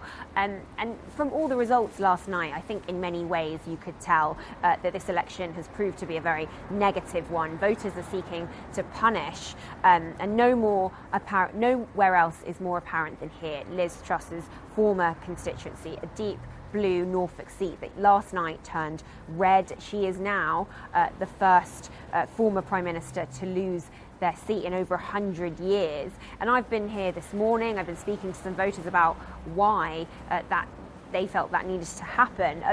A lot of people were openly glad, they were very happy to talk about it, but a lot more were embarrassed, really, that she hadn't gone quietly, that she'd not sort of disappeared into the night, that she had to be given this message by voters in one fell swoop at the ballot box. But none of them were surprised, and I spoke to voters of all different stripes, but one Conservative councillor who actually did vote Conservative yesterday still said she understood and acknowledged the pain that Liz Truss had caused people here, and wasn't surprised that this very, very blue seat is now red. I think it's also some people's Portillo moment, but it wasn't a cabinet member this time, it was a Prime Minister, a much bigger scalp, and that's because so many cabinet ministers also lost their seat. There was too many to keep track. It also means there's one phenomenal stat of the night, which is that out of the 5 Tory Prime Minister's seats since 2010, only one, Rishi Sunak, is still Conservative, which is quite extraordinary and speaks to the political shift that has happened. I've actually been following Labour on the Labour bus this election for most of them, so I've got some of your questions here, and thankfully some of them are about Labour, who are now the party forming a government. So the first one's from Genevieve on Instagram. She asks, how will Starmer's stance on Gaza be impacted following the Midland losses and close calls? Well, 2 big Labour beasts lost their seat, Fangam Debonair in Bristol West, and Jonathan Ashworth. Jonathan Ashworth had been a spokesperson for this election, had been doing many interviews, many media appearances. He's been a big figure and very vocal in the campaign, so I think that's a huge loss to the party, but also a bit of an oversight. He was so prominent. It begs the question that Labour weren't really expecting for him to lose that seat, and that might mean that they might have underestimated the strength of feeling in some communities, in some areas where Gaza did play a part. Now, speaking to people across the country in these seats, it's not just Gaza that has been the issue. There have been a flaking off of some of Labour's core vote from things like cost of living, housing. These are important things to people within these communities, and Gaza has been the one issue that has been the final straw for some people. But it's interesting that it's not got much coverage this election, and for Labour as well, quite surprising that big beasts in their party have now paid the price of perhaps underestimating that vote. So we will definitely see where that takes. I think Labour will definitely have an eye on that now. It's also worth saying that pro-Gaza candidates now have more of a share in Parliament than Reform, for example. There's more seats, so how they operate in Parliament, whether they coalesce or whether they stay as independents, will shape how that debate goes. There's also, we should mention 3 other seats. Jess Phillips only won her seat by around 700 votes. Rushanara Ali and Bethnal Green only by 1,000 votes. That was meant to be the safest seat in the country for Labour. So you can see how these big shifts are not just from a Conservative to Labour, but also where Labour are losing votes as well. Another question from Galav on Instagram asks whether Keir Starmer can overcome the big issues in the years to come, the NHS, immigration and economy. I would say that's huge issues, 3 of the biggest issues that people really care about. Labour have said on the NHS they want 40,000 appointments a week, more appointments a week, and they will invest and try and get to close as that as they can. That's a big promise, but we know that is something they're going to start working on straight away, and it's quite a tangible metric which people can judge them on. They also want to fix NHS dentistry, and these big, bold claims also people will be focusing on and keeping an eye on, so whether they stick to them, I think will determine their success. The economy is a bit of a different one. Labour have said that growth is a big issue they want to focus on. They have promised that growth will solve a lot of these issues in terms of where they're getting money from. fund public services. But the Institute of Fiscal Studies independent think tanks are saying a bit more dubious about whether that is possible. So while Keir Starmer says that it's defeatist to think that growth can't fix anything, I think they will have to show a plan for how that is going to happen, which hasn't really been in their manifesto, and that will take a bit of a longer time. Again, these are all big challenges, but Labour, we know, are even changing the parliamentary schedule to try and fix these straight away. I think that's all of your questions for now, but make sure you're following Sky across social media and get your questions in if you're watching on YouTube. Greatly, and used to work 18 hours, 7 days a week. Tried it, and it didn't work. Things got blocked up. There was a massive log jam in decision making. So he's not going to seek my advice on this, but if he did, I would say to Keir, it's time now to let go of the reins a bit. You've got to appoint the cabinet and then let them get on with it, and they can make decisions within the parameters that you've laid down. And stick to your promise to decentralise so that everything doesn't have to go through Whitehall and Westminster. And if we don't do that, then I think we'll ground to a standstill, which would be catastrophic. I just want to unpick as well the first part of your answer too about the voting system, because, you know, I guess there will be some people who look at this result and think Labour have got a stonking great majority when only around 1 in 5 people voted for them. Reform has to get 1 million votes to get every MP over the line. Is there a risk that, I guess, there's a public who feel unrepresented in the Parliament that they've ended up with?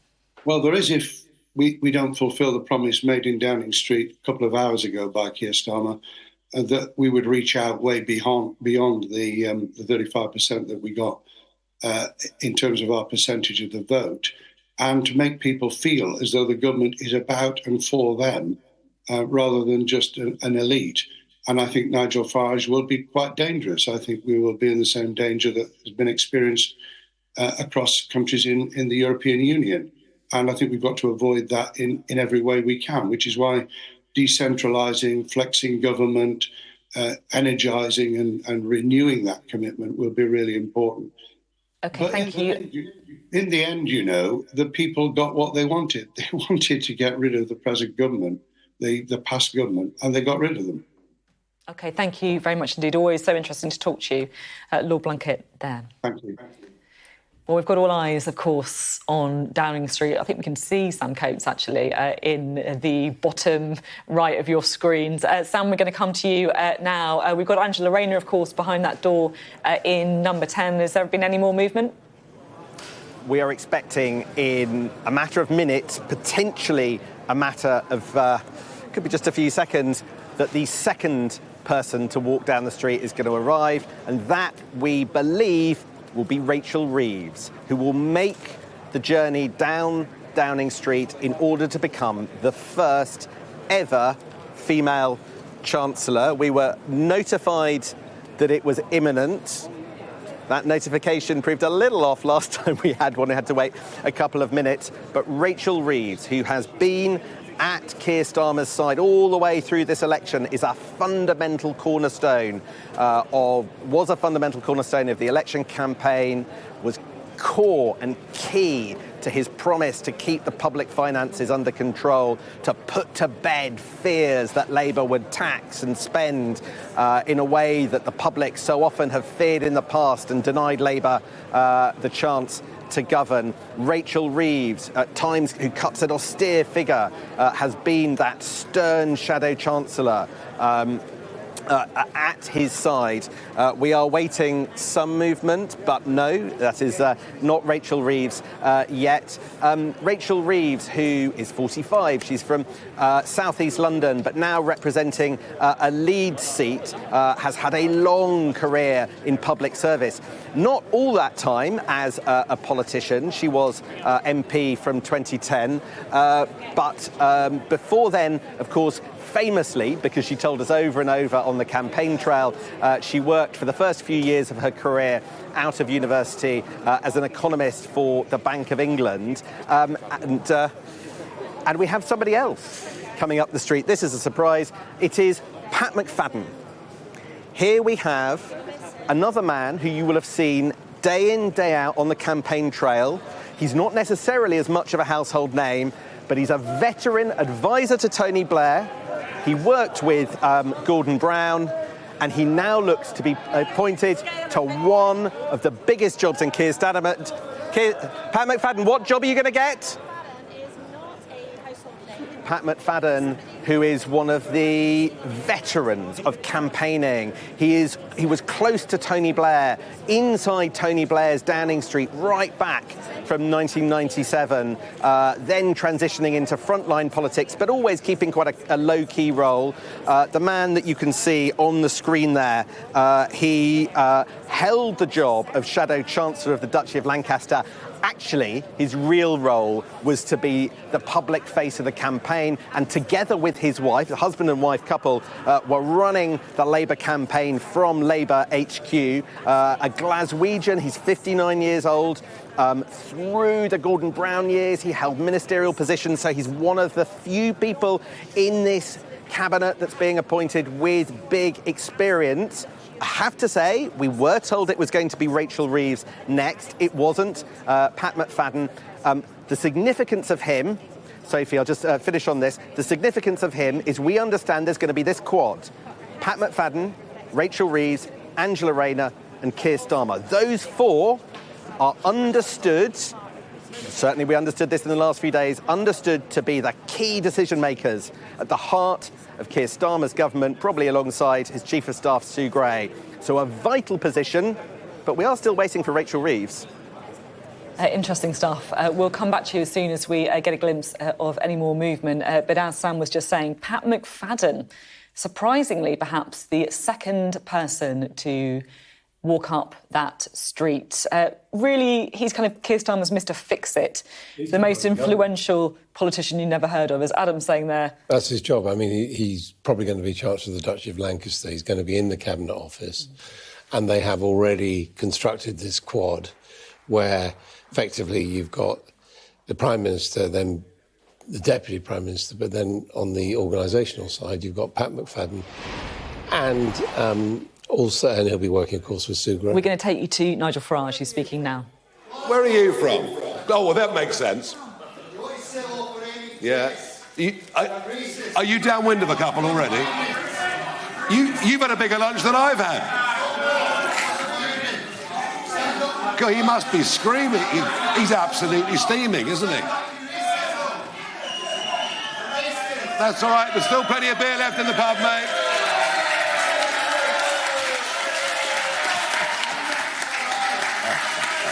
Have a lovely day. Bye-bye. Lots of love. Lots of love. As I was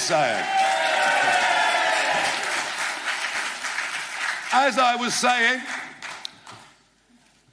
on the 3rd of June, I decided that I would not. Boring. Boring. Boring. Boring. Boring. Boring. Boring. Boring. Boring. Well, this is good preparation for the House of Commons, I suppose, isn't it? Very good preparation. It's going to be very lively in there, isn't it? Oh, do buck up, really, please, love. I'm so sorry.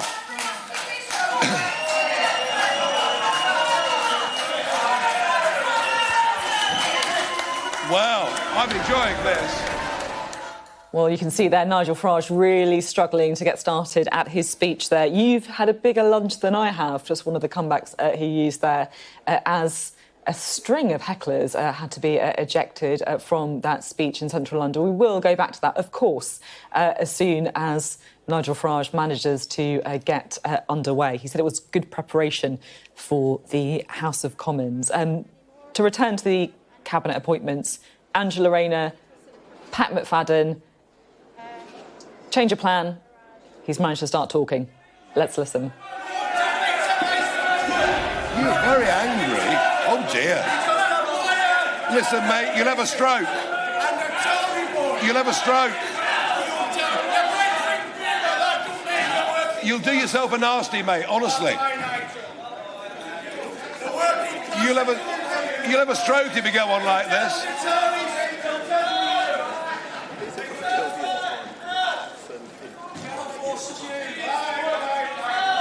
Yeah.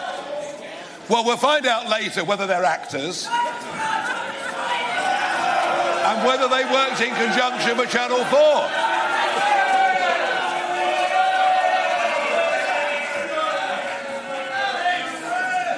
Sorry. Of course. No, this can go on for hours. I'm fine.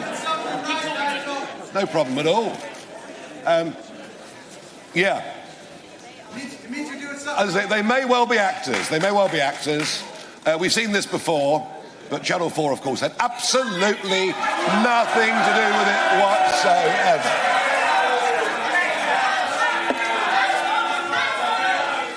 Oh, the anger. The anger. Well, at least they're showing their anger in public.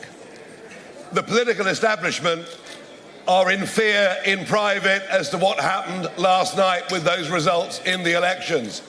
And I said on the 3rd of June, when I decided to come out of retirement and get back involved in frontline politics, that I had two very clear objectives. The first was for us to get millions of votes. The second was to establish a bridgehead in Parliament. And you can see there are four of us up here now as we bite our nails with what is going on in Basildon and Thurrock right now, where our candidate, James McMurdoch, on the first count was ahead by 120 votes. On the second count was ahead again, and there is a full recount taking place as I speak. So I'm very hopeful it won't be 4. I'm very hopeful that it will be 5 within the space of the next couple of hours.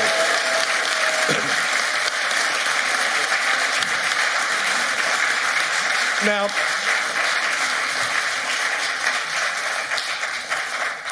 the results show us some very interesting things. If we had proportional representation, we'd be looking at nearly 100 seats. But equally, first past the post inverts the other way, where Labour get almost the same number of votes they got, well, in fact, fewer votes they got under Corbyn, and yet 200 more seats. It is very much my view that our outdated first past the post electoral system is not fit for purpose, and we will campaign with anyone and everyone to change this electoral system.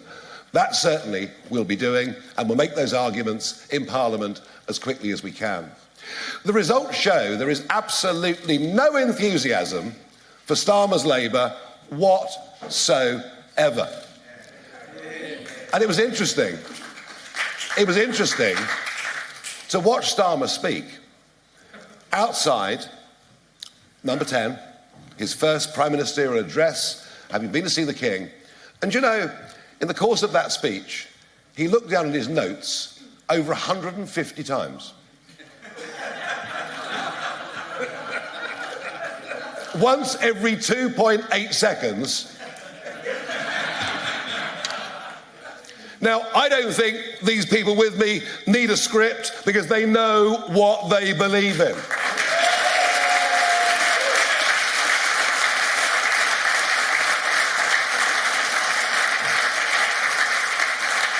And when it comes to providing the voice of opposition, well, we may be too few in number to necessarily be thought of as the opposition in the House of Commons. But let me promise you something. We are going to be the opposition around the country. We are all committed to working for our constituents. We are all committed to doing the best we can in Parliament. But above all, what we are going to do from today is we are going to professionalise the party. We are going to democratise the party, and those few bad apples that have crept in will be gone, will be long gone, and we will never have any of their type back in our organisation. You have the 100% promise on that.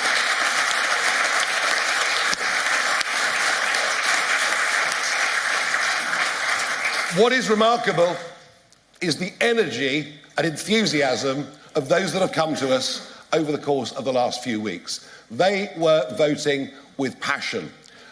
We organised meetings around the country at 24 hours' notice. The venues were all full. This energy and optimism is being reflected today as one member of the public every minute joins the party. A member a minute is joining the party as we speak. And it really is my aim. I'm going to break away from that momentarily because we can see Rachel Reeves now walking down the streets of Downing Street. Rachel Reeves, they're expected to become the first female Chancellor in the 803-year history of that role. Of course, someone who has been right by Sir Keir Starmer throughout the campaign. Sam Coates, our Deputy Political Editor, there in Downing Street as Rachel Reeves, try not to smile too much, I think, as she walks up to the door of number 10. That's the face of somebody who has one of the toughest jobs in government. Rachel Reeves, 45-year-old Leeds MP, Shadow Chancellor from 2021, walking into number 10 to take, we believe, the position of Chancellor of the Exchequer, the first Chancellor, female Chancellor, as you were just saying, since 1221, Sophie. That is a moment that she talked about looking forward to in the campaign, and it seems as if it has finally arrived. And with her entry into number 10, we now have the top 4 most senior people in Keir Starmer's government, including himself, now having gone in the black door behind me. Rachel Reeves there entering number 10, as you were saying, Sam. She, of course, has been in Parliament for quite some time now, the MP for Leeds West and Pudsey, formerly working at the Bank of England as well. I think I've got the camera on the gate, Sam, and I feel like I can just see West Streeting there, potentially Shabana Mahmood as well. I can see Shabana Mahmood there, just at the gates of Downing Street.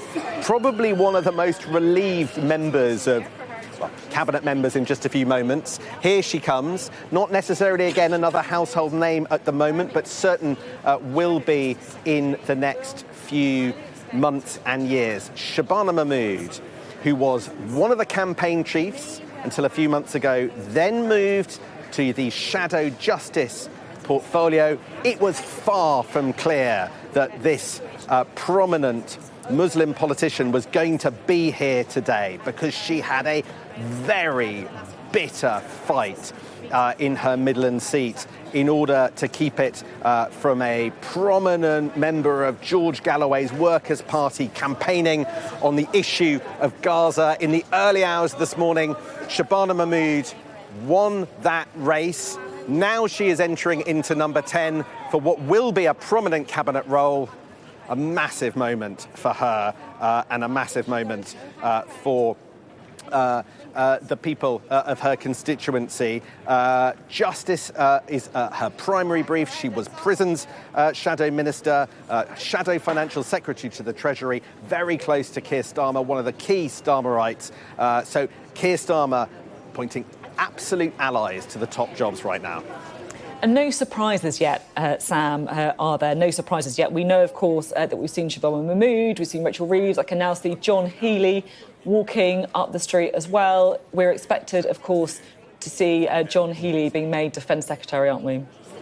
That's right. The Yorkshire MP, John Healey, he will be by Keir Starmer's side in so much of the foreign visits he's about to do, probably travel with him to Washington next week for NATO. For John Healey, who is a veteran of the Gordon Brown government, walking up the pavement of Downing Street, likely to become the Defence Secretary, the successor to Grant Shapps, grappling with those foreign wars, Ukraine, what's going on in the Middle East. John Healey, calm temperament and long experience, valued by Keir Starmer as he enters that big black door. One thing is notable, Sophie, we haven't yet seen the person we thought would be Foreign Secretary, David Lammy. And if John Healey is Defence Secretary, it does lead you to wonder What's happened to the man who was Shadow Foreign Secretary until today? And we have another face further down the street. I don't know whether the camera can see, but one of the most vociferous, one of the most prominent members of the campaign, Labour's campaign, Wes Streeting, 41-year-old East London MP, self-styled moderniser. I think he wouldn't mind me calling one of the mouthier, more pugnacious members of the Shadow Cabinet, one of those who loves a fight, first became an MP in 2015. Wes Streeting, well, he was, until today, the Shadow Health Secretary. Are you about to become the Health Secretary, Wes Streeting? Are you looking forward to your role in government? A swift entrance into number 10. No hesitation there from a man who made his name politically first in the Students' Union and then as an MP. His partner, interestingly enough, just missed out on becoming an MP in the North East. So slightly bittersweet day on a personal level for Wes Streeting. But one of those, I think, Keir Starmer trusts to deliver public service reform in a big way. The NHS, a key part of the campaign, but the money to fix it, not immediately evident. Can Wes Streeting square that circle? Well, last night, Wes Streeting was worried about losing his seat in Ilford North.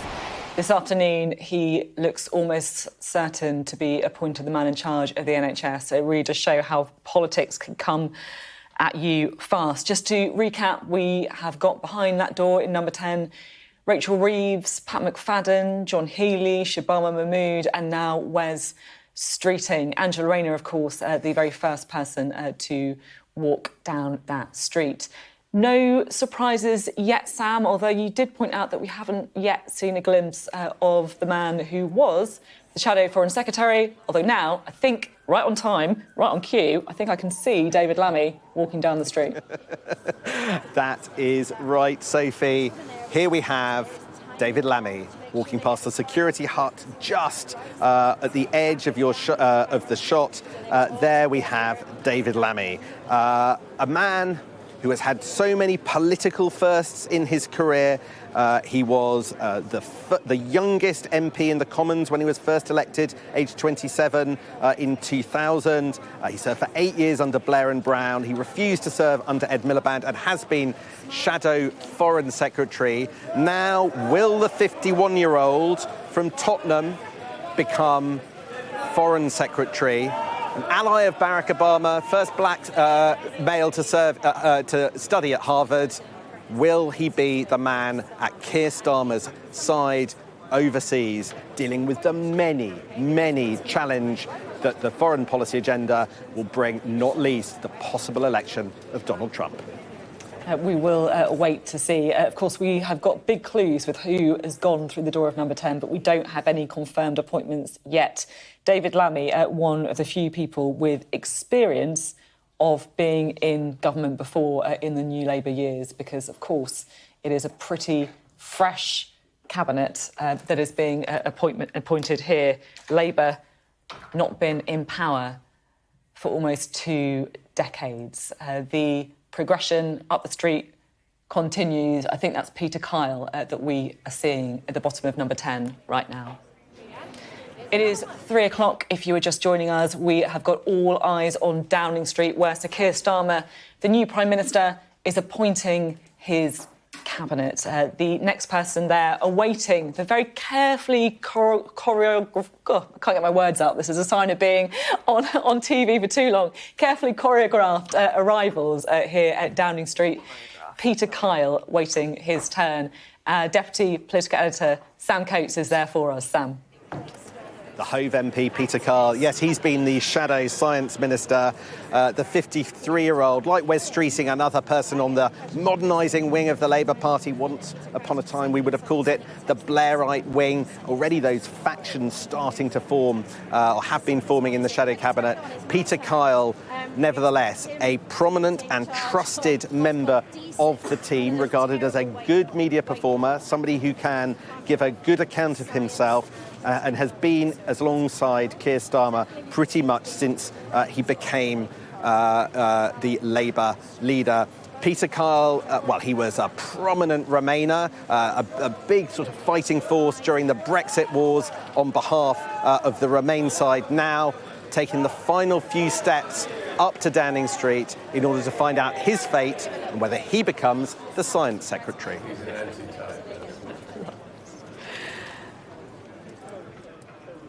There you go, Peter Kyle arriving in number 10. No surprises so far on the people who have made that walk down the street. Peter Kyle, the latest person to go and see Sir Keir Starmer, who is appointing his first cabinet. We can see at the bottom of Downing Street, Bridget Phillipson there. The Shadow Education Secretary, is she due to take on the all-important role of Education Secretary as well, brought up by a single mum in Washington. She had free school meals at school. Could she now be in charge of the education system? Let's go to our Deputy Political Editor, Sam Coates. That's right, Bridget Phillipson here, the 40-year-old from Washington in Sunderland who represents one of the Sunderland seats now. She really has been leading for years now on education on behalf of Keir Starmer. Keir Starmer and Bridget Phillipson putting that decision to levy taxes on private schools in order to fund more teachers at the heart of the election campaign manifesto. A big, broad smile from the woman set, we think, to become Education Secretary with a huge job in front of her. School funding, school reform, the overhaul and a big promise around helping parents in the early years of children's lives. She has a big job but a small budget from which to do it. How will she deal with the teaching unions? How will she deal with demands for pay rises? How will she deal with the creaking education infrastructure, leaking schools, and the manifest problems in that system? Big endorsement in the middle of the campaign by one of the big Academy backers and a former Tory donor, Lord Harris, was a big feather in her cap. The question is, will she continue as Education Secretary, and will she be able to deliver the reforms that she has promised through the campaign? I'm finding it fascinating, Sam, to see the different reactions of people. Some you can see are just full-on beaming, they're happy to be there. Others trying to perhaps keep a more, professional, muted air, like trying to hold back the smiles. But you can certainly see, I think, the delight on the faces of the Cabinet. Many of them, of course, would have been pretty confident, wouldn't they, Sam, I think, to have got the call up. But, of course, there must be a certain degree of relief as well when the call does come. That's right. I was quite struck by the seriousness of Angela Rayner and, well, in contrast to Bridget Phillipson, often a very serious figure herself, beaming as she took the final few strides into that black door. Can I point out a curiosity, Sophie? I'm not really sure why this is the case, but have you noticed that we have not seen Shadow Home Secretary Yvette Cooper walking up the street yet? Now, ordinarily, you would expect the jobs to be appointed in order of seniority, and we did see that quirk with David Lammy arriving after the person, Shabana Mahmood, who we were expecting to be to be appointed Justice Secretary, but we still haven't seen Yvette Cooper. And I've just got one slight arched eyebrow, one slight raised eyebrow, wondering where she is, whether her face. She, of course, is one of the longest-serving figures in politics. She was an advisor in the run-up to 1997, an MP for New Labour in 1997. Her and her husband, Ed Balls, the first husband and wife couple in the Cabinet in Gordon Brown's day, and now we had expected her to come in as Home Secretary, tackling the small boats crisis, bringing down immigration levels, which Labour say are too high, but no sign of her. Instead, we have a new name. If you just focus in on the middle of your shot, Sophie, can you see who that is? Annalise Dodds. I was going to say, Sam, I'm going to let you do the arched eyebrows. The last time I did that, I said David Lammy had been spotted, and then he walked straight into shot, so I've been well behaved. I'm not speculating at all about Yvette Cooper. But you're right, the person that we can see is Annalise Dodds. That's right. Now, Annalise Dodds, who is just hanging back at the Downing Street gates, has had Well, I suppose she is at the top table alongside Keir Starmer. She was one of his first big allies, but she started Keir Starmer's tenure as leader of the Labour Party as his shadow chancellor, the biggest, pretty much, or second biggest position around the shadow cabinet table. That is not where she's ended up. In 2021, she was somewhat brutally demoted. The 46-year-old from Aberdeen, the 46-year-old became the shadow cabinet office minister, but she's hanging back because Yvette Cooper's arrived. Maybe just they in heard time, you, just Sam. after we gave her the big sell, she heard our call and she's turned up to put our nerves at rest. She said, hang on a minute, Sam says there's been... She's saying, Sam's saying on Sky that this has been done in order of seniority, so let me go next. They all listen, Sophie. Quite right too. Yvette Cooper, another one likely to be in the top 5 or 6 most senior jobs in Keir Starmer's government. We're not expecting her to be part of the Quad, even though she's likely to get a great office of state if she gets the job in government that she's been doing in opposition. One of the cabinet members who has done this walk before. Yvette Cooper did this walk under Gordon Brown when she was Work and Pensions Secretary. Now, is she going to be Home Secretary? She's about to find out her fate, soon to meet Keir Starmer's aides and then the Prime Minister himself to find out her fate. Sophie.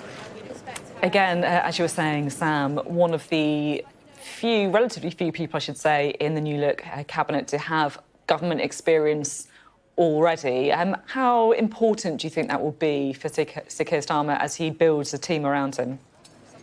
Well, look, I think one of the quirks of Keir Starmer is that he too has government experience, albeit not as front-rank politician, but from the civil service side. This 55-year-old has extensive operational experience of how the civil service works in the Communities Department and the Work and Pensions Department back from Gordon Brown's era. But, Sophie, let's be honest, the civil service has changed out of recognition since Yvette Cooper was last in government. The challenges have changed out of recognition, and Yvette Cooper has 2 of the most difficult.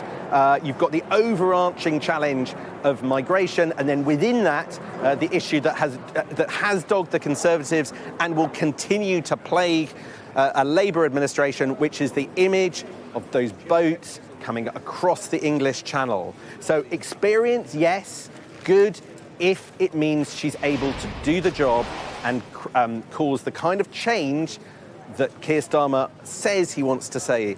Yvette Cooper is one of the faces of Keir Starmer's missions, so she will have more resource, more clout as a result of that. She's not necessarily at the very top table of decision-making if this quad structure is what they end up using, but a key figure. She was admired by her colleagues for her grasp of detail. She was feared and to a certain degree disliked by civil servants back in the Gordon Brown days for the way that she dealt with them. But a formidable figure who is somewhat feared as well around the cabinet table, or she was certainly around the shadow cabinet table, for being robust, firm, digging her heels in when she wanted to get something. She will be a big figure in this government, particularly if she ends up in the Home Office brief.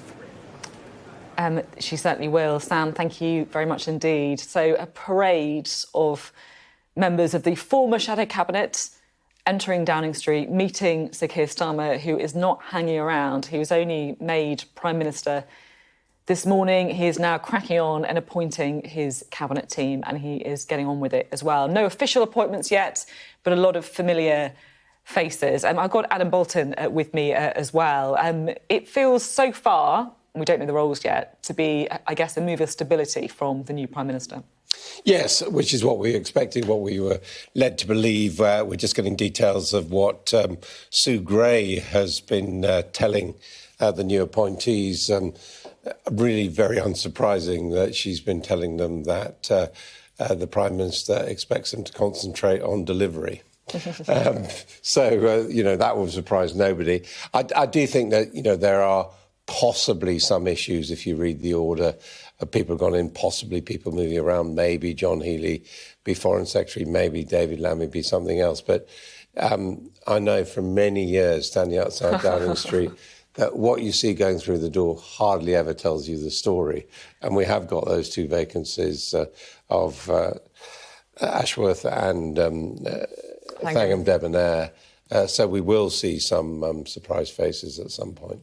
I want to bring in our panel as we await to see more arrivals. We are joined now by Shami Chakrabarti, the Labour peer, and also Ed Vaizey, the former Culture Secretary as well. Ed, you've, I'm sure, had experience of being called up and making the move down Downing Street. How smoothly do you think this one looks like it's going? Well, I haven't actually, because I just asked for the job that I got and stuck with it for 6 years. So I avoided all of that. But it looks like it's been very smooth. They're not even having to go through Downing Street security. And it's all being very carefully choreographed. We're just waiting for the moment when David Cameron comes through in the Land Rover and gets out as the surprise. But Adam, of course, is quite right. There are, as it were, 2 vacancies in the shadow cabinet, and it'll be interesting to see who he appoints. In the cabinet? In the cabinet, yes. Thank you, Shami. That's a very good point. Getting used to that in the cabinet. And, Douglas Alexander, for example, very experienced former cabinet minister in the Gordon Brown government, is now an MP again. So will he bring in somebody like that straight into the cabinet? And who are the other moves? But, I mean, a lot of it is very predictable. I like the fact that Sam is trying to inject some suspension into it. Will she become the Education Secretary? We wait to hear, but most of it is predictable. And I think... no Ed Miliband yet. The magic of Sky. Ed Miliband will now appear in I know, 30 exactly. seconds, I'm not falling down. walking through the gate. I'm not falling but down I think, just objectively, the message of stability and getting on with the job delivery. I'm saying this on behalf of the Labour government. That is what Keir Starmer wants to project, and if it is, that is what he's succeeding in doing. Shami, Keir Starmer's obviously won this big majority. How important or not do you think it is that he appoints a cabinet that, I guess, reflects all wings of the Labour Party? Or does he have a licence to do what he likes now? Well, I think it was important in the tone of his initial remarks that he approached his first communication as Prime Minister with an air of humility.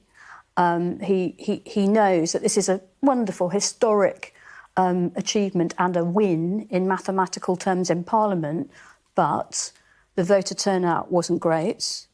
And he will be thinking, as I am and other people are, that the rise of reform is something to be worried about. And so he addressed people who hadn't voted for him, and that means people who voted for other parties and people who stayed at home. And so I think he will have to bear that in mind, both in the way that he manages this large group of MPs, many of them new, all of them very ambitious. And I listened carefully to what David Blunkett said to you earlier about the sort of HR aspects of that, and also what he projects to the country. We did lose people we didn't expect to lose, including Jonathan Ashworth. There were some surprise results to independence that are attributed to the situation in the Middle East and so on. So I'm sure that will be very much at the forefront of Keir Starmer's mind. And as you say, 4 in 5 people, of course, didn't vote for him. Important to sort of set the tone to show, well, he hopes to show that he'll be a Prime Minister. He wants to show that he's not cocky. One of the refrains that came, I think, from voters, but also was seized upon by the Labour campaign is it's one rule for them. They're arrogant, they're cocky, they're taking people for granted, and he'll want to project the opposite of that, which is I govern for everybody, I want to be uniting, I'm about service and humility and so on. Ed, we spoke shortly before the election, and you said then you thought it was going to be a difficult night.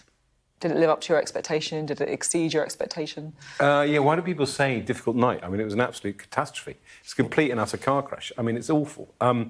It's really bad. And but what do I cling on to as a kind of silver lining? That there are just enough Tory MPs to form a viable opposition. And weirdly, looking at what Labour has achieved since 2019, even in the first past the post system, with savvy voters who know how to tactically vote, there is potentially a route back for the Conservatives.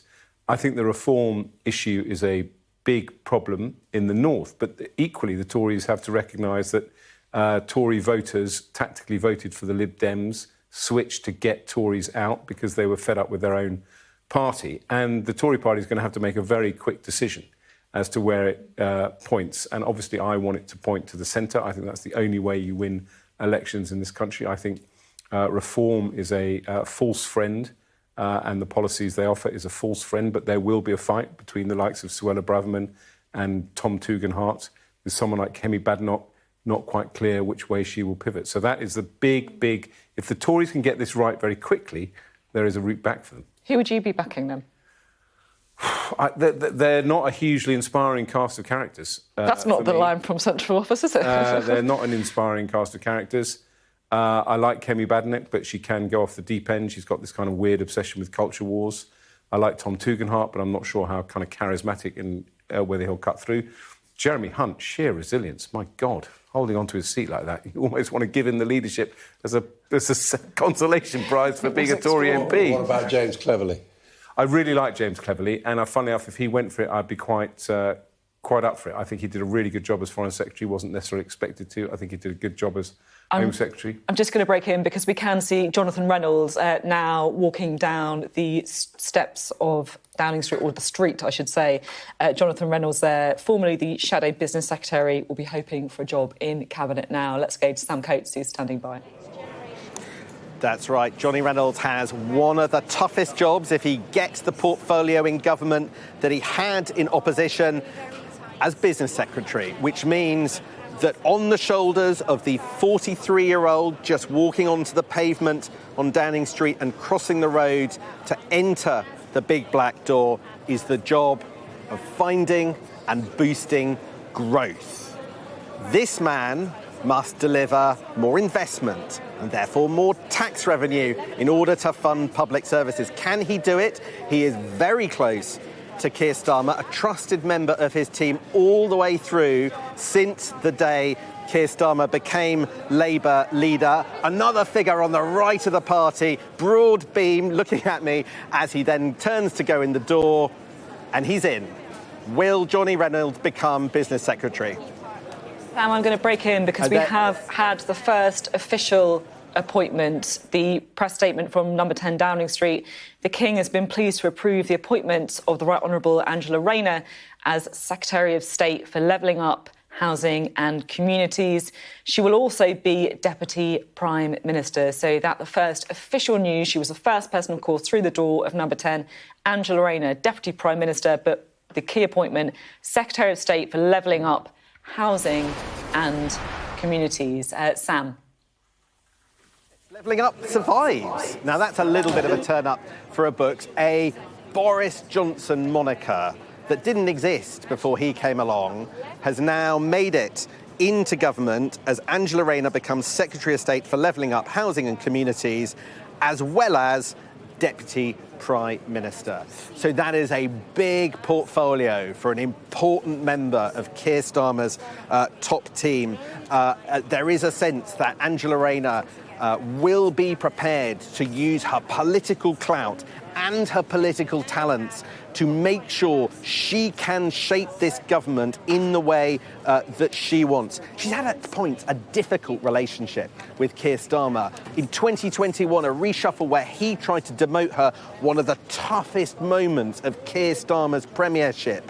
But since then, and she won that battle, by the way, and remained with the roles and the titles that she wanted, this 44-year-old that you can see on the screen has managed to claw back influence and claw back, it would seem, the respect of the leader himself. He has decided to bring her firmly into the tent. That's what the announcement in the last minute confers. Deputy Prime Minister, a job title that Keir Starmer didn't have to give her, alongside Levelling Up Secretary, a title that I'm surprised has survived, puts her in charge of making people's lives better, as well as deputising for the Prime Minister. An absolutely fundamental role in the government that's being formed today. In some ways, one of the very first decisions of the new Prime Minister to keep the Department of Levelling Up and to put the Deputy Prime Minister in charge of it as well. Let's bring in Shami, shall we? What do you make of the actions of Keir Starmer so far? Well, I think that's a very canny announcement to make first. Angela Rayner is the kind of politician who reaches places others cannot reach, to coin a phrase that I think Margaret Thatcher once used of Peter Carrington or someone. There are people who hear Angela and don't hear other politicians because of her unique voice, her backstory and so on. Housing, crucially important. On your point about preserving the Department for Levelling Up, I think there's something to be said for not doing endless machinery of government changes in the way that some governments do. Let's change the nameplates on the department. You know, a lot of that is a distraction from actually delivering on policy. Housing, crucially important to the missions and the promises that are being made. I'd be interested in that particular brief whether Angela still keeps her influence over workplace reforms. And the influence over things like abolishing zero-hour contracts and so on, because that is a part of her previous brief that was very important to her, very important to the trade union. So I'm not quite clear whether that is still within the brief we've just heard, but very good news that she is there as the first announcement. And Keir Starmer really ripping through this as well. 12 arrivals we've had of the new-look cabinet in Downing Street in just 47 minutes. I mean, I haven't done any read across from the shadow cabinet to the cabinet, but one of the things that the Tories did, which I thought was a huge mistake, was basically every single person in Parliament was a member of the cabinet. I mean, I think at one point you had sort of 38 people sitting around the cabinet table. There were all these people attending cabinet. Weirdly, with a parliamentary party of 420 odd, you might be tempted to do that, but it would be nice to see a slimmed-down cabinet where actually attending cabinet actually meant something, and there was cabinet discussion. And also incentives for people for the future. Yeah. If everybody starts at the top table, the only way is down. That's true. Ed, can I ask how today's felt? Because it just watching, from my perspective, watching Keir Starmer there at number 10, seeing now people that we're used to saying, the shadow cabinet minister, they're walking through the gates of Downing Street. How does it feel after so many years to see Labour in there? It's not felt great. I mean, it's felt much worse than I thought it would, because obviously, weirdly, I've been thinking about, is politics going to kind of realign in some way between Brexiteers and Remainers in a kind of very, very broad brush kind of way, like protectionists versus globalists or whatever, almost back to sort of 19th century politics, if you like. And so I've been quite free and easy in kind of taking a pop at the Tory party for the last 2 or 3 years, because it's basically been run by Brexiteers who I blame not only for damaging our country, but really damaging my party, and a party that I've worked for since I was 16. So I have been kind of very free and easy in my criticism. I get a lot of pushback for it, you're not really a Tory or whatever. But when you see it actually happen, it is fairly devastating. It's happening to my generation. It's happening to a lot of MPs who I came into Parliament with, who have lost their seats. So that's very, very sad. But it's also terrible to see my party on its knees. And also, you do want to play a role in trying to put it back up. In 97, even though I wasn't an MP, I played a role in trying to tell the Tory party, please love your country as it is today, rather than the country you imagine it was in the 1950s. I hope they will do that again this time. It's happening in your old constituency as well. I mean, no Conservatives in Oxfordshire, for example. Yeah, Oxfordshire on yellow and red, and Didcot and Wantage. Some of the talent that's been lost, Rupert Harrison, who was the candidate in Bicester, George Osborne's economic advisor, who would have been a very important talent in Parliament if he had got elected, didn't get elected. My old constituency, Didcot and Wantage, which didn't even go Liberal in the 97 landslide. I felt for Robert Buckland, actually. Yeah, absolutely. I thought that was early on in the night in Swindon, and I think that his very passionate speech from a guy who's not a shouty politician at all. Yeah. I have a lot of time for Robert Buckland as a kind of rule of law, one nation conservative who cares about things like the Convention on Human Rights. He issued a real warning to his colleagues to end the circus, as he described it. Then, of course, not long later, you had Suella Braverman's response. So we begin to see this battle developing for the soul of the British Conservative Party. Can I ask you the same question as well? Because I think it's fair to say that you're probably not, a natural kind of bedfellow in many ways in the Labour movement is Keir Starmer when it comes to where you position yourself. Maybe that's unfair. You might not feel that way. But how do you feel about seeing him on the steps of number 10? I thought that the speech was very impressive. As I said earlier, it was really good to hear that humility, and I think it came across as very sincere. Service, understanding that not everybody voted for us. He didn't say it explicitly, but he will know that the turnout wasn't great. So this fabulous majority in parliamentary terms, but not a fabulous turnout. And to talk about service, to seek unity, to say that he was especially addressing people who hadn't voted Labour, I thought that was very heartening and very impressive. For a Prime Minister of any stripe with such a massive majority, you really do want to use that humbly, I think. And it's interesting you mention Robert Buckland, because, of course, there we've got a retread coming back in Heidi Alexander, who's someone we might well expect to see in a Labour government at some point.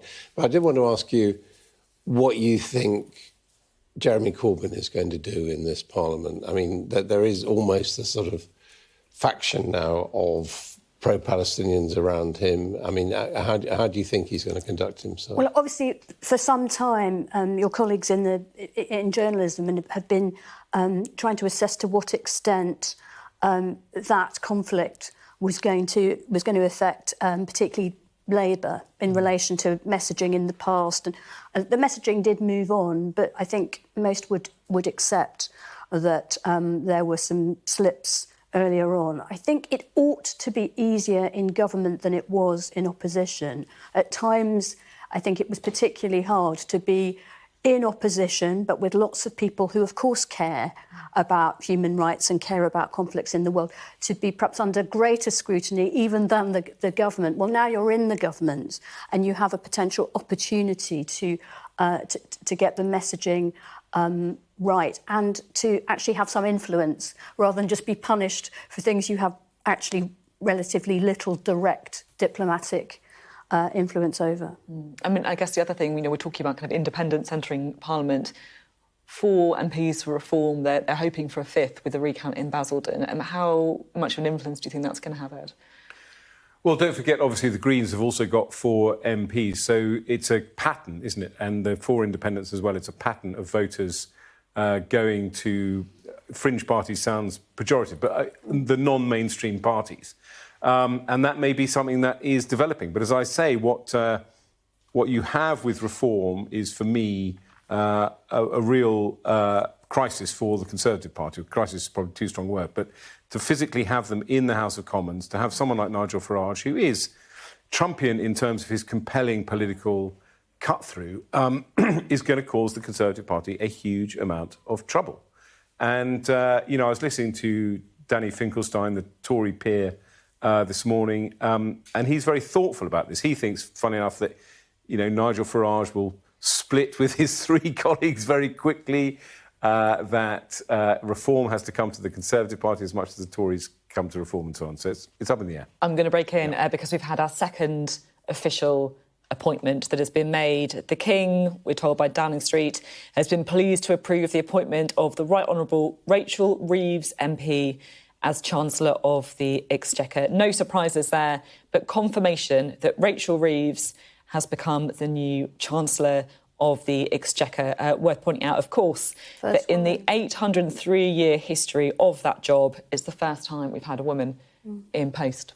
Well, that's a wonderful first, isn't it? And obviously we've had women prime ministers, all of them Conservative, it has to be said. But yeah, the first woman Chancellor, I think that is a very important first. And of course, she's the first woman Chancellor in a Parliament that I think probably has more women than ever, in House of Commons with more women than ever, and there's regional diversity. Labour has done well in all of in England, Scotland, and Wales. But no, that's an important first for it to have a woman Chancellor of the Exchequer. I think we can cross to our Deputy Political Editor, Sam Coates, who's in Downing Street. I can see Ed Miliband starting the walk up the street, Sam.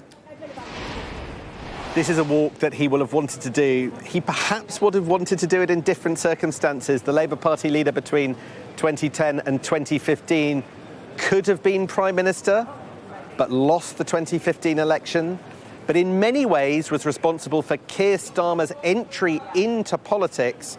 Now Ed Miliband walking up the street. He was the Shadow Climate Secretary Climate is his passion. He might be the first cabinet minister to return to the same job he did in the last government. Let's see whether Ed Miliband, 54-year-old figure who was by Gordon Brown's side for all the years of New Labour, ran the Labour Party for years but took it down to defeat in 2015, and now has been shadow climate secretary under Keir Starmer, pushing the climate agenda but being forced to retreat somewhat over that £28 billion investment promise every year, which got scaled back in March of this year. Now walking into number 10, will he become the climate secretary as we believe? And Sam, Keir Starmer's really rattling through the appointments here. It's making me realise and I guess just kind of reflect on the fact of how organised this Labour Party is, whether it is the efficiency of the campaign that won so many seats, really maximised the votes in the right places to be the most efficient. And then also, of course, they were ready for the election when Rishi Sunak called it. And it feels like this is a man who is ready to appoint his cabinet as well. Oh, I completely agree with you, Sophie. Although you could apply a slightly more cynical spin to it. It's quite hard to do a reshuffle when you're already in government and there are lots of plates spinning, and quite frankly, if there's a reshuffle, often some of them smashing at the same time. Labour has had this time to plan, and it's a little bit easier, if we're being honest, if your cabinet appointments mirror, 90% of them mirror the shadow cabinet appointments and the jobs that those people were in this morning. So yes, rattling through it. What's interesting is they go in and we don't know what the job is, and then we're being informed largely on social media when the appointment is confirmed, and we've only had 2 such appointments confirmed, Angela Rayner and Rachel Reeves. I think we've had well over half of the likely cabinet now go in. So the question is, who are going to be the new names? Who are going to be the new faces to replace Thangam Debonair and Jonathan Ashworth, who will get cabinet seats perhaps unexpectedly? And will everybody get the jobs that we are expecting that mirrored what they had in opposition? Those are the massive questions now of British politics. The answers, well, they know in the building behind me, and we'll find out soon enough. No surprises yet. Sam, thank you very much indeed. We'll go straight back to you as soon as we see any more movement on that street. No surprises so far, Adam? No, although we don't know who's going to get jobs. It's always possible that... can't call it a reshuffle because the pack's only being dealt out for the first time, but there could be some changes in jobs. But, I mean, interesting seeing Ed Miliband there. And welcome back to Liverpool. We're on the Sky News election special live stream, and I am joined by our final pair from the Youth Combined Authority here. Now, I wanted to talk a little bit about the Green Party because they've had a really successful night. They've got more seats than they've ever had before. They only ever had 1 seat in Brighton, and now they've got 4. One of their co-leaders managed to unseat the Labour shadow minister, and another of the co-leaders managed to overturn a 22,000 vote Conservative majority. So they've done really well. But Lily here is really interested in climate and environment. It's something we're really passionate about. And I wanted to talk to you because it's clear that, you know, voters are they're more passionate than ever about climate change. But do you feel like your concerns about the climate are being represented by people in power? As a young person, personally, I feel up until now, young people have sort of not had much of a say as they could have and should have concerning the environment, as well as climate change, especially because we as young people, we're the ones who are going to be living through it. Our kids are the ones who are going through the decisions that are made. So we as young people need to make sure that our voices and our concerns on these issues are being heard. So having events such as the Net Zero conferences, environmental based groups where young people and elected members and parties can work together and discuss these concerns and help make that change are just so important to help making sure that our concerns and our opinions on these issues are taken into account. And yeah. And that's something that you're really passionate about as well, isn't it? So while Lily was just talking about kind of climate change there, you talk a lot about kind of involving young people in the decisions that affect them and how you go about doing that. And one of the reasons we've been talking to loads of people from the Youth Combined Authority today is because you have quite a unique role in the way that decisions are made here in the Liverpool City region. So can you just give us a sense of how involved you are and what you do on the authority? I think we're very involved in what we do. We work with the Mayor of Liverpool City Region, Steve Rotherham, on his policies and his pledges, and we speak to policy leads. We give them our input before they make big decisions about what they're going to put in place in the Liverpool City region. We give them our input. We also speak at events and we educate other youth in what we do, and we also ask them so we can then feed back. And we just, one thing I think we find just so amazing is that when we started this nearly a year and a half ago, we're nearly 2 years into this now, Youth Voice wasn't really utilised as much as it could have been. And then now, like a year and a half on, we're now at the forefront of these decisions. So I think we're really just starting to make change and just with what we do with Steve Rotherham. So yeah, it's been quite great, really, isn't it? And we talked a little bit about climate with you, but I know that you've got particular interests as well. Yeah. So is there something that you're kind of really passionate about that you feel like you've affected change on a little bit, or just something that you think should change here that you're passionate about? Kind here and kind of everywhere else. We were chatting about it before, and I think Youth Voice, like I said before, isn't utilised enough. We are silenced, as seen with the British Youth Council's closing after 70 years. After it being a 70-year establishment, I think now is probably critical time anywhere, really, to make sure this youth voice is heard and make sure that we are heard, because we are the future. And I think being a girl who has a disability with cerebral palsy and being a girl, I feel like I'm in a very unique position to be a role model and be a representative of people with youth voice, especially because when I was a kid, there was no one really like me. And I feel like my goal would be is for us to be a youth voice, to be heard, not only just in the Liverpool City region with the mayor and with Steve Rotherham and the amazing opportunity he's given us to voice our opinion, but also regionally now, and just make sure it's properly utilised and properly used as kind of a movement. And I know you're quite passionate about kind of the accessibility aspect of transport, which is really important. So what do you think needs to be done generally across the UK, let's say in the next 5 years, because there's a new government coming in now? What do you think needs to be done to make that better?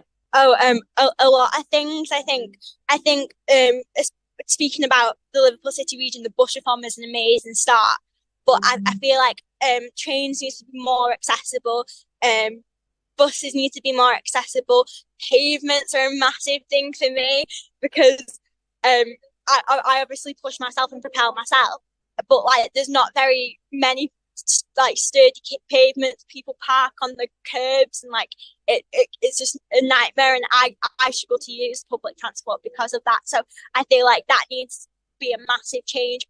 Taxis, I ride backwards you see in taxis, because that's the only way wheelchair users can do that safely. So I would love to have a taxi where I can ride forwards, because I get a bit nauseous. So that's the worst nightmare really for me. So kind of just those kind of changes, they just need to be more consistent. Yeah, that's also a really kind of getting travel sick is such a common thing. It's such a simple fix. Yeah.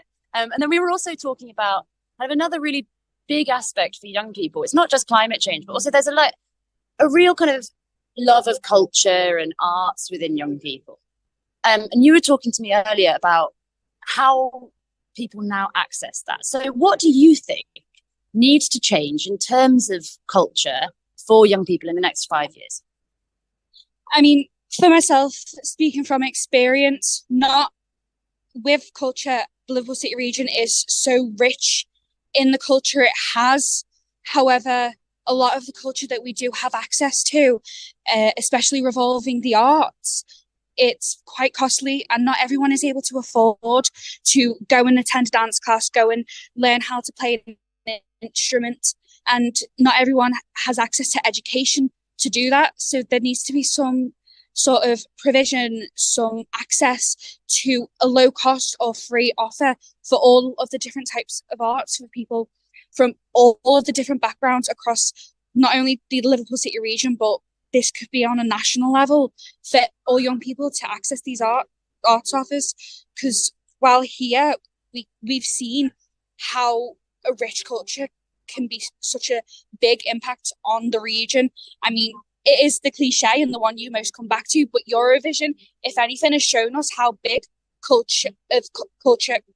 how big of an impact culture has on our region, and it's something we should foster and grow within young people from that young age when they've got that passion and the drive to go for it. Because when you get older, you can start to lose that drive, and we need to nurture it. Yeah, that's fantastic. I wanted to do a quick fire on with you both. Is there anything that you think is a really quick win that you want to happen in the next 5 years that you think would make the world better? Just more youth voice. that I feel like youth is a key to everything. We are the future. We have the power to change. We have the means to change. It's just encouraging people to do that, encouraging people to get involved. Like Liverpool City Region Youth Combined Authority are actually taking applications, and we do have a website. So that's a nice little plug there. And what about you? I mean, it's the same. It's pretty much just echoing what Lissy said, making sure that there's more collaboration between young people and policymakers, elected members, the parties themselves, making sure that we as young people are able to work with them and make sure that this change is one that's going to be beneficial for all the constituents across the region. Well, thank you so much for speaking to me. I think those are pretty clear messages for Keir Starmer's new government there. They want more young people giving kind of advice to those in power. So now we're going to show you the highlights, the key moments from last night, a historic night for Labour, but also for UK politics. Oh my God. A Labour landslide and then some. Conservatives on 131 seats. So looking at the change in the share of the vote specifically, what the Conservatives have experienced in terms of the fall in their support has been worse than anything we can see going back decades, possibly ever. Bridget Maeve Phillipson, 18,837. 14 years as your Labour MP in opposition, I am so proud to be part of a party which has tonight not just won the trust of people here in Houghton and Sunderland South, but of the people across Britain. Heidi Alexander, Labour Party, 21,676. Robert James Buckland, the Conservative Party candidate, 12,070. Goodness me.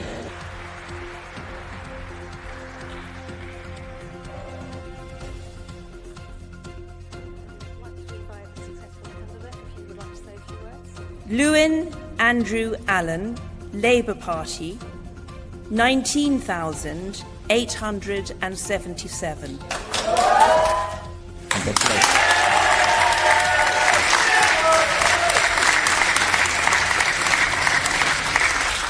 We will now be targeting Labour votes. We're coming for Labour, be in no doubt about that. I hereby declare that Richard Tice is duly elected Member of Parliament for the Boston and Skegness constituency. I said a few weeks back that there was going to be a reckoning on election night, and Ashfield, which is the capital of common sense, they are part of that reckoning. I want my country back, and Ashfield can play their part in that. Thank you. It has been a great privilege to serve Kingston and Surbiton and this great community over many years. And I'm humbled that you've given me the chance to serve you again.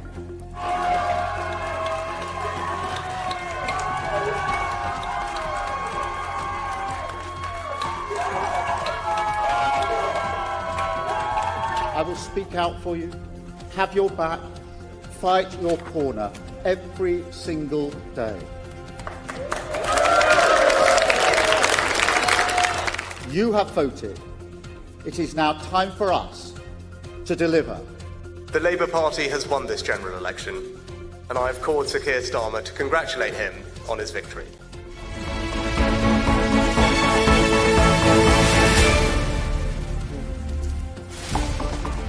There we go, everything's gone red. Andy's doing a little Snoopy dance at the side of me.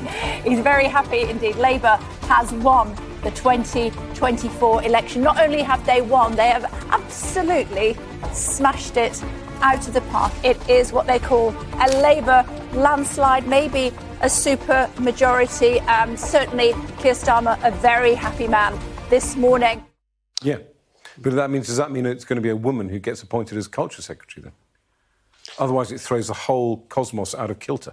Well, we think it might be Lucy Powell, but I mean, by my count, 10 women have been appointed so far, and I think there have been 19 jobs altogether. So, Lucy Powell apparently didn't like the culture brief and was quite pleased to get rid of it. I've not heard that. It's how can you not like the culture? It's the best one, isn't it? You get all those tickets. It is the land of free tickets. Well, there are those who say that Thangam Devonair is the first person in the brief, either for real or in shadow, who actually liked culture. Although she'd never been to a football match until she got the job, so it depends what culture you mean. Well, it depends if you count culture as football. I think playing the cello is rather higher up on my scorecard. I think this is basically the difference between you and me, where you think culture, I immediately think football, and you think classical music.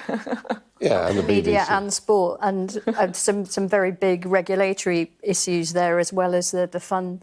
I think the stuff. digital's been taken off now, and that's gone to decent, but nobody's quite clear where the Online Safety Act sits. But more seriously, the culture sector is crying out for investment, like every other sector. So things that look quite fun from opposition may seem a bit more challenging in government. So we are waiting to see the news on the Culture Secretary. There's been no Nick Thomas-Symonds, as you said. We're also waiting for Emily Thornberry, Hilary Benn, Steve Reid and Darren Jones as well, who we are expecting to become the new number 2 at the Treasury. Let's cross back to Sam Coates, shall we? No surprises so far in the, I was going to say reshuffle, but it's not really a reshuffle, is it? The appointment of the new cabinet. No, slap on the wrist from Adam Bolton there. It is, of course, just, I suppose, the first set of appointments from Keir Starmer, although it's a reshuffle if you're comparing it to what he came into office with. Yvette Cooper appointed Home Secretary. Even though some of those early arrivals came out of order, it does seem as if Keir Starmer has stuck precisely to the portfolios that the people around him had in opposition, transferring them person for person, including David Lammy, who's just been confirmed as Foreign Secretary, and Pat McFadden, Chancellor of the Duchy of Lancaster. All of those, the jobs that they had in opposition, now transferring. So really, we could only get 2 surprises. Who's going to be the Culture Secretary and who had that slightly nebulous Cabinet Office job inhabited? I think it was Paymaster General, Shadow Paymaster General, which was inhabited by Jonathan Ashworth, who was defeated by an independent overnight. It appears that there is a tiny break in the proceedings. There's nobody in the corner of Downing Street coming through the gate just yet. But as you say, the big names that we're looking for now are Steve Reid, the kind of one of the founders of Labour Together, who was the Environment Secretary dealing with sewage, Darren Jones, who was Shadow Chief Secretary to the Treasury in charge of money and doling out departmental cash, and Emily Thornberry, Shadow Attorney General, a big figure in our politics, for some people Marmite, for some people a pugnacious figure on the public stage. Will those figures come in and get the jobs that they had? That's the question that we're asking at the moment. It is the question that we will keep asking until we get those answers. Sam, thank you very much indeed. Well, let's take a breath, shall we? Because we've had a lot of news happening in the last hour. So let's look at those cabinet appointments so far in a little bit more detail at this point. The first person through the gates of Downing Street, Angela Rayner, appointed as the Secretary of State for Levelling Up. Also, of course, she is the Deputy Prime Minister, Angela Rayner there. Rachel Reeves has become the UK's first ever female Chancellor, the first time a woman has held that job in the 803-year history of the role. While David Lammy has been confirmed as the Foreign Secretary, there had been a little bit of a speculation about whether he'd be kept in that post. He has. Pat McFadden, the new Chancellor of the Duchy of Lancaster. He will, I'm sure, become the new Prime Minister's Mr Fix-It, the most influential politician you've never heard of, someone who is believed to be part of the decision-making quad that Sam Coates has been talking about. Plus, Yvette Cooper, perhaps a more familiar face to many of you, she has become the Home Secretary. Let's have a little look now, shall we, at some of the other roles that are still being filled. Oh, that's it. There we go. Those are the main ones that we wanted to bring you. If we were going to rattle through them all, I guess we would be here all day. Yeah, it is very exciting. I mean, there is no... I mean, I was never in the cabinet, but there is nothing like being a minister if you're passionate about kind of making change and you're passionate about the brief that you think. And I was just thinking about David Lammy, who I've known for quite a long time, you know, going in to be Foreign Secretary. And regardless of your politics, and it sounds a bit trite and perhaps even Westminster Village, you'd say, you know, these guys deserve it. 13 years in opposition is no fun at all. And I can imagine them going into their departments now and thinking, you know, we've got a job to do and we want to do it. Having said that, of course, so I'm really pleased for them regardless, but this is a great day and fun and engaging and it's a big change. But I think this is a government that's going to find it's going to get into trouble. That's not a criticism. Quite quickly, I think. It's going to be interesting, the kind of issues that kind of start to bump up against it very, very quickly and start to kind of, you know, you're starting to feel a bit of the trigger around your feet. And there is, of course, not in the cabinet, but you know, she was mentioned earlier. The mighty Sue Gray was said to have prepared a list of what is coming down the track and the very obvious challenges in each of those briefs. Actually. She's also supposed to have taken charge of vetting, which is quite interesting. That's not been done by a civil servant; it's been done by a former civil servant. Of course, she's very well qualified, but I suppose she can keep it in the family a bit more if she finds something. Well, did her son become I assume her son became an MP, as pretty much every Labour candidate seems to have got elected. So her son was standing for Parliament, I think. But it was. We'll have to check it out. I mean, I've always been a massive Sue Gray fan. I could never understand again why the Tories went down this rabbit hole. I have to say there is one point worth bearing in mind, which is for Labour assembling a cabinet. This is a first because historically, if you were elected to the shadow cabinet, and they used to elect the shadow cabinet, you had to go into government. And so in the case of the Blair government, for example, the real shakeout took place a year into government. Did he inherit an elected shadow cabinet? He did, yes. And that's a good pub quiz. That of course, has now been got rid of. That one's Sue Gray's son. So these are the people which Keir Starmer wanted, and already in the style of it, we're not seeing any gimmicks. To go back to David Lammy for a moment, because I know that Sam Coates was indicating there'd been some suggestions that he might not be Foreign Secretary. And again, to go back to this point about Gaza, I think that the confirmation of David Lammy as Foreign Secretary will reassure a lot of people in the party who have had quite significant concerns about our commitment to, you know, human rights and international humanitarian law.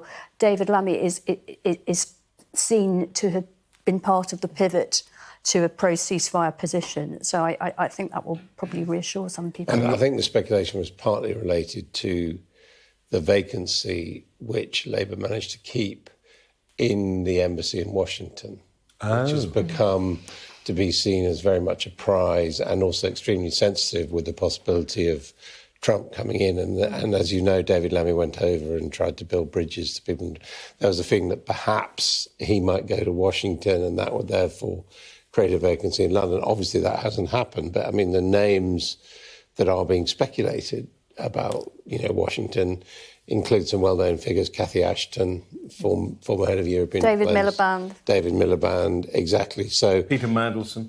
Yeah, oh, really? that name's been mentioned. I mean, so who mentioned it? Lord Mandelson. I don't know. It was in this standard diary, I think. Although, actually, to be fair to Peter Mandelson, he has said on the record at Times Radio, where Ed and I spent some time, that he has been told that he should not expect any role in this government. I don't know whether that extends to being an ambassador. It's always a good bit of information. I always get suspicious when people say, "Oh, this person's job's under threat." I mean, who is starting that rumour? Is it the person who wants the job? That's this often whole the case, isn't culture it? of off-the-record briefing. It's very tantalising for journalists. It's not always completely in the public interest or to the good of trust in politics that everybody wants to restore. Well, David Lammy gets a lot of credit for keeping Keir Starmer at D-Day and also ensuring that Keir Starmer met Zelensky. And again, I don't know whether that comes from David Lammy's camp or others, but certainly he's had a good press running up to, apart from obviously the speculation he was going to get fired. That wasn't great, that bit. Well, the alternative rumour is the person who was really keen to make sure that Keir Starmer met Zelensky was, guess who? Zelensky, who saw what was happening. And his message was one of the first in, I noticed this morning. Was it? Yeah.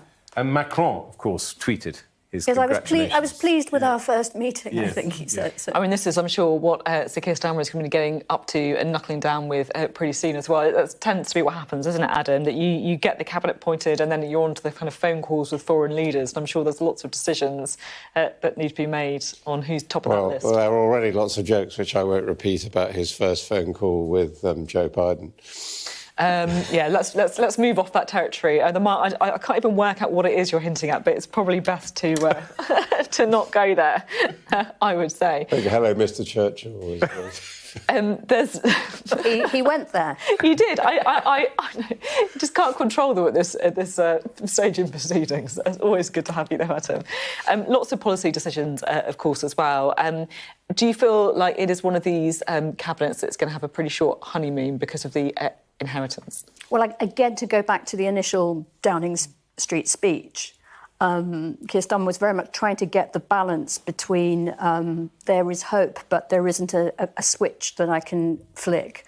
So he knows that there's, the honeymoon only lasts so long. He needs to give people hope, but also manage expectations. And I think you're right. I mean, Ed, for understandable reasons, talked about reform and the threat it poses to the rehabilitation of the British Conservative Party. But it brings its challenges to a Labour government as well, particularly if this reset that Keir Starmer describes over people's, public services and housing and life chances doesn't come quickly enough. How much of a force do you think reform are? Do you think this is just basically people who don't want to vote Conservative, but they can't bring themselves to vote for Starmer, so they'll switch back to the Conservatives? Or do you think actually it's something deeper than that? Well, I was reading, funny enough, I think Lord Ashcroft sent out an email today because he does these sort of endless polls about where people voted and why they voted Reform. And there's no doubt that the majority of Tories who left the Tory party went to Reform, but they did also go to the Lib Dems. They did also go to Labour. And if you add up the Labour and Lib Dem switchers in the Tory party, they outnumber the Reform. So it's too early to tell. We're seeing the new Foreign Secretary. That is David Lammy, absolutely beaming as he makes the very short walk from Downing Street to the Foreign Office. Sam's there. Sam. That's right, Sophie. I asked David Lammy as he was walking, are you pleased to be Foreign Secretary? He turned and he said, I'm very pleased, thank you. And absolutely delighted, David Lammy, to be appointed in a role where he has actually forged, I think he's known within the Labour movement for having forged a significant number of global connections, particularly in America, and not just with Democrats. He was the first black Briton to study at Harvard Law School and has forged a long-term relationship with Barack Obama since those days. But more recently, not only forging ties with prominent Democrats like the former advisor to Barack Obama, Ben Rhodes, but also has made some inroads with Donald Trump's team and therefore a pivotal figure if America goes in a very different direction in November. It certainly will be really interesting to see how that pans out. Sam, thank you very much indeed. Sam Coates there at Downing Street as Sir Keir Starmer, the new Prime Minister, makes those all-important cabinet appointments, some faces that are going to become a lot more familiar in the next few years. It is 4 o'clock. Hello and good afternoon from Westminster. We are here on a momentous day for the United Kingdom, where the political scene as we know it has changed beyond recognition. This afternoon, the new Prime Minister, Sir Keir Starmer, has started to assemble his top team, appointing his cabinet after winning a landslide victory at the general election. Angela Rayner is his Deputy Prime Minister. Rachel Reeves makes history as the UK's very first female Chancellor. Well, Labour has now won more than 400 seats, a landslide second only to Tony Blair when New Labour came to power in 1997.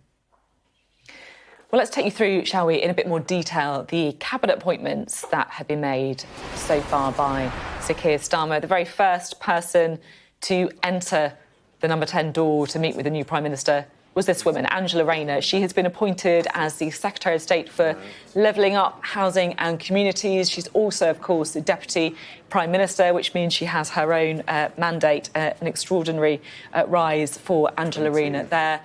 Rachel Reeves, meanwhile, the second person in, she's become the UK's first ever female Chancellor in the 803-year history of that role. The first time a woman has been given that job. David Lammy confirmed as the Foreign Secretary. We saw him there just entering his new office, the resplendent building of the Foreign Office, absolutely beaming, clearly delighted. Pat McFadden, the new Chancellor of the Duchy of Lancaster, a key campaigning figure in Labour, often described as the most influential politician you've never heard of and expected to be a key part of the decision-making team in number 10. Yvette Cooper has been appointed as the Home Secretary. She has kept the job that she was shadowing. She has ministerial experience, of course, in the new Labour government. She is now the Home Secretary. John Healey, meanwhile, has been appointed as the Secretary of State for Defence. Again, all of these straight transfers over from the shadow cabinet. Well, let's go live now to Downing Street. We can speak to our Deputy Political Editor, Sam Coates. And Sam, Keir Starmer said that stability would be change, and this is really, I guess, a cabinet that has been appointed around stability. In the last 90 minutes, Sophie, 20 have gone into the black door behind me, 6 have been confirmed and appointed, and 4 have emerged in one of the most orderly and stable entrances to power that I can remember, with not a single confirmed change so far from the shadow ministerial team that Keir Starmer had before he was formally appointed Prime Minister by the King this morning. It's a cabinet that balances moderates. It balances some on the left, like Angela Rayner and Lou Haig, and several modernisers, perhaps once upon a time, who would have been known as Blairites, Wes Streeting and Pat McFadden. We've just had another confirmation. Shabana Mahmood has been confirmed in the role that she had in her shadow position as the Justice Secretary. She will be Lord Chancellor and Secretary of State for Justice, replacing Alex Chalk, who was roundly defeated, the Conservative, by the Liberal Democrat in his Cheltenham seat. She survived her electoral test against independents, and we've got another person walking up Downing Street. I'll just pause there. If we go to the live shot, Alan Campbell is about to become Keir Starmer's chief whip. You won't see this guy out in the sunlight very much. Smiled as I said that, because he is the person in charge of instilling discipline into Labour's parliamentary operation. Let me translate that for you into English, Sophie. Every time a Labour MP steps out of line, they'll be hauled in front of that man, Alan Campbell, for a rollicking if they misbehave, because discipline with this number of MPs is going to be absolutely crucial. Keir Starmer is going to want to stamp his authority and stamp it quickly on the new parliamentary party that contains hundreds of MPs that have never set foot in Westminster before. Dozens of them will have ambitions, dozens of them will have strong views in opposition to the leadership. We have another one. Here he comes, I am told, just out of sight. We are about to get a figure who could be heading to the Treasury. I can't see him yet, but we are told that we have got more appointments imminently, but he is coming. Yes, we were told he's coming shortly. But there you have it. There it is, somebody just edging in. If we could go to the gate of Downing Street, there is potentially walking up now. There he is. His name that you'll be able to see in just a second is Darren Jones, one of the younger members of the Shadow Cabinet, but one of the more prominent figures in the Labour campaign. His job, like Rachel Reeves, one of the trickiest. Darren Jones has been the number 2 in the Treasury team. That means Darren Jones is in charge of public spending and, in essence, in charge of telling his Labour colleagues, no, they cannot spend any more money in the portfolios that they have and that they can't splash the cash because Labour has tight borrowing rules, tight spending rules, and is sticking at the moment to Tory spending plans. This man, I believe is 37, saxophonist. He's the first ever Darren to become Chief Secretary of the Treasury because he's the first ever Darren to be elected as an MP. So there you have it. A Bristol MP who has catapulted to the top of Keir Starmer's team just in the last few months. Sam, thank you very much indeed. A couple of confirmed appointments to bring you no surprises from this Cabinet appointment of stability. Shabana Mahmood, as Sam was saying, Lord Chancellor and Secretary of State for Justice. Wes Streeting confirmed as the Health Secretary. We also have Bridget Phillipson as the Secretary of State for Education and the Right Honourable Ed Miliband as the Secretary of State for Energy, Security and Net Zero. So 4 more confirmed appointments, all direct transfers over from the Shadow Cabinet. Darren Jones is in number 10 now. We expect him to be the number 2 in the Treasury. Sir Alan Campbell also in there, expected to be the Chief Whip. Sir Alan Campbell actually used to be a history teacher before he entered the Commons, so possibly some experience of controlling unruly masses. Let's bring in our panel at this point, shall we, as we await more Cabinet appointments. We are joined now by Harriet Harman, who really needs no introduction, a former Labour MP, Harriet Harman, and also Paul Scully, former Conservative MP. Good to have you both with us. Harriet, it must have been quite an emotional day watching Labour take control in number 10. It just feels like a huge relief. I'm surprised by how much of a change it feels like. Suddenly not to have the prospect of chaos and scandal and low expectations. It's struck me much more. And I thought that the way that Keir Starmer led it out and then rapidly appointing his cabinet, basically, he's not negotiating with them. They're being told what job they're doing. His authority is huge as a result of this massive landslide he's got. So I think we can really have stability and progress. I mean, it's really beyond exciting for me. I'm slightly giddy with it all. I can almost see it in your demeanour, actually. I feel like I need to just reflect with you as well, the first ever female Chancellor. And she is a remarkable woman, Rachel. She's a feminist, and I think will make a massive difference.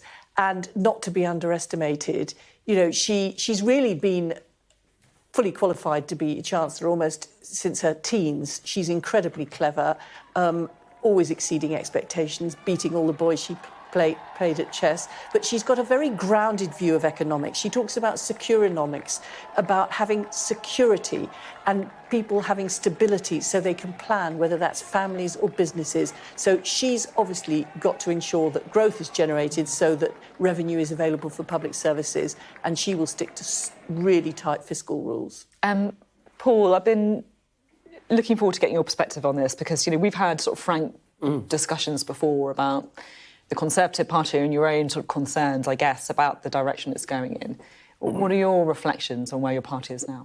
Well, first of all, congratulations to the Labour Party, to Sir Keir. We were elected at the same time, and it's really important that he does well. It's important that the Conservative Party oppose and hold him to account, clearly, and have a strong opposition, because other oppositions always come from somewhere. A vacuum will be filled, and it's important that we do that role. So I wish him well, because actually this is our country, so I can't just afford 5 years of nothingness. We now need to, as a party, show a bit of humility, listen.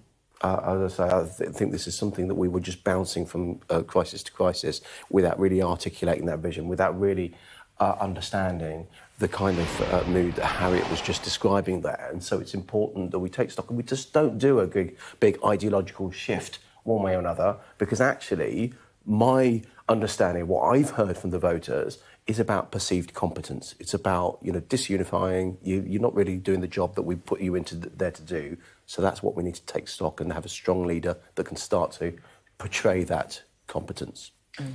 I mean, congratulations as well. You've been on the Dissolution Honours list. You're going to be in the House of Lords. I just wonder what you think the future of the House of Lords is now that we've got a Labour government. What's going to happen there in terms of reform?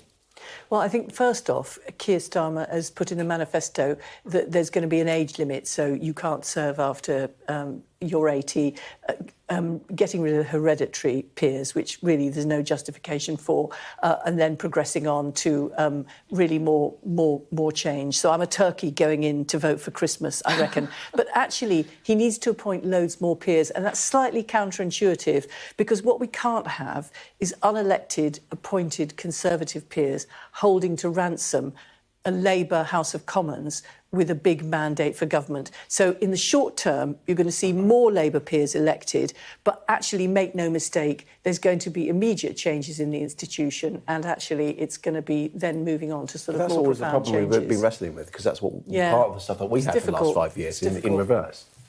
Well, no, I was wondering whether they're going to obstruct the Labour government, since they've largely supported it against the government. Just to come in now, because we are watching, of course, Downing Street, and that is Hilary Benn, who is making his way up. I should say that there has never been a Prime Minister without a Ben in his cabinet, so it looks like Keir Starmer is not going to be breaking with tradition.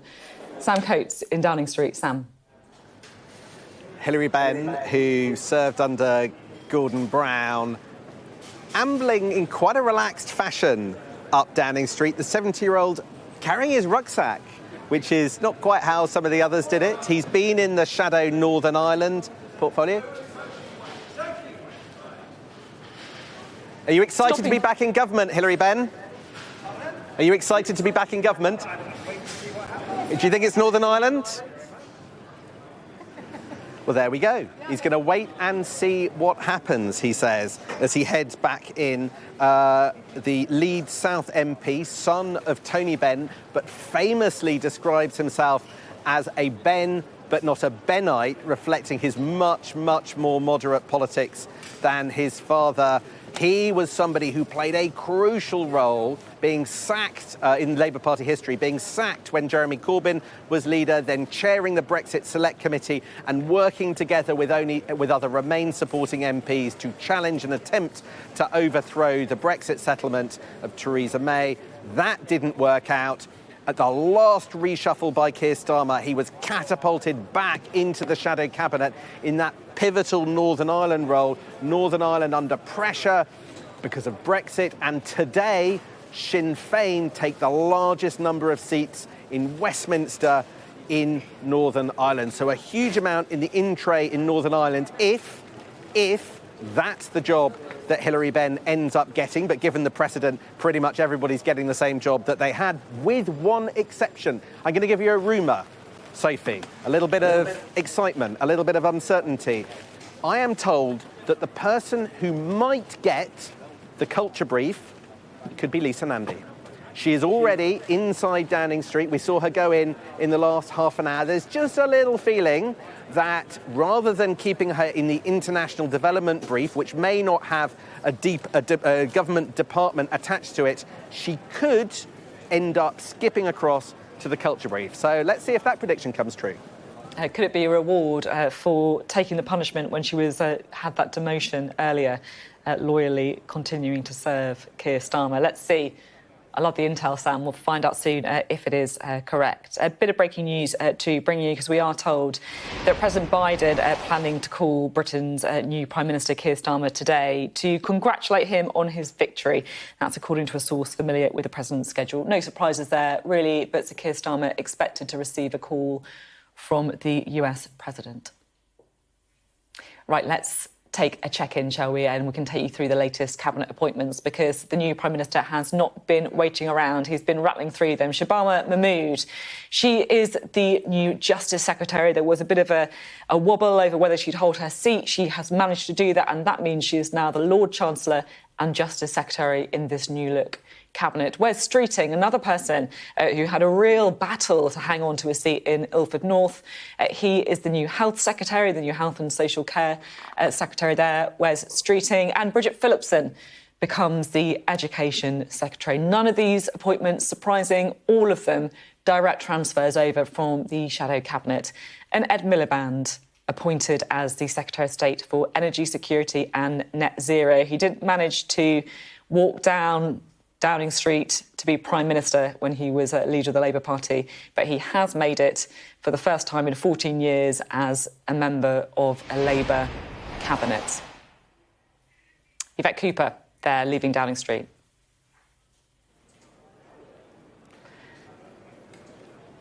The new Home Secretary there, walking through the arch that links Downing Street with the Foreign Office. Sam, did she have anything to say when she came past?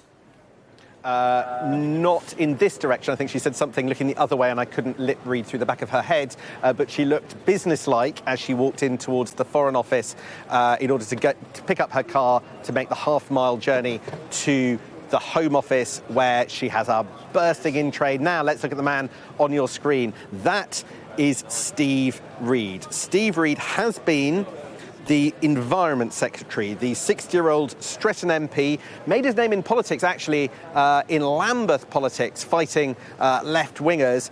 He is an avowed Labour Party moderate. He is, at times, pugnacious. He has done a lot of some of the more difficult media rounds. He'll be hoping to tackle the issue of sewage, if, in particular, he gets the Environment brief. Do you expect to be the Environment Secretary, Steve Reid? Do you want to be the Environment Secretary? Well, a shrug there when it came to what he was expecting, and wouldn't answer the question of what he wanted. But what is certainly true is that figure who helped Morgan McSweeney, one of Keir Starmer's closest, most senior aides, fight the left in that battle for control of the Labour Party that stretched back through the last, what would it be, 9 or so years. Steve Reid, an important figure trying to pull Labour politics away from the militant left and back into what he would regard and what Keir Starmer would regard as the mainstream, being rewarded with a cabinet post, having worked alongside lots of other figures, including Keir Starmer's top aide, and now he is likely to end up as the Environment Secretary. Sophie. Thank you very much, Sam. Sam Coates there, keeping his eye on Downing Street. Rumours that potentially Nisa Nandi could be the new Culture Secretary, but other than that, we have, of course, had a direct transfer over from the shadow cabinet to the cabinet, a reshuffle or the appointment of a new cabinet that is all about stability. Stability is change, according to the new Prime Minister, Adam. Yeah, so the only face that we speculated on we haven't seen yet is Emily Thornberry. So probably be seeing her in the next few minutes. Every time we've tipped the next arrival, they've gone there. But, you know, it is possible to do this because this is so far totally orderly, no surprises, reshuffle, in spite of the 2 vacancies which were caused by the voters overnight. Are you waiting for the Secretary of State for Scotland? Do you think they're... Ian Murray. Yep. Oh, he's already been announced? Well, he hasn't been announced, but he's in number 10. He's in number 10. So we're assuming that he's going to get that job. Harriet, I've just been kind of thinking about how, you know, this is a very well-drilled set of appointments here. It's an election campaign that was very organised, very professional, very efficient in terms of votes. Do you think that's a good thing, or do you think that actually the fact that, you know, 4 in 5 people didn't actually directly vote for Keir Starmer could cause issues for him? Well, I think it's very important that it is so well organised. I think that the spontaneity tipped over into downright chaos in the last government, and people want certainty and they want stability. But I think you saw in Keir's speech in Downing Street that he's very well aware that not only has he got to rebuild the economy and public services, but he's actually got to restore public trust and confidence. He talked about the wound that there was where people didn't feel they could have confidence in their democracy and in their politics, and said that he would not only govern for those who voted for him, but particularly those who didn't vote for him. Because for a moment, for a little while, the opposition are going to have to get their act together after what has been an absolutely massive defeat. And I don't think he wants to give the impression that he is untrammelled power that's not concerned about people who might not agree with him. So he's going to have to listen to people who don't agree with him, because for the moment, the Tories are going to be in a difficult situation righting themselves. It might take quite a while. I mean, I hate to say it, but it's hard to argue with that, isn't it, Paul, that it might take it quite a while. I think that's fair, and that's good government. As I say, you know, I'm not going to oppose just for the sake of opposition. It's about making sure that we have that orderly transition, and that's a sensible thing to do. I was just talking earlier about what we do now. Rishi Sunak has obviously said he's stepping down as party leader, but not immediately. So we've got to organise that process, and then in that process, do we have a culmination at party conference, or is party conference the first, when it's the first chance of the party getting together en masse? Is that going to be a bit of a bloodbath? So I think the next couple of weeks will be really pivotal to getting that sense of where the Conservative Party is going to have that transition. It's a contrast, isn't it? Because look, we're looking here at the very kind of public coronation, if you like, of Keir Starmer as the new Prime Minister, the very public appointment of the Cabinet. What's happening with the Conservative Party now is all behind closed doors. All those wrestlings, all those machinations. Yeah, and I think that's partly, to be fair, because obviously Keir Starmer has been pretty clear that Labour were going to win the election for some time now. So he's probably been able to have some of these conversations in Labour HQ with the shadow cabinet saying you're going to get a direct transition in. So it does enable him to have very quick conversations with them. Whereas, as I say, we need to work out who's won, who's lost, and then really where the mood of the new parliamentary party is. Are there any names that you would throw out as people who you'd like to see a pitch from? I genuinely don't know yet. I mean, what I'm looking for is a strong leader. You forget the ideology for a minute, and it's not about having a soggy centrist or a rabid right winger or anything like that. If you start chasing reform, you lose just as many votes off the other direction, and vice versa. What we need, as I say, is to have someone that can bring the party back together again as a strong leader. It's a good communicator. I had people like, beforehand, people like Grant Shapps and Tom Tugendhat, James Cleverly, those sort of guys. A Goldilocks character, rather than someone that's just going to go into the deep end and say, come and join me, the water's warm. But Grant's obviously not there, so out of that list. Yeah, one down, yeah. And what's your answer to those people like Suella Braverman who are saying, well, we ought to be looking at, or Danny Kruger, we ought to be looking at reform? I think it's just a mistake, because actually what you look at in reform to me, yes, there are people that want to shift the party towards them. Reform's all about Nigel Farage. He said, I'm coming back, I'm going to be Prime Minister in 5 years. It's almost like you guys look after yourself, including the British public, and then I'll come and sweep in and take the glory. This is just as many people that are voting for reform, in my view, that are genuinely disaffected with the two main parties. I've seen that in Sutton on the opposite end of the scale, where they voted Lib Dem for so many years, and then yet they voted Brexit because everybody thought, oh, they must be tribal Lib Dems. They weren't. They were just dissatisfied with what was happening in Westminster with the two main parties. I think Reform, largely the voters are like that. We've got a situation where I think Reform have had to get roughly 1 million votes for every MP that's been elected. Do you think, Harriet, that there is a danger that, a big chunk of the public feel pretty unrepresented by the system? Well, I think, there's a choice. You can either decide that the result of the election, which is a massive Labour majority, means that and that there was many votes for reform which didn't get translated into seats. You can either decide, therefore, your next thing is to talk about voting reform and change the voting system. But the trouble is that all the other voting systems, aside from first past the post, have their own problems. And we did have a referendum on voting reform as recently as 2011, and people voted it down. I think the best thing is to get on with delivering what people's concerns are. And I think getting into a massive procedural complexity, I just don't think is the solution. If you look all around, the low turnouts and the disaffection with politics happens in countries where they've got proportional systems as well. So I don't think it's the problem of the system. But, you know, there might be a bit of a discussion around this, but all the discussion is so complex.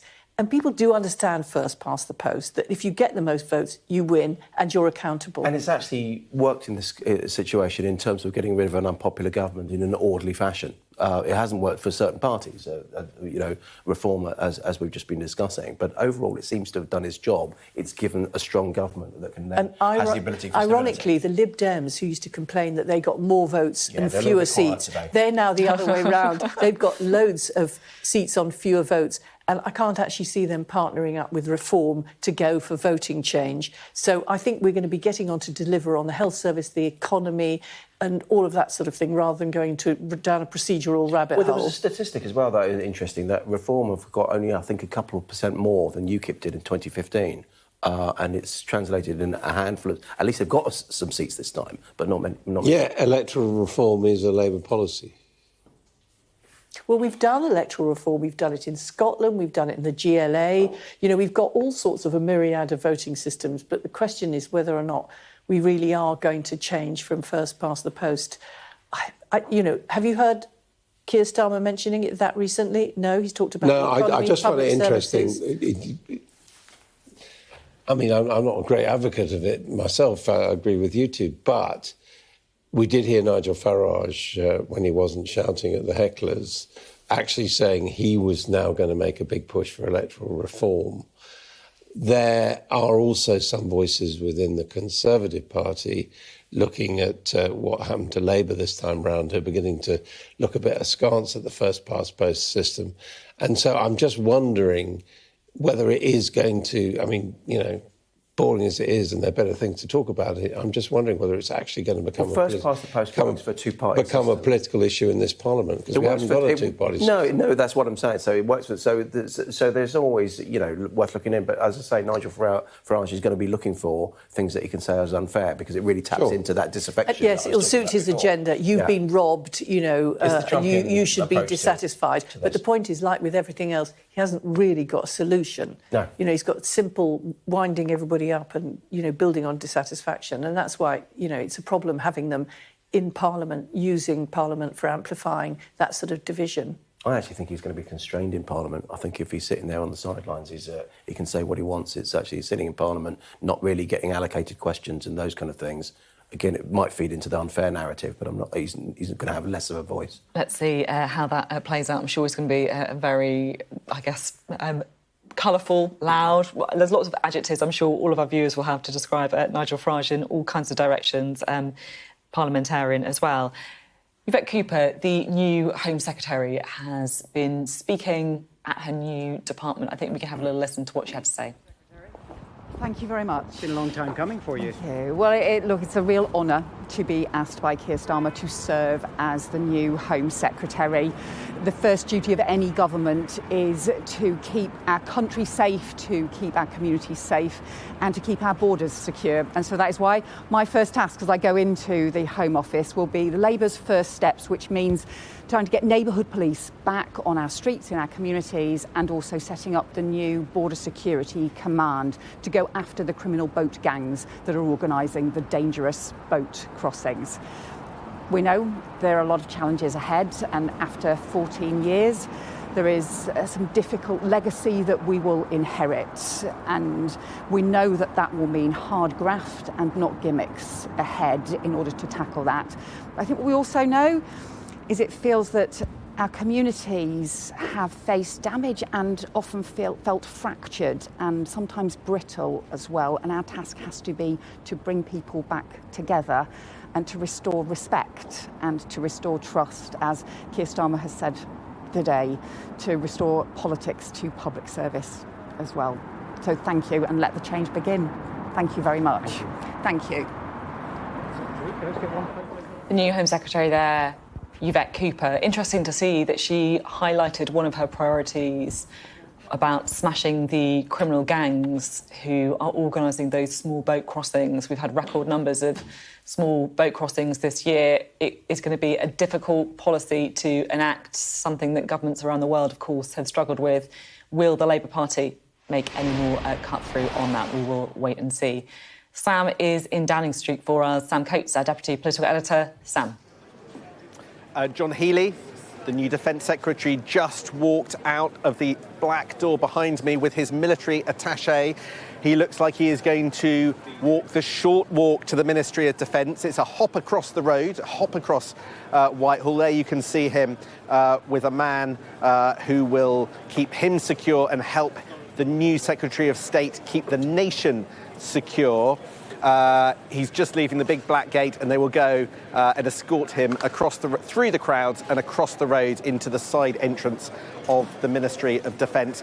He is one of a number of cabinet ministers who is about to leave Downing Street behind me. What's going on is that after the appointment by the Prime Minister of these individuals, they each receive a tailored briefing, as well as having their photograph taken for the social media platform. They each receive a tailored briefing with the expectations that the new Prime Minister has and how they expect them to go about their job.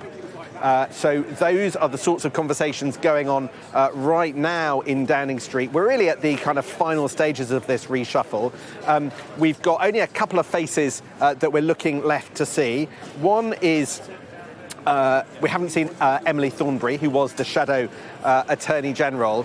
She is, as yet, not in an allocated role, and we haven't seen her. And interestingly, you might remember that in a corner we had Annalisa Dodds. She ended up going through a side entrance and never fully walking up Downing Street. That's because she went into number 9 Downing Street. So that was another thing. And then one other figure who is particularly interesting is we haven't yet heard from Nick Thomas-Symonds.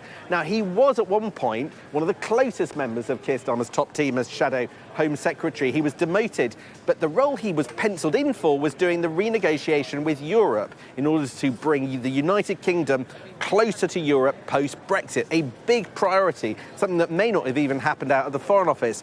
But as yet, we haven't seen him, and we don't know what's happened to him. And one other figure we were expecting to see is the sister of Rachel Reeves, the new Chancellor, Ellie Reeves, who was a key figure on the campaign and one of the familiar faces on the breakfast TV stool with Kay Burley. She was expected to get something of a bump, but we haven't seen her yet. So Nick Thomas-Symonds, Emily Thornberry, Ellie Reeves, and then the Lord's Chief Whip, Lord Kennedy. Actually, Lord Kennedy, in the distant, far distance, I can see him. You might just be able, if you look at the Downing Street gate, to see him. Now, he will not be a figure who is particularly known to many people outside Parliament, but he has been the Chief Whip. He's just disappeared, I think unusually and rather sweetly. It looks as if he might be going through Downing Street security, something that other possible members of Keir Starmer's top team and cabinet members haven't had to do, and that will delay him and slow down his walk up the street. Roy Kennedy, long-time Labour staff member who ended up joining the House of Lords and being a key figure in the House of Lords. Him and his wife Alicia, top aides to Tom Watson, a big figure in our politics for many years when Gordon Brown was in charge, deputy leader of the Labour Party under Jeremy Corbyn. Roy Kennedy at his side, and so we are expecting him in the fullness of time, and you can see the kinds of names. So we will pause that. It's hard to see whether or not the system has swallowed up Roy Kennedy, but we thought we could see him in the distance. But we are down into the last 3 or 4 names now, Sophie, as this reshuffle comes to an end in terms of people coming in. But we haven't had confirmation of some of the big jobs, and we are waiting to find out who is going to fill that big vacancy of Culture Secretary, and whether or not our tip of Lisa Nandy is right. I love it. We will leave Roy Kennedy to battle his way through Downing Street security, and we'll bring you that as soon as we have it. I'm glad as well you cleared up the mystery of what happened to Annalise Dodds. I do remember seeing her bobbing around at the end of Downing Street, just behind Yvette Cooper, and then mysteriously disappearing.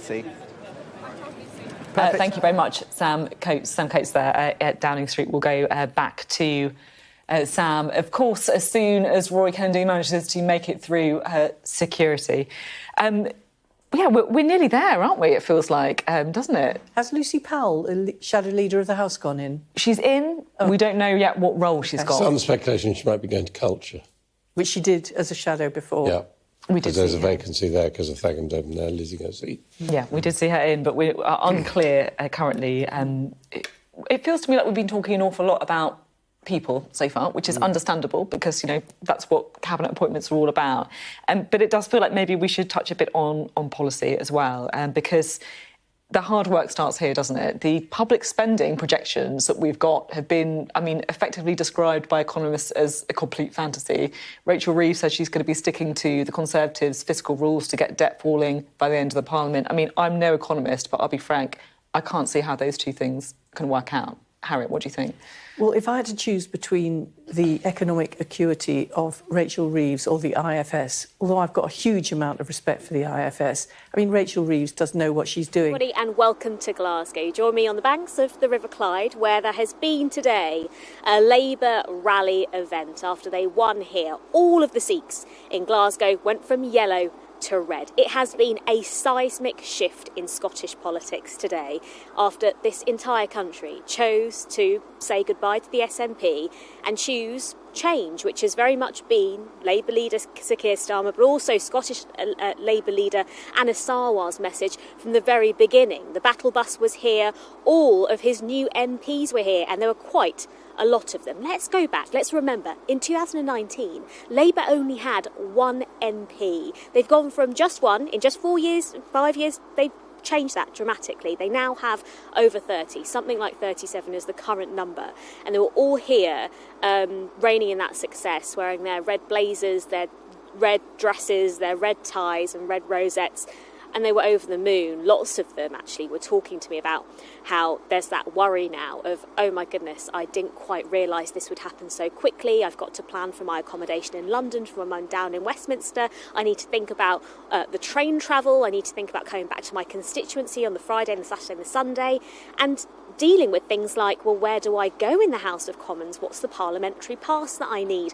All of these things will now have to be ironed out. That is the reality, I suppose, of their new world. What is also the reality of the new world of the SNP is something very, very different.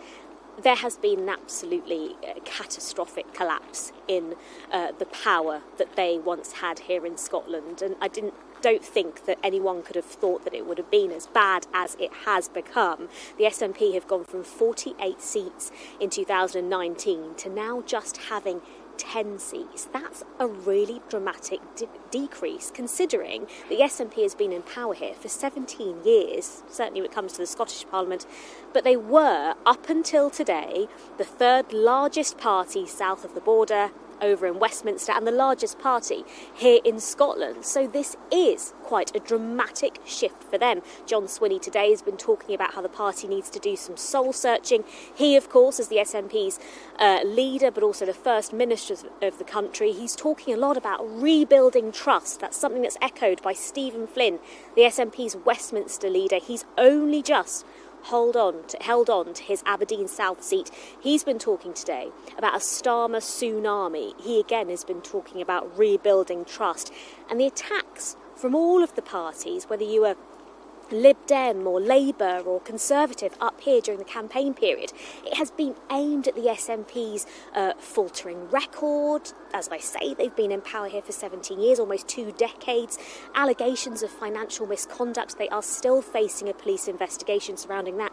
And also this carousel of leaders. 18 months ago we had Nicola Sturgeon, and then it was Humza Yousaf, who was only in power for about a year before the collapse of that power-sharing deal with the Greens, and then John Swinney came into the frame. He was only in the job, the First Minister, for a few weeks before that election was called by Rishi Sunak. As I was talking about at the beginning, Glasgow, which is why we're here today, has seen the biggest shift. Labour have reclaimed those old seats. They lost them all in 2015 to the SNP. As I say, they only had one MP at the time.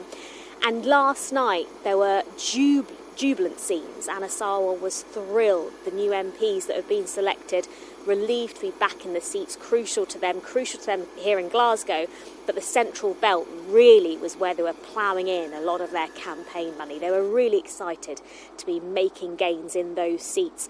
Now, the past 48 hours have been incredibly busy. Actually, within the first 48 hours of the whole campaign in general, when the election was called, Keir Starmer made sure this was someone that he wanted to be. We also had leaders here. We also had visits here from Rachel Reeves, now Chancellors we've been hearing, the Deputy Prime Minister, Angela Rayner.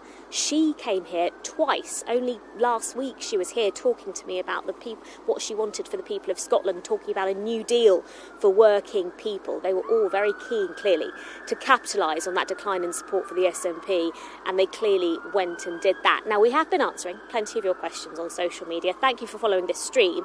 The comments below and comments to the side, make sure you do continue to populate them with your questions about what's been going on, because there will be plenty of questions to come from this. It's been a wild and wacky 24 hours, hasn't it? Were you watching the programme last night? Let us know if you were. But do still keep those questions coming in. On Instagram, Alfie and Tom, hello to you. They've asked, what will happen to the Tories and will there be a new leader? That's an interesting one, because the Scottish Conservative leader, Douglas Ross, he was running. Do you remember? He had that big U-turn. Was he going to run? Was he not going to run? He ran last night in the Aberdeenshire North and Moray East seat. He lost that last night to the SNP. He got something like 12,500 votes. He said, before standing in that seat, if I win it, I'm going to stand down as Conservative Party leader here in Scotland and focus on Holyrood, focus on being an MSP. Those that follow Scottish politics, those that are political nerds like I am, will know that Douglas Ross at one stage was an MP, he was an MSP, but he was also a football referee for those who pay attention. So he said last night that he took responsibility for that loss, for not losing that seat. He said that his party members here in Holyrood are deeply upset about the results tonight. He admitted that there was anger within the party. Douglas Ross will not be leaving politics anytime soon. He is still an MSP in Holyrood, so he will still sit in the Scottish Parliament. As for what happens to the Scottish Conservatives here in the country, a leadership contest, that's all up for debate. But Douglas Ross very much ruled himself out a few weeks ago from running in that category. Again, Wendy on Instagram, she's asked about the Lib Dems performance and what it means for the party. So if I focus on what the Lib Dems have done here in Scotland, now this is one of those parties nationally across the UK. They've done very well, haven't they? The Lib Dems have done incredibly well. It's been exceptional for the Lib Dem leader, Ed Davey. But here, the Lib Dem Scottish leader, Alex Cole-Hamilton, finds it very difficult to punch through. When you're talking about the three main parties, and often four main parties here in Scotland, you're often talking about Labour, the SNP, the Conservatives, but also the Greens, because the Greens have, until very recently, as we were just discussing, have been within the Scottish Parliament. So the Lib Dems were struggling all this time to punch through. They tried to get their messaging across when it came to dentistry. They really went hard on social care and the NHS. They have made some small gains, I will say that. So Susan Murray, for instance, she has been voted as the first local champion for Mid-Dumbartonshire. Alex Cole-Hamilton, as I was mentioning, the Lib Dem Scottish leader, his hopes are high for a count that is yet to declare. His candidate, Angus MacDonald, is between him and the SNP candidate up in the Inverness and Skye count. They actually stopped counting ballots today. They're going to recommence tomorrow morning. He claims that they could be the strongest voice for the Highlands. So whilst it has been an exceptional day for Ed Davey and his Liberal Democrats across the UK, here in Scotland they've struggled to punch through, getting only a handful of seats. Overall, the story in Scotland, it has been the demise somewhat of the SNP and the resurgence of Red Labour.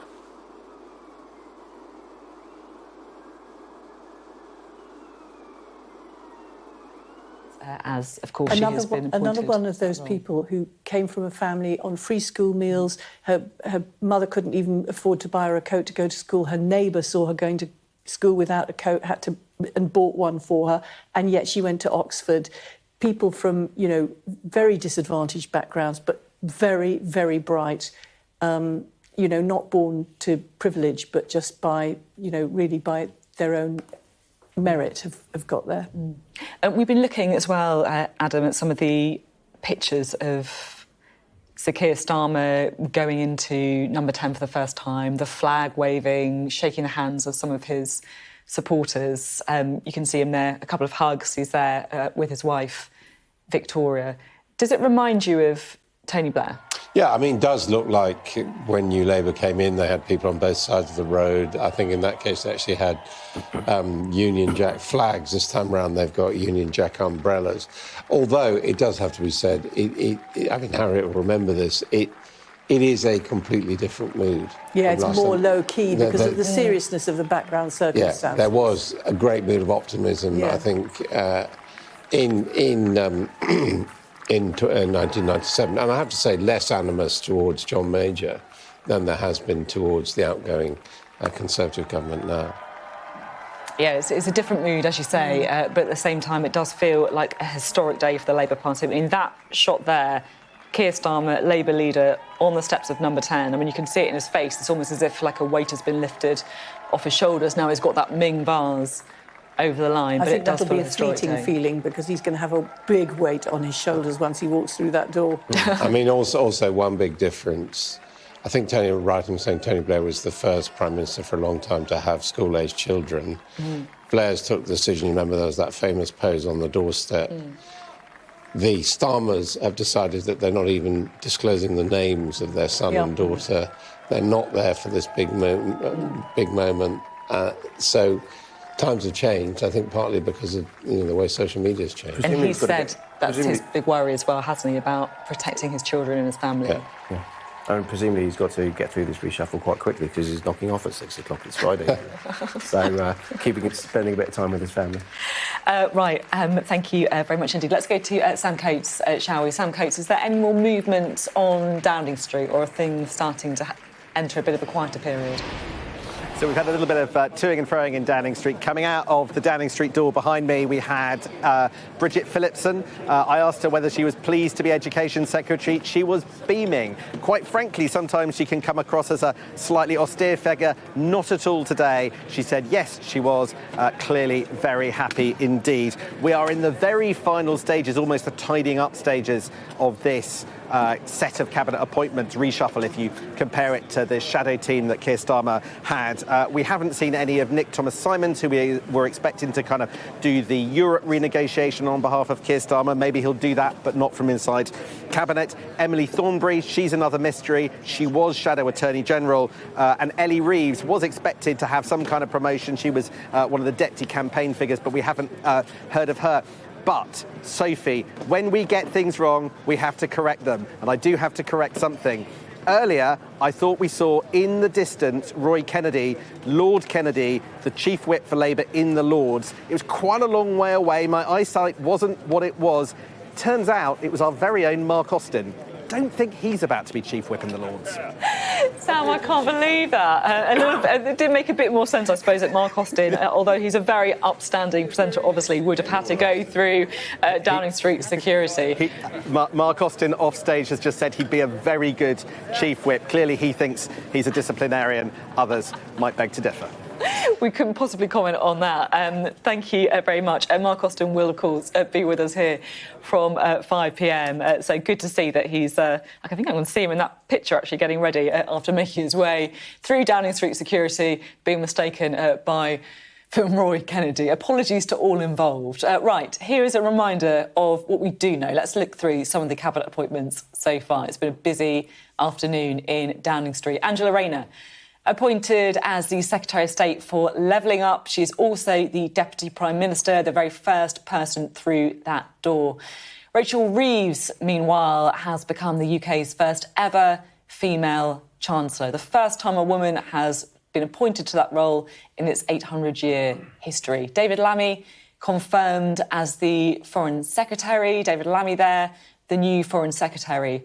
Pat McFadden, perhaps the most influential politician you've never heard of. He is the new Chancellor of the Duchy of Lancaster, a key member, we expect, of the Quad around the new Prime Minister. And Yvette Cooper has become Home Secretary. We, of course, heard her giving a short statement as she made her way into her new department. John Healey has been appointed as the Defence Secretary. All of these jobs, I should say, direct transfers over from the Shadow Cabinet. Shabama Mahmood has become the Justice Secretary, and Wes Streeting, the new Health and Social Care Secretary. Both of those two, there was a few wobbles about whether they would hang on to their seats. They have. They are now in the Cabinet.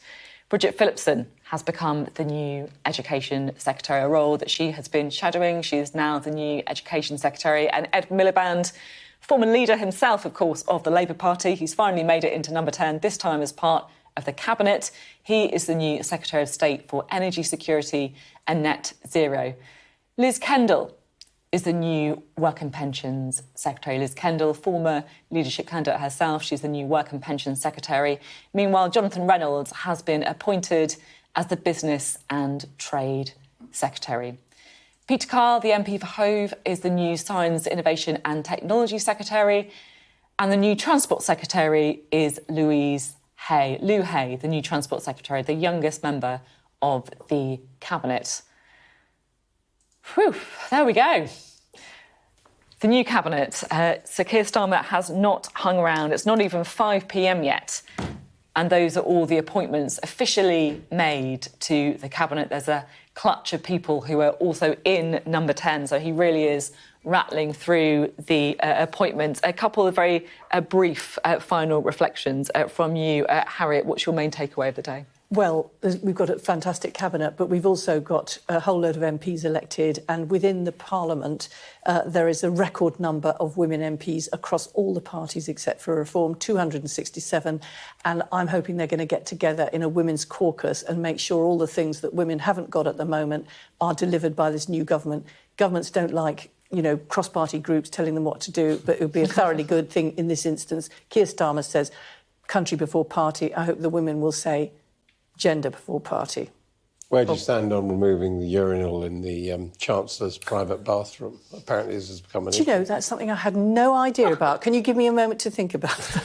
I'll be honest, we're entering our kind of final wrap-up of the day. This is not where I expected the conversation to go, Adam. I'm not sure if that's in the first 100-day plan, is it? No, but you never know. It's actively under discussion. I remember reading about that. But look, clearly they've got to also start on the process of the junior ministers as well. So the cabinet ministers will have a lot. They will know what they want to be doing. They've had Keir Starmer's instructions of how he sees them doing, but they will go in for their first day briefings. It'll be interesting now to see what the Conservatives are doing, how they're going to be putting together a shadow cabinet and shadow ministers with a lot of new MPs coming in as well. Yeah, it's true, isn't it? Do they have to do that before they choose their new leader? They don't have to do that, but they will they'll want to get a sense of direction, I suspect. Adam, it's been a historic day, hasn't it? Yeah, amazing. I mean, we don't get changes from left to right or right to left more often than about once every 14, 15 years. And that has been one of those watershed elections when this has taken place.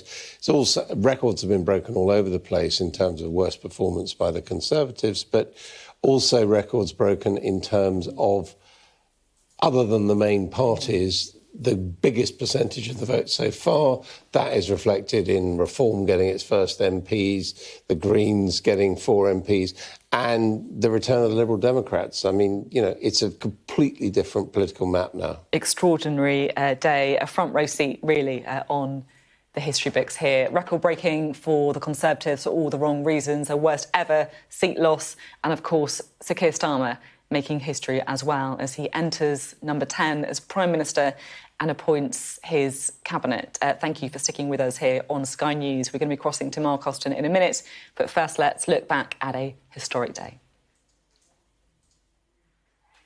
It's one in which the makeup of the country's politics has drastically changed, as we've been discussing. A new Prime Minister in number 10, who along with his new cabinet has promised to rebuild trust in politics and restore hope to the nation.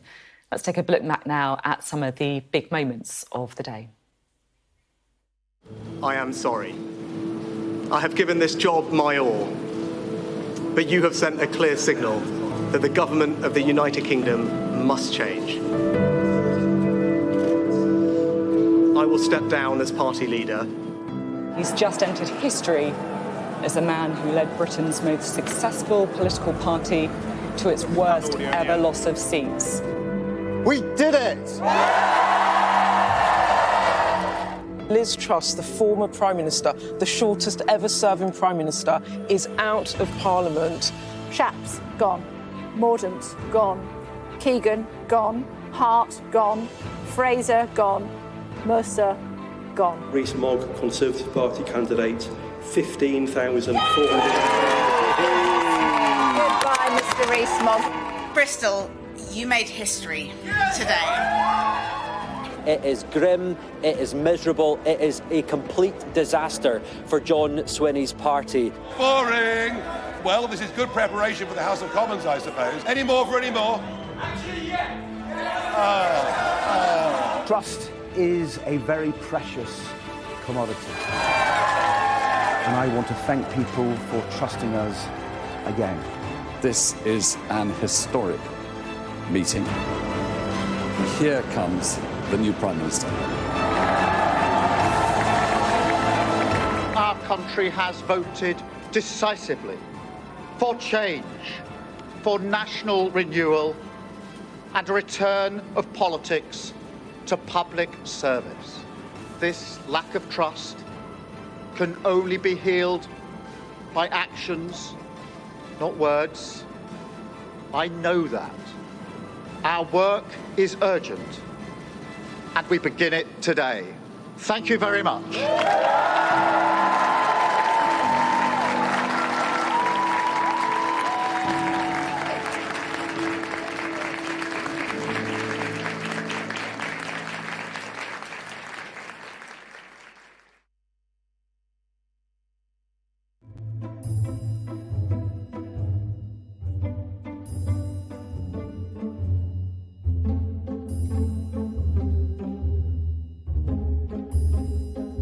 On the night of the election, they will get some information from the returning officer. So the minute they're elected as a Member of Parliament, they start getting information from us. So they'll get a pack of information, then they'll get a call from us, and then we'll arrange a time for them to come here and for them to be taken through all of the things that they need to know to get them up and running.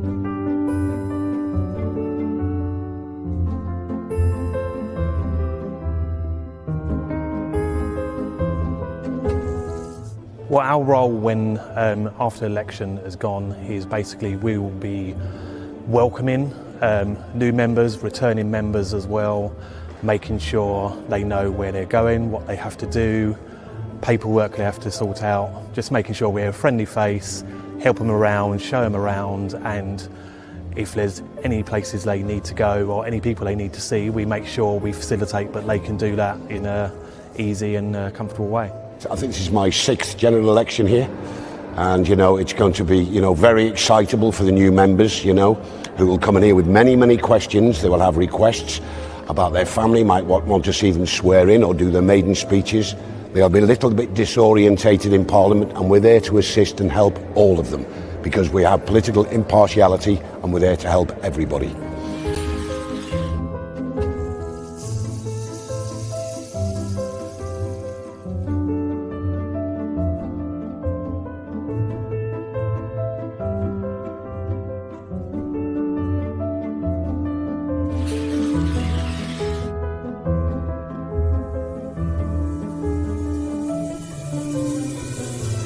Some elements are like starting a new job, so you'll get put on the payroll, get your laptop, get your staff pass. But then there are other more unique things where you'll learn the customs and courtesy of the chamber, and you'll also get some advice about how to set up your constituency office.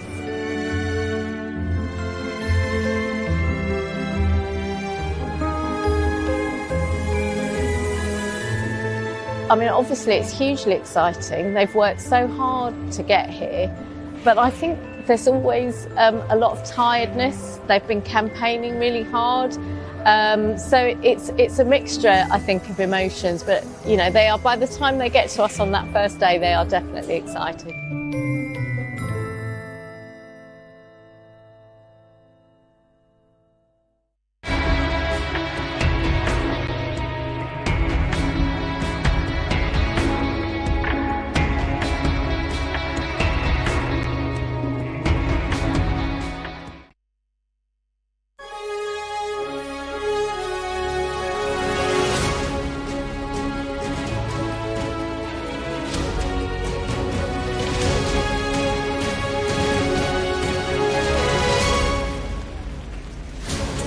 It's 5 o'clock. I'm Mark Austin. This is Election Live from Downing Street on a historic day. Labour wins a landslide victory and Keir Starmer becomes the country's new Prime Minister.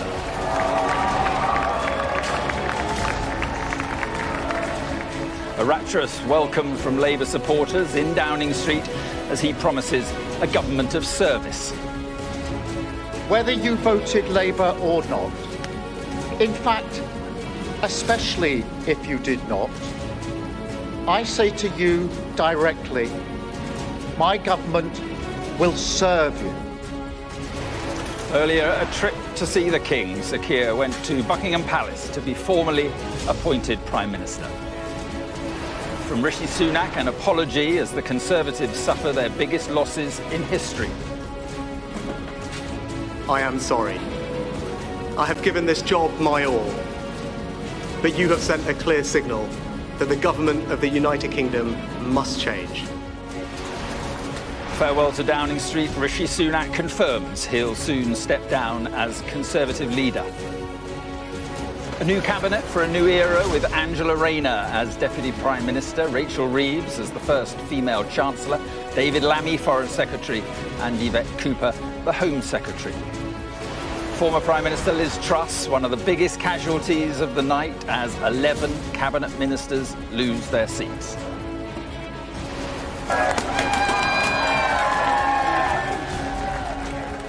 Sir Ed Davey celebrates as the Liberal Democrats win a record number of seats. Boring. Boring. Reform leader Nigel Farage is heckled by protesters as he wins a seat in Parliament on his 8th attempt. In Scotland, the SNP loses 38 seats. Leader John Swinney says it's very difficult and damaging. We're live in Downing Street on a big day in the politics of this country as a new Labour government gets down to business.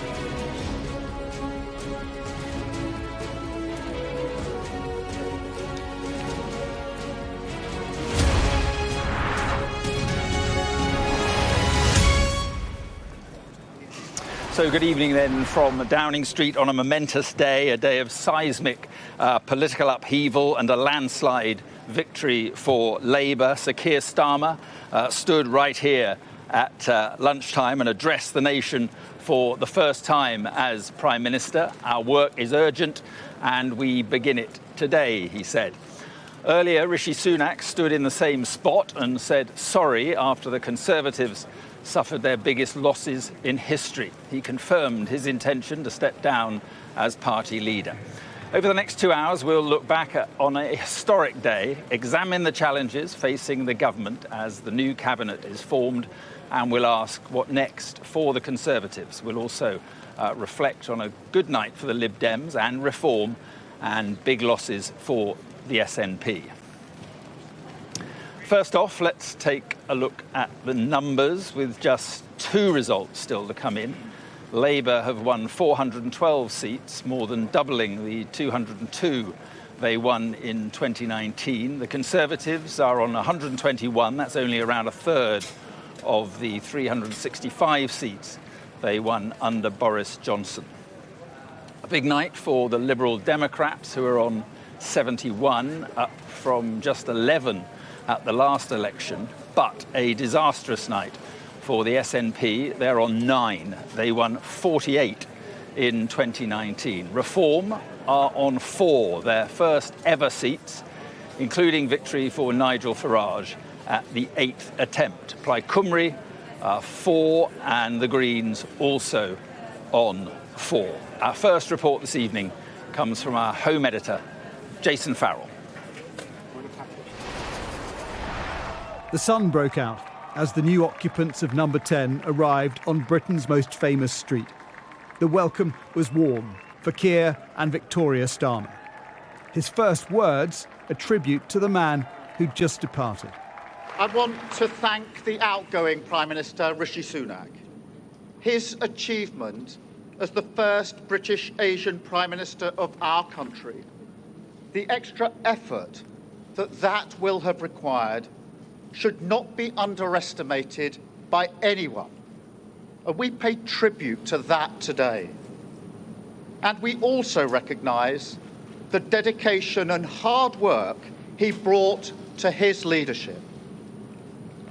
But now our country has voted decisively for change, whether you voted Labour or not. In fact, especially if you did not, I say to you directly, my government will serve you.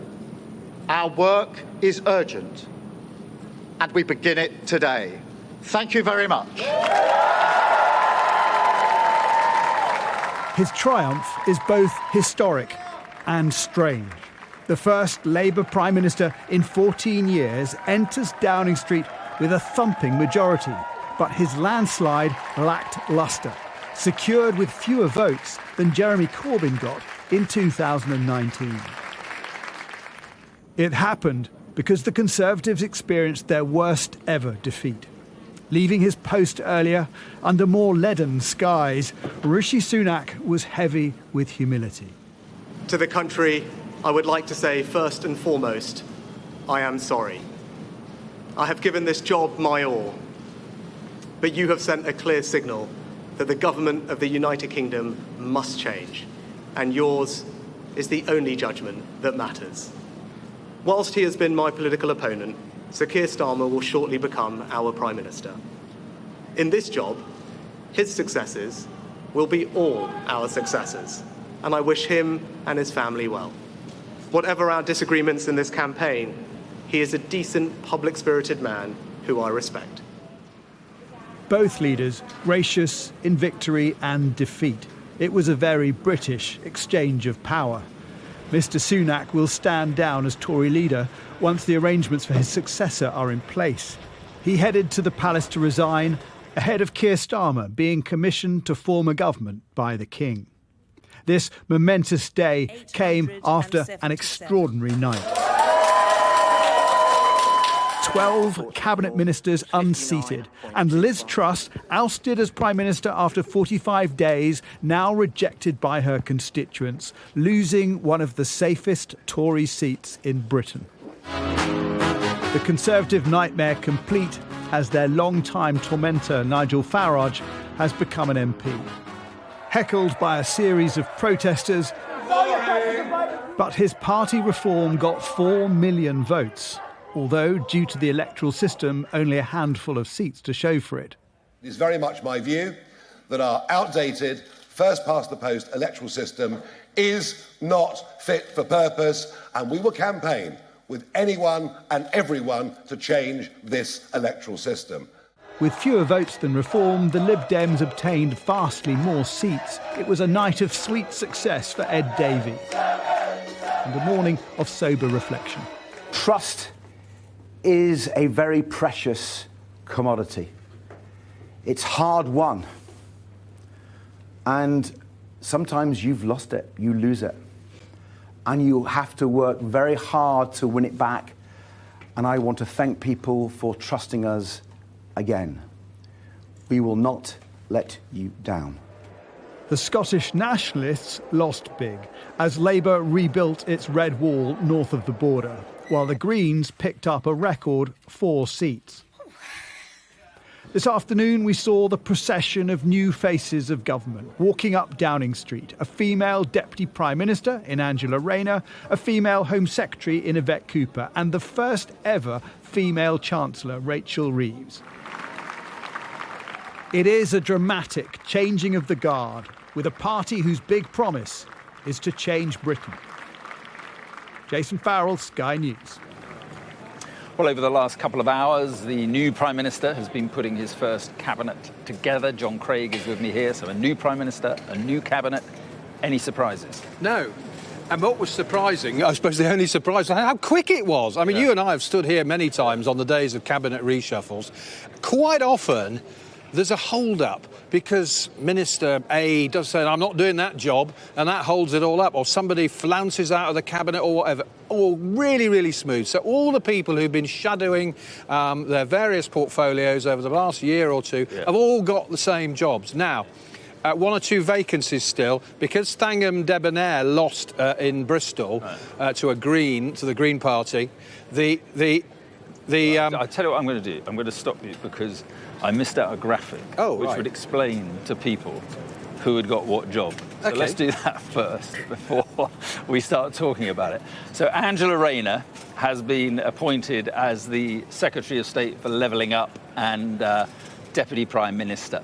Rachel Reeves is the UK's first ever female Chancellor. David Lammy is confirmed as Foreign Secretary. Pat McFadden is the new Chancellor of the Duchy of Lancaster, and Yvette Cooper has become Home Secretary. John Healey has been appointed as Defence Secretary. Shabala Mahmood is Justice Secretary. Wes Streeting, Health Secretary and Social Care Minister. Bridget Phillipson becomes the Education Secretary. Ed Miliband has been appointed the Secretary of State for Energy Security and Net Zero. Liz Kendall MP has become the new Work and Pension Secretary. Meanwhile, Jonathan Reynolds has been appointed the Business and Trade Secretary. Peter Kyle is the new Science, Innovation and Technology Secretary, and the new Transport Secretary is Louise Haigh. Right, back where we were, John Craig. No surprises there. No surprises at all. I was just about to say there is a vacancy to be filled because Thangham Debonair lost her seat in Bristol. So the job of culture, media and sport, that has got to be filled.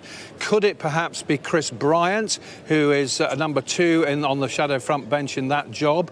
Been around a long time, experienced parliamentarian. Lucy Powell, I believe, is inside or has been inside. She used to do that culture brief, but she then became shadow leader of the House. I'm told there are still something like up to 5 people still to walk up the street. The last few we've seen leaving have had broad grins on their faces. Talk about happy, delighted people. Louise Haigh, Transport. Peter Kyle, Peter Kyle, Science. And Jonathan Reynolds, a business, as you've said. Can I just bring you a bit of breaking news? Which is the Reform news? Yes, 5th MP. Yes. This is the Basildon and East Thurrock seat in Essex. So Essex has proved to be quite fertile ground because they've already got Clacton. Now they've got that Basildon seat as well. That is a defeat, I think I'm right in saying, for Stephen Metcalfe, who had been the Conservative MP there. So we await the numbers there, but 5th MP for Reform, it sounds like. But we're talking about the speed. Yes. I mean, it was almost speed like dating. Sort of cabinet speed dating. Political speed dating. Or perhaps, you know, there must have been a queue in there at one point, like a dentist waiting room. He knew exactly what he was going to do. Yes. I mean, that's yes. I mean, Angela Rayner's interesting, this levelling up job. Yes. Well, she has been doing that, but the other key thing for Angela Rayner, of course, which could be contentious, is this big programme on workers' rights, which she's been developing.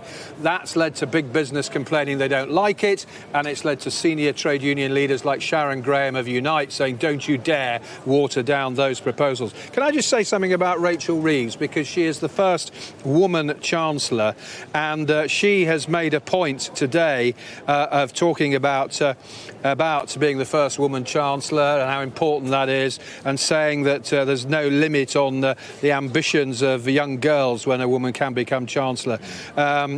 It is quite historic. I mean, I can remember back when John Major was Prime Minister, there was some talk Gillian Shepherd might become the first woman Chancellor. That never happened. But she is a real trailblazer now, Rachel Reeves. The first woman Chancellor of the Exchequer. There have even been stories about how they are changing the Prime Minister's private loo into a ladies' loo. Let's have a look at this Reform result, if we can. And there it is, Basildon South and Thurrock, 12,000, very close. I think there was a recount there, at least one recount, wasn't there? Yeah. They've got it, and that's a fifth seat for fifth seat for them. So that's Mr Farage, Richard Tice, Lee Anderson in his seat of Ashfield, Rupert Lowe, former Southampton Football Club chairman in East Anglia, and now a fifth. So Mr. Farage will be delighted about that. Right, five MPs, so he's got one more than the Greens now. They've got 4. 2 results still outstanding. There's one up in Scotland. In fact, no, sorry, there's only one now, isn't there? Because we got Basildon now. So there's one up in Scotland, Inverness, the Inverness seat. Apparently there's all sorts of a muddle over the numbers. Right. We won't hear that one till Monday. All right, we'll talk again tomorrow, Saturday. We'll talk again in just a moment. Let's look now, though, at the story of the election night through the numbers. Our political correspondent, Ali Fortescue, has the latest analysis of the results for us. Hello, good afternoon. Yeah, we are basically there, aren't we? We've had all the exit polls, but this is it. We have all but one of the seats declared. I think that last one is Inverness in Scotland. And as you can see, Mark, I mean, just to recap, completely different map of the country. You used to be able to walk on Tory blue from the northwest to the northeast in that new blue wall that Boris Johnson created. No more can you do that. This is a sea of red, really. And, of course, the Lib Dem resurgence down here, taking seats off the Conservatives as well and actually eating into the Labour vote in some parts of the country. And, of course, Scotland, which has been a really good night for the Labour Party and a devastating night for the SNP. The Labour Party, remember last time in 2019, only won 1 seat here. Now they've got nearly 40. So that's a kind of overall picture. And I'll just show you this. Look, that's the line Labour needed to get over, way over there with that big majority. Here you go. Slightly more, actually, than the exit poll predicted, I think. 412 seats. Not quite as many as Tony Blair.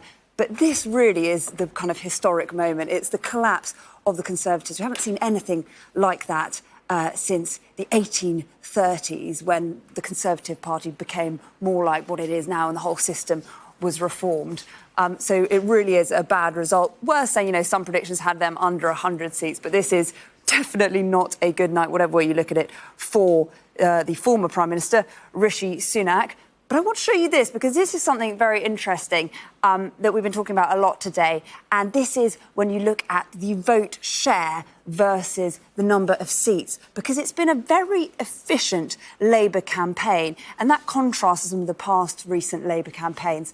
They've obviously done very well in terms of the number of seats. But when you actually look at the share, it is not as good. And if you actually look at the number of votes cast, partly because of turnout, they didn't get as many votes as Jeremy Corbyn did in 2019 or in 2017 in terms of actual individual votes. So there is an interesting story under the surface here when it comes to the Labour Party. And, of course, look at Reform as well. 14% in terms of the vote share. But they've now got 5 seats now after the latest addition. So will that undoubtedly, I'm sure, in the Reform Party will spur conversations about the way the two-party system works. But let's have a look, because obviously with these sorts of results, you get a whole new Conservative Party. And we've shown you this today, but I'm going to show you again, because this is the Cabinet, and these are the big names that have lost their seats. Penny Mordaunt, perhaps the biggest moment of the night. She was seen as a clear contender to be the new leader of the Conservative Party. She has lost in Portsmouth North. Well, the Conservative Party now has to pick itself up and work out how it wants to shape itself as the official opposition, with a new leader to be chosen to replace Rishi Sunak. Our deputy political editor, Sam Coates, looks at what the future might look like for the Tories. A brutal verdict on 14 years of Conservative government. How do you describe a collapse this stark? A devastating result. A battering. Very bad result. A crushing defeat. An awful night. I mean, it's dreadful. 250 seats lost, a record. 12 cabinet ministers gone, another record. Among them, the Defence Secretary, blaming the Tory party soap opera. Today, voters have simply said, if you can't agree with each other, then we can't agree to vote for you. And an ex-Prime Minister, who many in her party blame for this hammering, ousted too. Liz Truss leaving the stage after the biggest swing from Tory to Labour in a single seat ever. Just 24% of voters backed the Conservatives, the lowest share in the party's 200-year history. A damning public rejection. The Conservative Party, Britain's most successful election-fighting machine, now raking over its worst ever defeat. Who takes them forward and in what direction isn't clear, but there are at least two very different visions for the future. Nigel Farage's Reform Party accelerated this Conservative collapse. 21,225. How to get back those voters is a question that will dominate the leadership election to come. Ex-Home Secretary Suella Braverman has said her party should welcome Nigel Farage. Her victory speech sounded like a pitch to lead. I'm sorry. I'm sorry that my party didn't listen to you. The Conservative Party has let you down, and I will do everything in my power to rebuild trust. We need to listen to you. Ed Davies' Lib Dems a threat pulling the party in the opposite direction. They've claimed dozens of wins in traditional Tory heartlands and already driving some top Tories to make the case for moderation. It's not just about moving, it's about making sure that we are a broad-based party. It would be wrong for us to believe that we can just apply or promote simple, thin and I think impractical solutions for the challenges that we face both here as a country and globally. Conservative headquarters, reeling from a calamitous campaign, now has a party leadership race to organise. Rishi Sunak says he'll stay on for a short time. The first decision is how quickly his replacement should be chosen. Senior figures are calling for patience. What do you think should happen today, tomorrow, over the next few weeks? Well, I know what I would like. I would like the Prime Minister, he's still the Prime Minister for the next few hours, to stay on and say that we're going to have a proper think about this and there will be a new leader of the Conservative Party late in this year or perhaps early into next year. A precipitous leadership contest would be absolutely toxic. However long it takes to choose the next Conservative leader and whatever approach they take, the road back to Downing Street now looks further than many could have imagined. Sam Coates, Sky News, Westminster. So let's take a look at... In the last 5 years, our country has fought through the most challenging times since the Second World War. Now is the moment for Britain to choose its future.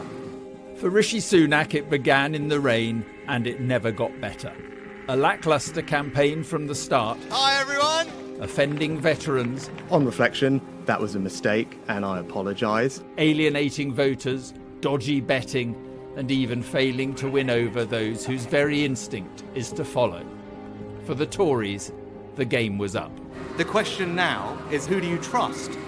There was no rain 14 years ago. Rather, it was sunshine in the rose garden, the birth of a new politics, a new bromance even, albeit a manufactured one. Working together, I know we can take the country through those difficult times to the better times that I believe lie ahead. It ushered in a decade and a half of Tory dominance, yes, but the soundtrack was one of protest as Cameron's cuts went deep. And it was a dominance also tempered by divisions over Europe.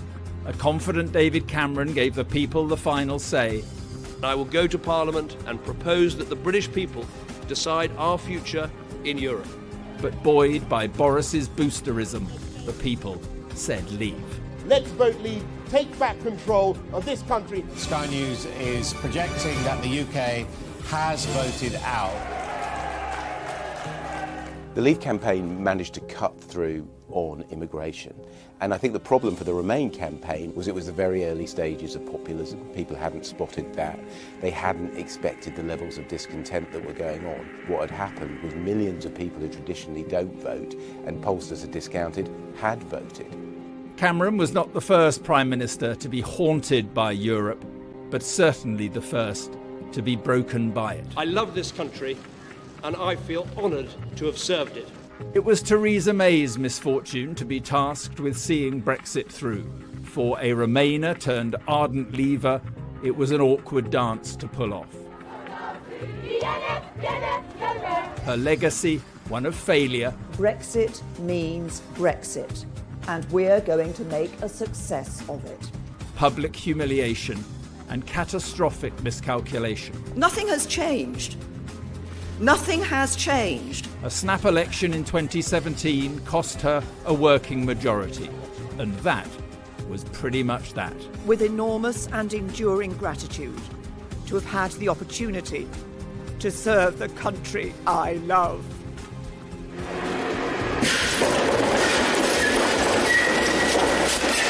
Then it was Boris's time, and Get Brexit Done, Oven-Ready Deal and Levelling Up all forced their way into the national discourse.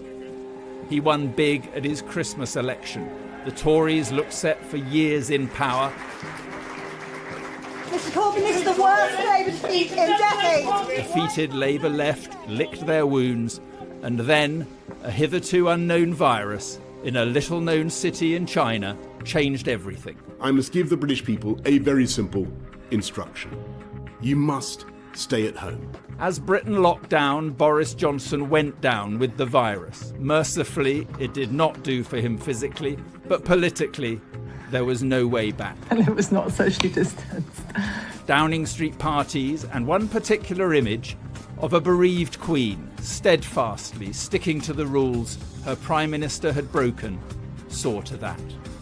Suddenly he was more popular abroad, particularly in Kyiv, where his support was unwavering, than he was at home. I want you to know how sad I am to be giving up the best job in the world. But them's the breaks.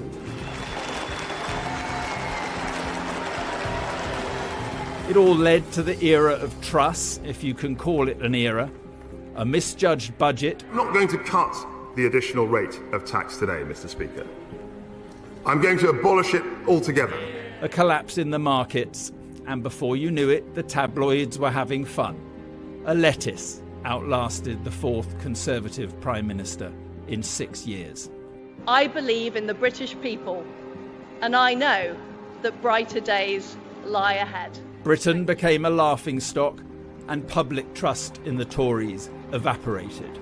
I think that we've spent so long talking to ourselves often in the party, not talking to the country, that we have got an awful lot of trust to win back.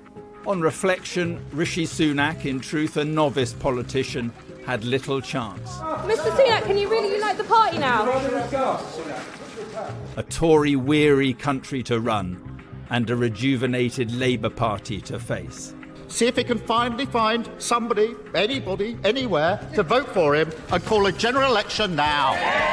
Problems to the left for Sunak and problems to the right, as red wall Tories sought refuge in a new party that would eventually be run by a familiar foe. The reality is for Rishi Sunak, it was probably all over before he started. We'd had the situation of not being able to deal with immigration, Partygate and the mini-budget. It's very hard for any politician to deal with those reverses and come back. He called his election early, and the rest is history.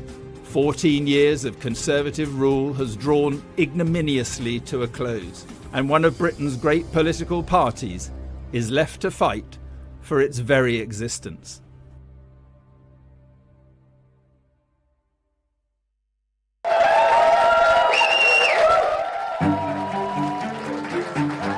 It's a kind of ordinary story, but no story is really ordinary, is it?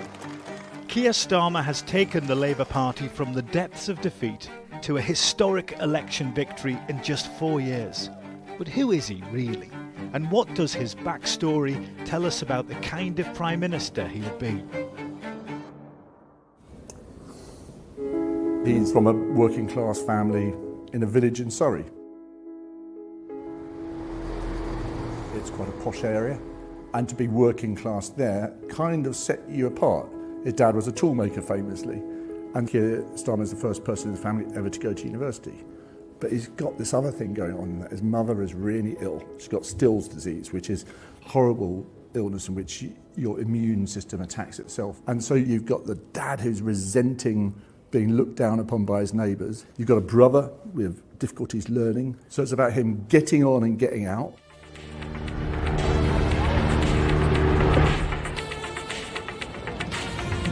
Where there is discord, may we bring harmony. It's the height of the miners' strike, and Keir Starmer heads north to Leeds to study law. He eventually becomes a barrister, specialising in human rights. Just after the Good Friday Agreement, he goes off to work as part of the Northern Ireland peace process as a human rights advisor to the new police service of Northern Ireland. And it's still very tense. You know, British soldiers with guns, barbed wire up, dividing communities. He does that for 4 years. And then shortly after that, he's then given the chance to apply to be Director of Public Prosecutions. We're rolling, yeah. Yes, Stu. I see the CPS as a modern, transparent prosecuting authority. Starmer gets the job. He came with a huge reputation. He came as the leading human rights lawyer of his generation. He set about talking to everyone in the CPS. He got all around the country. He went to people of all grades. He spoke to people in private so they could tell him the ground truth. Every move, every decision was scrutinised, from prosecuting London's rioters to dealing with dodgy MPs' expenses. But in late 2013, Keir Starmer steps down. A year later, he's knighted for services to law and criminal justice. And in 2015, he enters politics as a Labour MP. And who's supporting Yvette Cooper? I think this is not a mass... Harriet Harman! First met Keir with Vic, his wife, round at a friend's house in London, and we just went round for something to eat, and I was kind of curious because obviously I knew who he was. Keir Starmer. Mr. Speaker, what an embarrassment. He didn't really have much of a feel at first for the House of Commons chamber. But Mr. Speaker, let's not be fooled that yesterday was just about choreography. But he quickly goes from backbencher to become Jeremy Corbyn's shadow Brexit secretary. If ever there was a day for the Prime Minister to come to this House and to answer questions, it's today. If he was ambitious for more, he wasn't letting on. He must have given you the nod that he might think, who knows, I might become Prime Minister. Absolutely not at any stage did he say that at that time. He might have ruled himself out, but what were you thinking? I thought he could do it. I knew he could do it. And over time, as things began to deteriorate under Jeremy Corbyn's leadership, I felt it was time for us to start to think about what might follow, and I felt that Keir Starmer was by far the best person to do the job. Starmer becomes Labour leader. We've just lost 4 elections in a row. We've got a mountain to climb. It's a party ravaged by infighting and claims of anti-Semitism. They are 20 points behind in the polls. I've been playing football pretty well every week since I was 10 years old. This is the image the Labour Party have worked hard to build of Keir Starmer. Football-loving, down-to-earth. The idea is that perhaps people relate to him. It is now a life in the public eye, a family protected from it. His wife Vic works in the NHS and he has 2 children.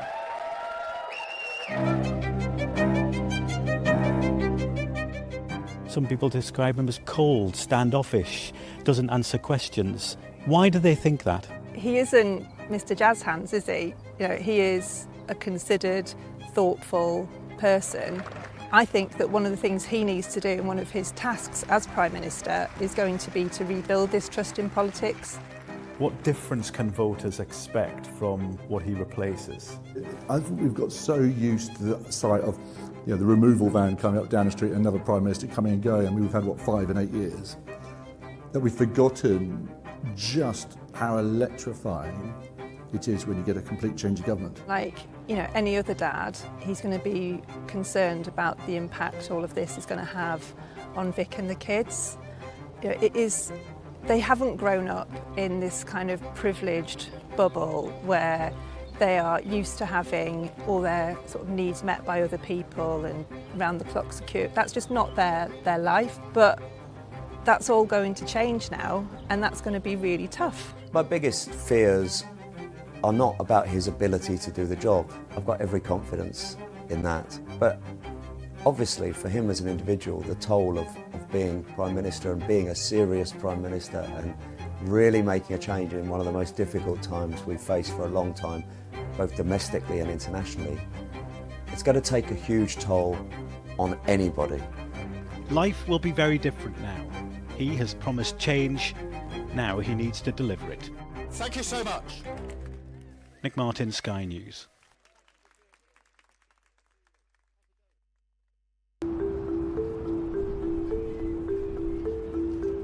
As a young person and someone who's just graduated, I want to be able to pursue my career in agriculture. There is always a need for food production, so it's important that the rural voice is heard. The perception is that in rural communities, the parties aren't listening to what we have to say, and I want reassurance that they will. We need food security, and we need to manage the environment. I'm 23 years old, I'm a barber, clothing brand owner, make a good wage, so why does it feel impossible to buy a house?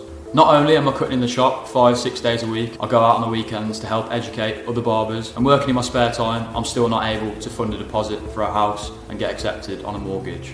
For me, I wish the government would invest more time into helping the youth like myself build our futures and get ourselves into houses, as we do work very hard. It's just the cost of living and the support there is pretty much non-existent. If I could say one thing to the next Prime Minister, it would be transparent and open with people, deliver what the public want, and just pretty much do your job.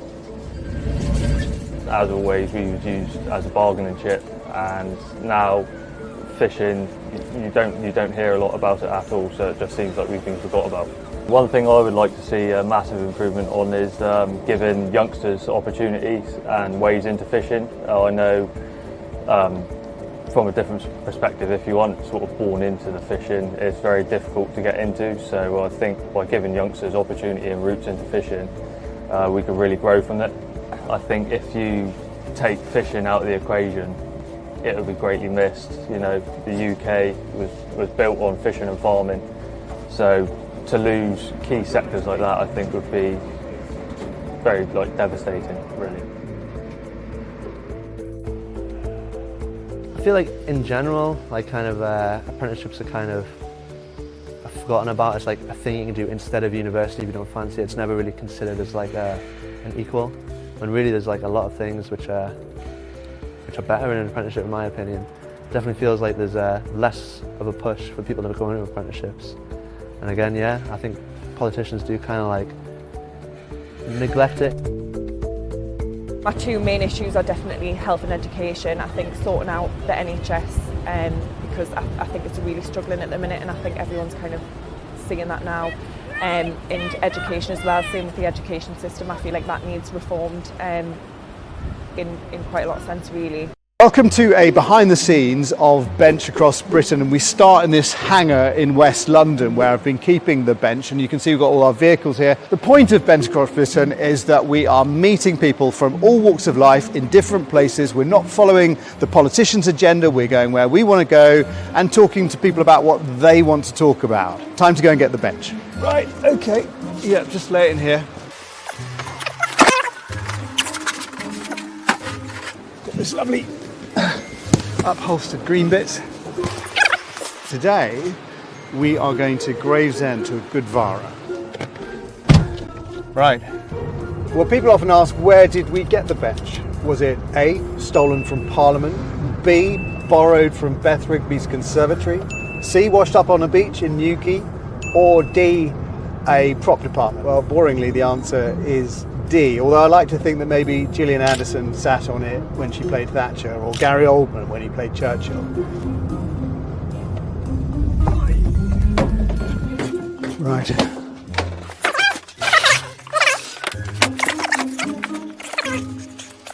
There we go. Good spot. Yeah. Happy? I'm very happy, yes. Thank you, Andy. Apart from the clouds. It has got sand on it from Cornwall, which I'm just getting out the edges, probably a bit of cheese on it from Gloucester. My surfboard was up against it, and I'm just trying to clean up politics, basically.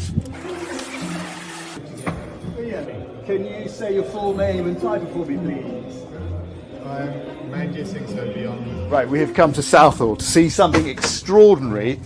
I am told this is a sporting event which is a bit like sumo wrestling, but played by Punjabis. Andy's actually polished these. Really nice job he's done.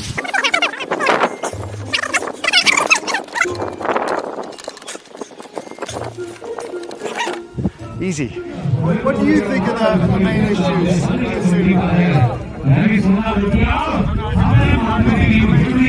Everyone has an opinion on what people think they think the population think, but actually you don't know until you ask people, and then you get a real sense of things that perhaps you hadn't even thought about yourself really impacting on a community.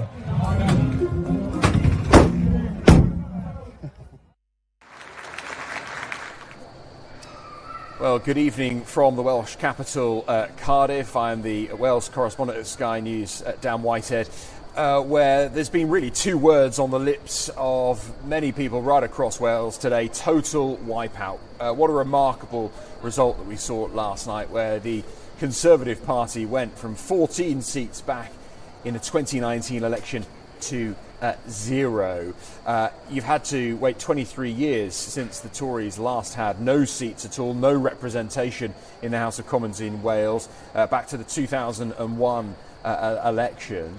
And now, of course, we have Labour in power in number 10. It's the first time in 14 years that we have Labour in power at both ends of the Severn Bridge. Let's just take a couple of minutes to take a step back and analyse some of those results, because of course we saw in 2019 the big Boris bounce. You'll remember the red wall going blue over in England, and that transferred right across the top of North Wales as well, where a lot of those safe Labour seats went blue. Well, they went back to red last night, the likes of Bangor and Aberconwy and Wrexham, and there were big scalps as well down in the south of Wales. Monmouthshire, the former Welsh Secretary David T.C. Davis losing his seat. And that really is one of the big cabinet ministers here to lose their seat last night in what is a safe Tory seat in the east of Wales. It's been under his control for 20 years or so. Funnily enough, we spoke to the former Welsh Secretary about 4 hours before his seat was declared, and he told us on the phone here at Sky News that he'd only written one speech, and it wasn't a victory one. So the writing perhaps on the wall, and those results trickled out throughout the night. Some other significant ones as well. Montgomeryshire and Glyndŵr, who you'll know as Craig Williams, the Conservative MP, former Conservative MP, who was embroiled in that betting scandal, which really dominated, didn't it, the Tory campaign right across the country.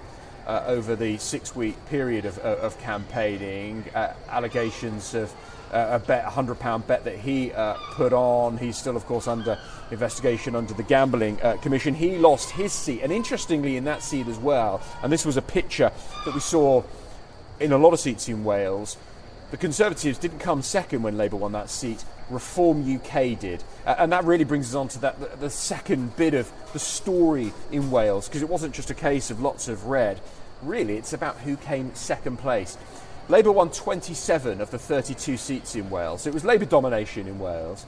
But in 12 of those victories, we saw Reform UK coming second, beating the Tories, beating Plaid, beating Lib Dems and Green and other parties. And that is really significant for a party that's 6 months old to beat the Conservatives in some of those strong Conservative seats, perhaps more in mid-Wales. And that will be, I think, of a concern for the Labour Party, perhaps in the Senate. We'll talk about that in a little minute. But let's just quickly touch on Plaid as well, because actually they had quite a good night. OK, it was only 4 seats out of 32. And they won 4 seats back in 2019. So you might say, well, hold on, it's the same amount of seats, not that much different. But this time round in this election, there was the boundary reforms, which has happened across the whole of the UK. But it was really significant, the boundary reforms in Wales, because the number of Welsh MPs being represented in the House of Commons fell by 20%. It went from 40 over the last 5 years down to 32. So a reduction in 8 MPs in Wales in the House of Commons. And a lot of parties complained about that, Plaid Cymru specifically, because they automatically lost 2 of their seats because of the boundary reforms. Their seats simply didn't exist anymore. So they had a real uphill battle, Plaid Cymru, to get back more than 2 seats. So for them, winning 4 seats was actually a really successful night. Lib Dems as well, gaining one seat as well, but the rest all going to Labour, and some of them by significant majority. So really successful night in Wales. I was talking, of course, about that reform result. And what is interesting is that in 2 years' time, it is the Senedd elections. I'm actually just stood right in front of the Welsh Parliament. And that was also a difficulty in this election for the Welsh electorate, because, of course, so many of the issues, health, education, agriculture, things like that, are all devolved. And when we were travelling around Wales, speaking to people, talking about their frustrations, they would talk about NHS waiting lists, which are the worst in the United Kingdom here in Wales. And we would say, well, that's a devolved issue. And promises made by the Labour Party, promises made by all parties about sorting out the NHS were, of course, muddled and confused here in Wales, because actually it's a devolved issue and it's dealt with by the politicians, the members of the Senedd and the First Minister in this building behind me. Of course, it's all linked because the funding comes from Westminster, and what Vaughan Gething, the First Minister, would say is that we can actually work closer now with a Labour government in Westminster to solve those issues. But when those elections come round in 2 years' time in the Senedd, what Labour will be potentially worried about is reform taking a lot of those seats. And the Conservatives will be extremely worried about that as well. Andrew R.T. Davies, the Welsh Tory leader, tweeted last night that, let's be frank, we have let people down. And if a lot of those Conservative voters have gone to reform, could we be seeing a wipeout of the Tories in the Welsh Parliament in a couple of years' time? It's 2 years. It's a long time in politics, as we know, but that's going to be really interesting to analyse. Just a couple of final thoughts. And we interviewed Vaughan Gething last night. And over the last 14 years, the Labour government in Wales, bear in mind that Labour have always been in control here in Wales since devolution for 25 years. The Labour government here in Wales have always, of course, been able to criticise the Tories in Westminster for any problems that they're facing here in Wales. That stick is no longer available to Vaughan Gething, the First Minister, because it's the same government, of course, now in Westminster. So it may not be a bed of roses, Labour being in power on both sides of the Severn Bridge, because that excuse, that game, will no longer be able to be used by the First Minister. And of course, let's not forget that it was only a few weeks ago that Vaughan Gething, the First Minister, lost a vote of confidence in this building in front of me here. He does not have the confidence of the Parliament which he leads. That rumbles on. He is under continuing pressure to stand down from opposition parties. So that will rumble on. That may cause difficulties for Keir Starmer, the new Prime Minister. So it's going to be fascinating to see in the coming days, weeks and months how that relationship between Labour in Wales, Labour in Westminster is going to thrive. We will, of course, continue to analyse all of these results, but of course an absolute landslide for Labour in Wales, and the Tories wiped out, as I say, for the first time in 23 years. Stay with Sky News as we hand back to the TV coverage for continuing analysis this evening on the Labour landslide election result. And Anne McElroy and Rachel Sylvester are still with me. Let's talk about the vanquished. What happens now, Rachel, to the Tory party? Well, remember that some of the leadership contenders potentially aren't even in the House of Commons. You know, people like Penny Mordaunt, Grant Shapps. That shows you the scale of this defeat. And I think the interesting question now is how they respond to the rise of reform, the rise of Nigel Farage, who took so much of their vote. And the real trap for them, I think, would be to try and ape reform and try and integrate with Nigel Farage. I think the danger is that that will become the purity test for the Tory right during this leadership contest. You're already seeing that with Suella Braverman saying Nigel Farage should be welcomed in. And I think that would be a disaster for them. It would be a kind of reverse takeover by Nigel Farage. And they got to remember that they were behind in the polls in every single age group apart from the over 65s. So they've got to think about the future. They've got to think about winning over the electorate, not just talking to themselves. So does the battle for the soul of the Tory party begin now, do you think?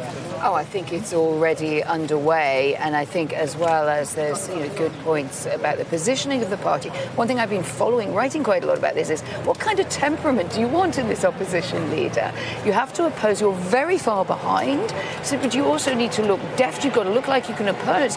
But there is an apology that Rishi Sunak has issued to the nation. You also have to show that you know how you want to come back from that. It's probably not going to happen in one leap and a bound. So if you take someone like Kemi Badenoch, I would say she's absolutely out there as the most likely at the moment of the candidates to come through. But there will be temperament questions. There will be some people saying they think she's very impressive, very clear, but is she collegiate? Can she bend a little bit? Then at the other end, perhaps you have One Nation as so-called, and what remains of the One Nation wing, James Cleverly, etc., who, as far as we know, doesn't really want to run now. So are some people holding back? I wouldn't, just a dark horse thought, I don't know if it's going to happen, but I watched Jeremy Hunt today. I thought it was a pitch-perfect walkout where we are now, better weather, with his family. He did a very sensitive post last night, very much take it on the chin. He won his seat, so he is there, he can go forward. Would he maybe fancy being that kind of bridge candidate? It is going to be difficult, it is going to be bitter, and Reform are going to set some of the terms.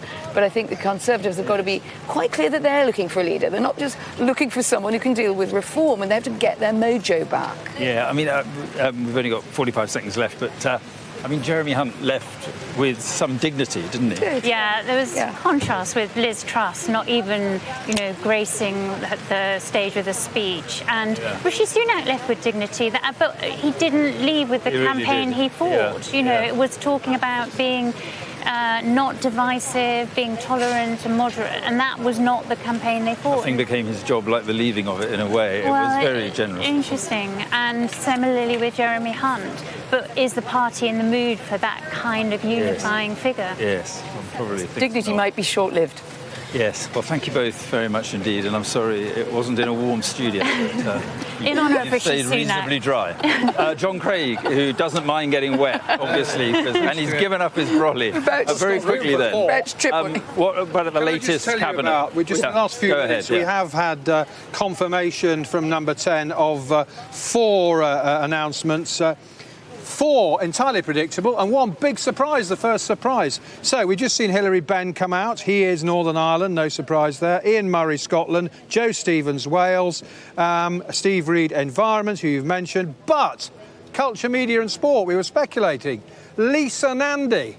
Now, she has been bounced around the shadow cabinet, all sorts of jobs over the years. Energy, Cabinet Office, education, levelling up, international development, culture, media and sport. Well, I asked her, are you happy with that? I got 1 thumbs up, and then we said, really? And we got 2 thumbs up, didn't we? So that is a surprise. Filling the gap, of course, left by Thangham Debonair, who lost her seat to the Greens in Bristol. Yeah.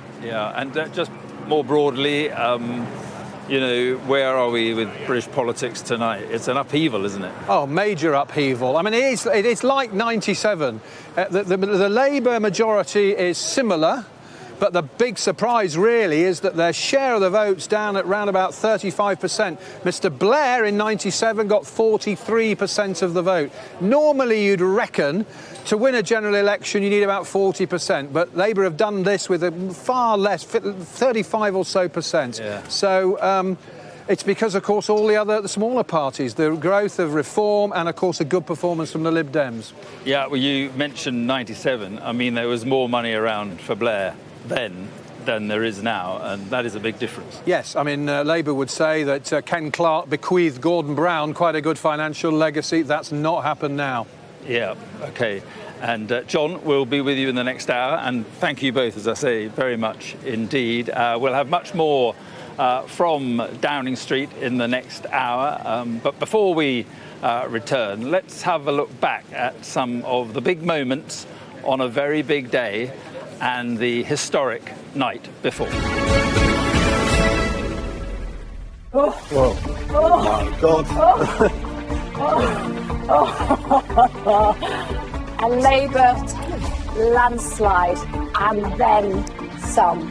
Conservatives on 131 seats. So looking at the change in the share of the vote specifically, what the Conservatives have experienced in terms of the fall in their support has been worse than anything we can see going back decades, possibly ever.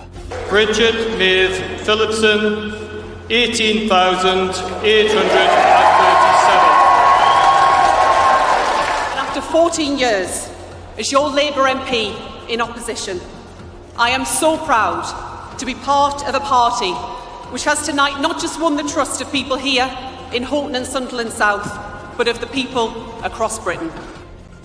Heidi Alexander, Labour Party, 21,676. Robert James Buckland, the Conservative Party candidate, 12,070. Goodness me.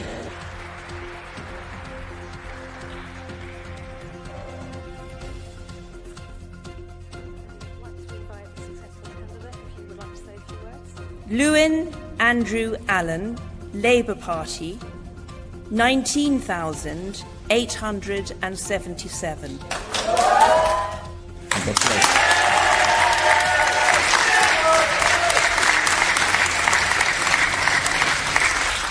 We will now be targeted.